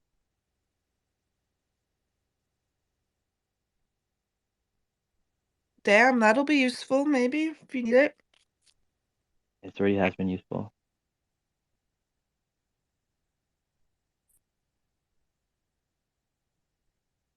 See, my phone doesn't got that. How do you get that? Oh, you probably have to like, oh God, there wouldn't be enough storage, I don't think. Yeah, it doesn't come with the phone. You have to like install it.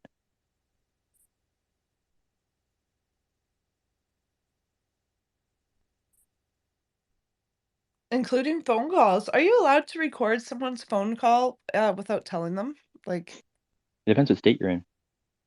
In my case, yes. Like I forget what they call it, but it's like as long as one of the parties are aware, then you're allowed to. If that party is yourself, that counts.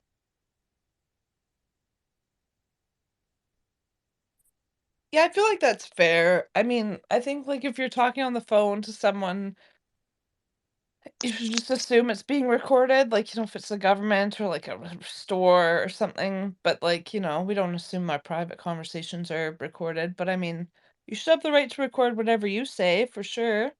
Um, I don't know what the laws are in Canada about that, if you're allowed to record a conversation. I don't see why not. Yeah, I mean, oftentimes it would only record my voice, which was kind of annoying. But yeah, I'm very very very glad I did.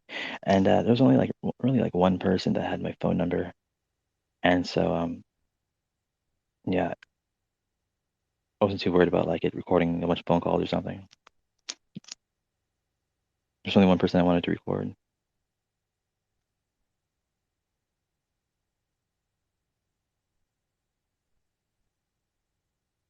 Yeah, I don't know. iPhone has like the screen record, but I've never tried that with a phone call to see if it would like pick up the other person's voice or not. But I'd assume it wouldn't because iPhones are dumb like that.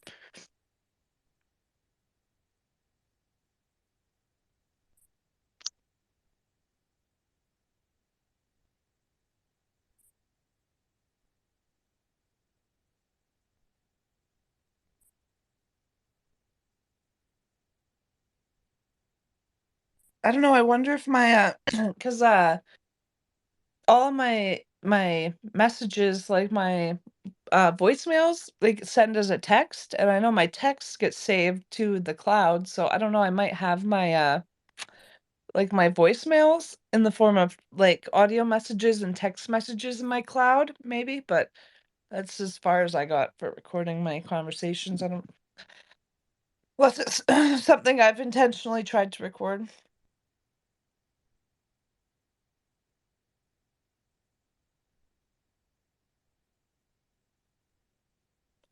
This smidge. Oh God, that's Braun. Is it Braun? It is Braun. Okay, never mind. He's waving What? at us. Hi, Braun. I see you. Oh, hey there. Oh, that is Brun. Brun's an interesting guy. Pretty smart. Here not eating poop. Yeah. Join the club. You're not eating poop? Yep. Same. Do you ever reinsert? Nah. No? Do you know what reinsertion is? We do. We've met you before. Oh, good. Are you eating poop? Not intentionally. I'm sure a little bit sneaks in there by accident, but Well, yeah. I wash my hands, so. Oh, that's disgusting. You want all that good bacteria. You want to lick your fingers when you're eating the KFC.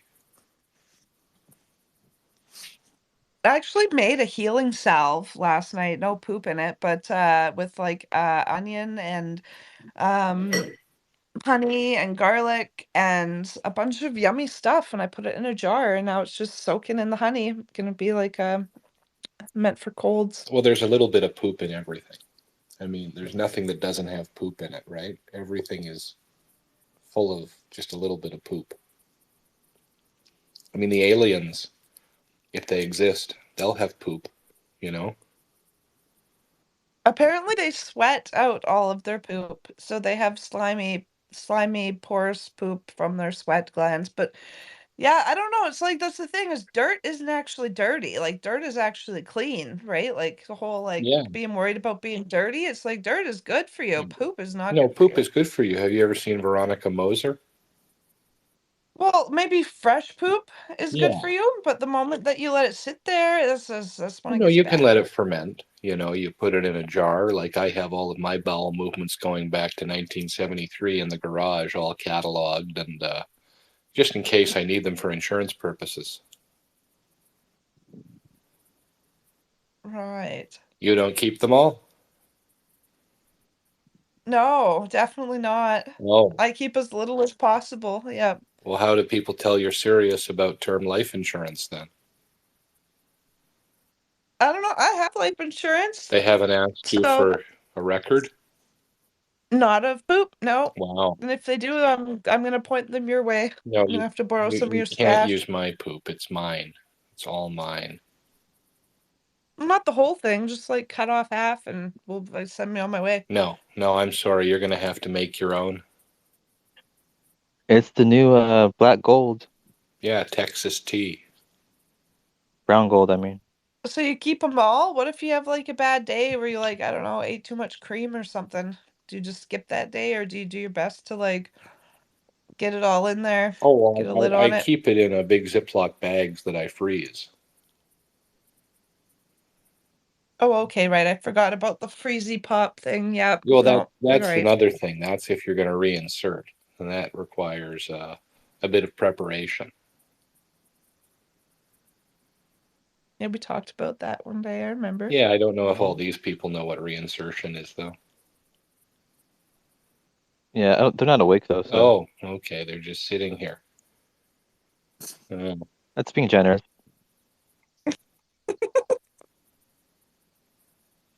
Baltimore police warns suspect will kill and rape. Huh. Do you smoke weed, Braun? I did for a long while, and now, I mean, I don't really smoke it anymore. I have a friend who makes tinctures, and if I ever want some, I just get some tincture from him from the plants he grows, so I don't really smoke it anymore. What's a tincture? Is that like a gummy? No, he distills, so he has like high-proof alcohol, and he just extracts it in that. Oh, damn. So you're like moonshine weed. Jesus Christ. Well, the alcohol doesn't have much of an effect. I mean, he dissolves like 15. What he does is he'll basically take some high-proof alcohol, soak the weed in that, then he'll distill off the alcohol so he can, save it and reuse it. And then he gets this thick sort of, it's like really ugly hash oil. You wouldn't want to smoke it because it's got all sorts of, the like chlorophyll and so forth in it. But anyway, then he'll take bits of that and dissolve it in alcohol or olive oil if he's cooking, or butter or something. And he'll like dissolve about 15 milligrams per milliliter. So, I mean, if you're taking, 4 milliliters of the tincture is probably enough for most people. Even 1 milliliter is pretty strong. So, I mean, you're not getting much alcohol. But yeah, you could call it moonshine. But you're getting fucking baked. Sounds fun. Well, sounds good. Sounds better than poop. Well, I got a poop story for you. Actually, once I ate a bunch of fucking weed cookies, and then I went to work the next day, and I had to go to the bathroom, and everyone thought someone was smoking weed in the bathroom because of the fucking bomb I dropped in there. But wow. yeah, Okay. Yeah. if I was to keep my poops, Yeah. If you were to keep your poops, no. I don't know, my Famous mic's last not words. working. I think. If I was to keep my poops, that room would smell like pot, probably. Well, no, you store them in that I an keep them in. airproof, like 2 Ziploc bags or something. But I always preferred acid to pot. I mean, pot's okay, but it's not. It's sort of more sociable than it's just sort of a thing to do if you're like hanging out with people instead of drinking. Whereas the acid, you can go on a bike ride and it's lots of fun. Yeah, I miss acid. It was fun for sure. Well, it's easier than ever to buy. You can literally get it. You're in Canada, so you can get it shipped within Canada for Bitcoin, and there's zero risk. I mean, it's Yeah, I don't know. Last time I bought drugs, someone gave me fucking fentanyl. I don't think I'm ever gonna buy drugs again. well, I don't think there's much risk of that with acid, but you don't have to do anything. I mean, other than catalog all your poops for insurance purposes.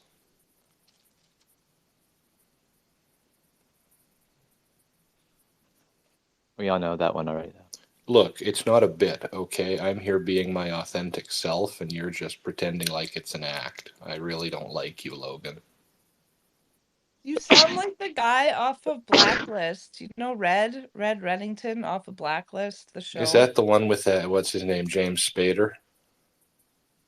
He's the dude that plays the bad guy who is taking care of the detective because it's like his daughter, pretty much. I don't fucking know. I gotta find it. No, I The don't watch that. Blacklist. I You don't sound like watch TV. I'm asking, is that the show with James Spader? I don't know. I gotta look up Oh, who that person is because I'm looking it up now. Yeah, it is. You sound like James Oh, Spader. okay. Well, that's fine. That doesn't bother me. He's a good guy. Oh, he plays Ultron, doesn't he? Well, the robot in the Avengers movie. I don't watch Does he? Avengers movies because I'm not a 12-year-old boy. On the inside, you are. Yeah, I'm pretty sure James Spader. He plays Ultron in the second movie where like the robot takes over. The other day. There's a good chance he might have been with my mom. Yeah, she was not very. I mean, she's a bit old, and so things didn't work as well. There was not as much lubrication as I would have preferred. So maybe you could have a chat with her. My mom would rock your fucking world, dude. You'd be obsessed. Don't get on that with my mom not being juicy enough. God damn, my mom would fucking put you in your grave. There'd be no coming back. there was no. Yep, you'd be obsessed. No natural lubrication at all. Things were really quite rough. It was sad because I paid $200, so I thought, what's this for? Just 200? She simped you. She didn't even give you the sauce. I love it. She was withholding. Well, did you show her your poop collection? That might Well, have made a difference. I did bring some as a gift. And it didn't work. Damn, I don't know why. I think maybe, she wouldn't eat it. She said that was extra.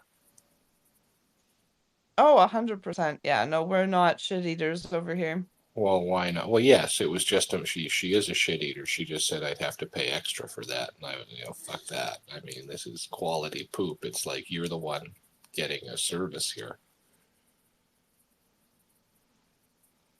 I'm sorry that you didn't recognize your gift. I know.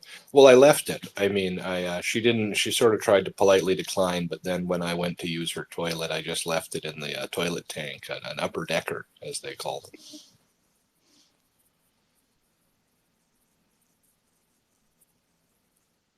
Well, I'm sure she's grateful. Yeah. Her husband didn't seem too happy. So that's where you lost me. My mom definitely doesn't have a husband. Oh, well, I wish that was an authentic toilet flush, but I know that's a sound effect. Can you tell the difference? Yes. I mean, it's a pre-recorded toilet flush. A real toilet flush goes on much longer.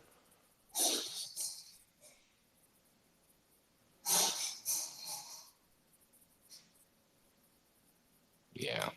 Well, 8:30. Almost. You been partying all night, Brian? No, I slept all night. I have a bunch of stuff to do today, so you people enjoy not eating poop today, I guess. Bye-bye. How dare you? Love you, bye.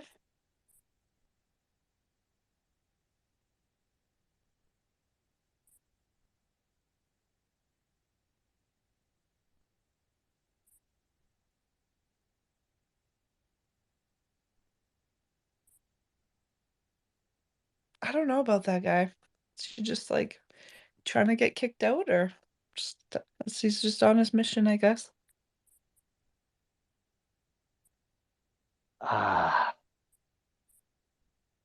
He's an enigma, that's for sure. Oh, he doesn't have much more to talk about other than shit. It leads me to believe he just goes in hoping to get like gross some people out and get booted. And then when it doesn't happen, he's like, well, fine, bye. I don't know. Got fucking John O in the house now. Wow, we have 18 other listeners? Damn. John O. Dang. Hey, guys. Thanks for listening in anonymously. Yeah, who did that? Did someone just buy listeners? 18 of them. I bet they're just waiting for like, I don't know, fucking weirdos. I don't find it coincidence that John O's here at the same time that happens. John O, did you bring 18 anonymous listeners with you? Oh, now they're all gone, so there you go.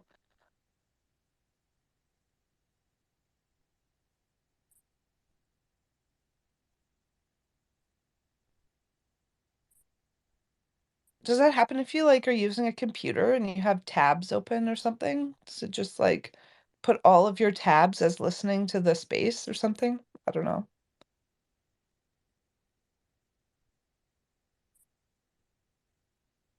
No, it doesn't do that. No, it does not. I don't know why that happened. There's definitely someone doing something fishy though. Jono, do you know anything about that, Jono?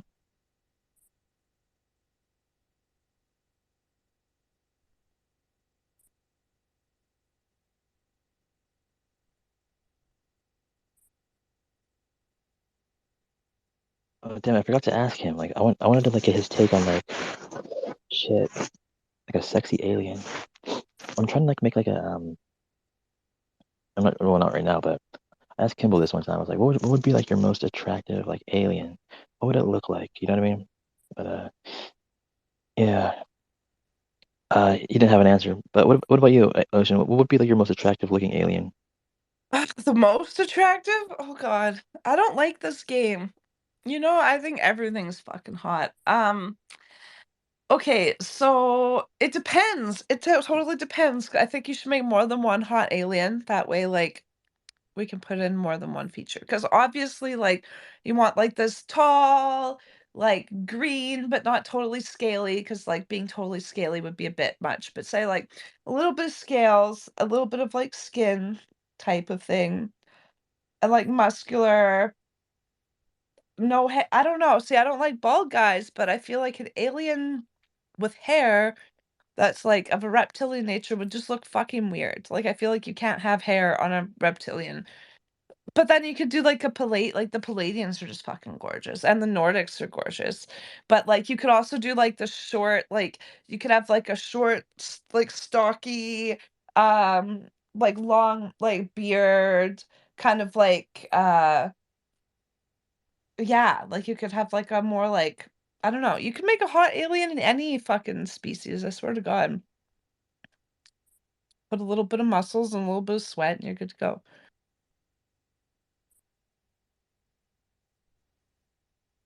Um, hmm. Um, yeah, I don't usually do this, and I hate to do it, but yeah, I mean, maybe not. I take that back. But if anyone like this isn't like a private space. If anyone wants to come up and talk, anyone at all, more the merrier. That's what I say. Anyway, Did you not please like do. my answers? Is that why you said that? No, that's not why I said that. Nothing to do with you. Definitely not. I just want to speak to someone specific in the audience. That's all. We'll get him I up just hate here.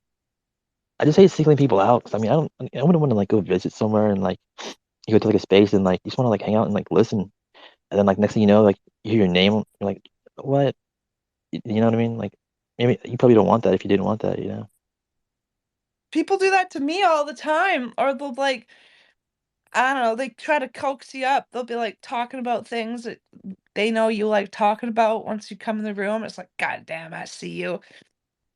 Mello does that a lot. He'll call me out. He'll like try to get me to come up and speak, but yeah. yeah I saw Mello do that in his YouTube thing. Yeah, he really wanted me to go on YouTube. He's like, go on YouTube. And I'm like, ah. Yeah, I will. Yeah. Oh yeah, I've never known you to be shy of a camera. Well, there's no filters. I don't know. It's just like, I'm just not used to it right now.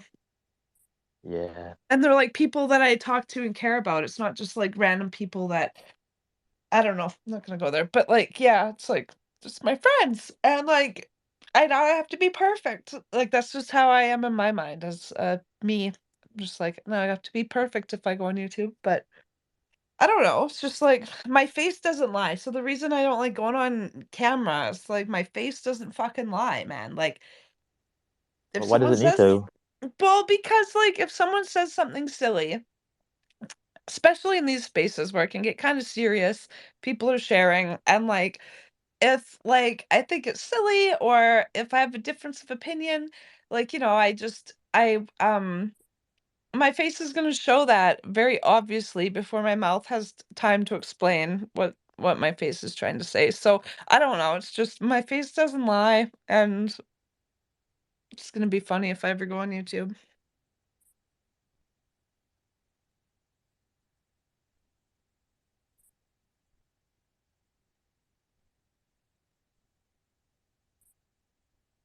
Um. Yeah, I hadn't even like thought about it until recently. But yeah, I figure why not now? Uh, it's a shame they had to put like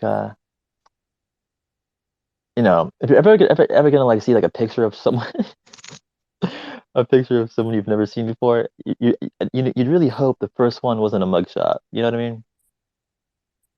I love it. Whatever. It is what it is. And you know what? I'd rather everyone see like a mug of me when I'm not trying than how about see my face with filters for months on end and then now I gotta try to like live up to like half of what those filters look like in the real life. At least with you, it's like it's a mug. You weren't trying to be pretty or nothing. It is what it is. And then you're like now you're gonna show your face and you're gonna be smiling and happy and look like 10 times better than your mug, although your mug looked good, don't worry. But you know what I mean? It's like you went from like being real to like being happy and real instead of being like a a filter to now like fucking real. But I don't know. That's why I don't use too bad of filters. It just does my eyelashes. So that's what's gonna be the main difference. Is I'm not gonna have my eyelashes. But no, there's nothing wrong with your mug shot. It was fine. You look good. Yeah, I'm not saying there's like, yeah, well, thank you, but no, I just mean that like, you'd hope it would just be like a regular picture, not like a mug shot. You know what I mean? Jesus.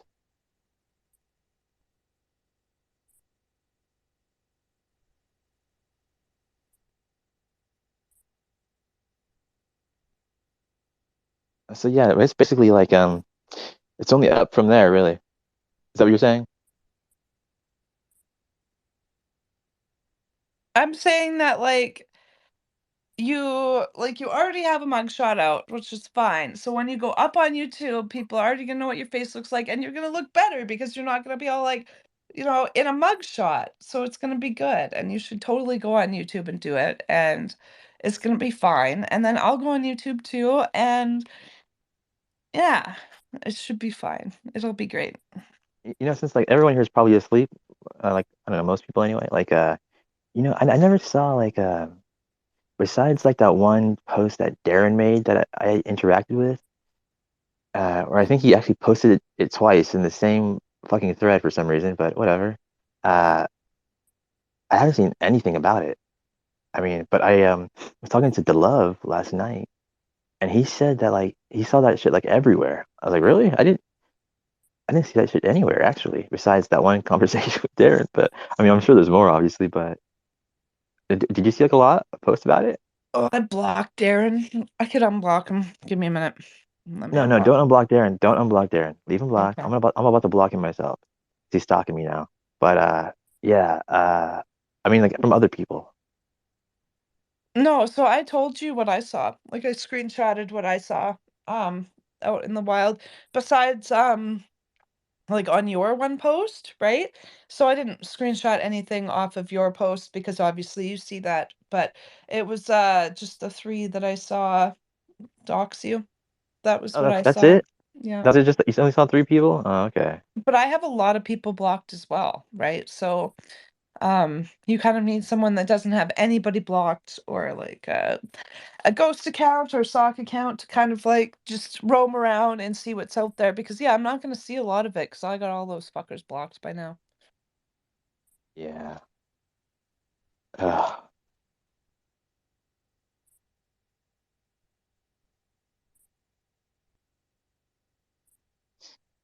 But it was cool, man. I think you missed it. Zim was in here earlier. He was hanging out. It was pretty cool. Yeah, I don't know. Like I'm going to hang out, man. I ain't got no hate in my heart. I saw Casey popped in here and then she left, but she left the group chat as well. I don't know if she's back in the group chat. It wasn't a threat, but I've been like, should I shut it down? Because y'all are arguing a lot. Um, Now they're just sharing Britney Spears with knives. Yeah, I don't know. I don't think Casey's in there anymore. I mean, there's no more exciting developments to be had. So what's there left to talk about? I don't know. There's just just arguing, infighting about themselves, I guess. I don't know. I don't fucking check it. Like if I look and I see it's arguing, I don't even bother. I don't even bother. I just sorry.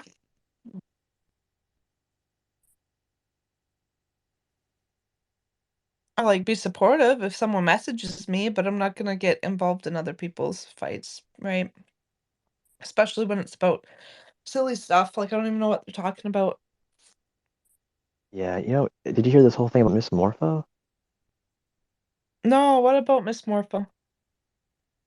Apparently, she's been like harassing somebody, or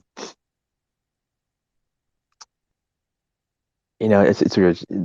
Heather was like arguing with her for like half an hour in here, but I can't remember really. It was something to do about like Miss Morpho's like conning people and saying she's like a certified therapist and is like the only one that can help these certain people, and they're just like leave me alone, and she like won't leave them alone, and it's like trying to dox them or something like that, and she's trying to like use Twitter to like rebuild her client list and etc.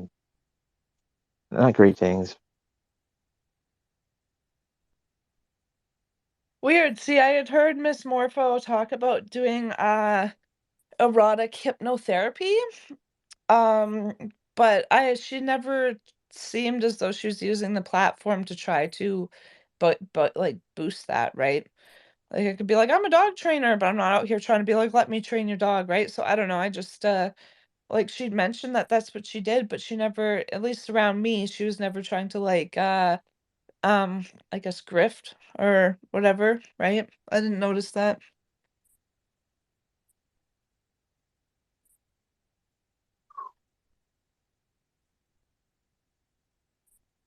I did see though that Miss Morpho had been there was a post made up that looked very similar to like posts that I've seen about like from the hate group, just saying that she was like all of these things. I did see a post that was like, this person's mean or this person's evil, they do bad stuff, da da da, right? They're this and that and the other thing. And um I saw that post, but I just didn't interact with it because like, I mean, I base off of like my interactions with her off of like that's how I'm gonna treat her, right? So, um, I don't Yeah. know. I don't know what that was about. Maybe it's about the same thing. I don't know, but um, I haven't heard any grifting going on from them. So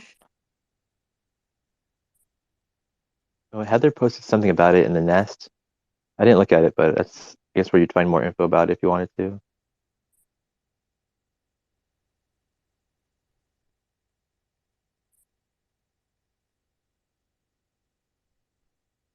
And I can really barely keep my eyes open right now. I think I'm gonna die.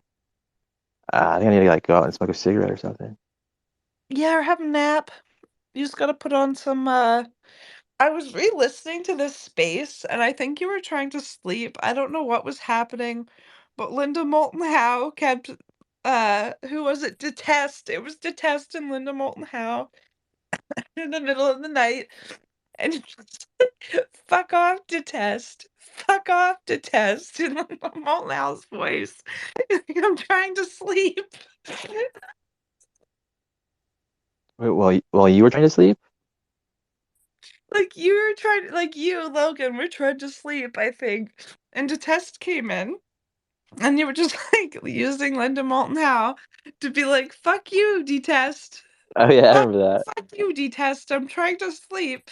And Detest was like, this is the weird ass thing. I've never been in a space this fucked up before. Yeah, I remember that. That was Poor weird. man. Poor man. Yeah, there's like no one else around. I think it was just like there was no one talking, right? Everyone was asleep pretty much, and so he just came in. I was like, bro, we're trying to sleep here. I just let him know how just cuss him out until he left. It was really funny. I think he might have even been like, no, fuck you. To Linda. Oh, like, yeah, everyone was sleeping. Poor guy. Oh my God. Yeah, he usually pops in around this time, or I don't know, sometime around now. But I haven't seen him in a while. I don't think I've seen him since then. Probably too weird for him. I don't know, like, I don't think he understood where Linda was coming from. Like, the whole, like, I don't know. Yeah, Maybe he I does. don't. Does he even know who that is? I don't think he knew. I'm not sure.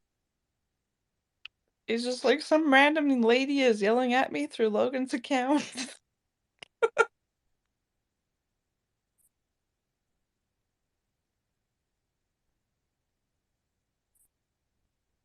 No, I went back and listened to some of those spaces. Some of them I was fucking whopped. Oh my God. I don't know. I was like, all right, yep. But some of those are like, they're so fucking good. I was listening to them last week and they are so good. What spaces are you talking about? Just recorded ones from the past. Oh, okay. Yeah. Try to remember like when that detest one was. See if I can pull it up. Fuck. Yeah, I found it on that Super Spaces. I think that's where I was watching it. Or the dashboard. I don't remember which one, but yeah. I was just listening to spaces that I had spoken and like some that I'd hosted, but most that I'd just spoken and They're good.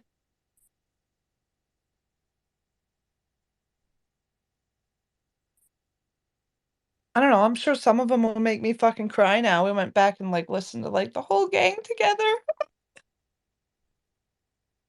Back when Ray used to fucking pop in about her produce and that nonsense. Oh yeah. Uh, yeah, it's funny. Like I don't know. I was really nice to her, you know. So for like her to like turn on me so crazy, like it's just like so weird. All I did was call her like a drama queen, but I mean, she totally was. Yeah, I think she hates on you because of Eric, right? She's hating on Eric. Oh right, yeah, that's right. I forgot about that. Right. It's like I let him talk. I think that was the issue. Yeah. Well, and we're multifaceted hoes, and that's okay to joke about, but it's not actually okay in the real life. So it's like, I don't know. I don't know how that works because like they got mad about that. I was like, first of all, I'm not mad, but they were using it as a joke after he used it, and then they got mad at him for saying it. It's like I don't understand. Like what? What did But I say that word? I don't no, remember I said it. multifaceted hoes. Eric said it. He said we are multifaceted hoes. Yeah. Yeah.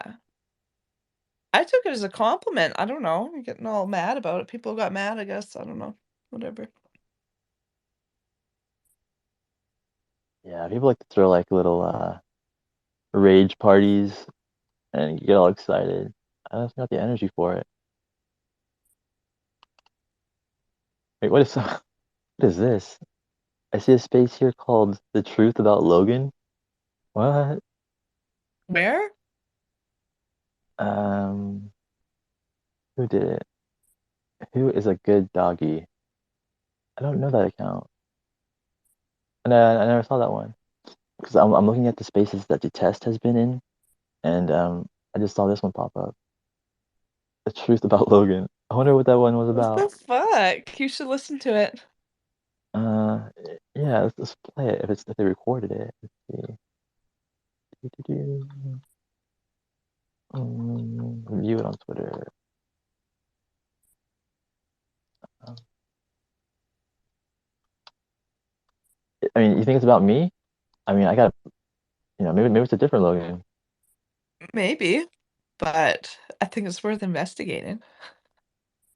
Yeah, it does seem kind of fishy. I can't pull it up. It says details not available. Maybe it wasn't recorded. I'm gonna look now.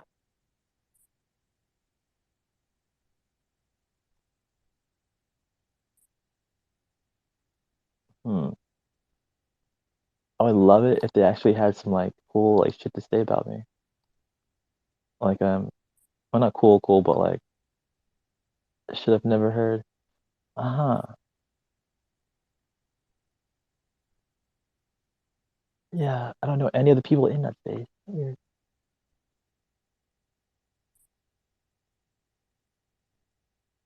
Oh damn, my mic was off. Maybe he went in there thinking it was about you and it wasn't.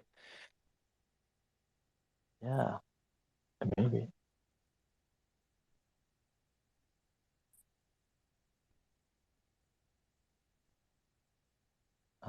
So May, April, January, February, April, May, June, July, August, September.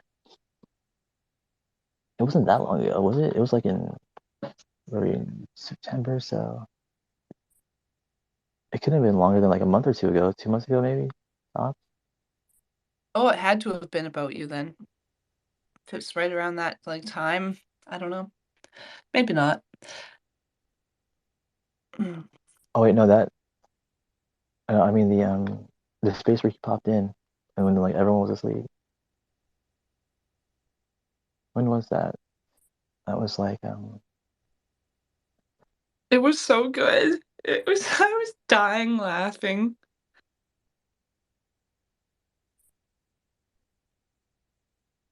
I go to Space's dashboard, right? They'll tell me like when we were on the same thing. Yeah, for sure.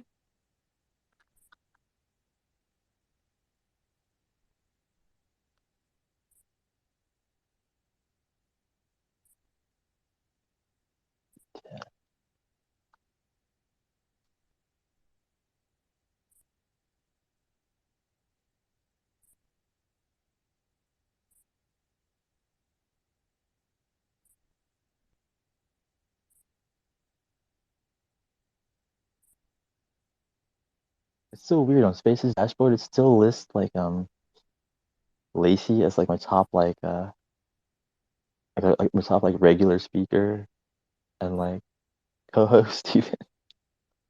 So weird to see that. Yeah, the test hasn't been online recently. It says here, like with the yeah, and I haven't seen Lacey around much either. Is she okay? What's the last you've heard from her? I don't. Last I heard, she was getting better. Not. Oh, Logan Convention. Is that the one you're talking about? No, not that one. Oh. Yeah, I'm kind of concerned about Lacey as well, too. I haven't heard her in a while. Yeah, last I What? heard she was getting better. Here we go. The truth about Logan. Details. It was 2 hours long.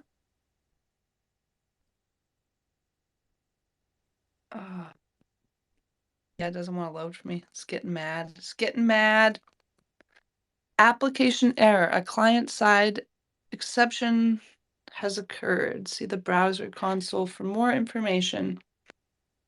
So I don't know what that means.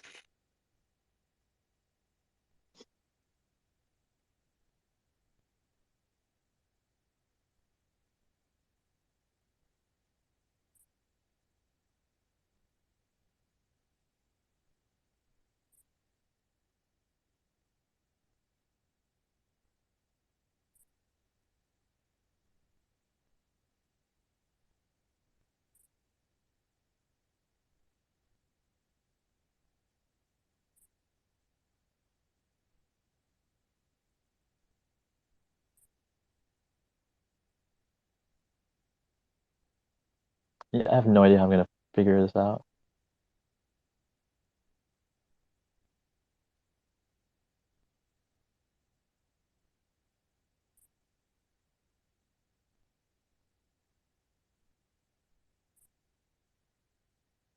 I think I'm just too tired to figure it out. Brain's not working. Yeah, I feel that.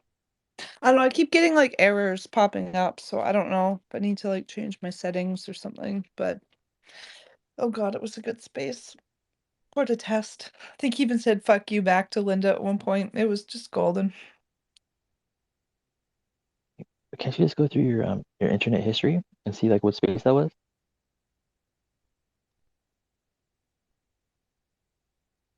Yeah, I'll keep You looking. should bookmark them, Logan. I So might have bookmarked it.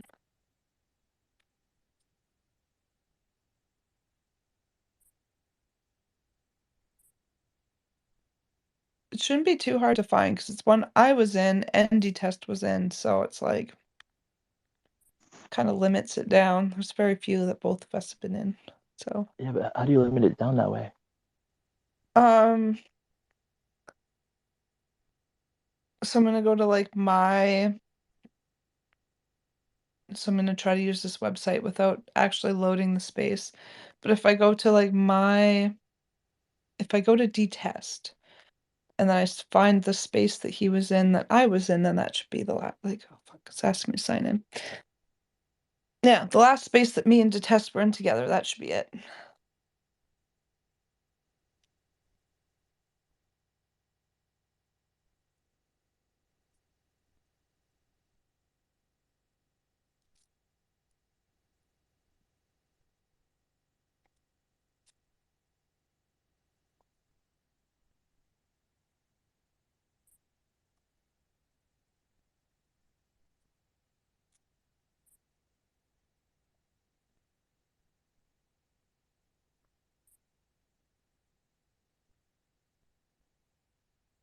Do you go to like, are you on Super Spaces when you look, or are you on Spaces dashboard when you I'm look? on the dashboard right now. I don't think the dashboard is good enough.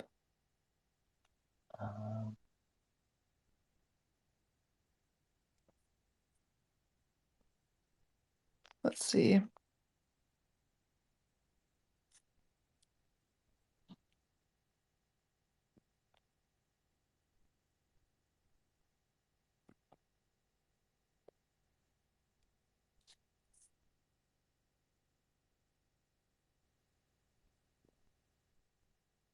Here we go. I got super spaces open.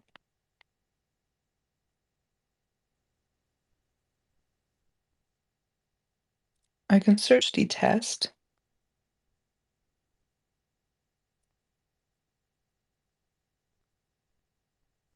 So it would have been. I don't think it was the Logan convention. That one was just weird.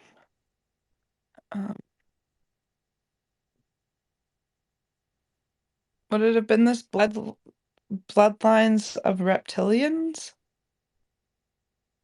Yeah, maybe. Or underground UFO club? Stay away from something. I have no idea. Yeah, there's like witching hour, right? With you, and then right after there's the truth about Logan. Really? Huh. That's weird. I'm gonna take a picture of that.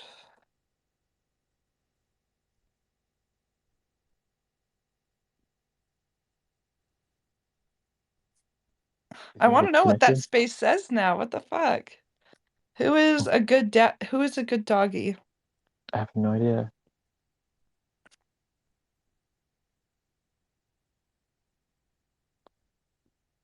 I wonder if I have too many tabs open, like because it plays audio. Maybe I'm not allowed to have all these other tabs open. Hey, so I remember earlier I was trying to get someone up to speak. He made a comment in the thread. Oh, really? This older gentleman. He suddenly started paying attention after David Grush spoke. He said he's glad to hear other people who believe. Well, that's good. He's a 64-year-old atheist.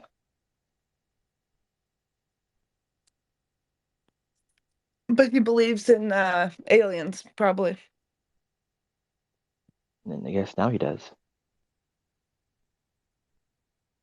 You know, something that really bothered me, and I'm trying to like figure out why. Well, like I know why, but like I'm trying to figure out like, hey, so I love Bruce Fenton, right? Like I love him.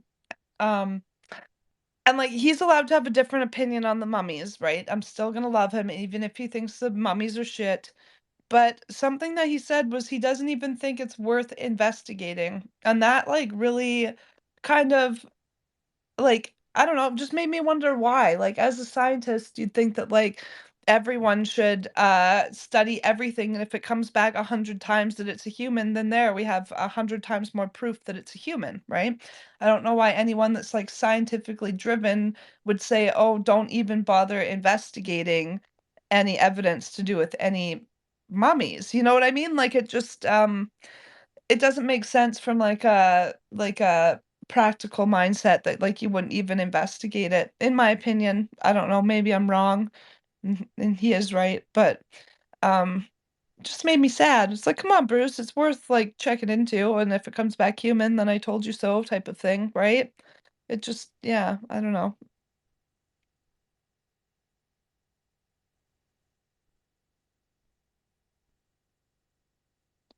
Yeah, I don't know why. I don't know. Scientists just aren't as curious as you hope they are, you know?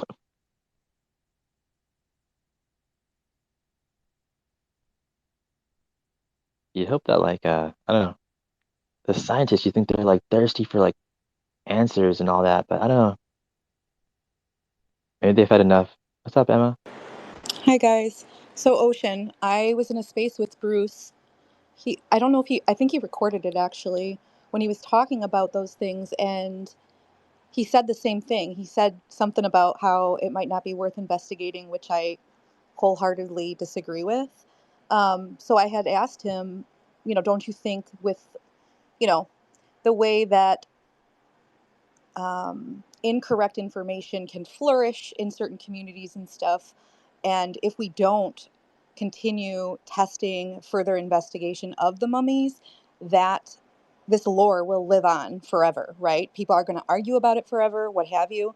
And I said that I think that full testing, like to the nth degree, would be worth it in this, in this situation, because the stakes are rather high. This is a really important find if it is, if it is correct. Anyway, so I said that to him, and I not only to find out the truth about the origin, and the history of these artifacts, but also if they are not,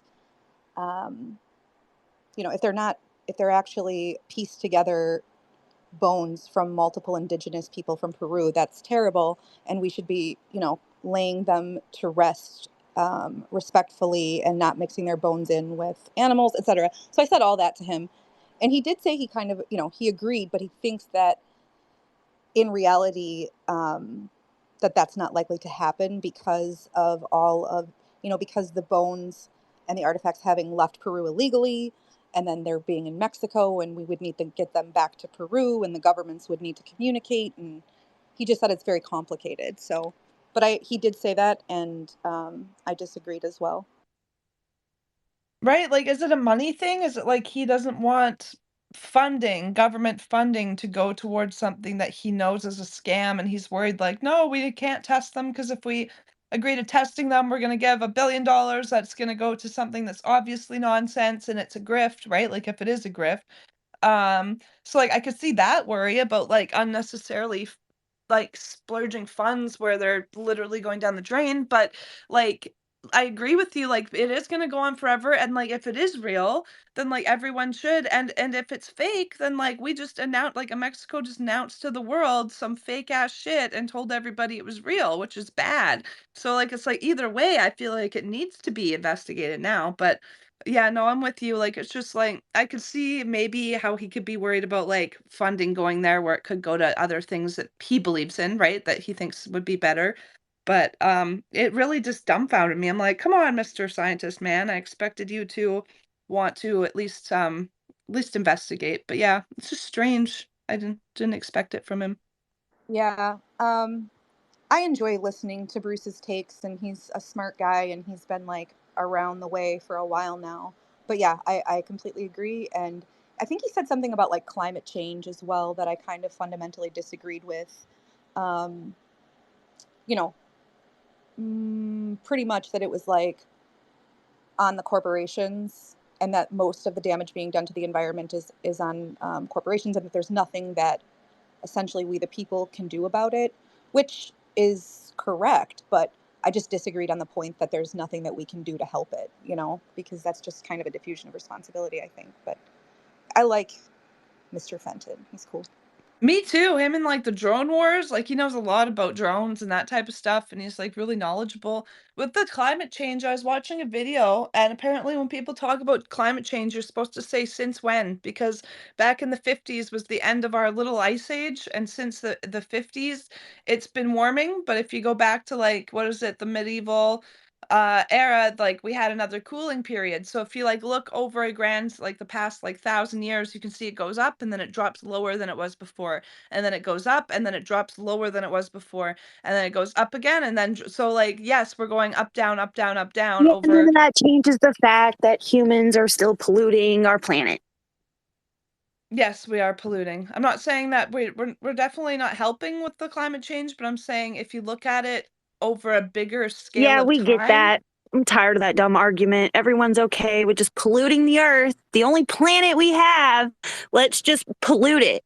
Because, the planet always warms and cools, right? So what we're doing has no effect. You know how many times I've heard that shit? It's so annoying. I could choke a bitch. I love Heather. I love her hot takes.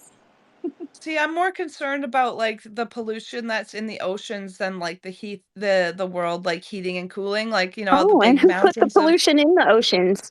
It wasn't big the mountains. dolphins. Definitely wasn't the dolphins. You're right. Yeah, I don't know. We banned plastic straws up here, but now and bags. So now everyone just buys reusable And bags.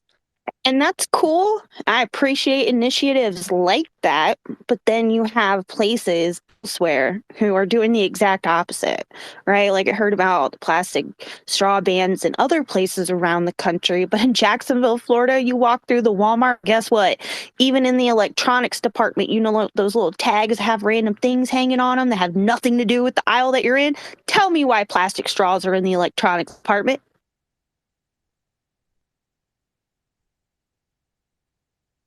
They don't care. Like in Cook County, the county that Chicago's in, it's about just over an hour away. They have it to where you have to purchase each and every plastic bag, and that's great and all. But then when you're right outside of Cook County, you know, people just be grabbing plastic bags at Walmart by the handful. Fuck it, right? But in Cook County, you're getting charged at the ass. Yeah, and then we were all While wearing people like do awesome things in little places, but in the grand scheme of things, is it really helping? I wish it was, but is it?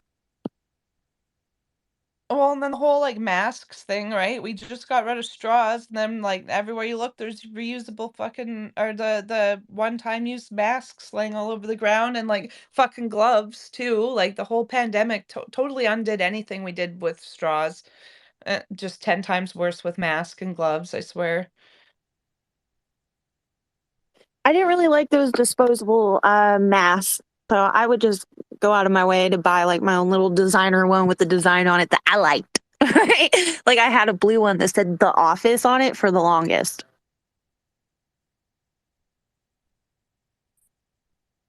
I like the ones where you take a picture of your face and you get the mask as your own face and people don't think you're wearing one.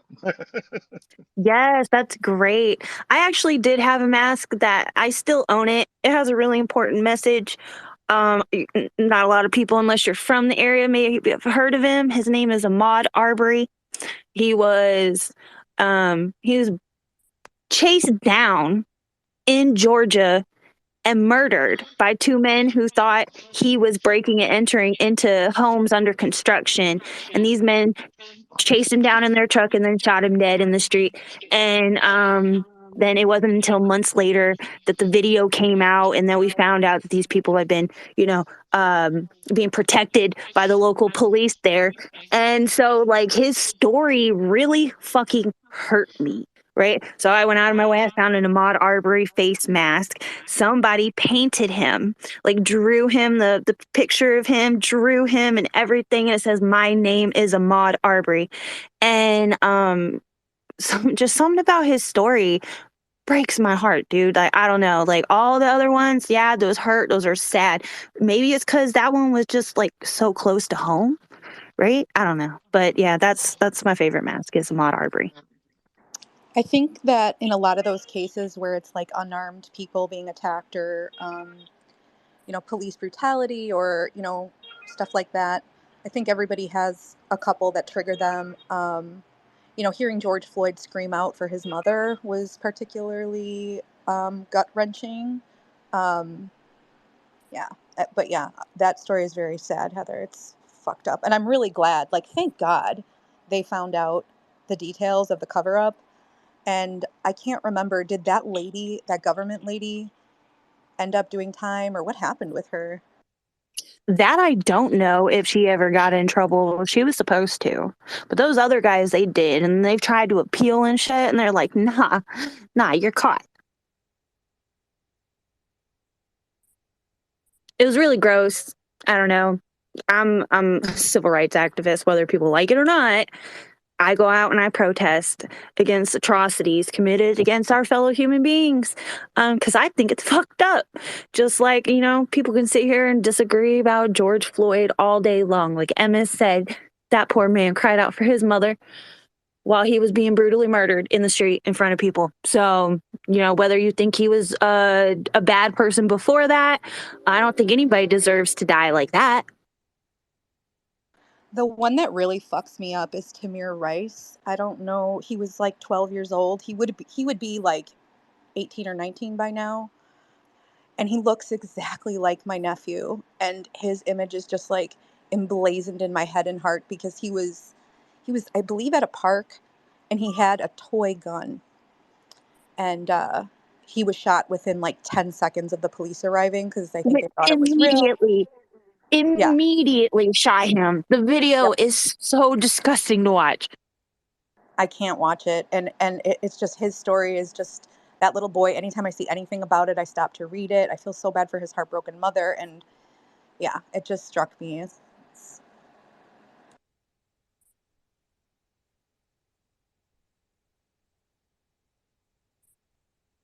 Yeah, that video made me sick because a lot of times I think about, what if that was my nephew, right? Or like with the Parkland high school shootings, my youngest sister was in high school during the time when that massacre took place. And out of all the other high school shootings and stuff, like, yeah, they all fuck with me, but that one really fuck with me. Probably because my little sister was in high school at the time, and it happened in Florida, and we lived in Florida. But my thing was, like, even if she wouldn't be hurt in something like that, just the thought of her having to live through something like that just killed me, right? Like, because I've listened to the kids' stories about them, running from the school and passing their friends on the ground in the hallway and stuff. And it was like, no, like, legit bawled my eyes out because all I could think about is like, what if that was my baby sister, dude? Well, yeah, the whole kids aren't allowed to wear the light up glow shoes anymore because those might give away their position if they're hiding from a school shooter. That is so depressing. Breaks my heart. I love when little kids love their glow up shoes. I had a tiny, tiny fraction of a taste of the fear about school shootings. My son's kindergarten elementary school is directly adjacent to a high school. It's like just, I don't know, a football field away. And there was a shooting at the high school, so therefore they locked down, obviously, the elementary school. And I was working, this was like before, I don't know when this was, not long ago, but you get the notification, and they just send out a fucking notification saying that my kid's school is on lockdown due to an issue with a gun. And I don't know if it's at his school. Luckily it wasn't. But to think of, as we all know, little ass 5-year-olds having to cower down in a corner with the lights off, it's just absolutely disgusting. And yeah, so I had a tiny taste. And luckily nobody was actively the gun was shot twice, I want to say, by somebody at the high school, but nobody got hurt, thank God. It's a terrible thing. Yeah, I got used to school shootings because in Jacksonville, like, there would be football games after school and shit, and kids would be doing dumb shit and shooting off guns or what have you, but nothing as serious as like an actual fucking shooting. I think that's more what this was. I mean, I don't even remember because they tried to like bury it because they didn't want the district to look bad. But I don't even think it was an altercation. I don't even remember. But he wasn't like trying to shoot anybody. I don't think he was just angry. It's terrible.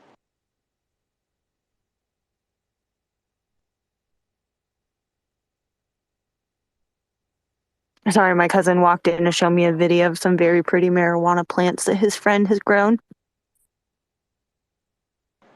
If you look at weed under like microscope or whatever, it's very beautiful. No, I've never done that actually, but that sounds great. Fuck, I feel bad now because I totally have a microscope and I've never once tried to look at my weed. Girl, what's wrong with you? Get to it. It's always been shiny rocks that I'm looking at, not weed. Just smoke the weed, but I should look at it. Yeah. I was in my I yard. want to look at some moon rock. Well,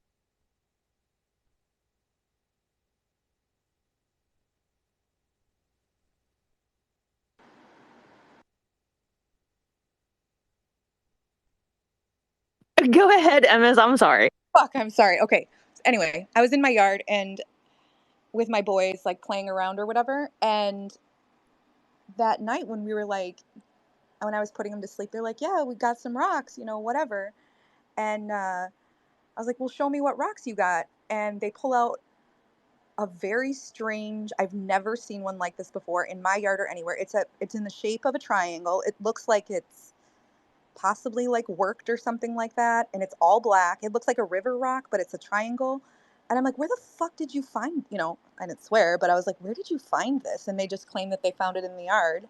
And then another really weird flat spherical one that I've never seen anything like. Yeah, I'm a rock goober. I have like a stupid collection of them as well. I need to look at a rock underneath a microscope though. That I've never done.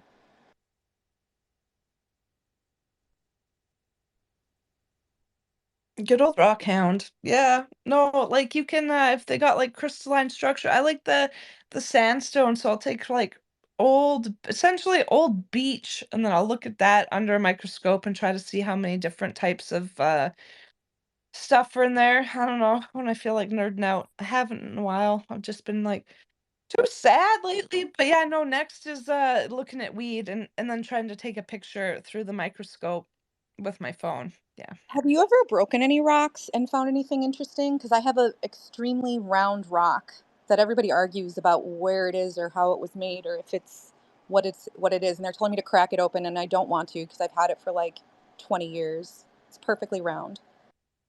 It could be a geode.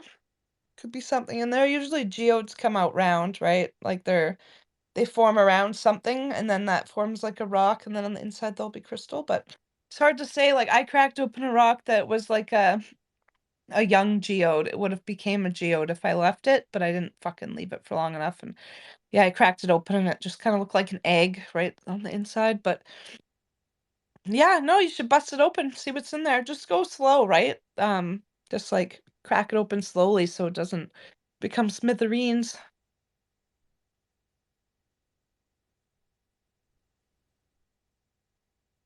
Yeah, I've had a lot of pretty rocks and then I go to bust them open and then they're just like shards, right? I broke them up too hard where it's like in two pieces would have been good instead of 7 or 10 or whatever. That's exactly what I'm worried about because this is the rock that I have. It's like the size of a baseball, like a hardball baseball. And I mean, I guess I've never I'm sure there's like a strategic way you could crack it open, but what if it's not a geode? And I've just had it for so long. It's just been on the shelf forever. It's been like a bookend and all kinds of things. I almost don't want to break it. So I don't know. And yeah, definitely don't want it to break into a bunch of pieces.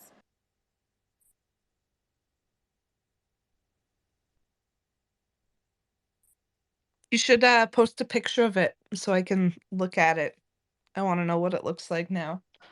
I will post it.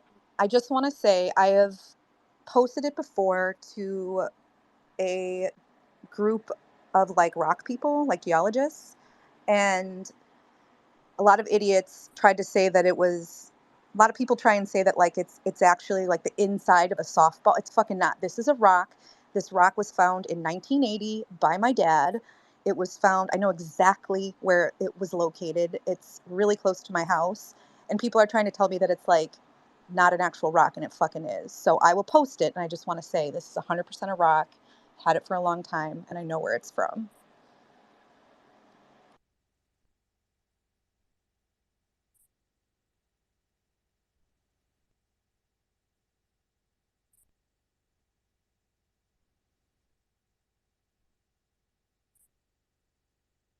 I'll believe you. Don't worry. If you post a rock, I will believe you that it's a rock. I'm a rock person. We got Tupa in the house. Hey, Logan, are you still awake? I don't know if you can accept requests if anyone's requesting, but we got Citizen and Tupa joined us. Oh, damn it. I've been talking on mute this whole time. Fuck. It's okay.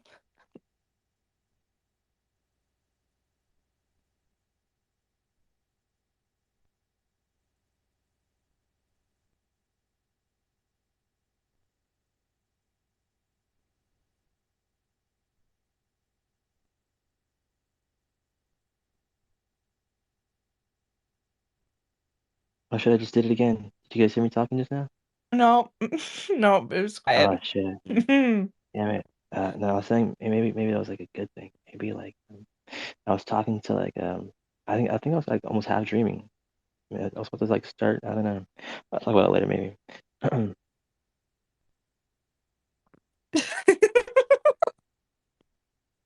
Was there like a jar of money around here with like money in a bowl? I don't know why I'm even asking. Never mind. What, do I have a jar of money? I do actually. I have a glass jar full of change in the bottom. If you're trying to remote view me.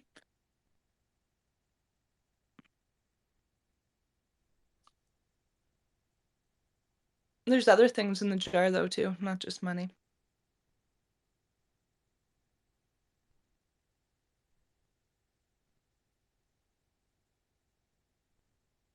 Are one of them the keys to the pool? No. No pool keys, unfortunately. No, I don't know. I remote viewed Thomas, and since I did that, I've wanted to remote view someone else, but then also now I'm kind of afraid that I might have the gift of spying on people.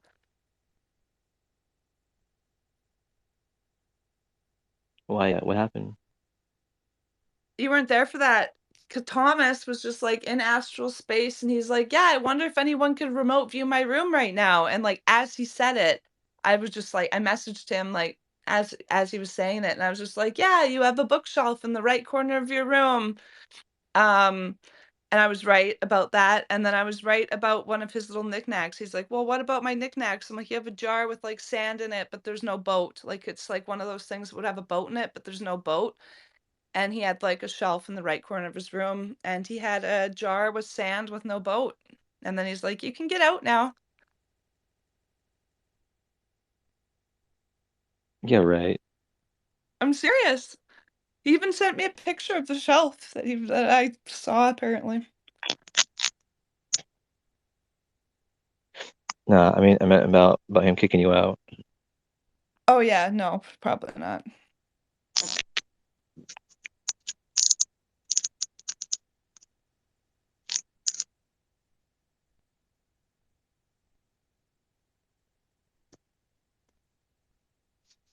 I don't know. I just feel like for our like remote viewing, I need I need audio. Like I need someone to like ask me, or I need to hear words. I don't do good with like remote viewing, just like reading, like read what's in this envelope or whatever. Like I don't know. It's just weird. Why don't we remote view? See if you can remote view my laptop.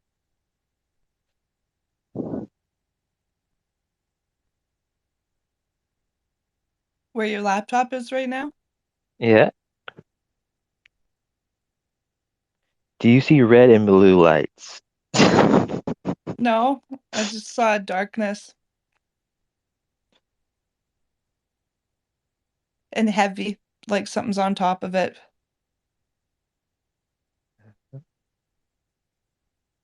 It's weird too. I don't get like a lot of like visual, like I don't know. I'll get like audio, like I'll hear things or feel things instead of just seeing it, right? So like I felt like cold, dark, and heavy. Yeah, that's probably where it would be right now. Somewhere like that. Somewhere like out of sight, dead, and held hostage.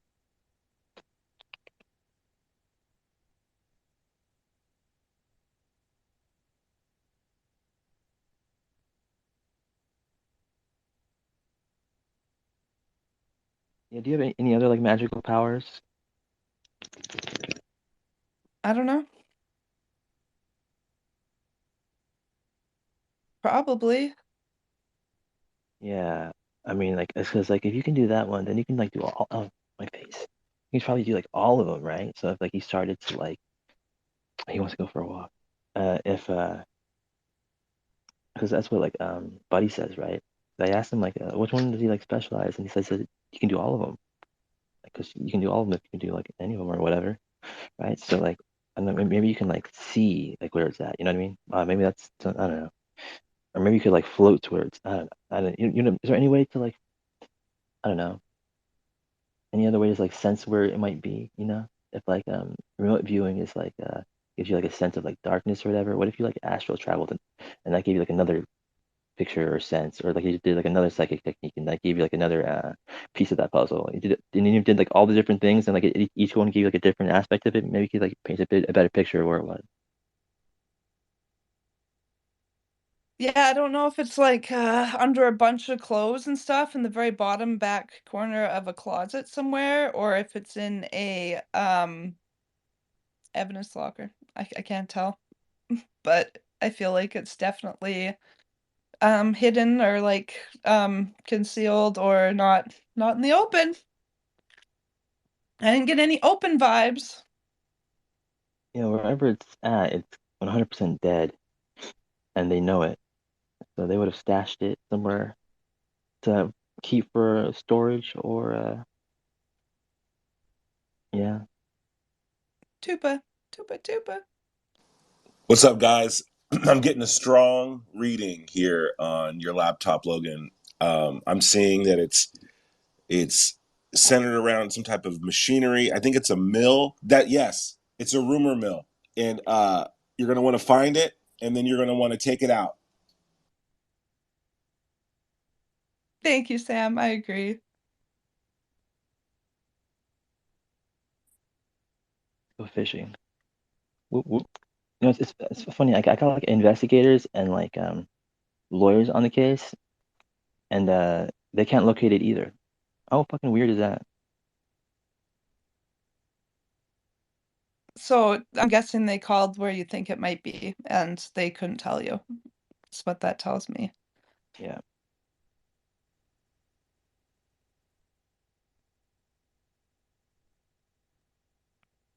Well, it's like Jimmy Hoffa all over again.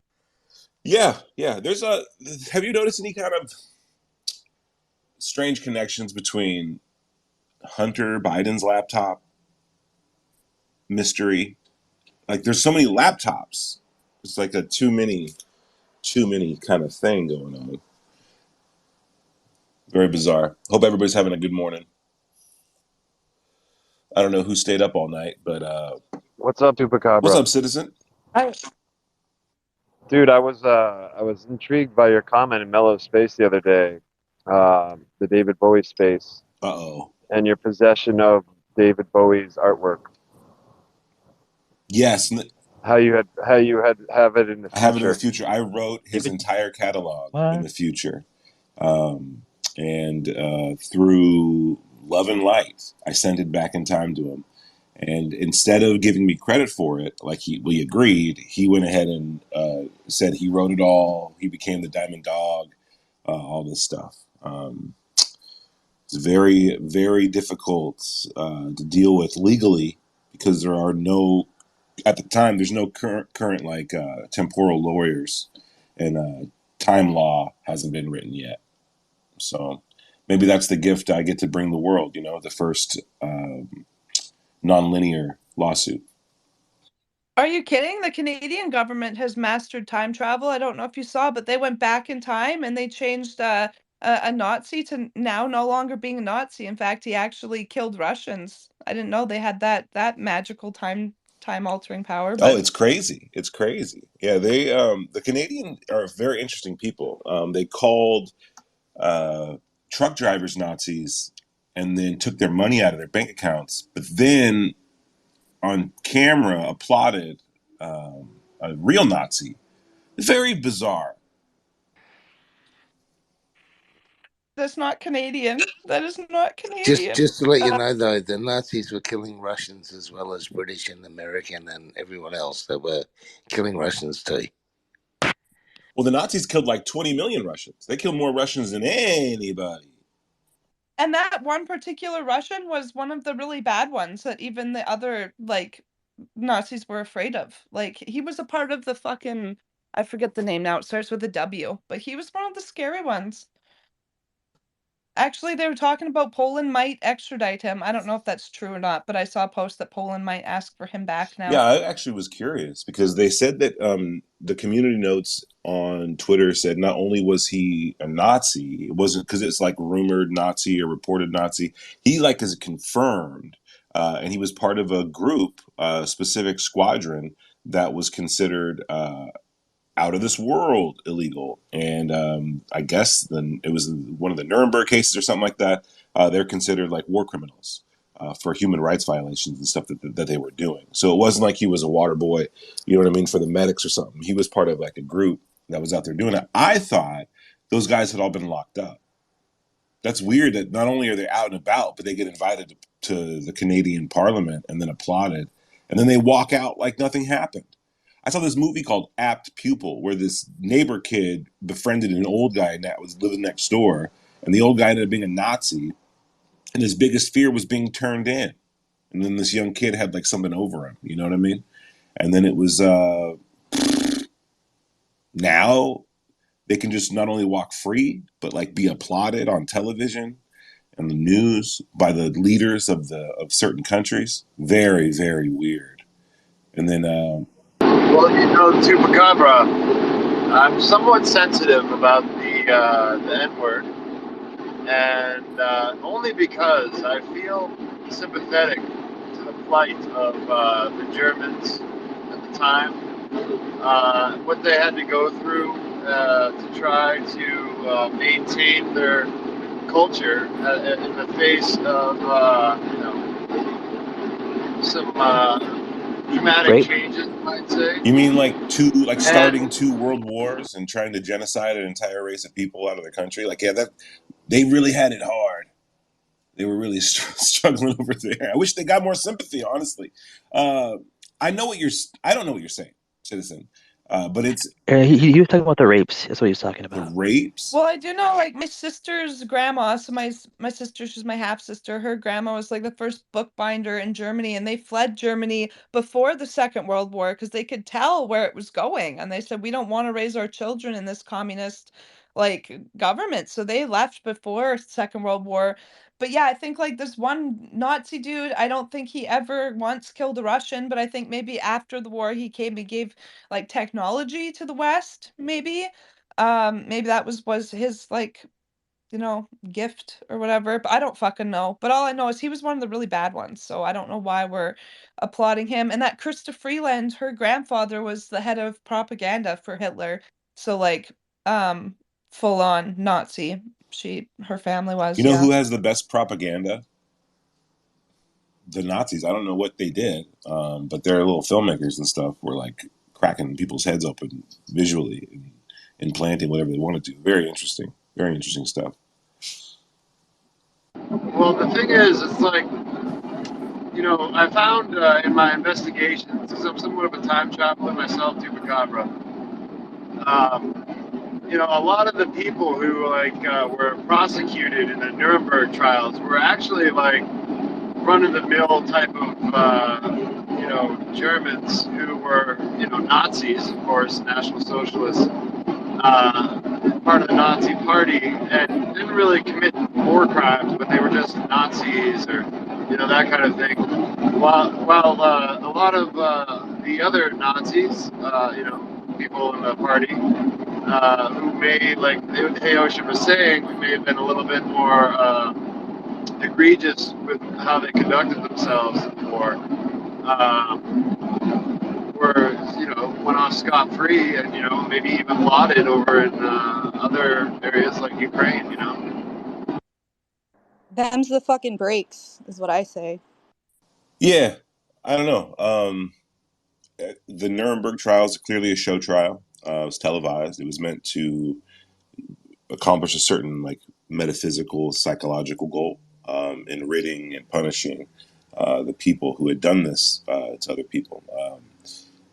I wasn't there, but I can say that's what it seems like. And then I too found it strange that things like the Nuremberg trials were happening while at the same time German top soldiers, SS soldiers, generals, doctors were being sent over to Argentina and in America to be pampered, paid, and prosper over here. It's very strange, because you'd like to believe okay, that's like a zero tolerance policy, but then it, like you said, it kind of spread out amongst the lower ranking people as far as the punishment goes, along with some key leaders and stuff. But then there's reports even that Hitler made it out and was given safe passage to Argentina.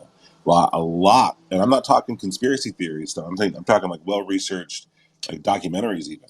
about how Hitler is possible, and it's reported that he, Himmler, all these other people made it over to Argentina and South America. That's actually quite strong. I saw one of the documentaries on it, and it's interesting. The guys that they did the show ponies that they did put away. Call it coincidence. My uncle guarded one of them, Rudolf Hess. I think you know the name, Rudolf Hess. Spandau Ballet, the band, was based on Spandau Ballet, based on Spandau Prison, which is where Rudolf Hess was guarded. And my uncle knew him. And he said it was interesting. He said he wasn't allowed to watch any news. He wasn't allowed to see, I don't think he was allowed to see any newspapers. They really they were scared of him, and they really kept him out of everything for the rest of his life, eh? Well, I think in my research, because I'm a journalist, Kent, I don't know if you know this, Heather's familiar with my work. I've been doing some research, and I was trying to bring up that Rudolf Hess was like involved with the Thule Society. Apparently that's how it's pronounced. I like to say Thule just because I'm an American. But, you know, it's like the progenitor of the Nazi party, essentially. You know, unbeknownst to a lot of people, I bring it up in these like spaces with these, you know, these like you know, white nationalist type spaces. I say, well, you know, because they laud Hitler and everything. Of course, he was a very, you know, angry, dramatic, and said a lot of things. But people say a lot of things, of course. But you know, he was working with like Zionists, you know, like to more or less like the Israel Project, more or less, and it's like something that a lot of them they don't like to acknowledge, you know, that, or that there were actually a lot of Jews in who were, you know, in the higher ranks. I think Chupacabra, I don't know if you're familiar with this. There's some number of Jews who were in the SS, like a pretty significant number. Not familiar. I'm actually not much of a scholar on World War II, German history, or anything kind of European. I'm not much of a history buff myself. I just like putting things like in context. You know what I mean? As much as I can. But like, yeah,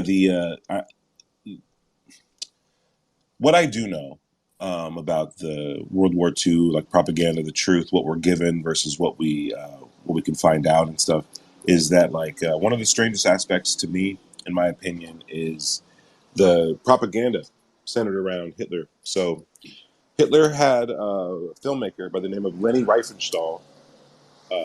Very like, she's a visionary. She changed film forever.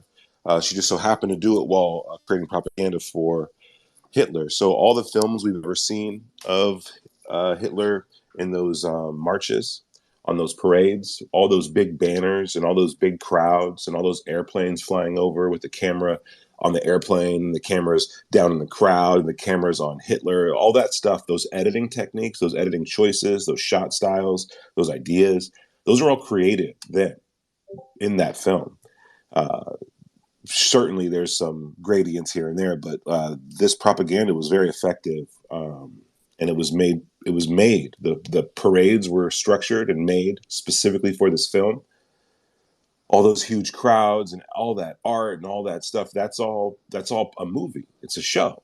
And the interesting thing is that we know that, historians know that, filmmakers know that, but the American people have no idea. They have no idea that the picture of this big bad dude, Hitler, that's generally like an evil meth head dude, like they have no idea that that larger than life image is made by Hitler himself. It's weird. It's weird. It's like, why would we show this stuff? Why would we show his own fluff pieces for himself when we portray him? Why wouldn't we show more down to earth, more real, more raw, more not two-sided, but he doesn't need to be propped up like that. It's strange. It's almost like they create a supervillain And then you have all these films that came afterwards, even all the way down to fucking Captain America and so on, of the big bads are Nazis. They're like Nazis with an occult fetish, go to Hellboy, go to all this other stuff. In a lot of our pop culture, you have a repetition of this propaganda, a repetition of Hitler's own propaganda, which I think is strange. Like, we shouldn't use his image of himself to display him, because I think in the end it creates a really weird precedent to like allow him to fluff himself up. Effective. It's so weird.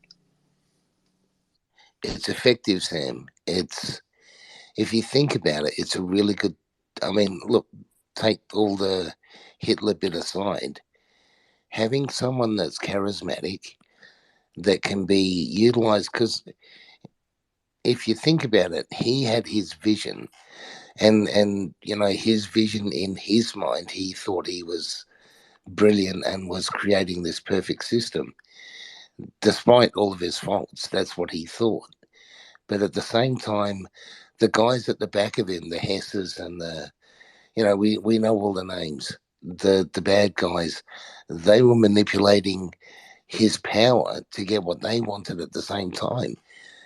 They were into the occult, so they propped him up to use his power so they could go and do what they wanted to do as well. And that's exactly what happens today.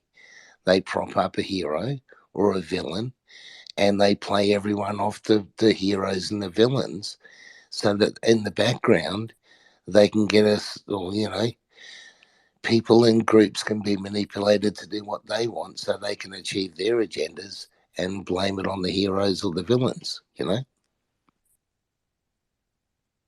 That's some fucking facts for sure. I don't know. I'm just worried now. Like, now I need to be worried about Nazis in my government, right? Like, now this is as concern for me as a You should have Canadian. been worried about that.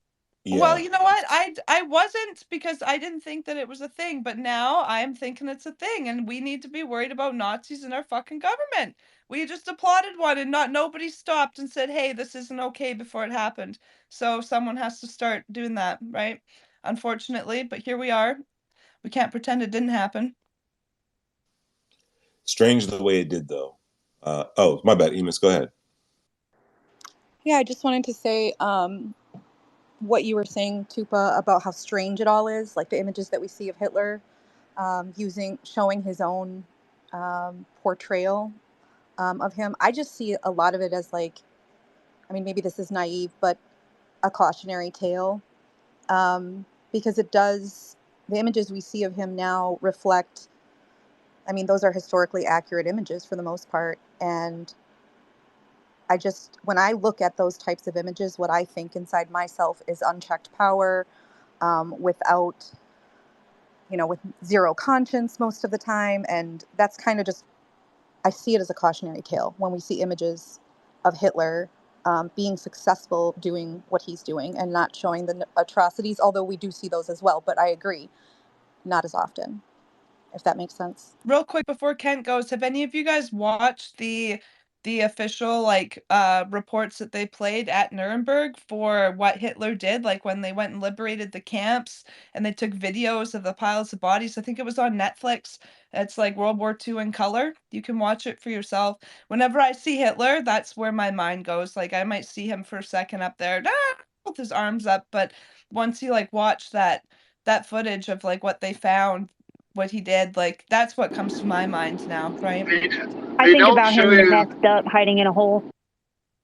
They don't show you the like what prompted the whole thing. That's what gets me, is they don't show the prostitution of children on the streets. No, I don't know. That, they just look to see all these white people in mass, in alignment, randomly, just for no reason decided to follow this guy who is saying these things about what's happening to the people, and it doesn't really they don't really show a complete picture, more or less, is what I'm trying to say. And that to me is alarming. He actually had an early version of Cambridge Analytica, his team would look at local events and local issues, so that when he went to rallies, he would be talking to the people about the things that were bothering them. I mean, you know, I hate saying this because it's that person, but his actual strategy was really quite brilliant, because he just simply took the voice of the street and told them what they wanted to hear. And he actually took quite a while. He failed, I think, the first 2 or 3 times he tried to get into a position of power. And he was, in the end, sort of, for want of a better word, he ended up getting into power more because it was seen by the powers that be as the lesser of two evils, believe it or not. They thought he would be easier to control because he was an amateur. They never realized what they were releasing on the world at all. Well, I was thinking about Tupacabra's comment earlier about escaping to Argentina, and I was going to ask. You know, I was thinking it sounded more like King Milfart, didn't it? Very What's that? interesting. Yeah, they Who didn't said know you what were they gonna were say? unleashing. Oh yeah. Oh yeah. Well, whatever. It is what it is. Hey, question: who is the uncommonest? Are they taking up your mantle, Logan? Because apparently they have a whole cast of AI characters in UFO Twitter, and Kimball is one of them. Yeah, I know. She just texted me that tweet of hers. I never got a tweet text. What? Yeah, just thank God. Just bless God that you didn't get it. Just ignore the crazy. So Chupacabra, the Argentinian thing. Are you familiar with this unknown thing about Operation Winnie the Pooh and Ian Fleming and his alleged involvement with the extradition of Hitler?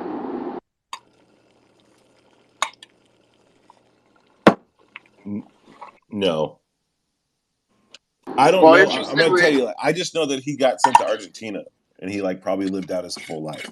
You know what? For someone who got accused of being a Nazi, that you're not even a good Nazi. Yeah, I don't know shit. well, interestingly enough, you know, he was Hitler had a lot of ties to the Rothschilds, who, of course, ran at the time the Bank of England and also the United States of American Federal Reserve. And, you know, so to find that in my research, it was interesting for me to find that, you know, the British were more or less had a bunch of ties and like arranged this kind of extradition, while also, of course, the history of the war, as we know, that brought you know, the British people into the war was somewhat of a tiff going on between Hitler and Churchill. Did you know that Russia had the biggest mass phenomena of rape in history? Like all at one time or all together? Probably both. I would double check that against the comfort women of China when China was invaded by Japan. I think that was. Yeah. What was it? Well, I mean, during the entire occupation, all the women were used as comfort women for all the soldiers. Thousands of them used all day, every day. Oh, but they like lined up to be used, or were they just like randomly picked? No, they were kept in camps, and the soldiers would filter through the rooms all day. Oh, nice. That sounds fucking hectic. I No wrote this wonder like, God is mad. Holy fuck. yeah. I mean, so here's this thing like so there was this report that like a lot of rapes were happening in like Ukraine, I guess, that like a lot of Ukrainian whatever women were being like raped by Russians, and so I kind of just, and this was like like beginning of last year when I heard this going down, and I was just looking into like Russian rape history, and I don't know, so apparently as Allied troops entered and occupied German territory during the later stages of World War II, mass rapes took place both in connection with combat operations and during the subsequent occupation that was to last many years. Most published and most numerous are the rapes committed by Soviet servicemen, for which estimates range from hundreds of thousands to 2 million. A wave of rapes, and I gotta say rapes as many times as I can. Hopefully the filter gets it. And sexual violence occurred in Central Europe in 1944 to 45 as the Western Allies and the Red Army fought their way into the Third Reich on the territory of the Nazi Germany. It began on 21st of October 1944 when troops of the Red Army crossed the bridge over the Ankarap Creek, marking the border, and committed the Nemmersdorf massacre before they were beaten back a few hours later. Majority of the assaults were committed in the Soviet occupation zone. Estimates of the numbers of German women raped by Soviet soldiers range from tens of thousands to 2 million. In many cases, women were the victims of repeated rapes, some as many to 60 to 70 times. At least 100,000 women are believed to have been raped in Berlin, based on surging abortion rates in the following months and contemporary hospital reports, with an estimated 10,000 women dying in the aftermath. Female deaths in connection with the rapes in Germany overall are estimated at 240,000.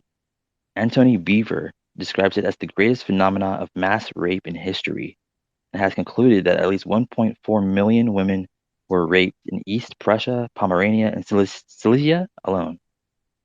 And those are some notes I took back in the day. Like, oh, damn. Yeah, but atrocities like that happen, and people still believe in a God? Weird. Oh, God can't stop it, or he would. God just watches. Yeah, it's disgusting. Anyway, what's Well, up, Dave? it's disgusting that people would do it, right? The whole like, why did you let this happen? And it echoes back, why did you let this happen, right? Why do we let it happen? We can't blame it on a God or anything else, right? But yes, go ahead. I don't want to argue. But yes, we're only going to give credit for the good things to God, right? Not the bad. When I started reading, I saw that Supa was here, and then when I came back, I noticed he was gone. Was he not a fan of the rape? He probably is not a big fan of the rape. Anyway, what's up, Elsie? Oh, I was just stopping in to say what's up, man. I saw you were hosting a space, and I don't have much to offer as far as the rape thing, but that's pretty fucking incredible. Those numbers are wild, man, and tragic. And I don't know anything about the other stuff that was being talked about.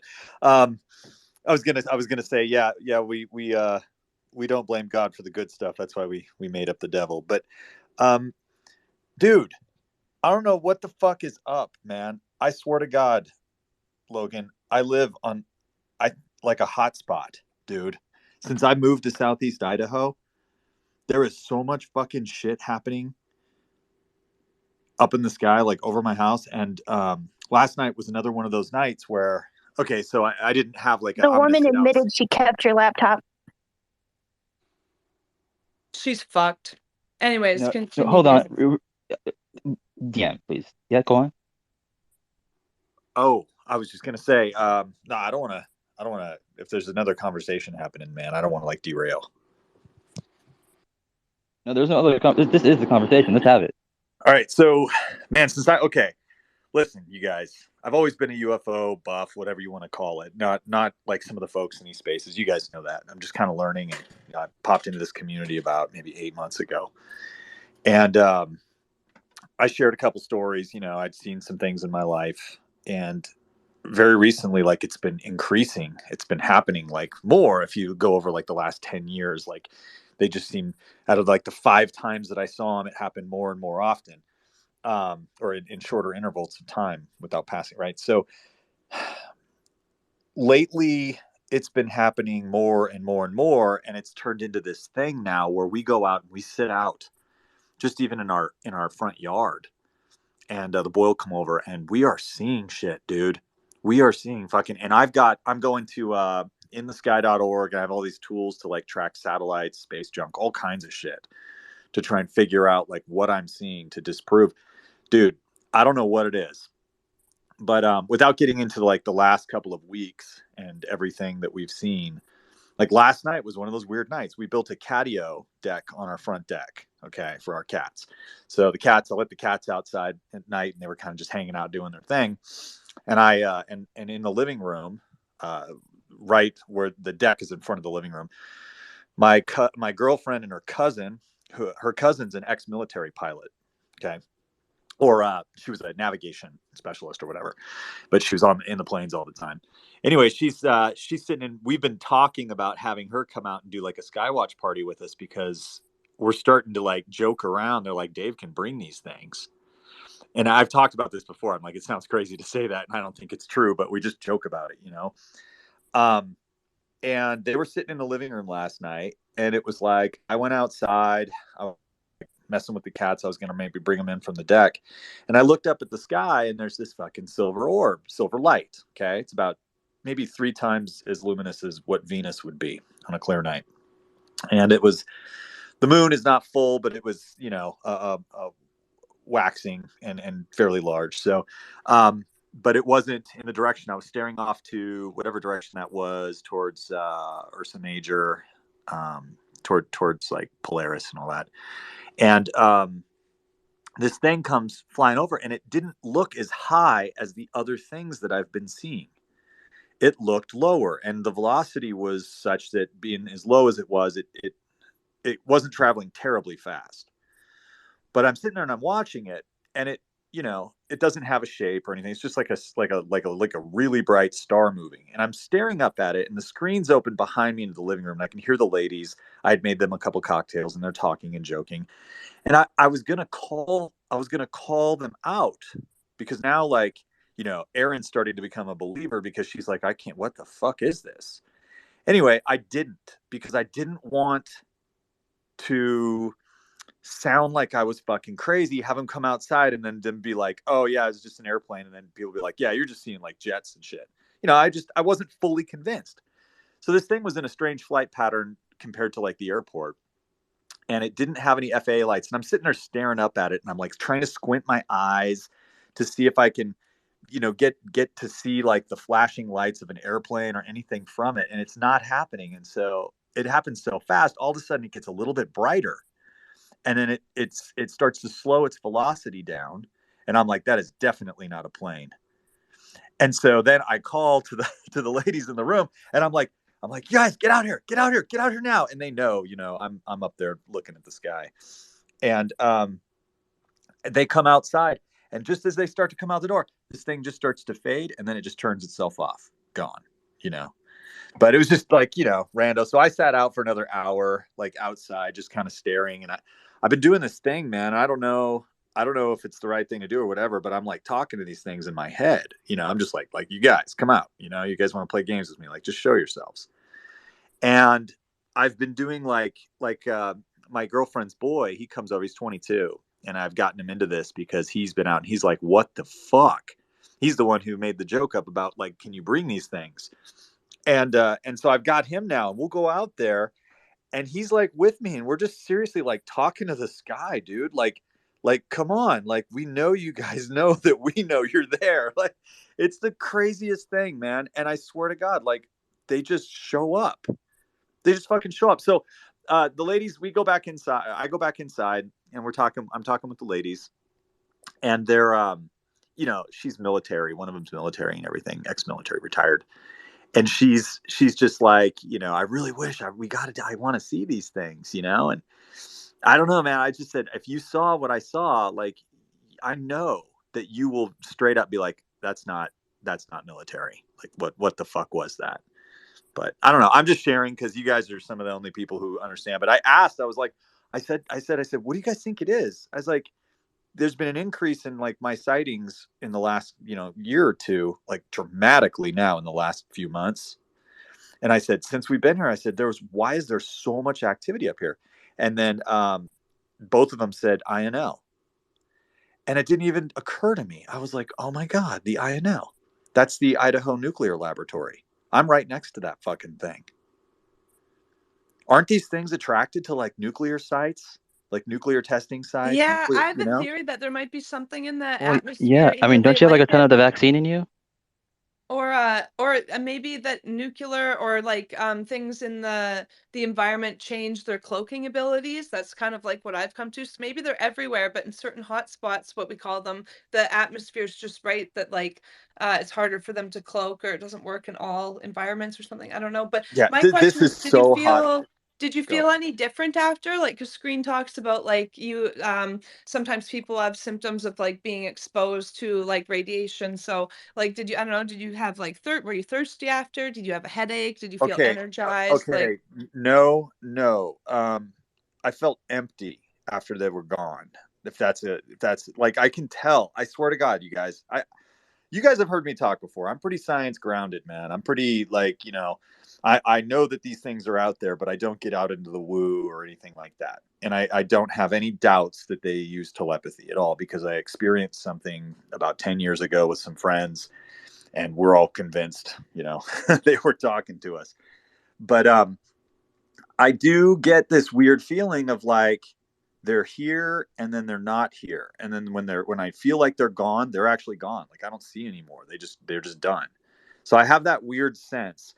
But here's the deal. 2 nights ago, I had a fucking nightmare. Okay. I have to use THC CBN to sleep because of my long COVID shit. And it usually cuts out my dreams pretty significantly. THC will do that. And I'm okay with that because my brain's messed up from this disease. So anyhow, I had to go a night without because I had to take a medication. So I went without, and I had a fucking dream. I had a nightmare, and it was me. I mean, it wasn't a nightmare, but it scared me. It was me and a couple of people. I don't remember who they were, and we were standing out there, and we were staring up at the sky, and it was cloudy, like a low cloud ceiling, and there was like a hole in the sky. Okay, I have a lot of UFO dreams now, and it's fucking weirding me out. So there's a hole in the sky, and the people are pointing up at it, and they're like, "Dave, do you see that?" And I'm looking up, and they go, "There they are." And there's lights. You can see the lights dancing in the clouds.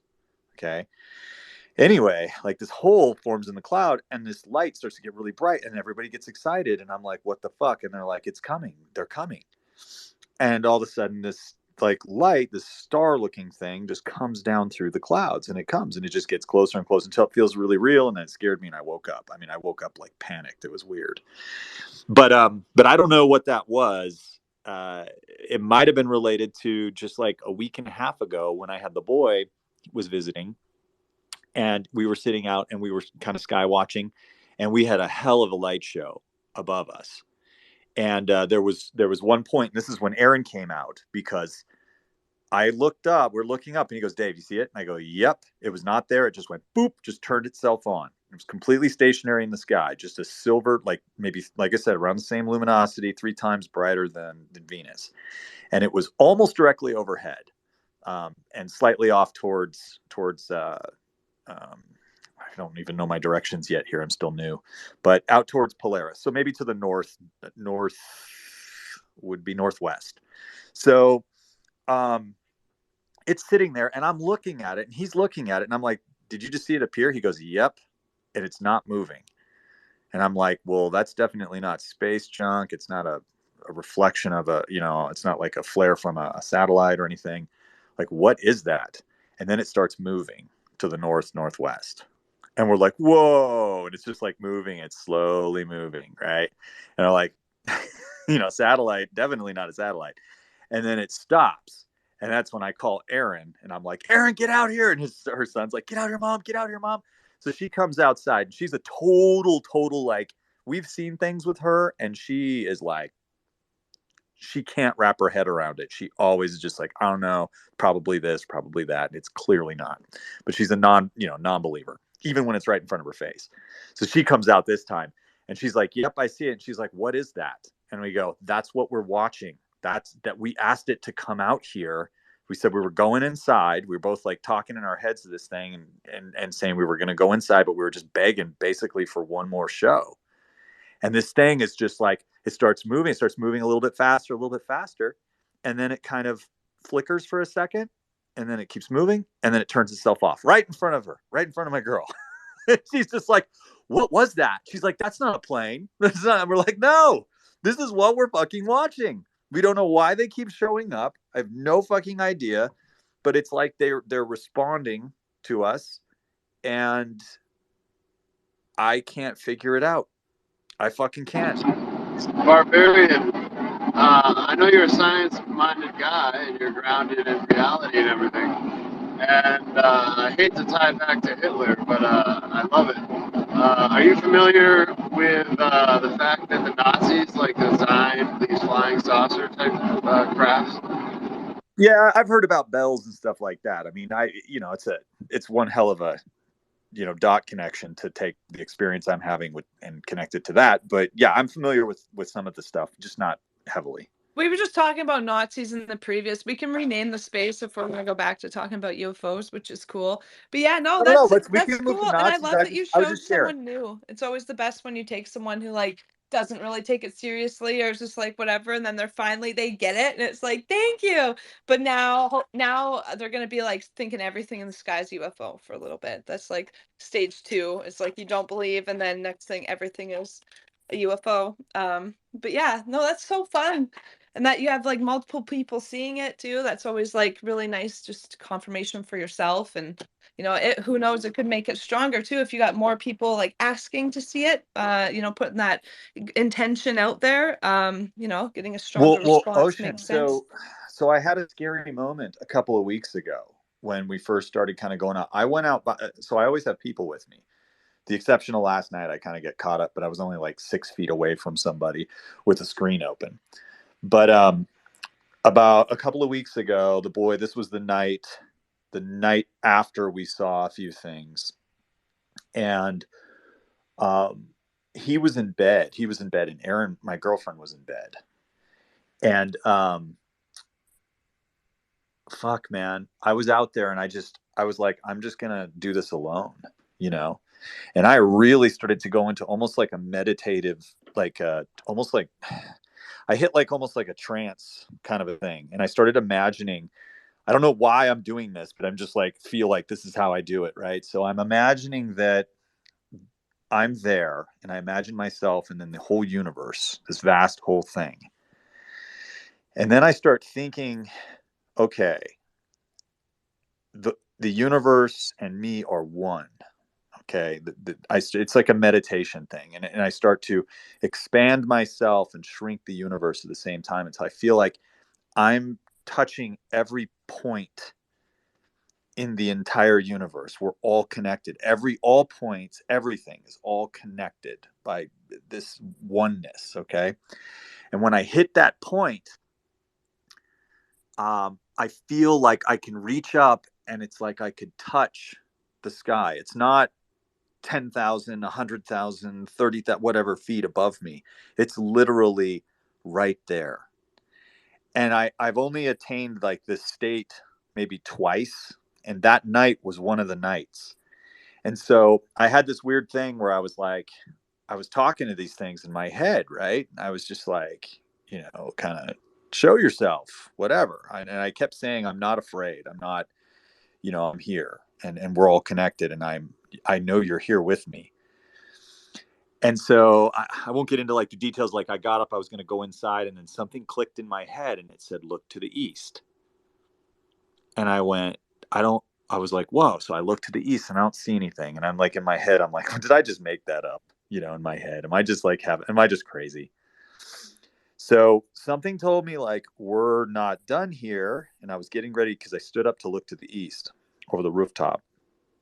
And I thought, I'm going to go inside. But then I got this weird feeling. It was like the strangest sensation of like, no, wait, don't go inside. So I sat back down in my chair, and I'm sitting there, and I was like stuck in this state, stuck in this like bizarre kind of weird Waiting. headspace. Yes. No, Yeah. I hear you. But Waiting. I felt an intense calmness come over me. It was very, very strange. It was like a really weird, like opiate calmness. And all of a sudden I see this thing, okay? And it was fucking like gray black, like a circle, Like when you watch a science program and they're talking about black holes and they do like the artist rendition and it's moving through space and it looks like all of this black dot with all of the light bending around it, kind of warping, you know? That's what I fucking saw. It looked like the Predator's invisibility cloak or something. And it Did it fucking scare you? I swear, well, hold on, I'm going to get there. It goes across the sky, and for a minute or for a second I'm like, is that a fucking owl? Are my eyes playing tricks on me? What the fuck is that? There's no wings, there's no nothing. Totally silent. It was close, man. It was a few hundred yards, okay? It scared the shit out of me. The absolute shit. It was like one of those moments where it was like I saw it, and then you have that moment where you realize, oh my God, that's real. I'm looking at that right now. And I had the same feeling that I had about a decade ago when I saw these things with a couple of friends, and we said, did you guys feel that? Like they knew. They were talking, they knew, they wanted us to know that they knew that we were watching. I can't explain it beyond that feeling. I got the exact same sensation from this thing. It scared me so fucking bad. I jumped up. I fucking went inside. I was like sticking my head out, you know, and I'm not a fearful kind of person. I'm sticking my head out of the window, like, and in my head, I was like, that was scary. I wasn't ready for that. Don't give me that shit. I can't take that. It was the weirdest thing. I went into the I house. love it because you're so sensible and like science based and like so it's Yeah, I very went cool I to know, running. get that right? I went running experience, to the right? fucking back. I went running to the back. Okay, we're in my girlfriend's aunt's house. She's moved into a home, so there's a little bit of a backstory. But I went running to the back room. I woke Aaron up. I was scared. I was covered in goosebumps. I was all fucking freaked out. Just had the tingles going through me. You know, I was just like, oh my God, what the fuck was that? You know, and I had to kind of tell her. And she's like, honey, just don't go out there by yourself anymore and do that. And I'm like, yeah, I'm not going to. But anyway, I told the story to Aaron's cousin, the lady who was here last night, right? She's staying in a camper on the property, but she was in having drinks, as I said. I told her about that a few days ago, about that event, and she told me that her mom, who this is her mom's house, who no longer lives here, that her mom and her stepdad had an event out here in the backyard where they saw a giant, and they're completely not, you know, believer type people. They said the dog was going crazy. They opened up the window, went out into the backyard, and there was a giant golden orb in the sky, like an amber kind of tone orb, which is in line with some of the things I've seen that have been closer up in the past. And they said they've never been, they always thought it was like a UFO and they just don't know what it was, but it happened out here. So I don't know, man. This place is live with this shit. And it could be military. I mean, I have no fucking idea, but the thing Well, that go. Barbarian, I was actually just talking about this kind of this force field stuff that you're talking about, like little bubble maybe that was referenced earlier with respect to nuclear energy. I was talking about it in another space. I don't know if you're familiar with like the Montauk Project or the Philadelphia experiment, but it's essentially it relates to kind of like time travel and maybe like more pioneering technology with this other kind of UFO that you might be experiencing. I don't know, but I think it's interesting to think about, like with the shields, because it's like, well, I love Star Wars. You know, like you get the little force field going, and then you can stop the laser rays being shot at you. I wanted to ask if it was a fairly large property and if it aligned with any like ley lines. I don't know.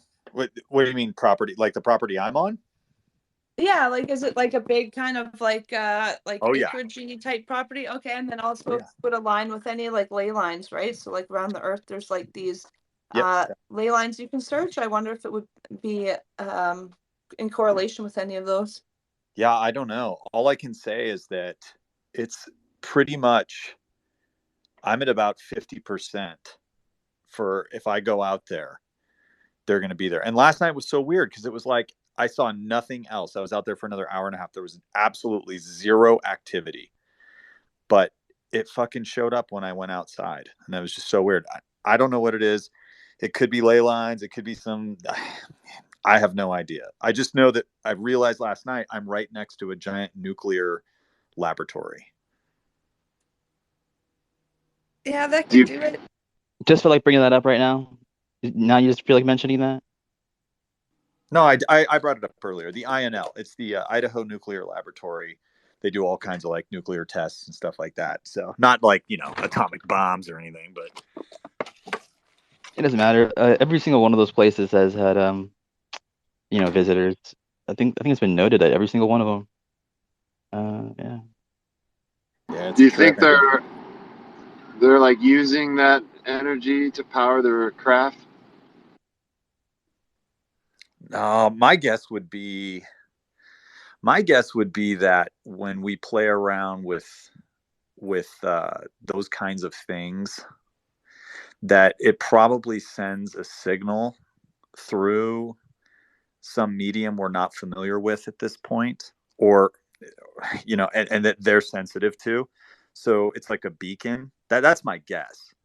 It could be the medium of time. You never know. Like we were talking about time travel earlier before you got here. Chupacabra was here. He was talking about how he travels through time, and he's already written new laws like future crime and all that. It's pretty interesting. In fact, actually, again, in my journalistic endeavors, Heather, you might be interested in this because I'm a great journalist. I'm investigating with some collaborators about the technologies that we use, like not only with our cell phones, but lots of technologies with respect to data and data storage and like code and all this, and it goes back coincidentally pretty far. A lot of the cutting edge stuff even dates back to World War II time, and it's interesting. Like these companies, I don't know if you're familiar with Oracle, all this, like Oracle, Sun Microsystems, like pretty big conglomerates that are multinational, but essentially, like they've got like this technology where they can manipulate, data and like more or less memory, and which might be considered in a way time.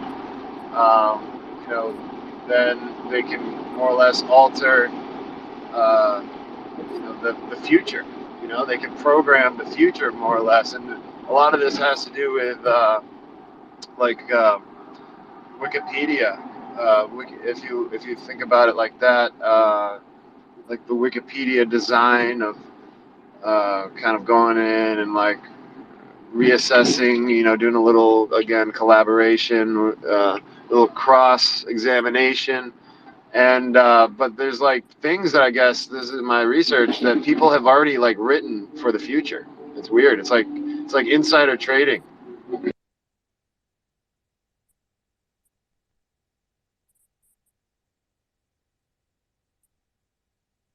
Let me ask you, when did this happen, Dave? When did you see this thing? Oh, well, this particular one, the single one event last night, it was last night. But I've gone out.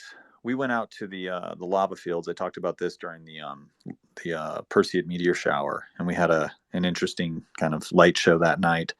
And then that got the boys' attention, and so he's like down to go out. So every time like now we just go out because it's pretty dark out here. We go out just to the front yard, and we want to have a big skywatch party. We're going to go out in the next couple of weeks back out to the lava fields, but I've been out, probably like committed like 4 or 5 nights now to just going out and sitting out for an hour or two. And it's usually around between 10 and 11 o'clock. And it's about 50% of the time now that there's activity, and not like last night was just, I went out there and I was like, what the fuck? Seriously? Like I just walked outside and you're doing this? And then another time I was just going out to the car and this thing popped out of nowhere and then danced behind a cloud, and I sat and waited and then a plane went through, and then the thing changed directions, came out from the other side of the cloud.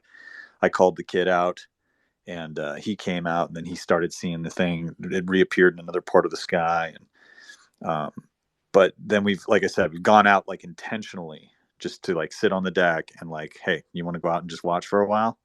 And so with that, it's been about a 50% rate. And like I said, I have tools that I access where I can, now what we do is we'll time what time the activity occurs. And then I'll go and I'll use these, satellite trackers and different tools to see if there were objects of certain magnitudes that would be that would correlate with what we see in the sky. I just track it and everything, and it's not lining up. These are not known space, orbiting objects in space. These are something else. They're either, it's my opinion that they are either extraterrestrial or that they are some sort of black ops program. But as somebody who feels like, I'm pretty confident that, aliens are here. And I'm not terribly confident that the military would be performing they would be doing these kinds of things over this particular area. I can't logically make sense of why they would. I tend to think it's, something from somewhere else.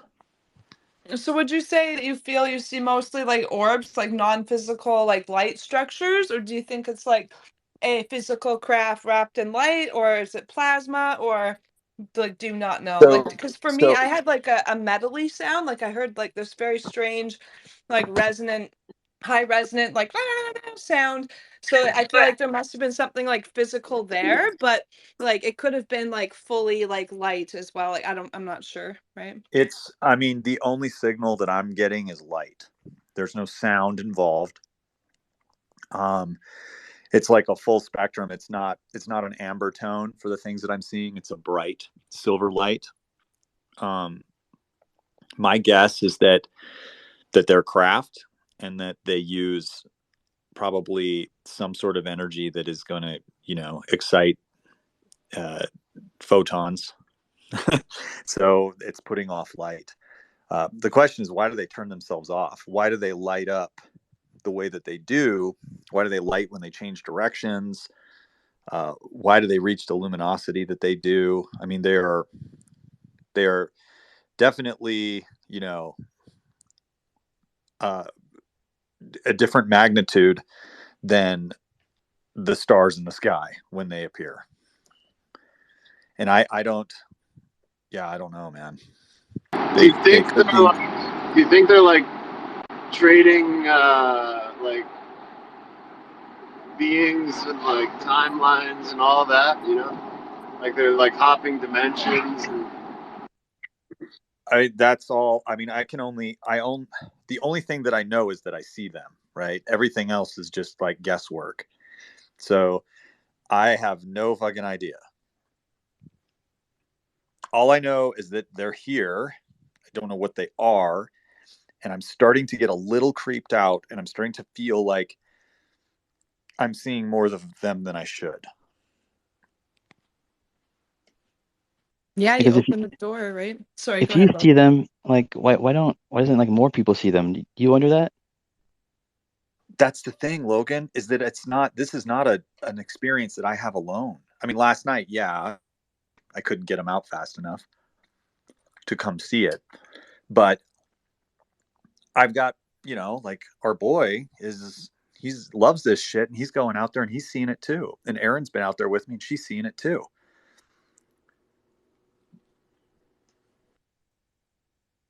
What about other people though? I don't fucking know, man. That's what I'm wondering. I'm like, am I just seeing them because I look up a lot, or am I seeing them because I'm seeing them more? I don't know. You want to see them, don't you? Absolutely. That's part of the reason, I think. Yeah, and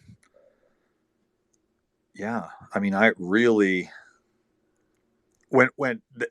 you know that I'm pretty serious if I'm going online to make sure that these can't be explained by something else. Like I Have can you I seen, can have you seen the movie They Live?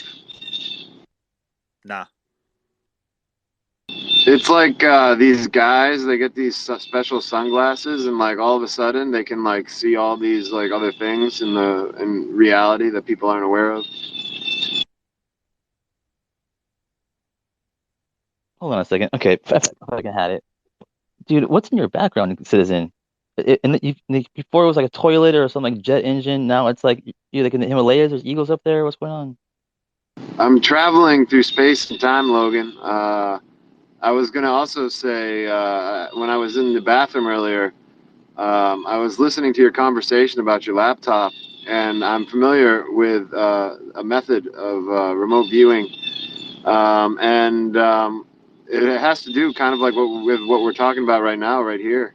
It's like you kind of like call it to yourself. You're like, if you lose something, it's like, come to me. You know, where did I put this thing? And eventually, you know, it's like you just like focus on it long enough, it comes back to you. Yeah, you know what? This wasn't something I fell out of my pocket. It was something that was deliberately stolen from me. So I don't know if it'll be as easy. You just got to manifest. I wouldn't worry too much about it. It's all gonna work out in the end, I think. And so, hey, Dave, have you heard? Did you hear my UFO story from I don't know when was it? Like a week ago now, maybe? What's today? Tuesday? So yeah, I guess so. Wait, say that one more time. I had a blender going. Oh wait, no, it's Wednesday now. Yeah, like a week ago, I had like a UFO ish kind of experience. I mean, the jury's out. I could have just been like really fucking high, even though I wasn't. But like, I don't know, maybe I was just like out of it or something. I saw like two orbs like fly around me, and like it's like two like UFOs playing with each other in the sky at the same time. Were they what kind of maneuvers were they? Were they just linear? Was it just straight lines or? No, they were. It was like they were like in water. That's what it looked like. It was and they were like bobbing, but I don't know. It like looked like they were dancing almost. That's kind of like the way it felt to me. It looked like they were dancing, but yeah. It so like well, I don't know. At first I just like the rest that's like bright red light, and then it was just too low, and it just wasn't making any sounds, you know. So it kind of caught my attention a little bit. I was out walking the dog, and then I don't know, kind of looked at it for a little bit longer, and then as it was like doing this little weird bobbing moving technique, I kind of assumed it was a drone because it wasn't a helicopter because well I guess it could have been a helicopter, but there's no sound, right? But it had to Yeah, be a drone then, helicopters usually are the loudest thing in the sky. right?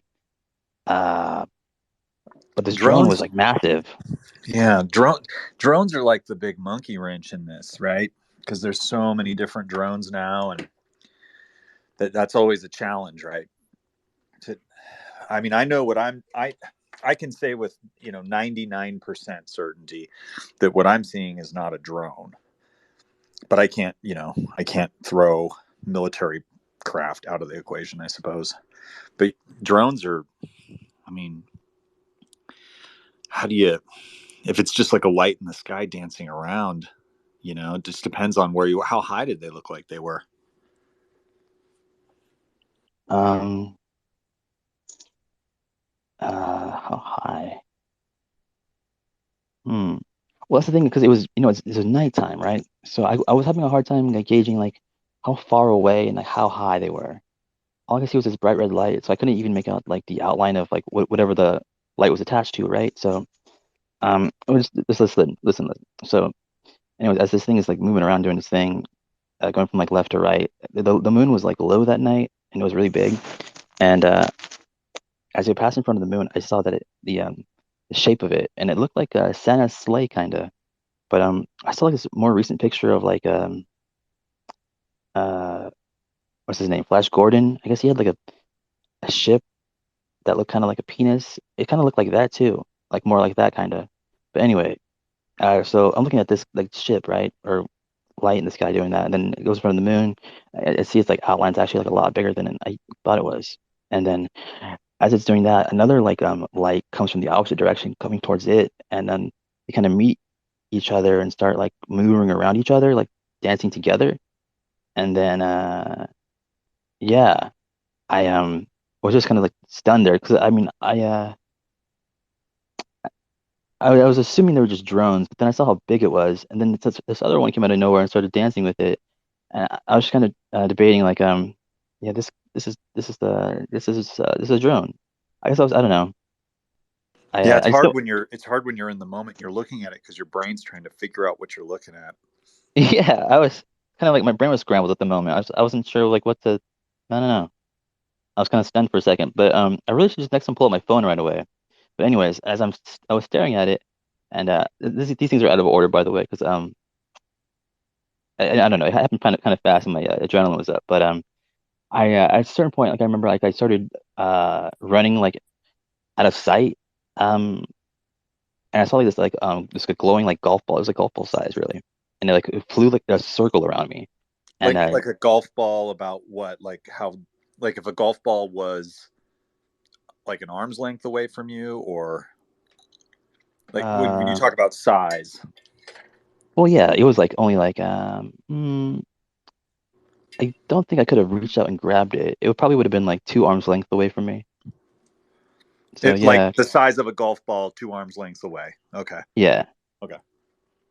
So I mean, it went around me like really fast, and at first I just thought it was like a really bright glowing bug or something. But then a few minutes later, like I was running away again, and another one flew around me, and I saw this one better, and it was definitely not a bug.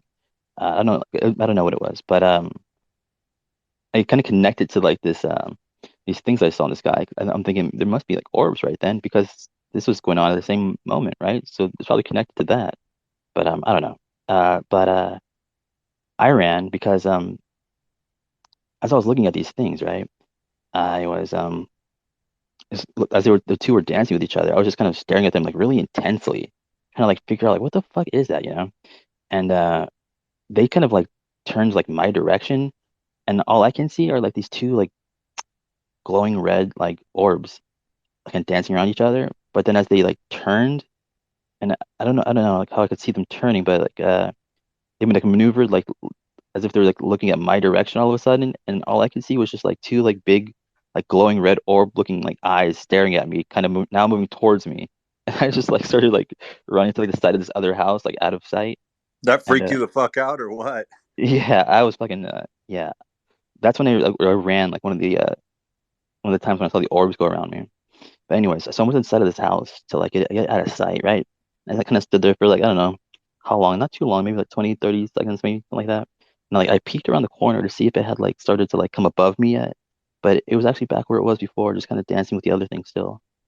And then it kind of like sat down on this curb, and like I looked down to pull my phone out so I could start to actually get some footage of it. And when I pulled it back up, it was just gone. It disappeared. So I don't know. It seems to be so common, you know. You like go to pull out your fucking camera and it disappears. It somehow knows. I don't know.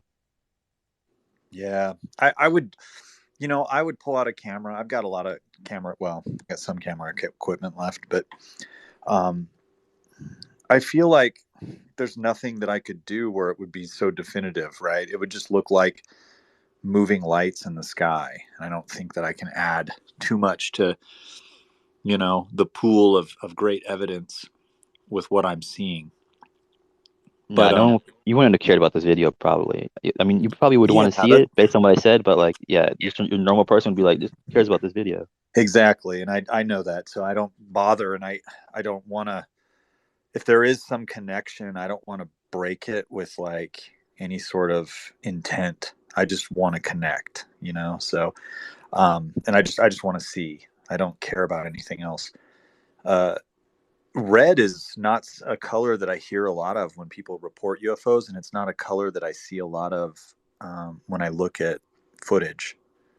So that's really interesting. And, I wonder about the colors because I have my own, speculative thoughts on how their propulsion could work and, all that just based on my understanding of sort of physics and how things work to a degree. So it could be that the different colors represent just different technologies and how they interact with, the electromagnetic field. I mean, different types of plasma can emit different spectrums, different wavelengths, and energy levels of, photons. So who knows, man? But red would trip me out if I saw red.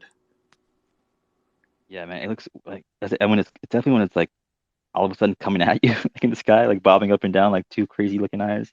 It was Yeah. it It was a could weird be, thing. something to consider too is air pollution.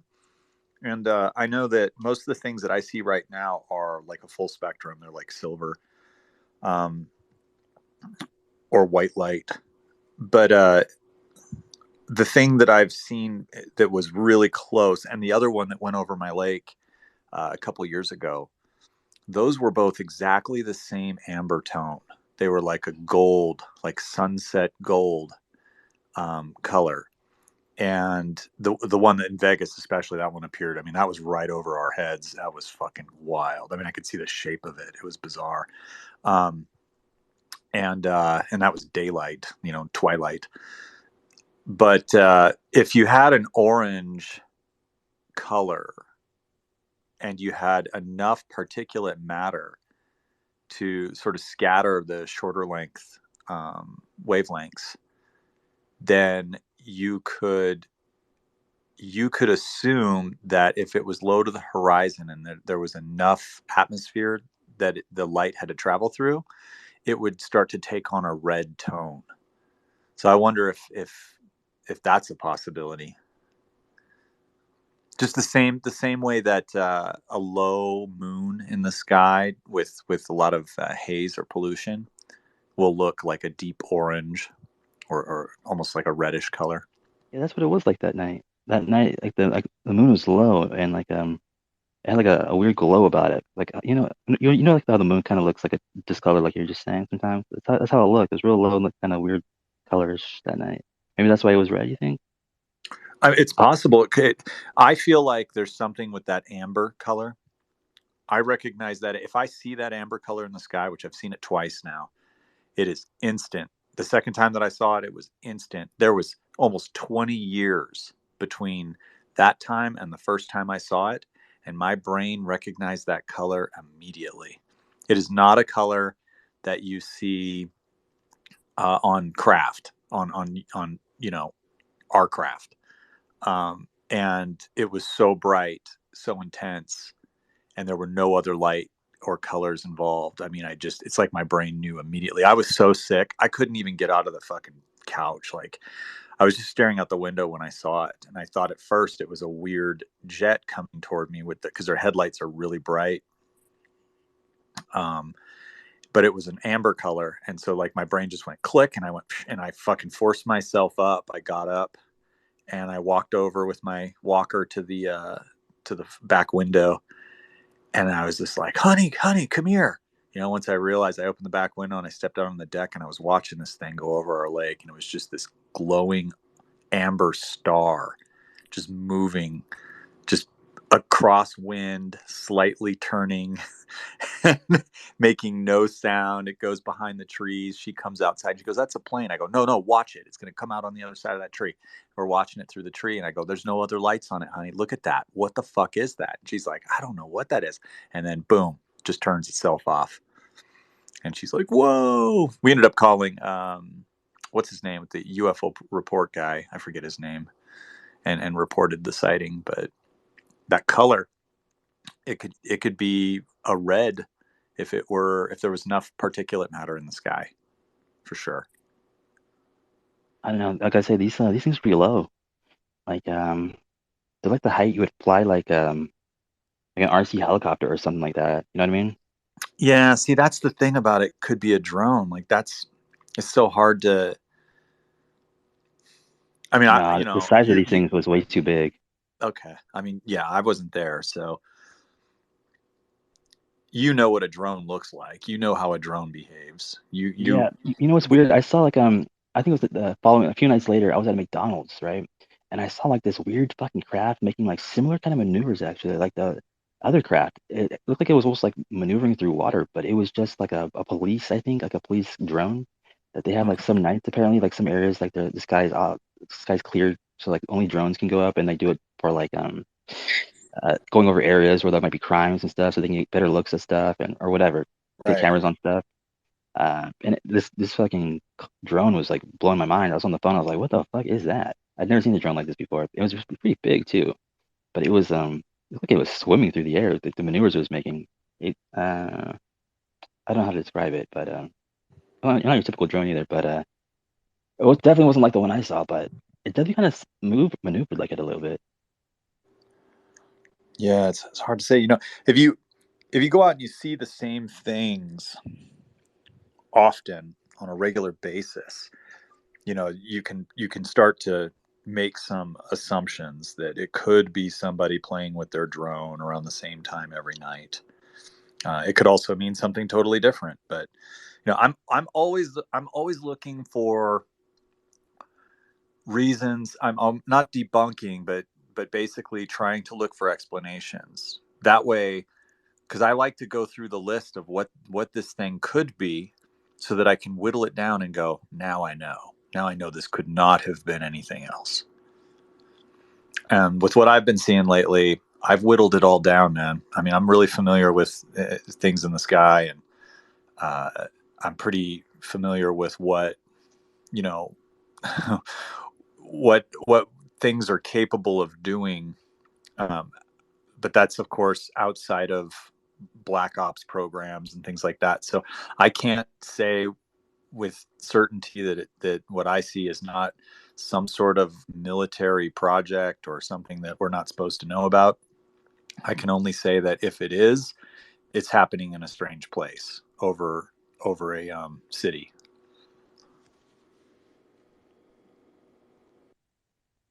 Anyway, I just thought I'd share, dude. I was like, I saw that you were hosting a space, and you don't host space as much, or either that, or I just don't see them. So I thought I'd pop in. Yeah, I was on a bit of a vacay. Like I had moved, and like my partner didn't really like me doing spaces, so I kind of had to take a break for a while. But yeah, I can do them again now. We're not together anymore, so. Dude, that was brief. You okay? Yeah, ish. I mean, I'm good. You're, I still need my stuff back, but that's another thing. It's all are good. you? Oh, right. You don't have to get into any of that shit, but yeah. So wait, are you back on the West Coast, or are you still in the South? Yeah, this person is like still trying to like come after me, so I'm not really comfortable saying where I'm located anymore. But Oh, I yeah, got you, man. That's cool. No worries. No worries. I don't know that stuff. So I was just kind of curious because I talked with you and you were like all of a sudden somewhere else because I thought you were somewhere before, and then I caught up, but that was the last time we talked. yeah, it's been a ride. But yeah, I'm doing spaces again. I guess more than I was before because of that. But yeah, thank God I loved on these spaces, hanging out with you guys. But these stories are great. Yeah. Uh, My but girl doesn't want me doing spaces as much either. really, Well, yeah, I mean, just like she's going to do something today, and she wanted to spend some time with me, and she's like, "Are you going to be doing a space later today?" And I was like, "Why?" She says, "Just because I might have plans." I was like, "Oh, okay, all right, that's cool. I won't." And then so I was looking for spaces, and I saw that yours was up, and it's easier when you're not hosting, right? So oh So yeah, much easier. I love not having to be the one to host. yeah. But I mean, if you feel like you're in here, like I don't really have to do much. I'm pretty lazy as a host. You know what I mean? It's pretty free roam, freestyle kind of place. That is Like, true, right? We all just kind of know how to act for the most part, and you don't try to like over police people either, right? So no, definitely not. Talk away. And besides you, citizen, and also like there's co-hosts that like kind of contribute to like spreads my low my workload out. Yeah. yeah, I got a good co-host that co-hosts with me in my spaces, but he's kind of quiet. I think he co-hosts for his own reasons, and he's just being cool. But I don't think he always wants to talk. He's really good at getting the people up and managing that. But I can't. I need to always have like two co-hosts. I need to have like him and then somebody else who's like a talker who can kind of carry the space if it dies out or if people need direction. Right?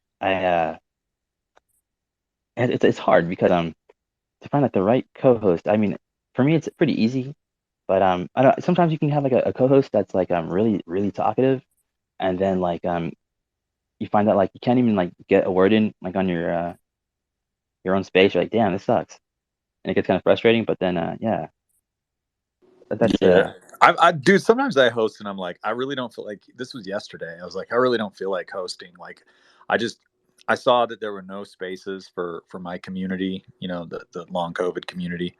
And people are hella lonely, dude. They're it's fucking hard.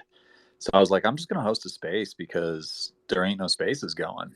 Right. So boom, I did it and immediately it was just like tons of people and I said like a bunch of times, I was like, I just want to listen. Like I got things to do, but I just want to host this space. But I couldn't really, I ended up jabbering the whole time.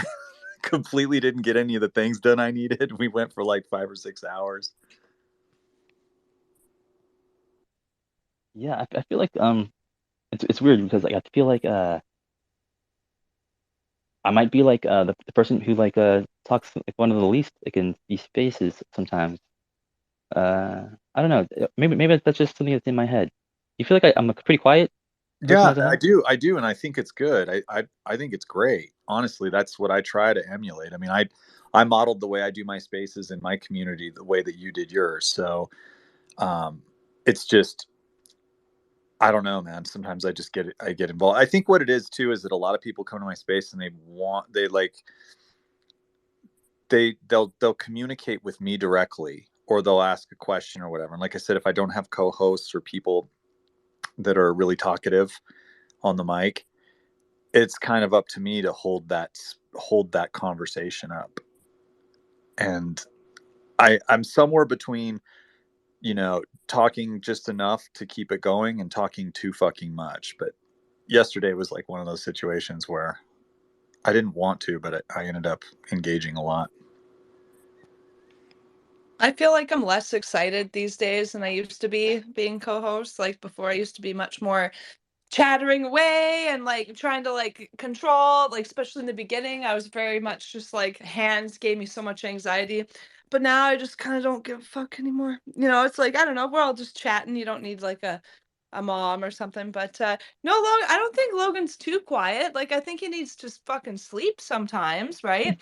But like I don't know, you do guitar, you have your Linda Moulton Howe, you'll like look things up that we're talking about and then drop like information about it, and it makes it a more like I don't know, it's just like a different experience, right? But I don't think you're too quiet by any Yeah, means. it's good. Logan does a good job. Great job Plays hosting. guitar, right? We have little guitar music breaks. Yeah, no, it's great.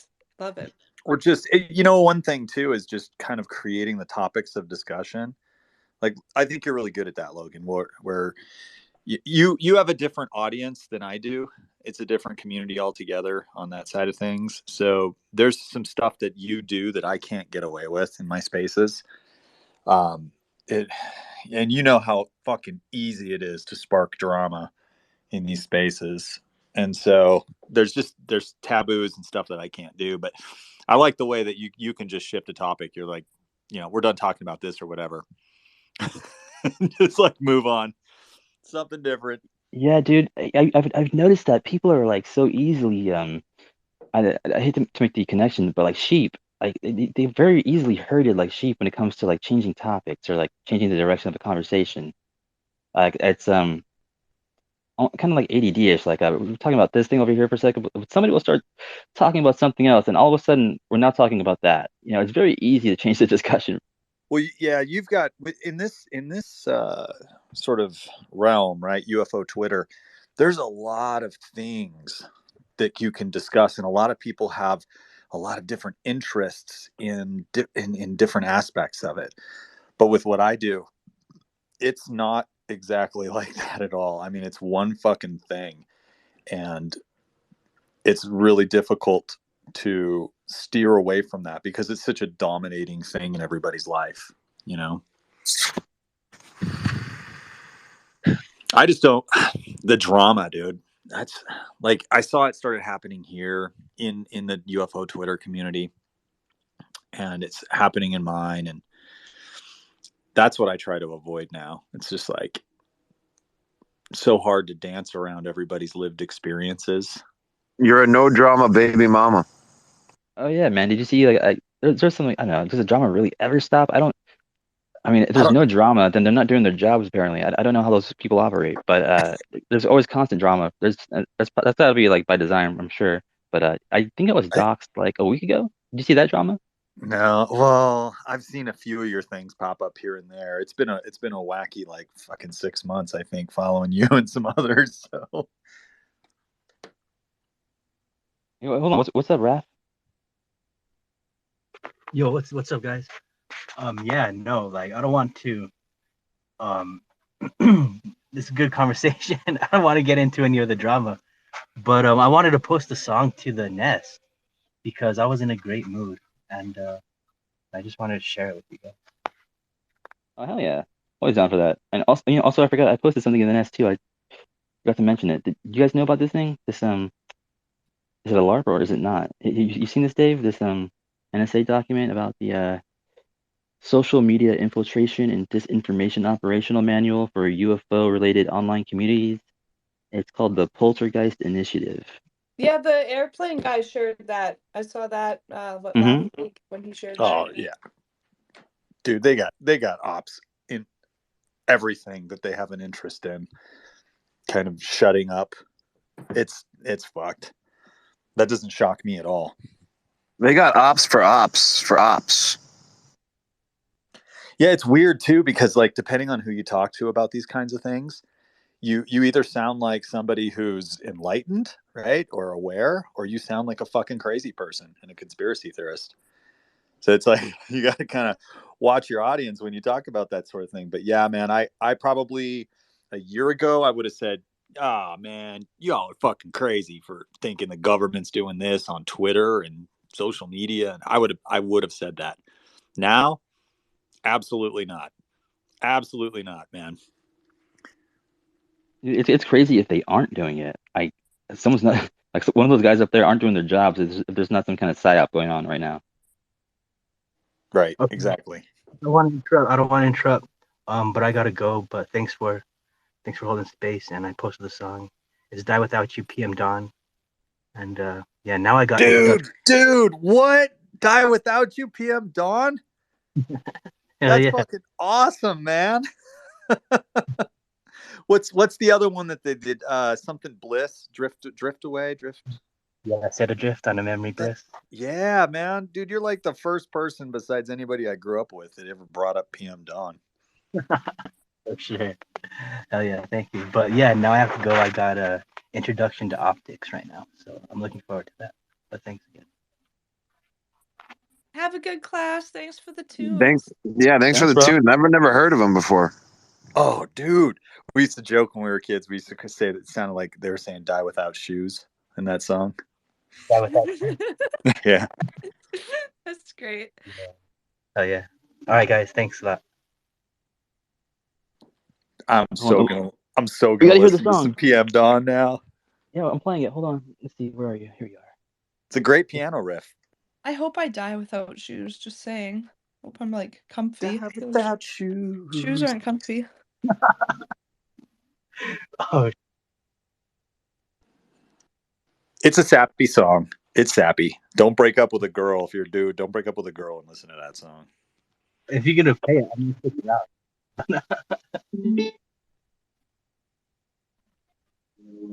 Is it my turn to wish you were lying here? I didn't dream you when I'm sleeping. Is it my turn to fictionize my world or even imagine your emotions? Tell myself anything. Yeah. Is it my turn to hold you by your hands?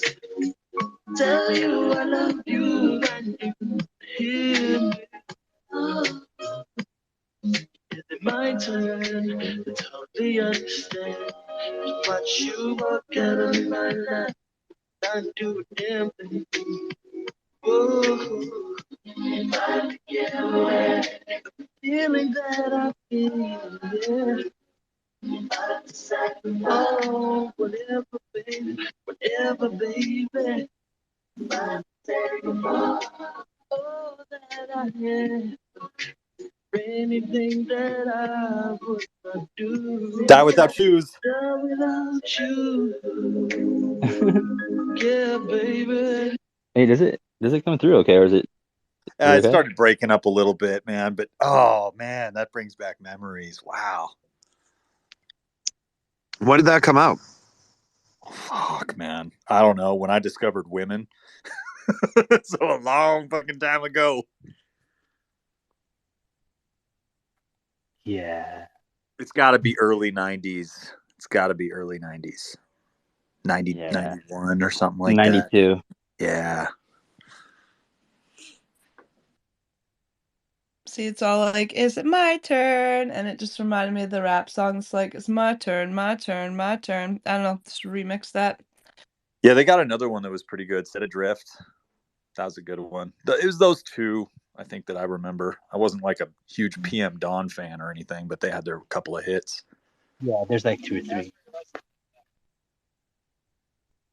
I can't help but notice Logan just mentioned that he had a falling out with his partner, and we listened to the song "Logan, How Are You Doing?" He's gonna die without shoes. Yeah, I wasn't really paying attention to the lyrics. I was just listening to the melody. I've been teaching myself how to play the piano very slowly and very improperly. Isn't that the only way to play piano? Don't you just like walk up to it and practice until you get good? I don't know. I guess you could take lessons, but I feel like that's how everyone learns piano, unless you're like 9 years old and your parents are wealthy. Yeah, that's so true. Every day after school, I had to go like sit with this like other kid and like in a tutor and do these retarded like piano lessons for like an hour. For some reason, it's only done when you're like a kid and you're rich. I don't know why. Why can you do piano too? No, I can't play piano now. When I was a kid, I would be I think I was exposed to music like in the choral, type of thing, like little kids choir. And I remember my choir teacher, she would bring us into like this room and like play the piano and we'd sing along with it. And she had like a lazy eye, and she was very nice, but it was just there was something about her, that just kind of, it's like, man, this woman, music got to this woman.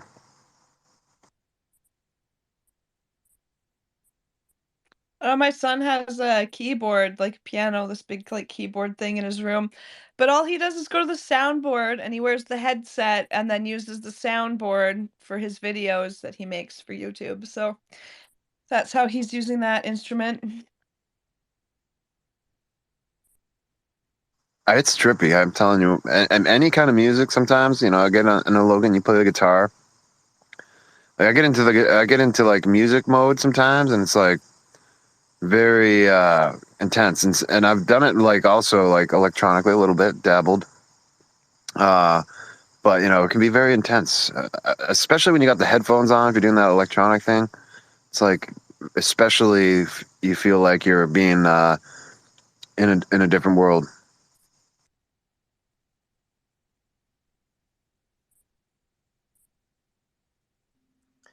I'm working on Peanuts, or not? It's not Peanuts. What is it called? Lucy and Linus. Linus and Lucy. I don't know what that is. This one right here. Where you go? That one. You probably can't hear that. I could hear it. I recognized it. It's one of those old saloon songs.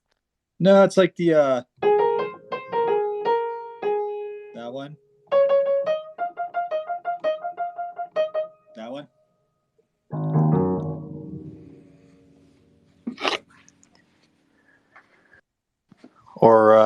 What's this one right here? Let's see.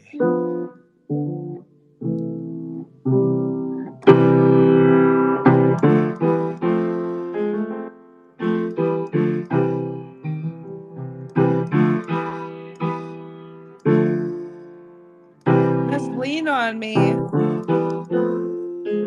Lean on me.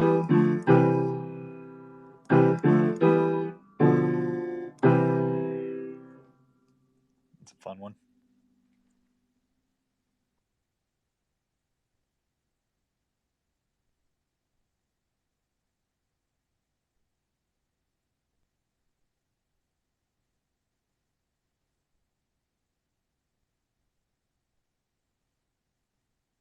Yeah, I don't know. I feel like I have too many rap songs stuck in my head. Like I have lots of other good music too, but whenever I like hear a song, it always makes me think of like a rap song that it correlates with instead of like any of the other great music I have in my head.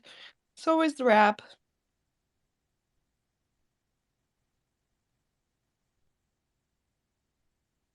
We got Open Eye up in the house. He hasn't said anything. How's it going, Open Eye? Oh yeah, I was looking at the flat Earth model. Uh, I mean, they could have other lands. I mean, the planet that we live on could be a lot bigger. And then what happens is the top of the planet that's flat, that's at the top, whatever, has the sun and the moon and the stars and all this. You know, because I was looking at the stars, everything that since my eyesight got better, the stars were closer to the Earth than the moon was. And then when I'm looking at the moon, I could see this shadow on one side of the moon, like there's two moons or something. And then there's these other planets that people are taking pictures of recently too, as well. In a couple of years ago, I seen a planet that was passing between Earth and the sun. So everything that we believe, and Lou said everything that we've been taught is not accurate. So I'm thinking it could be the flat Earth thing, because the only thing that we know that exists, they talk about this ice barrier, okay, between these new lands that's you know exist, and you gotta get past this ice barrier, and then you could find these other lands, that's warm water, and all that, like Earth is. And I'm starting to see that maybe the top part of this planet that's real bigger, it's bigger than Earth that we're living on, is controlled by the sun and this moon and this star bull junk or whatever, like a metrics simulation thing. Well, So have you noticed? Because I've been outside every night this summer and I've noticed the stars moving, right? So, like, one day they'll be over here, and then a month later I'll go out and those that same star system's like somewhere else. And then, like, now I'm having like new stars moving in or stars I haven't seen before. So, like, it's mostly the same stars, but they do move as the season changes, right? Like, I went right from like the beginning of summer to now it's like end of summer, beginning of fall. So, like, I'm seeing all of the constellations like shift where they are every night. They're not in the same spot anymore because we're I guess like the tilt that we're on, the axis is slowly turning back now. I think that's how it works. Yeah. We're, well we're just we're at a, you're in a different position in relation to the stars, depending on where you are in your orbit around the sun. well when I was Yeah. went to Georgia, when I went to Georgia in 2006, uh I was parked at this RV spot in southern Georgia, okay? And then when I got out to go to the bar, to scope it out, like the nightlife or whatever, and Rome is a very mysterious place. It's very mysterious. And the star that the big star that's in Orion's belt was following me. It would moved out of its place and it was going north, like going, because I was in southern Rome or whatever. And I drove to the town, and then when I was coming back to my RV, it was going back into place, you know. So them are not stars. I mean, they could be starships. I mean, I've looked at after my eyes were upgraded to like perfect sight. I mean, like I have the most perfect sight in the world. Okay, I could read the last line on the eye test. And when I'm looking at some of these stars, they look like long, skinny, tubular, and then all at once in the back of it, it's like fat, like a starship, like a long, skinny tube in front of it, and then it's a big starship. And it looks like starships, some of these stars too.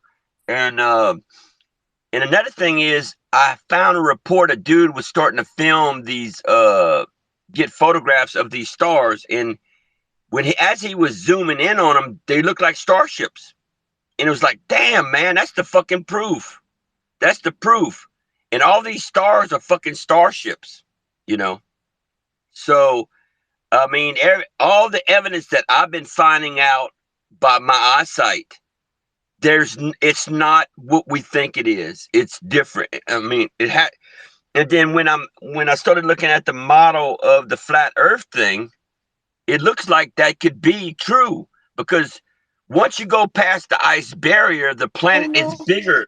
Our planet We could be can't let the bigger. flat earthers get open eye. Like, there's no way. Okay, so the way I know that the Earth is not flat is if you start if you go from where you are or where I am rather, and we walk in any direction for long enough, like straight, just absolutely straight, we will get back to where we started. So that's how we know that the Earth is mostly a round shape. But I can agree with you that like it could be bigger. Like there could be, I don't know if I really believe in like the ice wall thing. I think maybe more like our maps are just not accurate and there's things on there that like we're not aware of. Like the world could be bigger, but I really Yeah. don't think that the Earth is flat. Like it's just not possible. Like if you look at how a water drops through the air, it forms a circle, right? Like if you look at the ways that nature acts and shapes itself, it doesn't shape itself as a flat surface ever, right? Like even water Well, tension has like I think what's I, important to I, know is that I say, we've stepped out and seen the planet. well, We've what I'm seen it. saying is the Earth is okay, imagine if we're just living on the top of a planet. Okay, it's like a cone shape. Okay, the only part that we're living in it's like it's at the very top. So after the ice barrier, you go down further and there's a different dimension. Okay, so I'm thinking the planet is bigger than the Earth, but we only living at the top part of the North Pole kind of thing, I guess. But yeah, I tell you what, everything that I've been seeing, it's not normal. It's not fucking normal. I mean, we're living in the simulation metrics, and I know we are.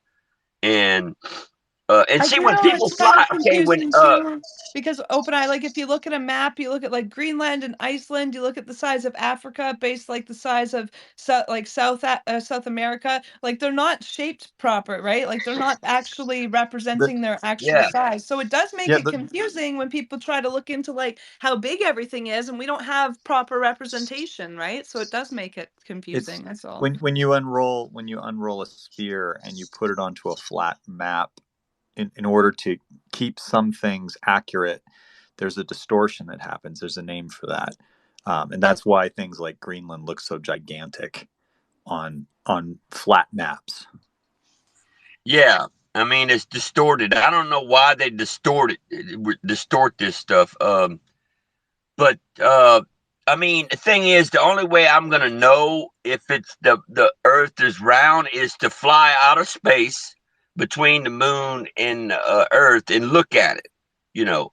Well, the thing is, though, Open Eye, I know you've got perfect eyesight, but we got to consider our eyes. They interact with light. They refract light as it enters our eye, and we interpret that information in our brain and then kind of operate that way. So technically, like we can perceive three-dimensional reality, but if you put yourself in a different kind of perspective, everything's like two-dimensional.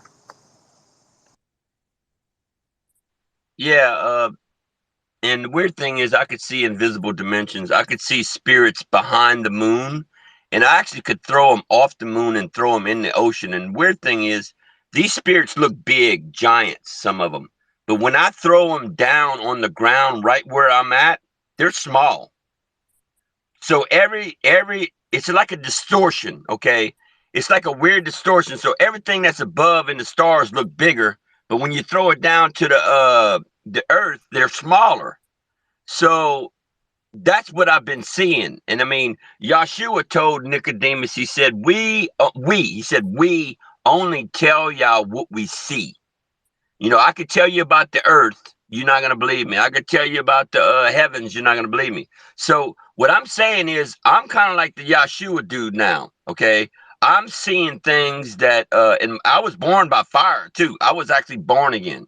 So he was talking to Nicodemus, like, how can you be born again? You know, how you could go back in your mother's womb or whatever and all. He was telling Yahshua that. But I was born by fire. And all my senses, like the phoenix bird. And John the Baptist talks about being born, about the baptism of fire. And he was baptizing with water. Okay, so John the Baptist had to be born again. I really believe, because he wouldn't know that. How would he know the baptism of fire like I do? I know about the baptism of fire because it happened to me.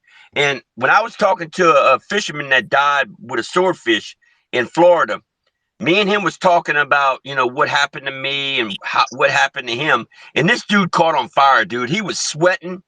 He was pouring down sweat. His hair stood up on his fucking, you know, and it happened to a couple people I met.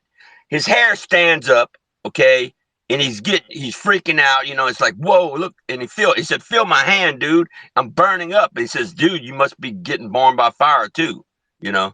And so when I go, Let me ask you guys. I thought now is as good a time as any to have like a music break. You know, there was this Dave, you like heavy metal, right, Dave? I like all music, bro. All right, hold on. Check. I don't know if you guys can hear this song. I'm gonna try to play it. It's just a little thing. Let's see. Do-do-do-do-do-do-do. Let's see. I pledge my soul with faith and vow. I play my role. You are the voice that guides. Yes, I believe in your deceiving lies. Every beat of my heart was a flow for you. Ignited the fire, evolved at the true. What's it's already apart. I'm savage cold. Left me broken and battered. I'm quick to fool. It's like one of those like 30-second like sample things I make, but I feel like that one kind of came out better than like my musical I made yesterday. Wait. So who was singing in that? I don't know. What's the band? No, there's no band. What was that then? I don't know. It's like what is it? It's like a AI like puts like, you know, their things together and it does that kind of thing. I don't know how they do it, but oh, okay. What did the lyrics say? I had trouble hearing it, to be honest. Yeah, I was gonna ask you guys like if you could hear it. I could hear it, and then I got a fucking phone call, but then I came back. But yeah, no, the lyrics were there first. It was like talking about calling, I think, was one of the things. I thought it was like a legit sort of like heavy punk song or something. Yeah, like, I feel like this one came out better. Hold on, maybe if I played it from like this position. Hold on, let's try another part of the song. I don't know what your mic settings are, but if it's on voice isolation too, that will. Yeah, I don't have Apple.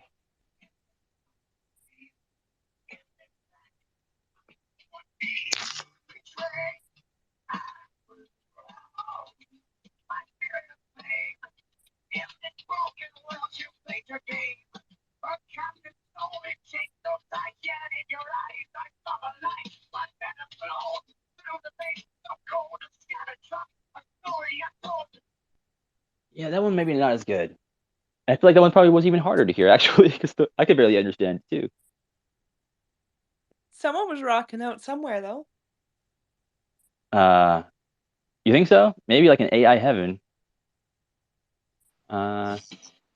well, with the alien implants, I found out static really fucks these spirits up. When I do static on my radio, it I think it does mess with the alien implants, just like rock and roll music does. And I the think so. Faraday cage, I figured out a Faraday cage. You could do water. You could exert. You could go underwater, and it's like a Faraday cage because it stops all the frequencies from working. And you can make, instead of making a box with aluminum foil, you can make a box that has a 6-inch wall of water, like a Faraday cage. And you don't need aluminum or any kind of wire mesh to stop the frequencies. So, man, I would love to fucking do that water Faraday cage and see what happens. Because, see, when you meditate and do your site remote viewing, if you're not, if you have all these frequencies bouncing on you and bouncing around you, you cannot concentrate with your remote viewing properly. I really think that. I mean, but we'd have to do experiments with it, you know. Hey, So Open Eye, let me ask you, like when you go outside, say like and you want the aliens to like leave you alone, right? One thing I do, which I don't know, I don't think I heard it anywhere. It kind of just I felt like it worked. I put my earphones in like into my ears right tight, and I just play some like really loud music, and I feel like that way they can't like send any like transmissions into my brain or I know that sounds nuts, but you ever do anything like that? yeah, that's what I'm talking about. I did research in that. You do very loud very loud rock and roll music, and it stops the frequencies of the alien implants too. See, I've been working on different ways of stopping it. I actually put aluminum foil on my body like a suit, you know, uh, and stuff like that. I So, mean, we all do that. but it's very uncomfortable, man. I mean, if it was wintertime, you could actually make a suit with some kind of aluminum foil or wire mesh. You know, wire. You could take aluminum wire mesh that you do screen doors with.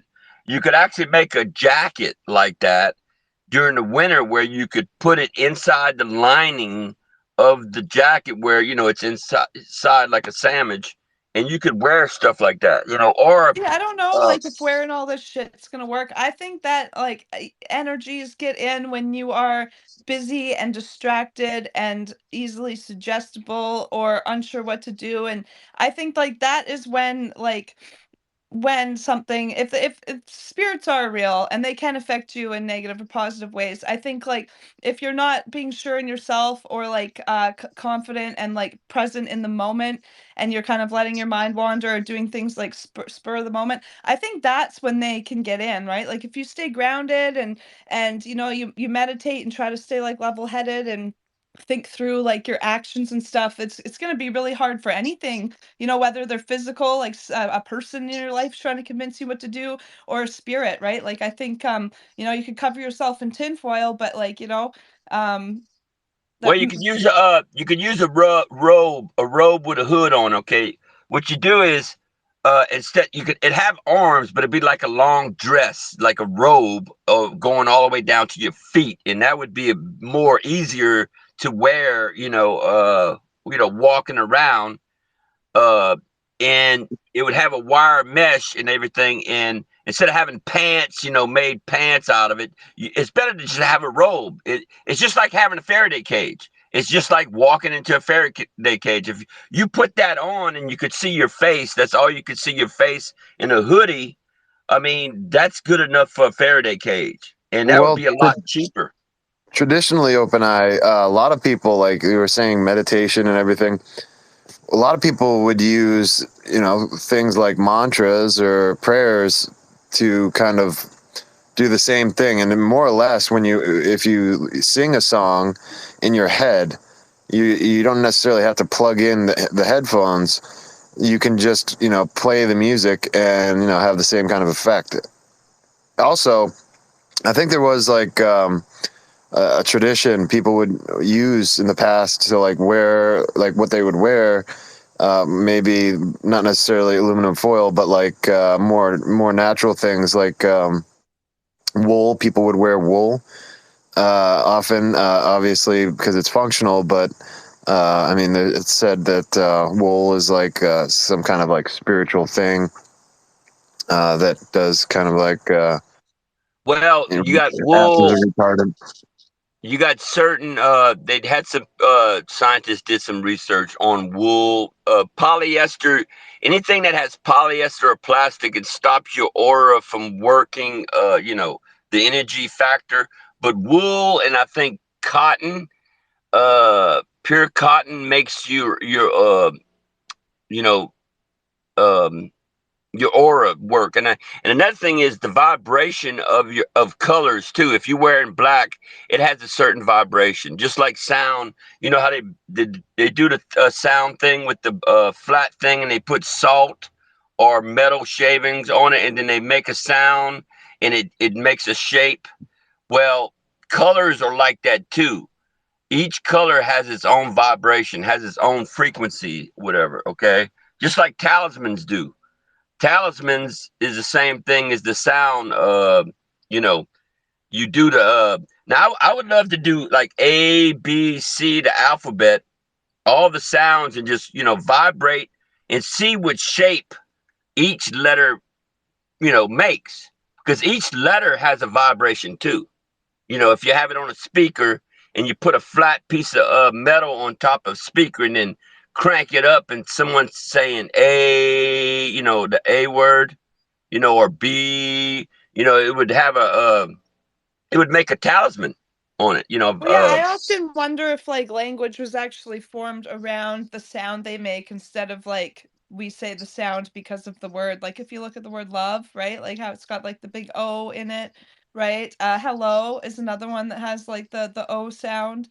So it just makes me wonder if like did these kind of like healing or like good for you or feel good like vibrations exist before the word, and then we shape the word around what it did for us, or do we create a word and then in that word, because we spoke it with intent, now it has this good vibration? Like which came first, right? Well, I thought the same thing, Ocean. And I think that's one of the reasons why we've used the term home, that's kind of similar to that whole type of sound that people do when they're Buddhists, you know? Well, yeah, there's just some tones that are known to heal or be good for your like mind and body and all that, and they seem to be reflective in language and words that we say to each other. And even if you look at the word like hate, right? Like it's a sharp and it's like ends on a T sound. It's like a cut off. If it was to be said in a harmonic type way, hate isn't a very it doesn't flow, right? It's angry. So I think like you can just look at like what, and there's the whole experiments with water and rice and all that nonsense, but like I really feel like maybe that secret knowledge of harmonics came before language, and then maybe language was like gifted to us in a way, or we're meant to like understand it in a way where like we're not so connected to it anymore. We don't think about like, hey, when you say hello, you're actually like potentially healing someone, right? Like we don't think like that anymore, but maybe that's like how it was gifted to us. I think it is. I think it's interesting you guys are talking about this, but really you need to consider that there are other languages. So some of the things don't really translate, right? Like Well, for so. them as well, I would argue that like you could take Indian or Arabic or Russian or anything else and guarantee that like their language still is reflective of some type of harmonic scale, right?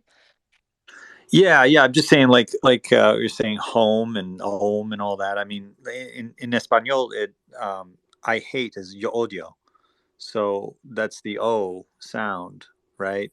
It doesn't. Well, you bring up a good point, Barbarian, because I often have this discussion about significance, meaning being a very important thing, and like it not just like saying words that are like a magic spell. You know what I mean? It's like you have to have the correct internal alignment. To kind of understand like what is actually being said. With somebody. Like if we're communicating right now and we're using words, some people will literally not hear anything I'm saying, or hear something completely opposite than what it is I'm actually intending to say. Yeah, I mean, language is very human, and it's it's a learned thing, right? We've adapted and evolved over time to use language. I think that the idea that certain tones, certain sounds can trace their origins back to something, greater than just the communication. You can say that. I think that there's maybe some interesting, conversations you can have regarding that, but you'd want to really go back. You first would have to understand, how language has evolved over time and how it's split off and how language is formed. But if you go back to the earliest days, I mean, there could easily be, some sort of resonance with the tones that help to form the earliest languages, where more comforting sounds were originally, used to describe more comforting things for people. It's just that it's been a long fucking time, and a lot of languages have formed over time. So it's not like a one size fits all anymore. But maybe going back to the beginning, maybe it was. Well, that might say too about like the origins of language and like what sounds they're created around might tell a lot about like the technology or like what people were doing at the time too, right? Like how you said like Spanish is different from like I guess like English, or I don't know where the fuck English comes from. But yeah, and like I think isn't Portuguese kind of like French and Spanish? They all use the same like he, she, like masculine, feminine thing. So it Yeah, goes to Portuguese is show. it's a Latin language. It's a Yeah. Latin language. So obviously they had different like ancient teachers, right? Who had different knowledge of different things, and yeah. Yeah, I mean, I would, my guess. I'm not a linguist. I'm not a language historian or anything. I can't speak with any authority on it, but it's fun. Is that maybe in the beginning, we used language to convey emotions more. That was sort of the evolution of language, was the convey of emotions, of feelings, before it was more advanced, and as it evolved into a communication tool. Like if you didn't want somebody to come near you, and you're somewhere between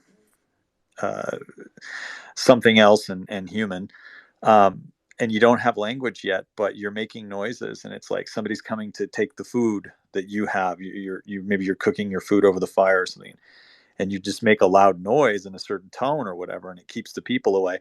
So you keep doing that, right? You do that, and it's like, now I every time they come for my piece of fish here, I go, hoorah, hoorah, and they fucking don't come to get my fish. So then I have children, and then I teach them, to do that, because the children come for my food, and then I go, hoorah, and I push them away, right? And then the kids, they go, hoorah, when somebody grabs for their food, and they learn that stops them from getting their food. And maybe over time, like that hoorah turns into the word no or stop or something, because but originally it was just conveying some sort of more primitive emotion. Well, Barbarian, I actually was just discussing in my journalistic endeavors in a space not too long ago, maybe yesterday or something, about this. Have you heard the Sumerians, which are like ancient civilization, Enki, that kind of story, and as it pertains to like maybe the stuff that I was also looking into with respect to these computer technology and language, of course. It's essentially, the story goes is like there's this story or is like a novel called Snow Crash by this guy who's like a NSA baby or something, and but he wrote this book who kind of like did like a modern take on like this kind of how that story of the Sumerians pertains like in a more modern setting such as ours with computer technology. And more or less, it goes along the lines that there is like a Tower of Babel situation where like humans were going to be threatened to be wiped out because of the universal platform on which they all operated on, that left them vulnerable to like some like super virus that would, then, be able to exploit their platform and then, and then essentially take them out. And so like as a preventative measure, they were essentially like cordoned off, kind of like a hard drive type thing, and like more or less segmented to prevent that kind of corruption of the data or whatever. So you can think about it like, well, if there's one, if you think about like containing a virus, if you're trying to like isolate a virus, it's going to be much more difficult to do so if you're, if your entire body is like, operating under the same kind of mechanism. And so like when we think about like, different, maybe we'll say people using different languages, it might be that, like, well, what if there's like a bad spirit or like a virus or something that comes into one particular population, and, rather than run the risk of like, allowing that, that particular vulnerable population to like destroy, the entire body, it makes sense to kind of like have these kind of barriers to be able to, again, kind of like quarantine and like treat and all that. Hey, citizen guys, I'll be back in a minute here. I'm gonna make a phone call, but I love Hey, y'all. I want to tell y'all. I'll be back. Promise. Yeah, I want to tell y'all what I heard. I don't know if it was Australia or UK or whatever, but this official woman was saying, if anybody knows anybody that's conspiracy theorist or anything they're talking about COVID or anything about the police or this or that, we want you to tattletale on them. This is going down around the world, y'all. This new fucking rich fucking whoever this reset, this Charles Schwab and all these other motherfuckers that's trying to do this new world order shit on us to depopulate us. I heard a dude say, well, if you got 7 billion people on the earth, we need to get it down to 1 billion, maybe 2 billion. So we're gonna have to kill fucking, and we want to do it in a nice way. We don't want to have a war or shit like that. He was talking about this shit. I was like listening to this motherfucker. He said, so he really wants to kill fucking 5 to 6 billion people. So I mean, this dude, these people are fucking crazy. Who's gonna decide who fucking lives, bruh? I tell you what, I never in my wildest dreams will ever think that the human, this so selected people that's very rich that want to kill fucking billions of people just to get the population down.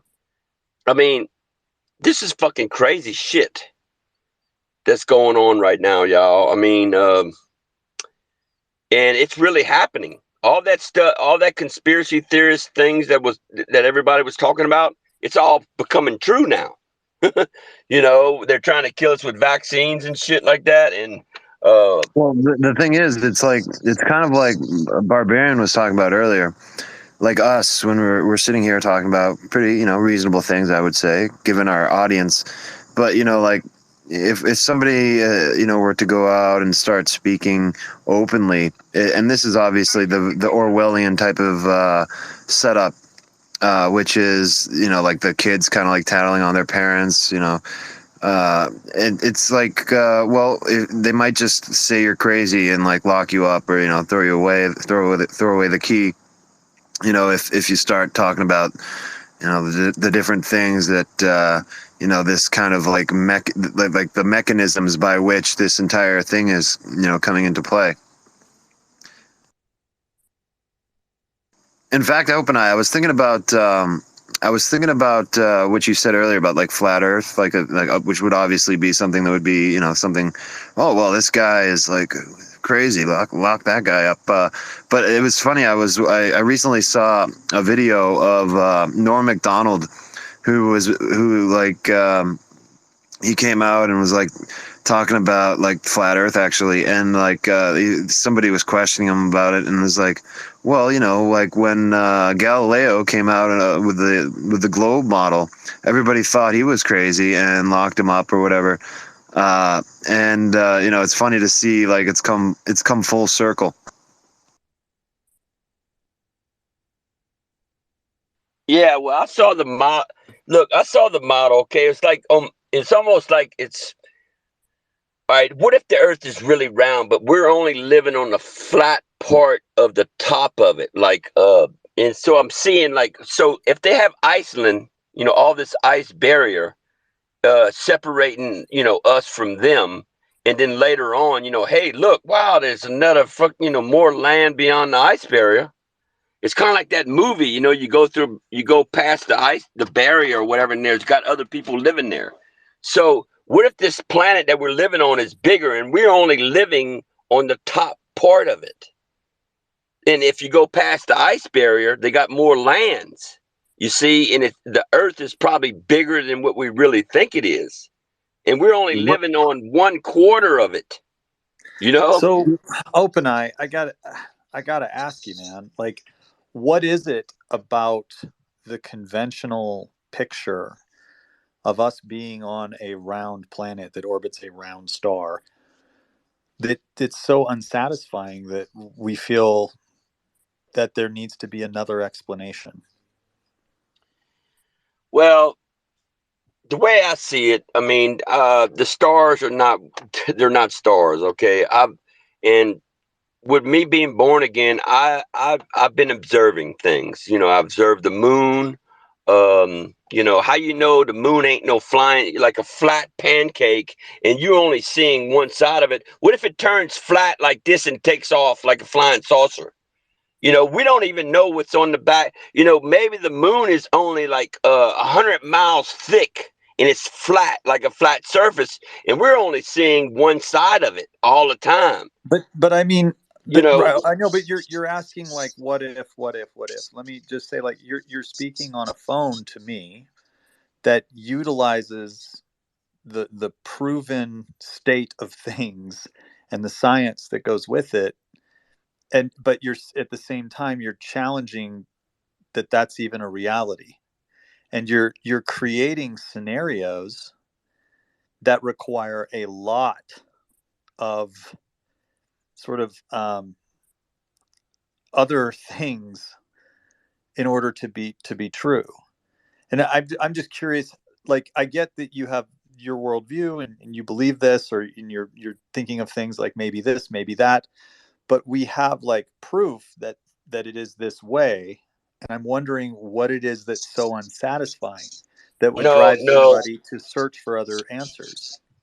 Well, what I'm saying is we don't have proof the fucking Earth is round. Okay, we don't have proof. I mean, there's proof that an airline pilot would fly. You know, and if you flying from here to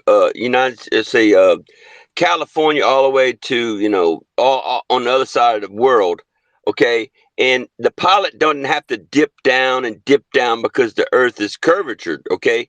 Because I done seen some pilots saying, look, when we fly straight.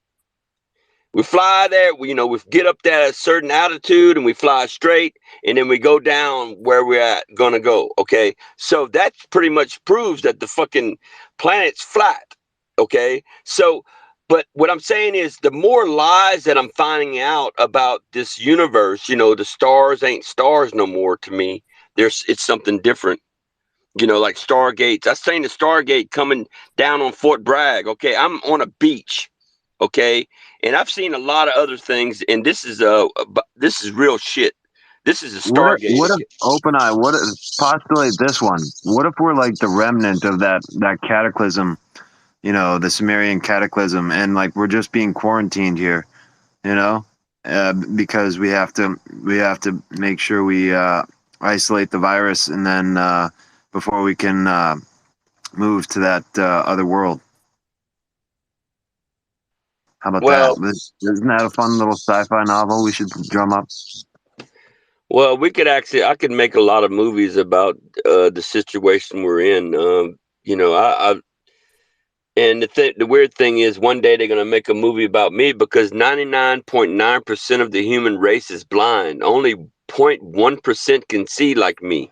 Now, there's certain degrees that you could see. I made up a scale on civilizations in consciousness too, or it could happen to anything. It could, it's a mathematical equation. It's -9, -0, and then 0 and +0, and then it goes to +9. So my eyesight is as far, all the things I can see, I'm like at a +9. I'm at or +8.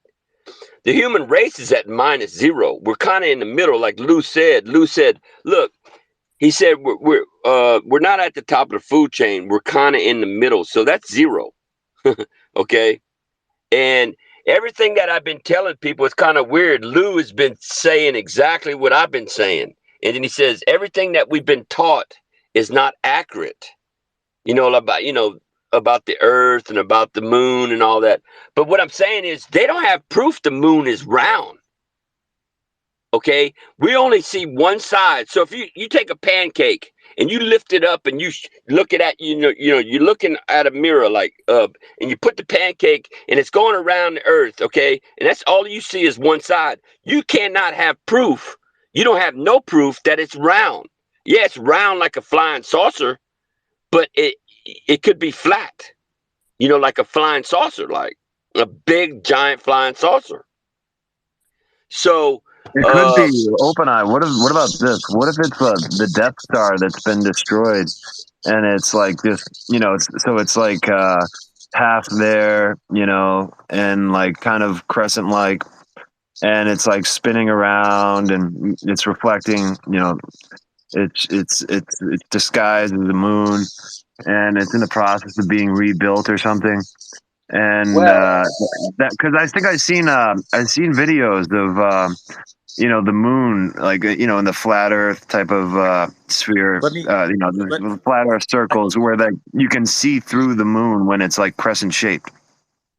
Let me present a scenario here. If let's say we're all on a flat Earth, okay, and let's say that the moon is a flat pancake. In order for us to see the moon as a circle, it would have to be parallel. The planes would have to be parallel, correct? You guys get that, right? You know what I'm saying? That you'd be on this flat Earth. It's like a plate. Imagine a plate. And there'd be a plate above you that represents the moon, right? This, as OpenEye said, a flying saucer.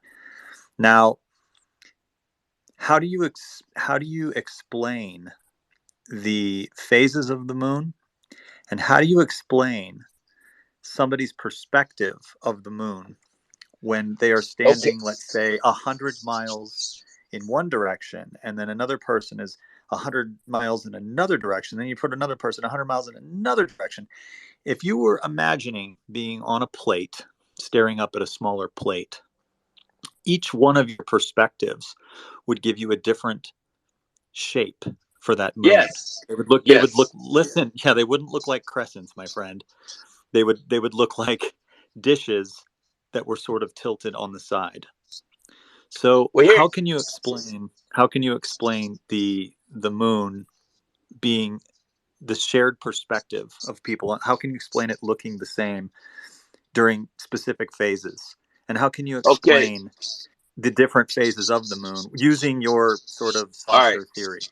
Okay, let me explain to you. This is how I see it. Okay, when you see the moon and you see the sun at one time, okay, the shadow of the Earth is not putting the shadow on the moon. I'm gonna tell you that 100%. I am 100% correct. What I want. No, wait. You have to listen. You have to listen to what I'm saying is there's something else putting the shadow on the moon, because if you take the shadow of the moon on the Earth, it's only like a dime. It's very small. It puts a shadow that small. Okay, when you got the sun shining and you see the sun and you see the moon up there and it has a shadow on it, there's no way the Earth is putting a shadow on it. It's a 90-degree angle. It's at the pitch of the 90 degree in the corner, and then you got the sun here and the moon there. There's no way in hell that the Earth's shadow is on that fucking moon. Something else is putting that shadow on there. Okay, that's illusion. Absolutely, the moon goes into the Earth's shadow. It absolutely happens. No, That's no, it doesn't. explainable. It's No, explainable no, with math no, and physics. It's no, no, observable. no. We see It it when can't we look happen. at other planets. It can't happen. The thing Okay. is, So the aside, shadow, I'm not going to the Earth's argue with you shadow is about the not that shadow big. part.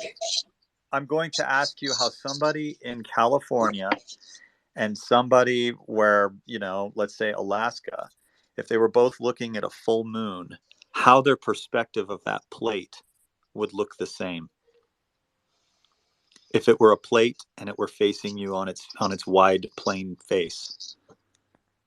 The Earth has to be flat, pretty much. Yeah, like a cone shape. I don't want to draw a picture.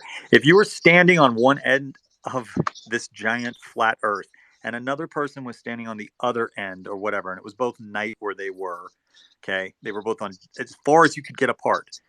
Their perspective of the plate would be different, and yet No, it wouldn't. No, it wouldn't. Yes, it would. Yes, it would. No, it would. Imagine it as a small model in your head. You can see it.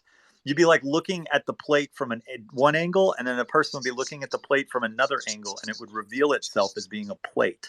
And then the person directly below the plate would see a circle.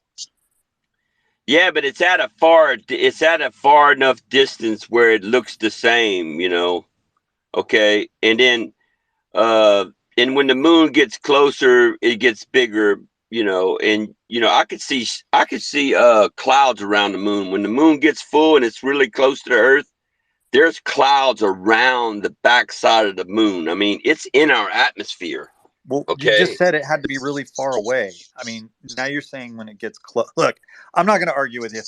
The Earth is proven round. We've seen it. We know it. We observe it. Everything that you do in your daily life, that you work with, this phone you're talking on, is based on the physics that we have built upon over hundreds and hundreds and hundreds of years. And it's all there. It's all there. You have to create scenarios that are not provable, that require all kinds of extra sort of strange, I don't know, bells and whistles in order for them to be true. And even then, they don't work. It doesn't work. Just like when I said, if you stand on one edge and you look at the plate moon and you stand 100 miles away and look at the plate moon, your perspective will be different. The Earth is round. The moon is round. But, people can believe whatever they want to believe, man. Well, if I go to the South Pole, the only way to prove a lot of my theories is I'd have to be at the South Pole, look at, the moon and everything, and then go to the North Pole and look at it. That's the only way to really do scientific research on the planets, and the moon or whatever. Because you got to go down to the South Pole. You got to go back to the North Pole and see what's the difference. Take photographs, observe it. I mean, but there is no North and South Pole if the Earth is a flat disk. I'm gonna bring it back full circle once more. Interestingly enough, Hitler, he had excursions to Antarctica back in the day, and of course, there's been other famous American excursions that have been documented about people going to the Antarctica. And it's interesting because Antarctica is considered a no man's zone for the international community. And also, interestingly enough, I was just looking at a post about the Starlink, the Starlink satellites as they're going across the Earth, and all the satellites are positioned over the in the middle of the globe, and then the poles, they don't have any of the satellites going over them.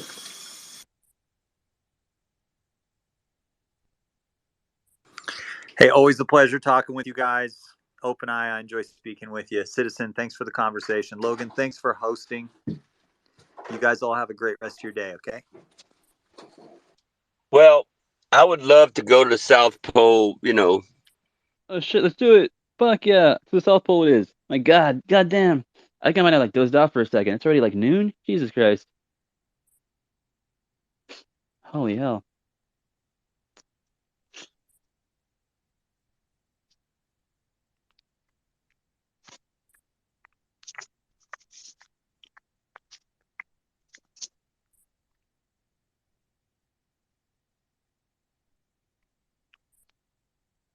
Oh, shit, I didn't hit the mute button. Oh, Cheryl, get off me. Don't get the mute button. Well, I mean, I think some of these scientists are being paid to shut up. Okay, really. I mean, it's a big conspiracy. They're covering up a lot of knowledge that, about, and then when Lou said that everything that we've been taught is not accurate, I mean, he's pretty much telling us that someone's lying to us, and some people know the truth and some people don't, So everything that we've been taught is pretty much not the truth. So, but 2027, they said that it's official that they decided to let everybody know, or maybe, I don't know, or something. So I guess we're gonna have to wait till then. And I'm the one that predicted that before they predicted it, because I was on a radio show with the round table on Discord, and I predicted something would happen because the book of Revelation is the 27th book, okay, and the book of Daniel is the 27th book in the Old Testament. And then my mother died on the 27th and was born on the 27th. So I pretty much just picked that number. It says since I'm the messenger and I am proven that I am the messenger.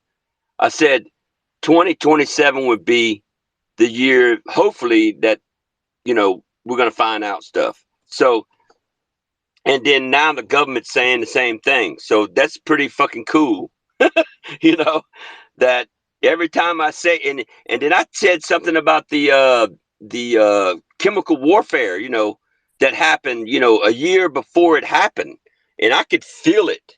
And this feeling came over me and says, man, I feel this. And it's like something bad is going to happen. And I fucking got on that show and told some people about it. And guess what? A year later, it happened. COVID-19 happened. And the thing is, it's not over with. This biological war that this new world order is doing to the human race, it's extensive. Our water, our food supply, everything. I mean, these people are psychopaths, y'all. And this is real. This is real, dude. These people, this Charles Schwab and all his group of cronies, we're gonna have to have an Interpol and round these suckers up and put them in a fucking prison and find out who the fuck they're working for and how many people they got, and in this fucking crazy shit they're doing. Well, I find it interesting, you mentioned Interpol, and I can't help but notice, again, I'm just observing here, little synchronicities, little coincidences, with the Interpol, it's like, well, is this like a polar relationship that allows this like international kind of criminal type of investigation? I'm gonna have to do a deep dive on the history of Interpol. Very interesting concept, Well, I think the Q is the Interpol. I mean, I think it's a United States military freedom fighter people that are just watching. They were just watching what's developing. I mean, they can't control what these people are gonna do. Okay, it's like the Q is like the Interpol. It's like inner Earth kind of thing too, whatever. And it's the last. And I mean, some of the generals were saying, look, America is the last freedom country, and we're big enough to stop whoever's going to try to do this crazy shit they're doing to us. And they're just waiting to see what they do. And if they go as far as doing what they're doing, I mean, this is a war. This is gonna be World War I of like the good guys killing the bad guys, and it's gonna be a big roundup. I'm talking about you're gonna have 1,000 people. Imagine 1,000 paratroopers falling down right on fucking Charles Schwab's house and all these fucking BlackRock and these fucking major rich ass fucking politicians and all that shit. And they're gonna go in there and grab these motherfuckers, bring them to a military court. I'm telling you, it's gonna go down soon, bro. Because they done took over America. They done took over Canada. I mean, Charles Schwab actually said it on video. Says, "Oh yeah, we infiltrated them. We infiltrated Canada. We done got all half of the fucking politicians in our pockets and shit. And they did it to America too. So guess what? You're going to have some fucking people that's going to be called traitors. Like Trudeau, that motherfucker, I know exactly that son of a bitch is a traitor. And I bet you they have enough evidence to lock his ass up. And Biden too. And a lot of some of these people in the United States, these people are traitors. They're international. This is an international fucking world order, y'all. This new world order they've been talking about, they're dictatorships, you know? And you know all that money that the banking system and the feds are involved at printing all this money and this electronic money? Okay, that's a criminal organization. They have bought all the resources in America. I found out Walmart's buying all the water, underground water supplies or whatever and shit like that. You gotta understand, money is fucking monopoly money. I'm a psychic and I could see that they've done it. And they've been doing this for years. For years, okay?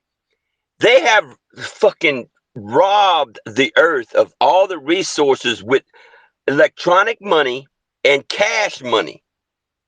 Okay? Money doesn't exist, y'all. It really doesn't. They know it. And what they do is they give it to themselves. Like, imagine if they had 300 people that rule the world, 300 men. They give all that money for these 300 people and they go buy up all the resources, gold, silver, land, all that shit. And they're already done. Look, they bought the news people. They bought the pharmaceutical people. They bought the doctors out. They bought the airlines. They have bought, everything's bought up with the fake money. And it's done. It's already been done, y'all. I'm just letting you know it was a secret long time ago. But this secret's coming out.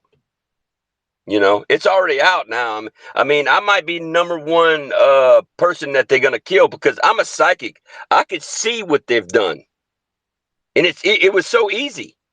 It was so fucking easy. The plan they did was so fucking easy. It just took time to take that little monopoly money and go buy off everything. They bought off the senators. They bought off the congressmen. They bought everything. Yeah, it's all bought and sold for now. And we got to take it back. You know how easy it is to take it back? Use the United States military and drop 1,000 paratroopers on their fucking houses and go round these motherfuckers up. That's how we do it. That's how we roll. Watch. This Interpol or this QAnon, we're going to do it. I'm telling you, there's some shit's going to go down. And you know what? I've always been 100% right. Unless they fucking turn on the free people and says, fuck it, let's just kill all these motherfuckers. Let's kill, 5 billion people they want to murder? Huh. Yeah. Crazy.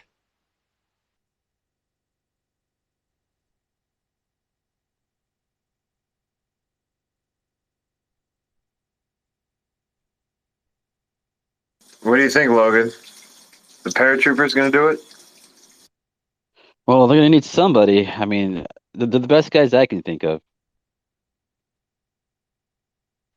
What about the stormtroopers? Well, if they drive with tanks and shit on top of the ground, they either have to come underneath the ground and surprise them, or they're gonna have airplanes just dropping these paratroopers right down on their compounds and round up every fucking intelligence, like computers. I bet you they got fucking gold in their fucking down in their cellars and shit. All these rich people. Yeah, and I think we could get the proof that they're criminals. They're criminals, y'all. The people that's running this world, they're fucking high class, rich ass motherfuckers, and they rob the bank. They're bank robbers. They they rob the earth, really. Okay, imagine me and you go in a bank and we rob 1,000 banks or 100,000 banks.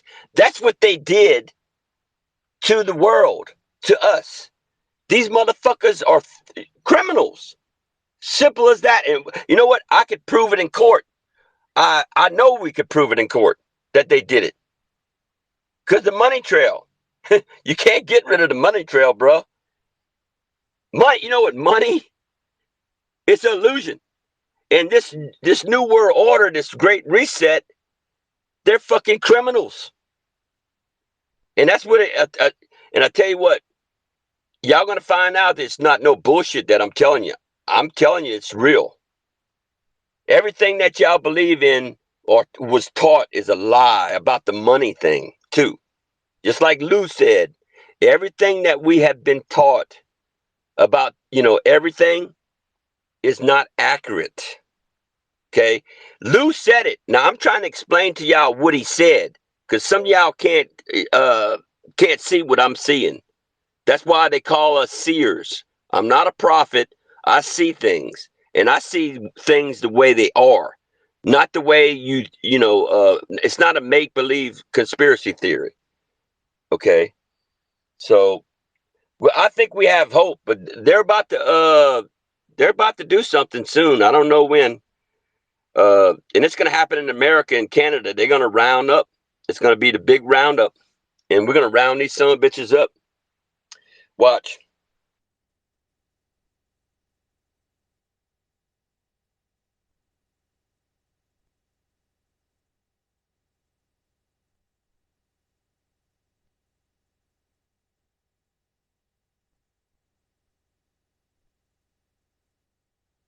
All right, now for our musical interlude, let's get back to our regular scheduled programming.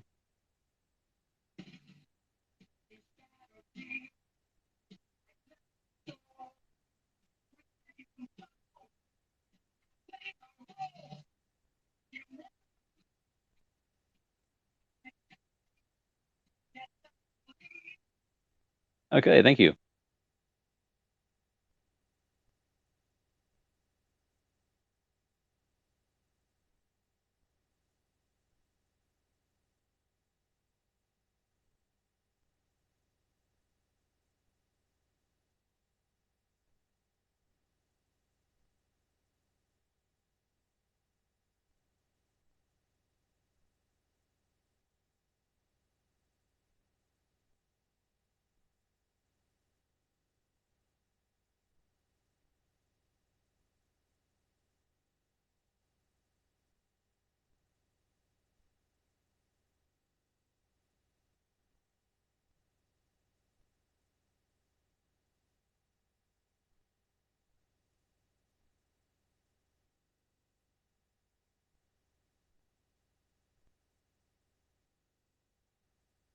What if these orbs that Barbarian's seeing are like Imperial probe droids?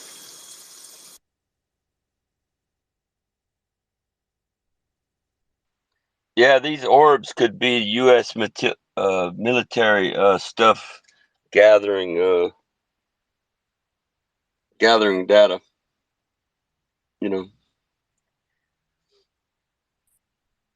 I mean, a lot of this science stuff, y'all.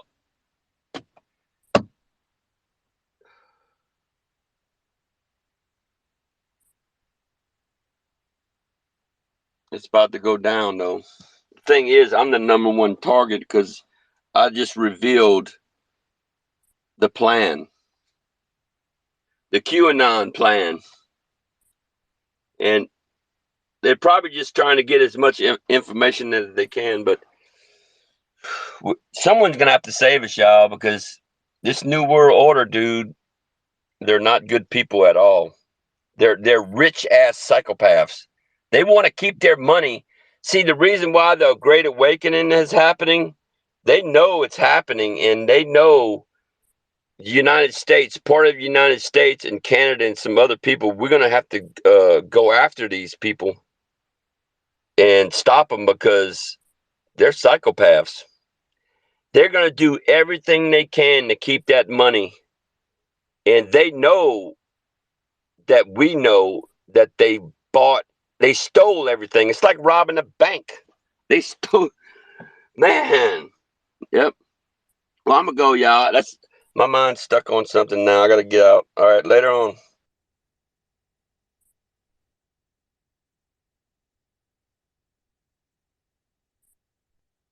Damn, you missed it, Open Eye.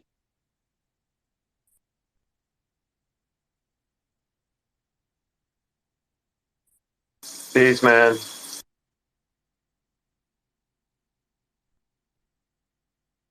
Hey, so Citizen, what's this thing you were saying about the doxing? Who is doxing who again? No, it was a dox of a woman. That's why I brought it up after you brought up a woman who stole your hard drive in that No, no, space. hold on. I didn't bring up a woman. I said the woman. But you're just saying a woman?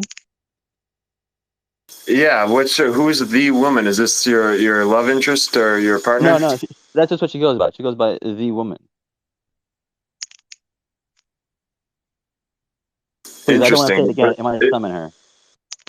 Is she your partner? No, very much not. No, she's a nightmare.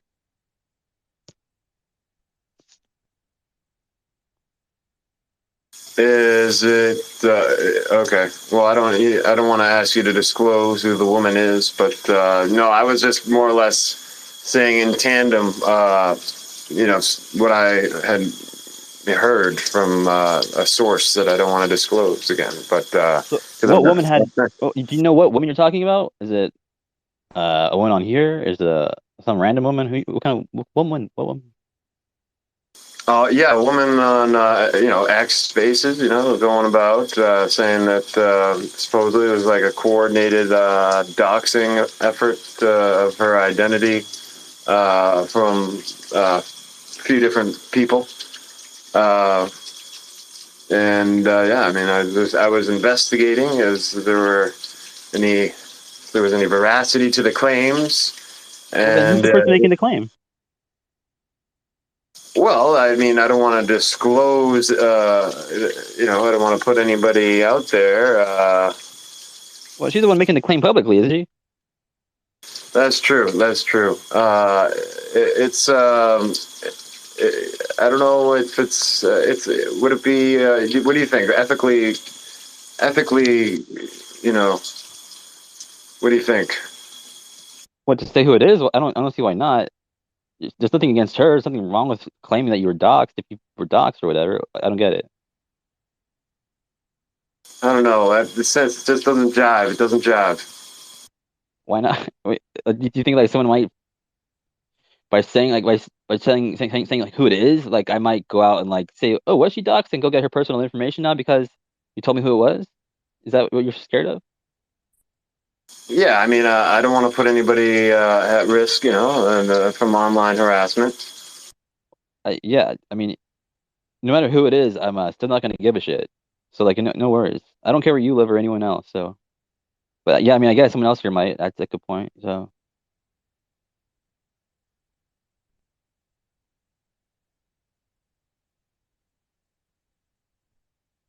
Yeah, but I mean, like ultimately, it fits just with exactly what we were talking about. With I mean, oceans talk about it, like how people operate on these spaces. It is not. It's not a.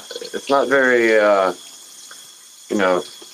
A good environment. You meet people on the interwebs, and it's just like you might think it'd be different. I mean, when I was a kid, I didn't really like, the social vibe at school or whatever.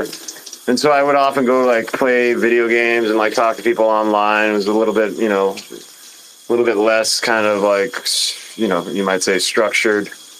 But I still found like a lot of the same kind of behavior online, like the kind of, bullying or whatever, ganging up on like one person or something. It's just a shame. Because personally, I find, this is a unique technology where people supposedly can say what they want without having to worry about like being intimidated or like physically assaulted. You know what I mean?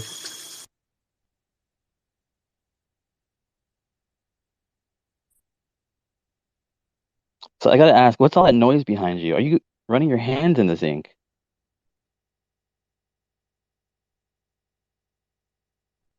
And if so, how are you able to talk on I'm here? in the shower. And I'm just about to get out. So that's why I was trying not to talk too much. What? How long have you been in the shower for?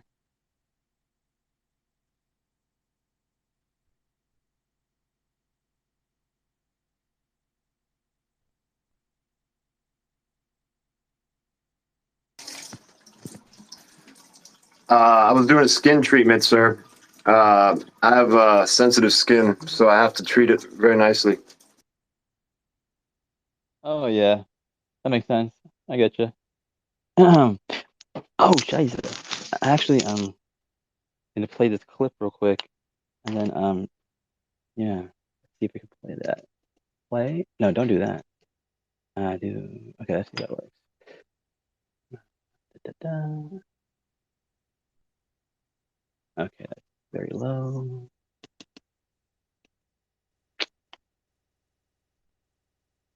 Nightmares that will haunt your every waking moment.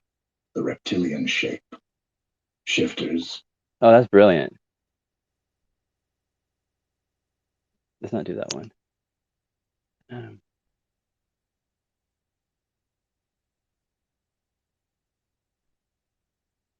Anyway, yeah, I don't have any of those weird skin conditions. Not that that's weird or whatever. Although I did get this like um my ex like she like scratched my arm, right? And like I got this like weird like I don't know. I just kind of didn't think much of it, but it started to like I guess get infected or something. I started getting these like weird like red bumps like up the side of my arm, like all the way to like the very top of my shoulder almost. It was like it started getting out of hand like really fast. I got some like cream for it, so it seems like it's going away.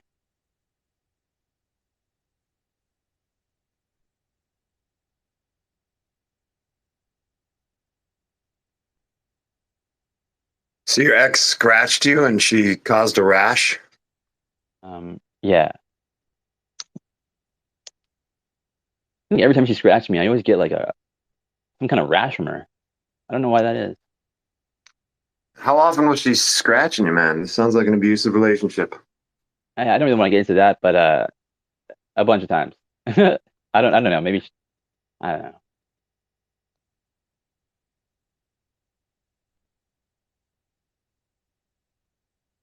Well, that's fine. We don't have to get into that. But yeah, I mean, sometimes when I don't know, like go outside or something, walk through the forest, I get like a random kind of like irritation because I don't really worry about poison ivy or anything. But usually, like my body like will just like kind of process it and like go away. I try not to use like topical products, you know, that from the CVS. I mean, I try to keep it all natural, you know. I find a lot of those like lotions are kind of cause more problems than they solve, you know.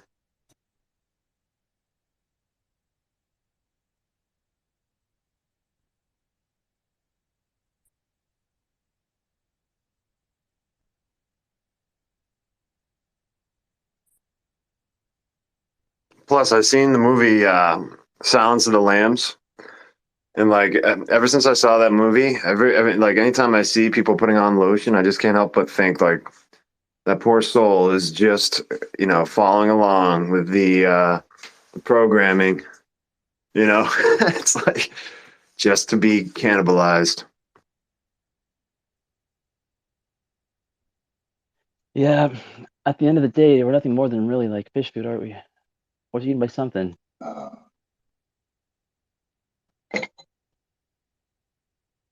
Oops. Hey, tripped. The show is over, but the madness has just begun. As you stumble out of the darkened room, be prepared for the nightmares that will haunt your every waking moment. The reptilian shapeshifters, government agents, and extraterrestrial beings bid you farewell. But they'll be watching, always watching. Remember, the truth is out there, hidden in the shadows, waiting to be uncovered. But wait, there's more. Our enigmatic host, Logan, with his mysterious past and insatiable thirst for the darkest secrets, will continue to delve into the depths of conspiracy theories. Brace yourself for future episodes that will make your tinfoil hat spin faster than ever before. Stay tuned, my friends, for Logan will return to shatter your fragile perception of reality. Until then, sleep with one eye open and beware the things that go bump in the night.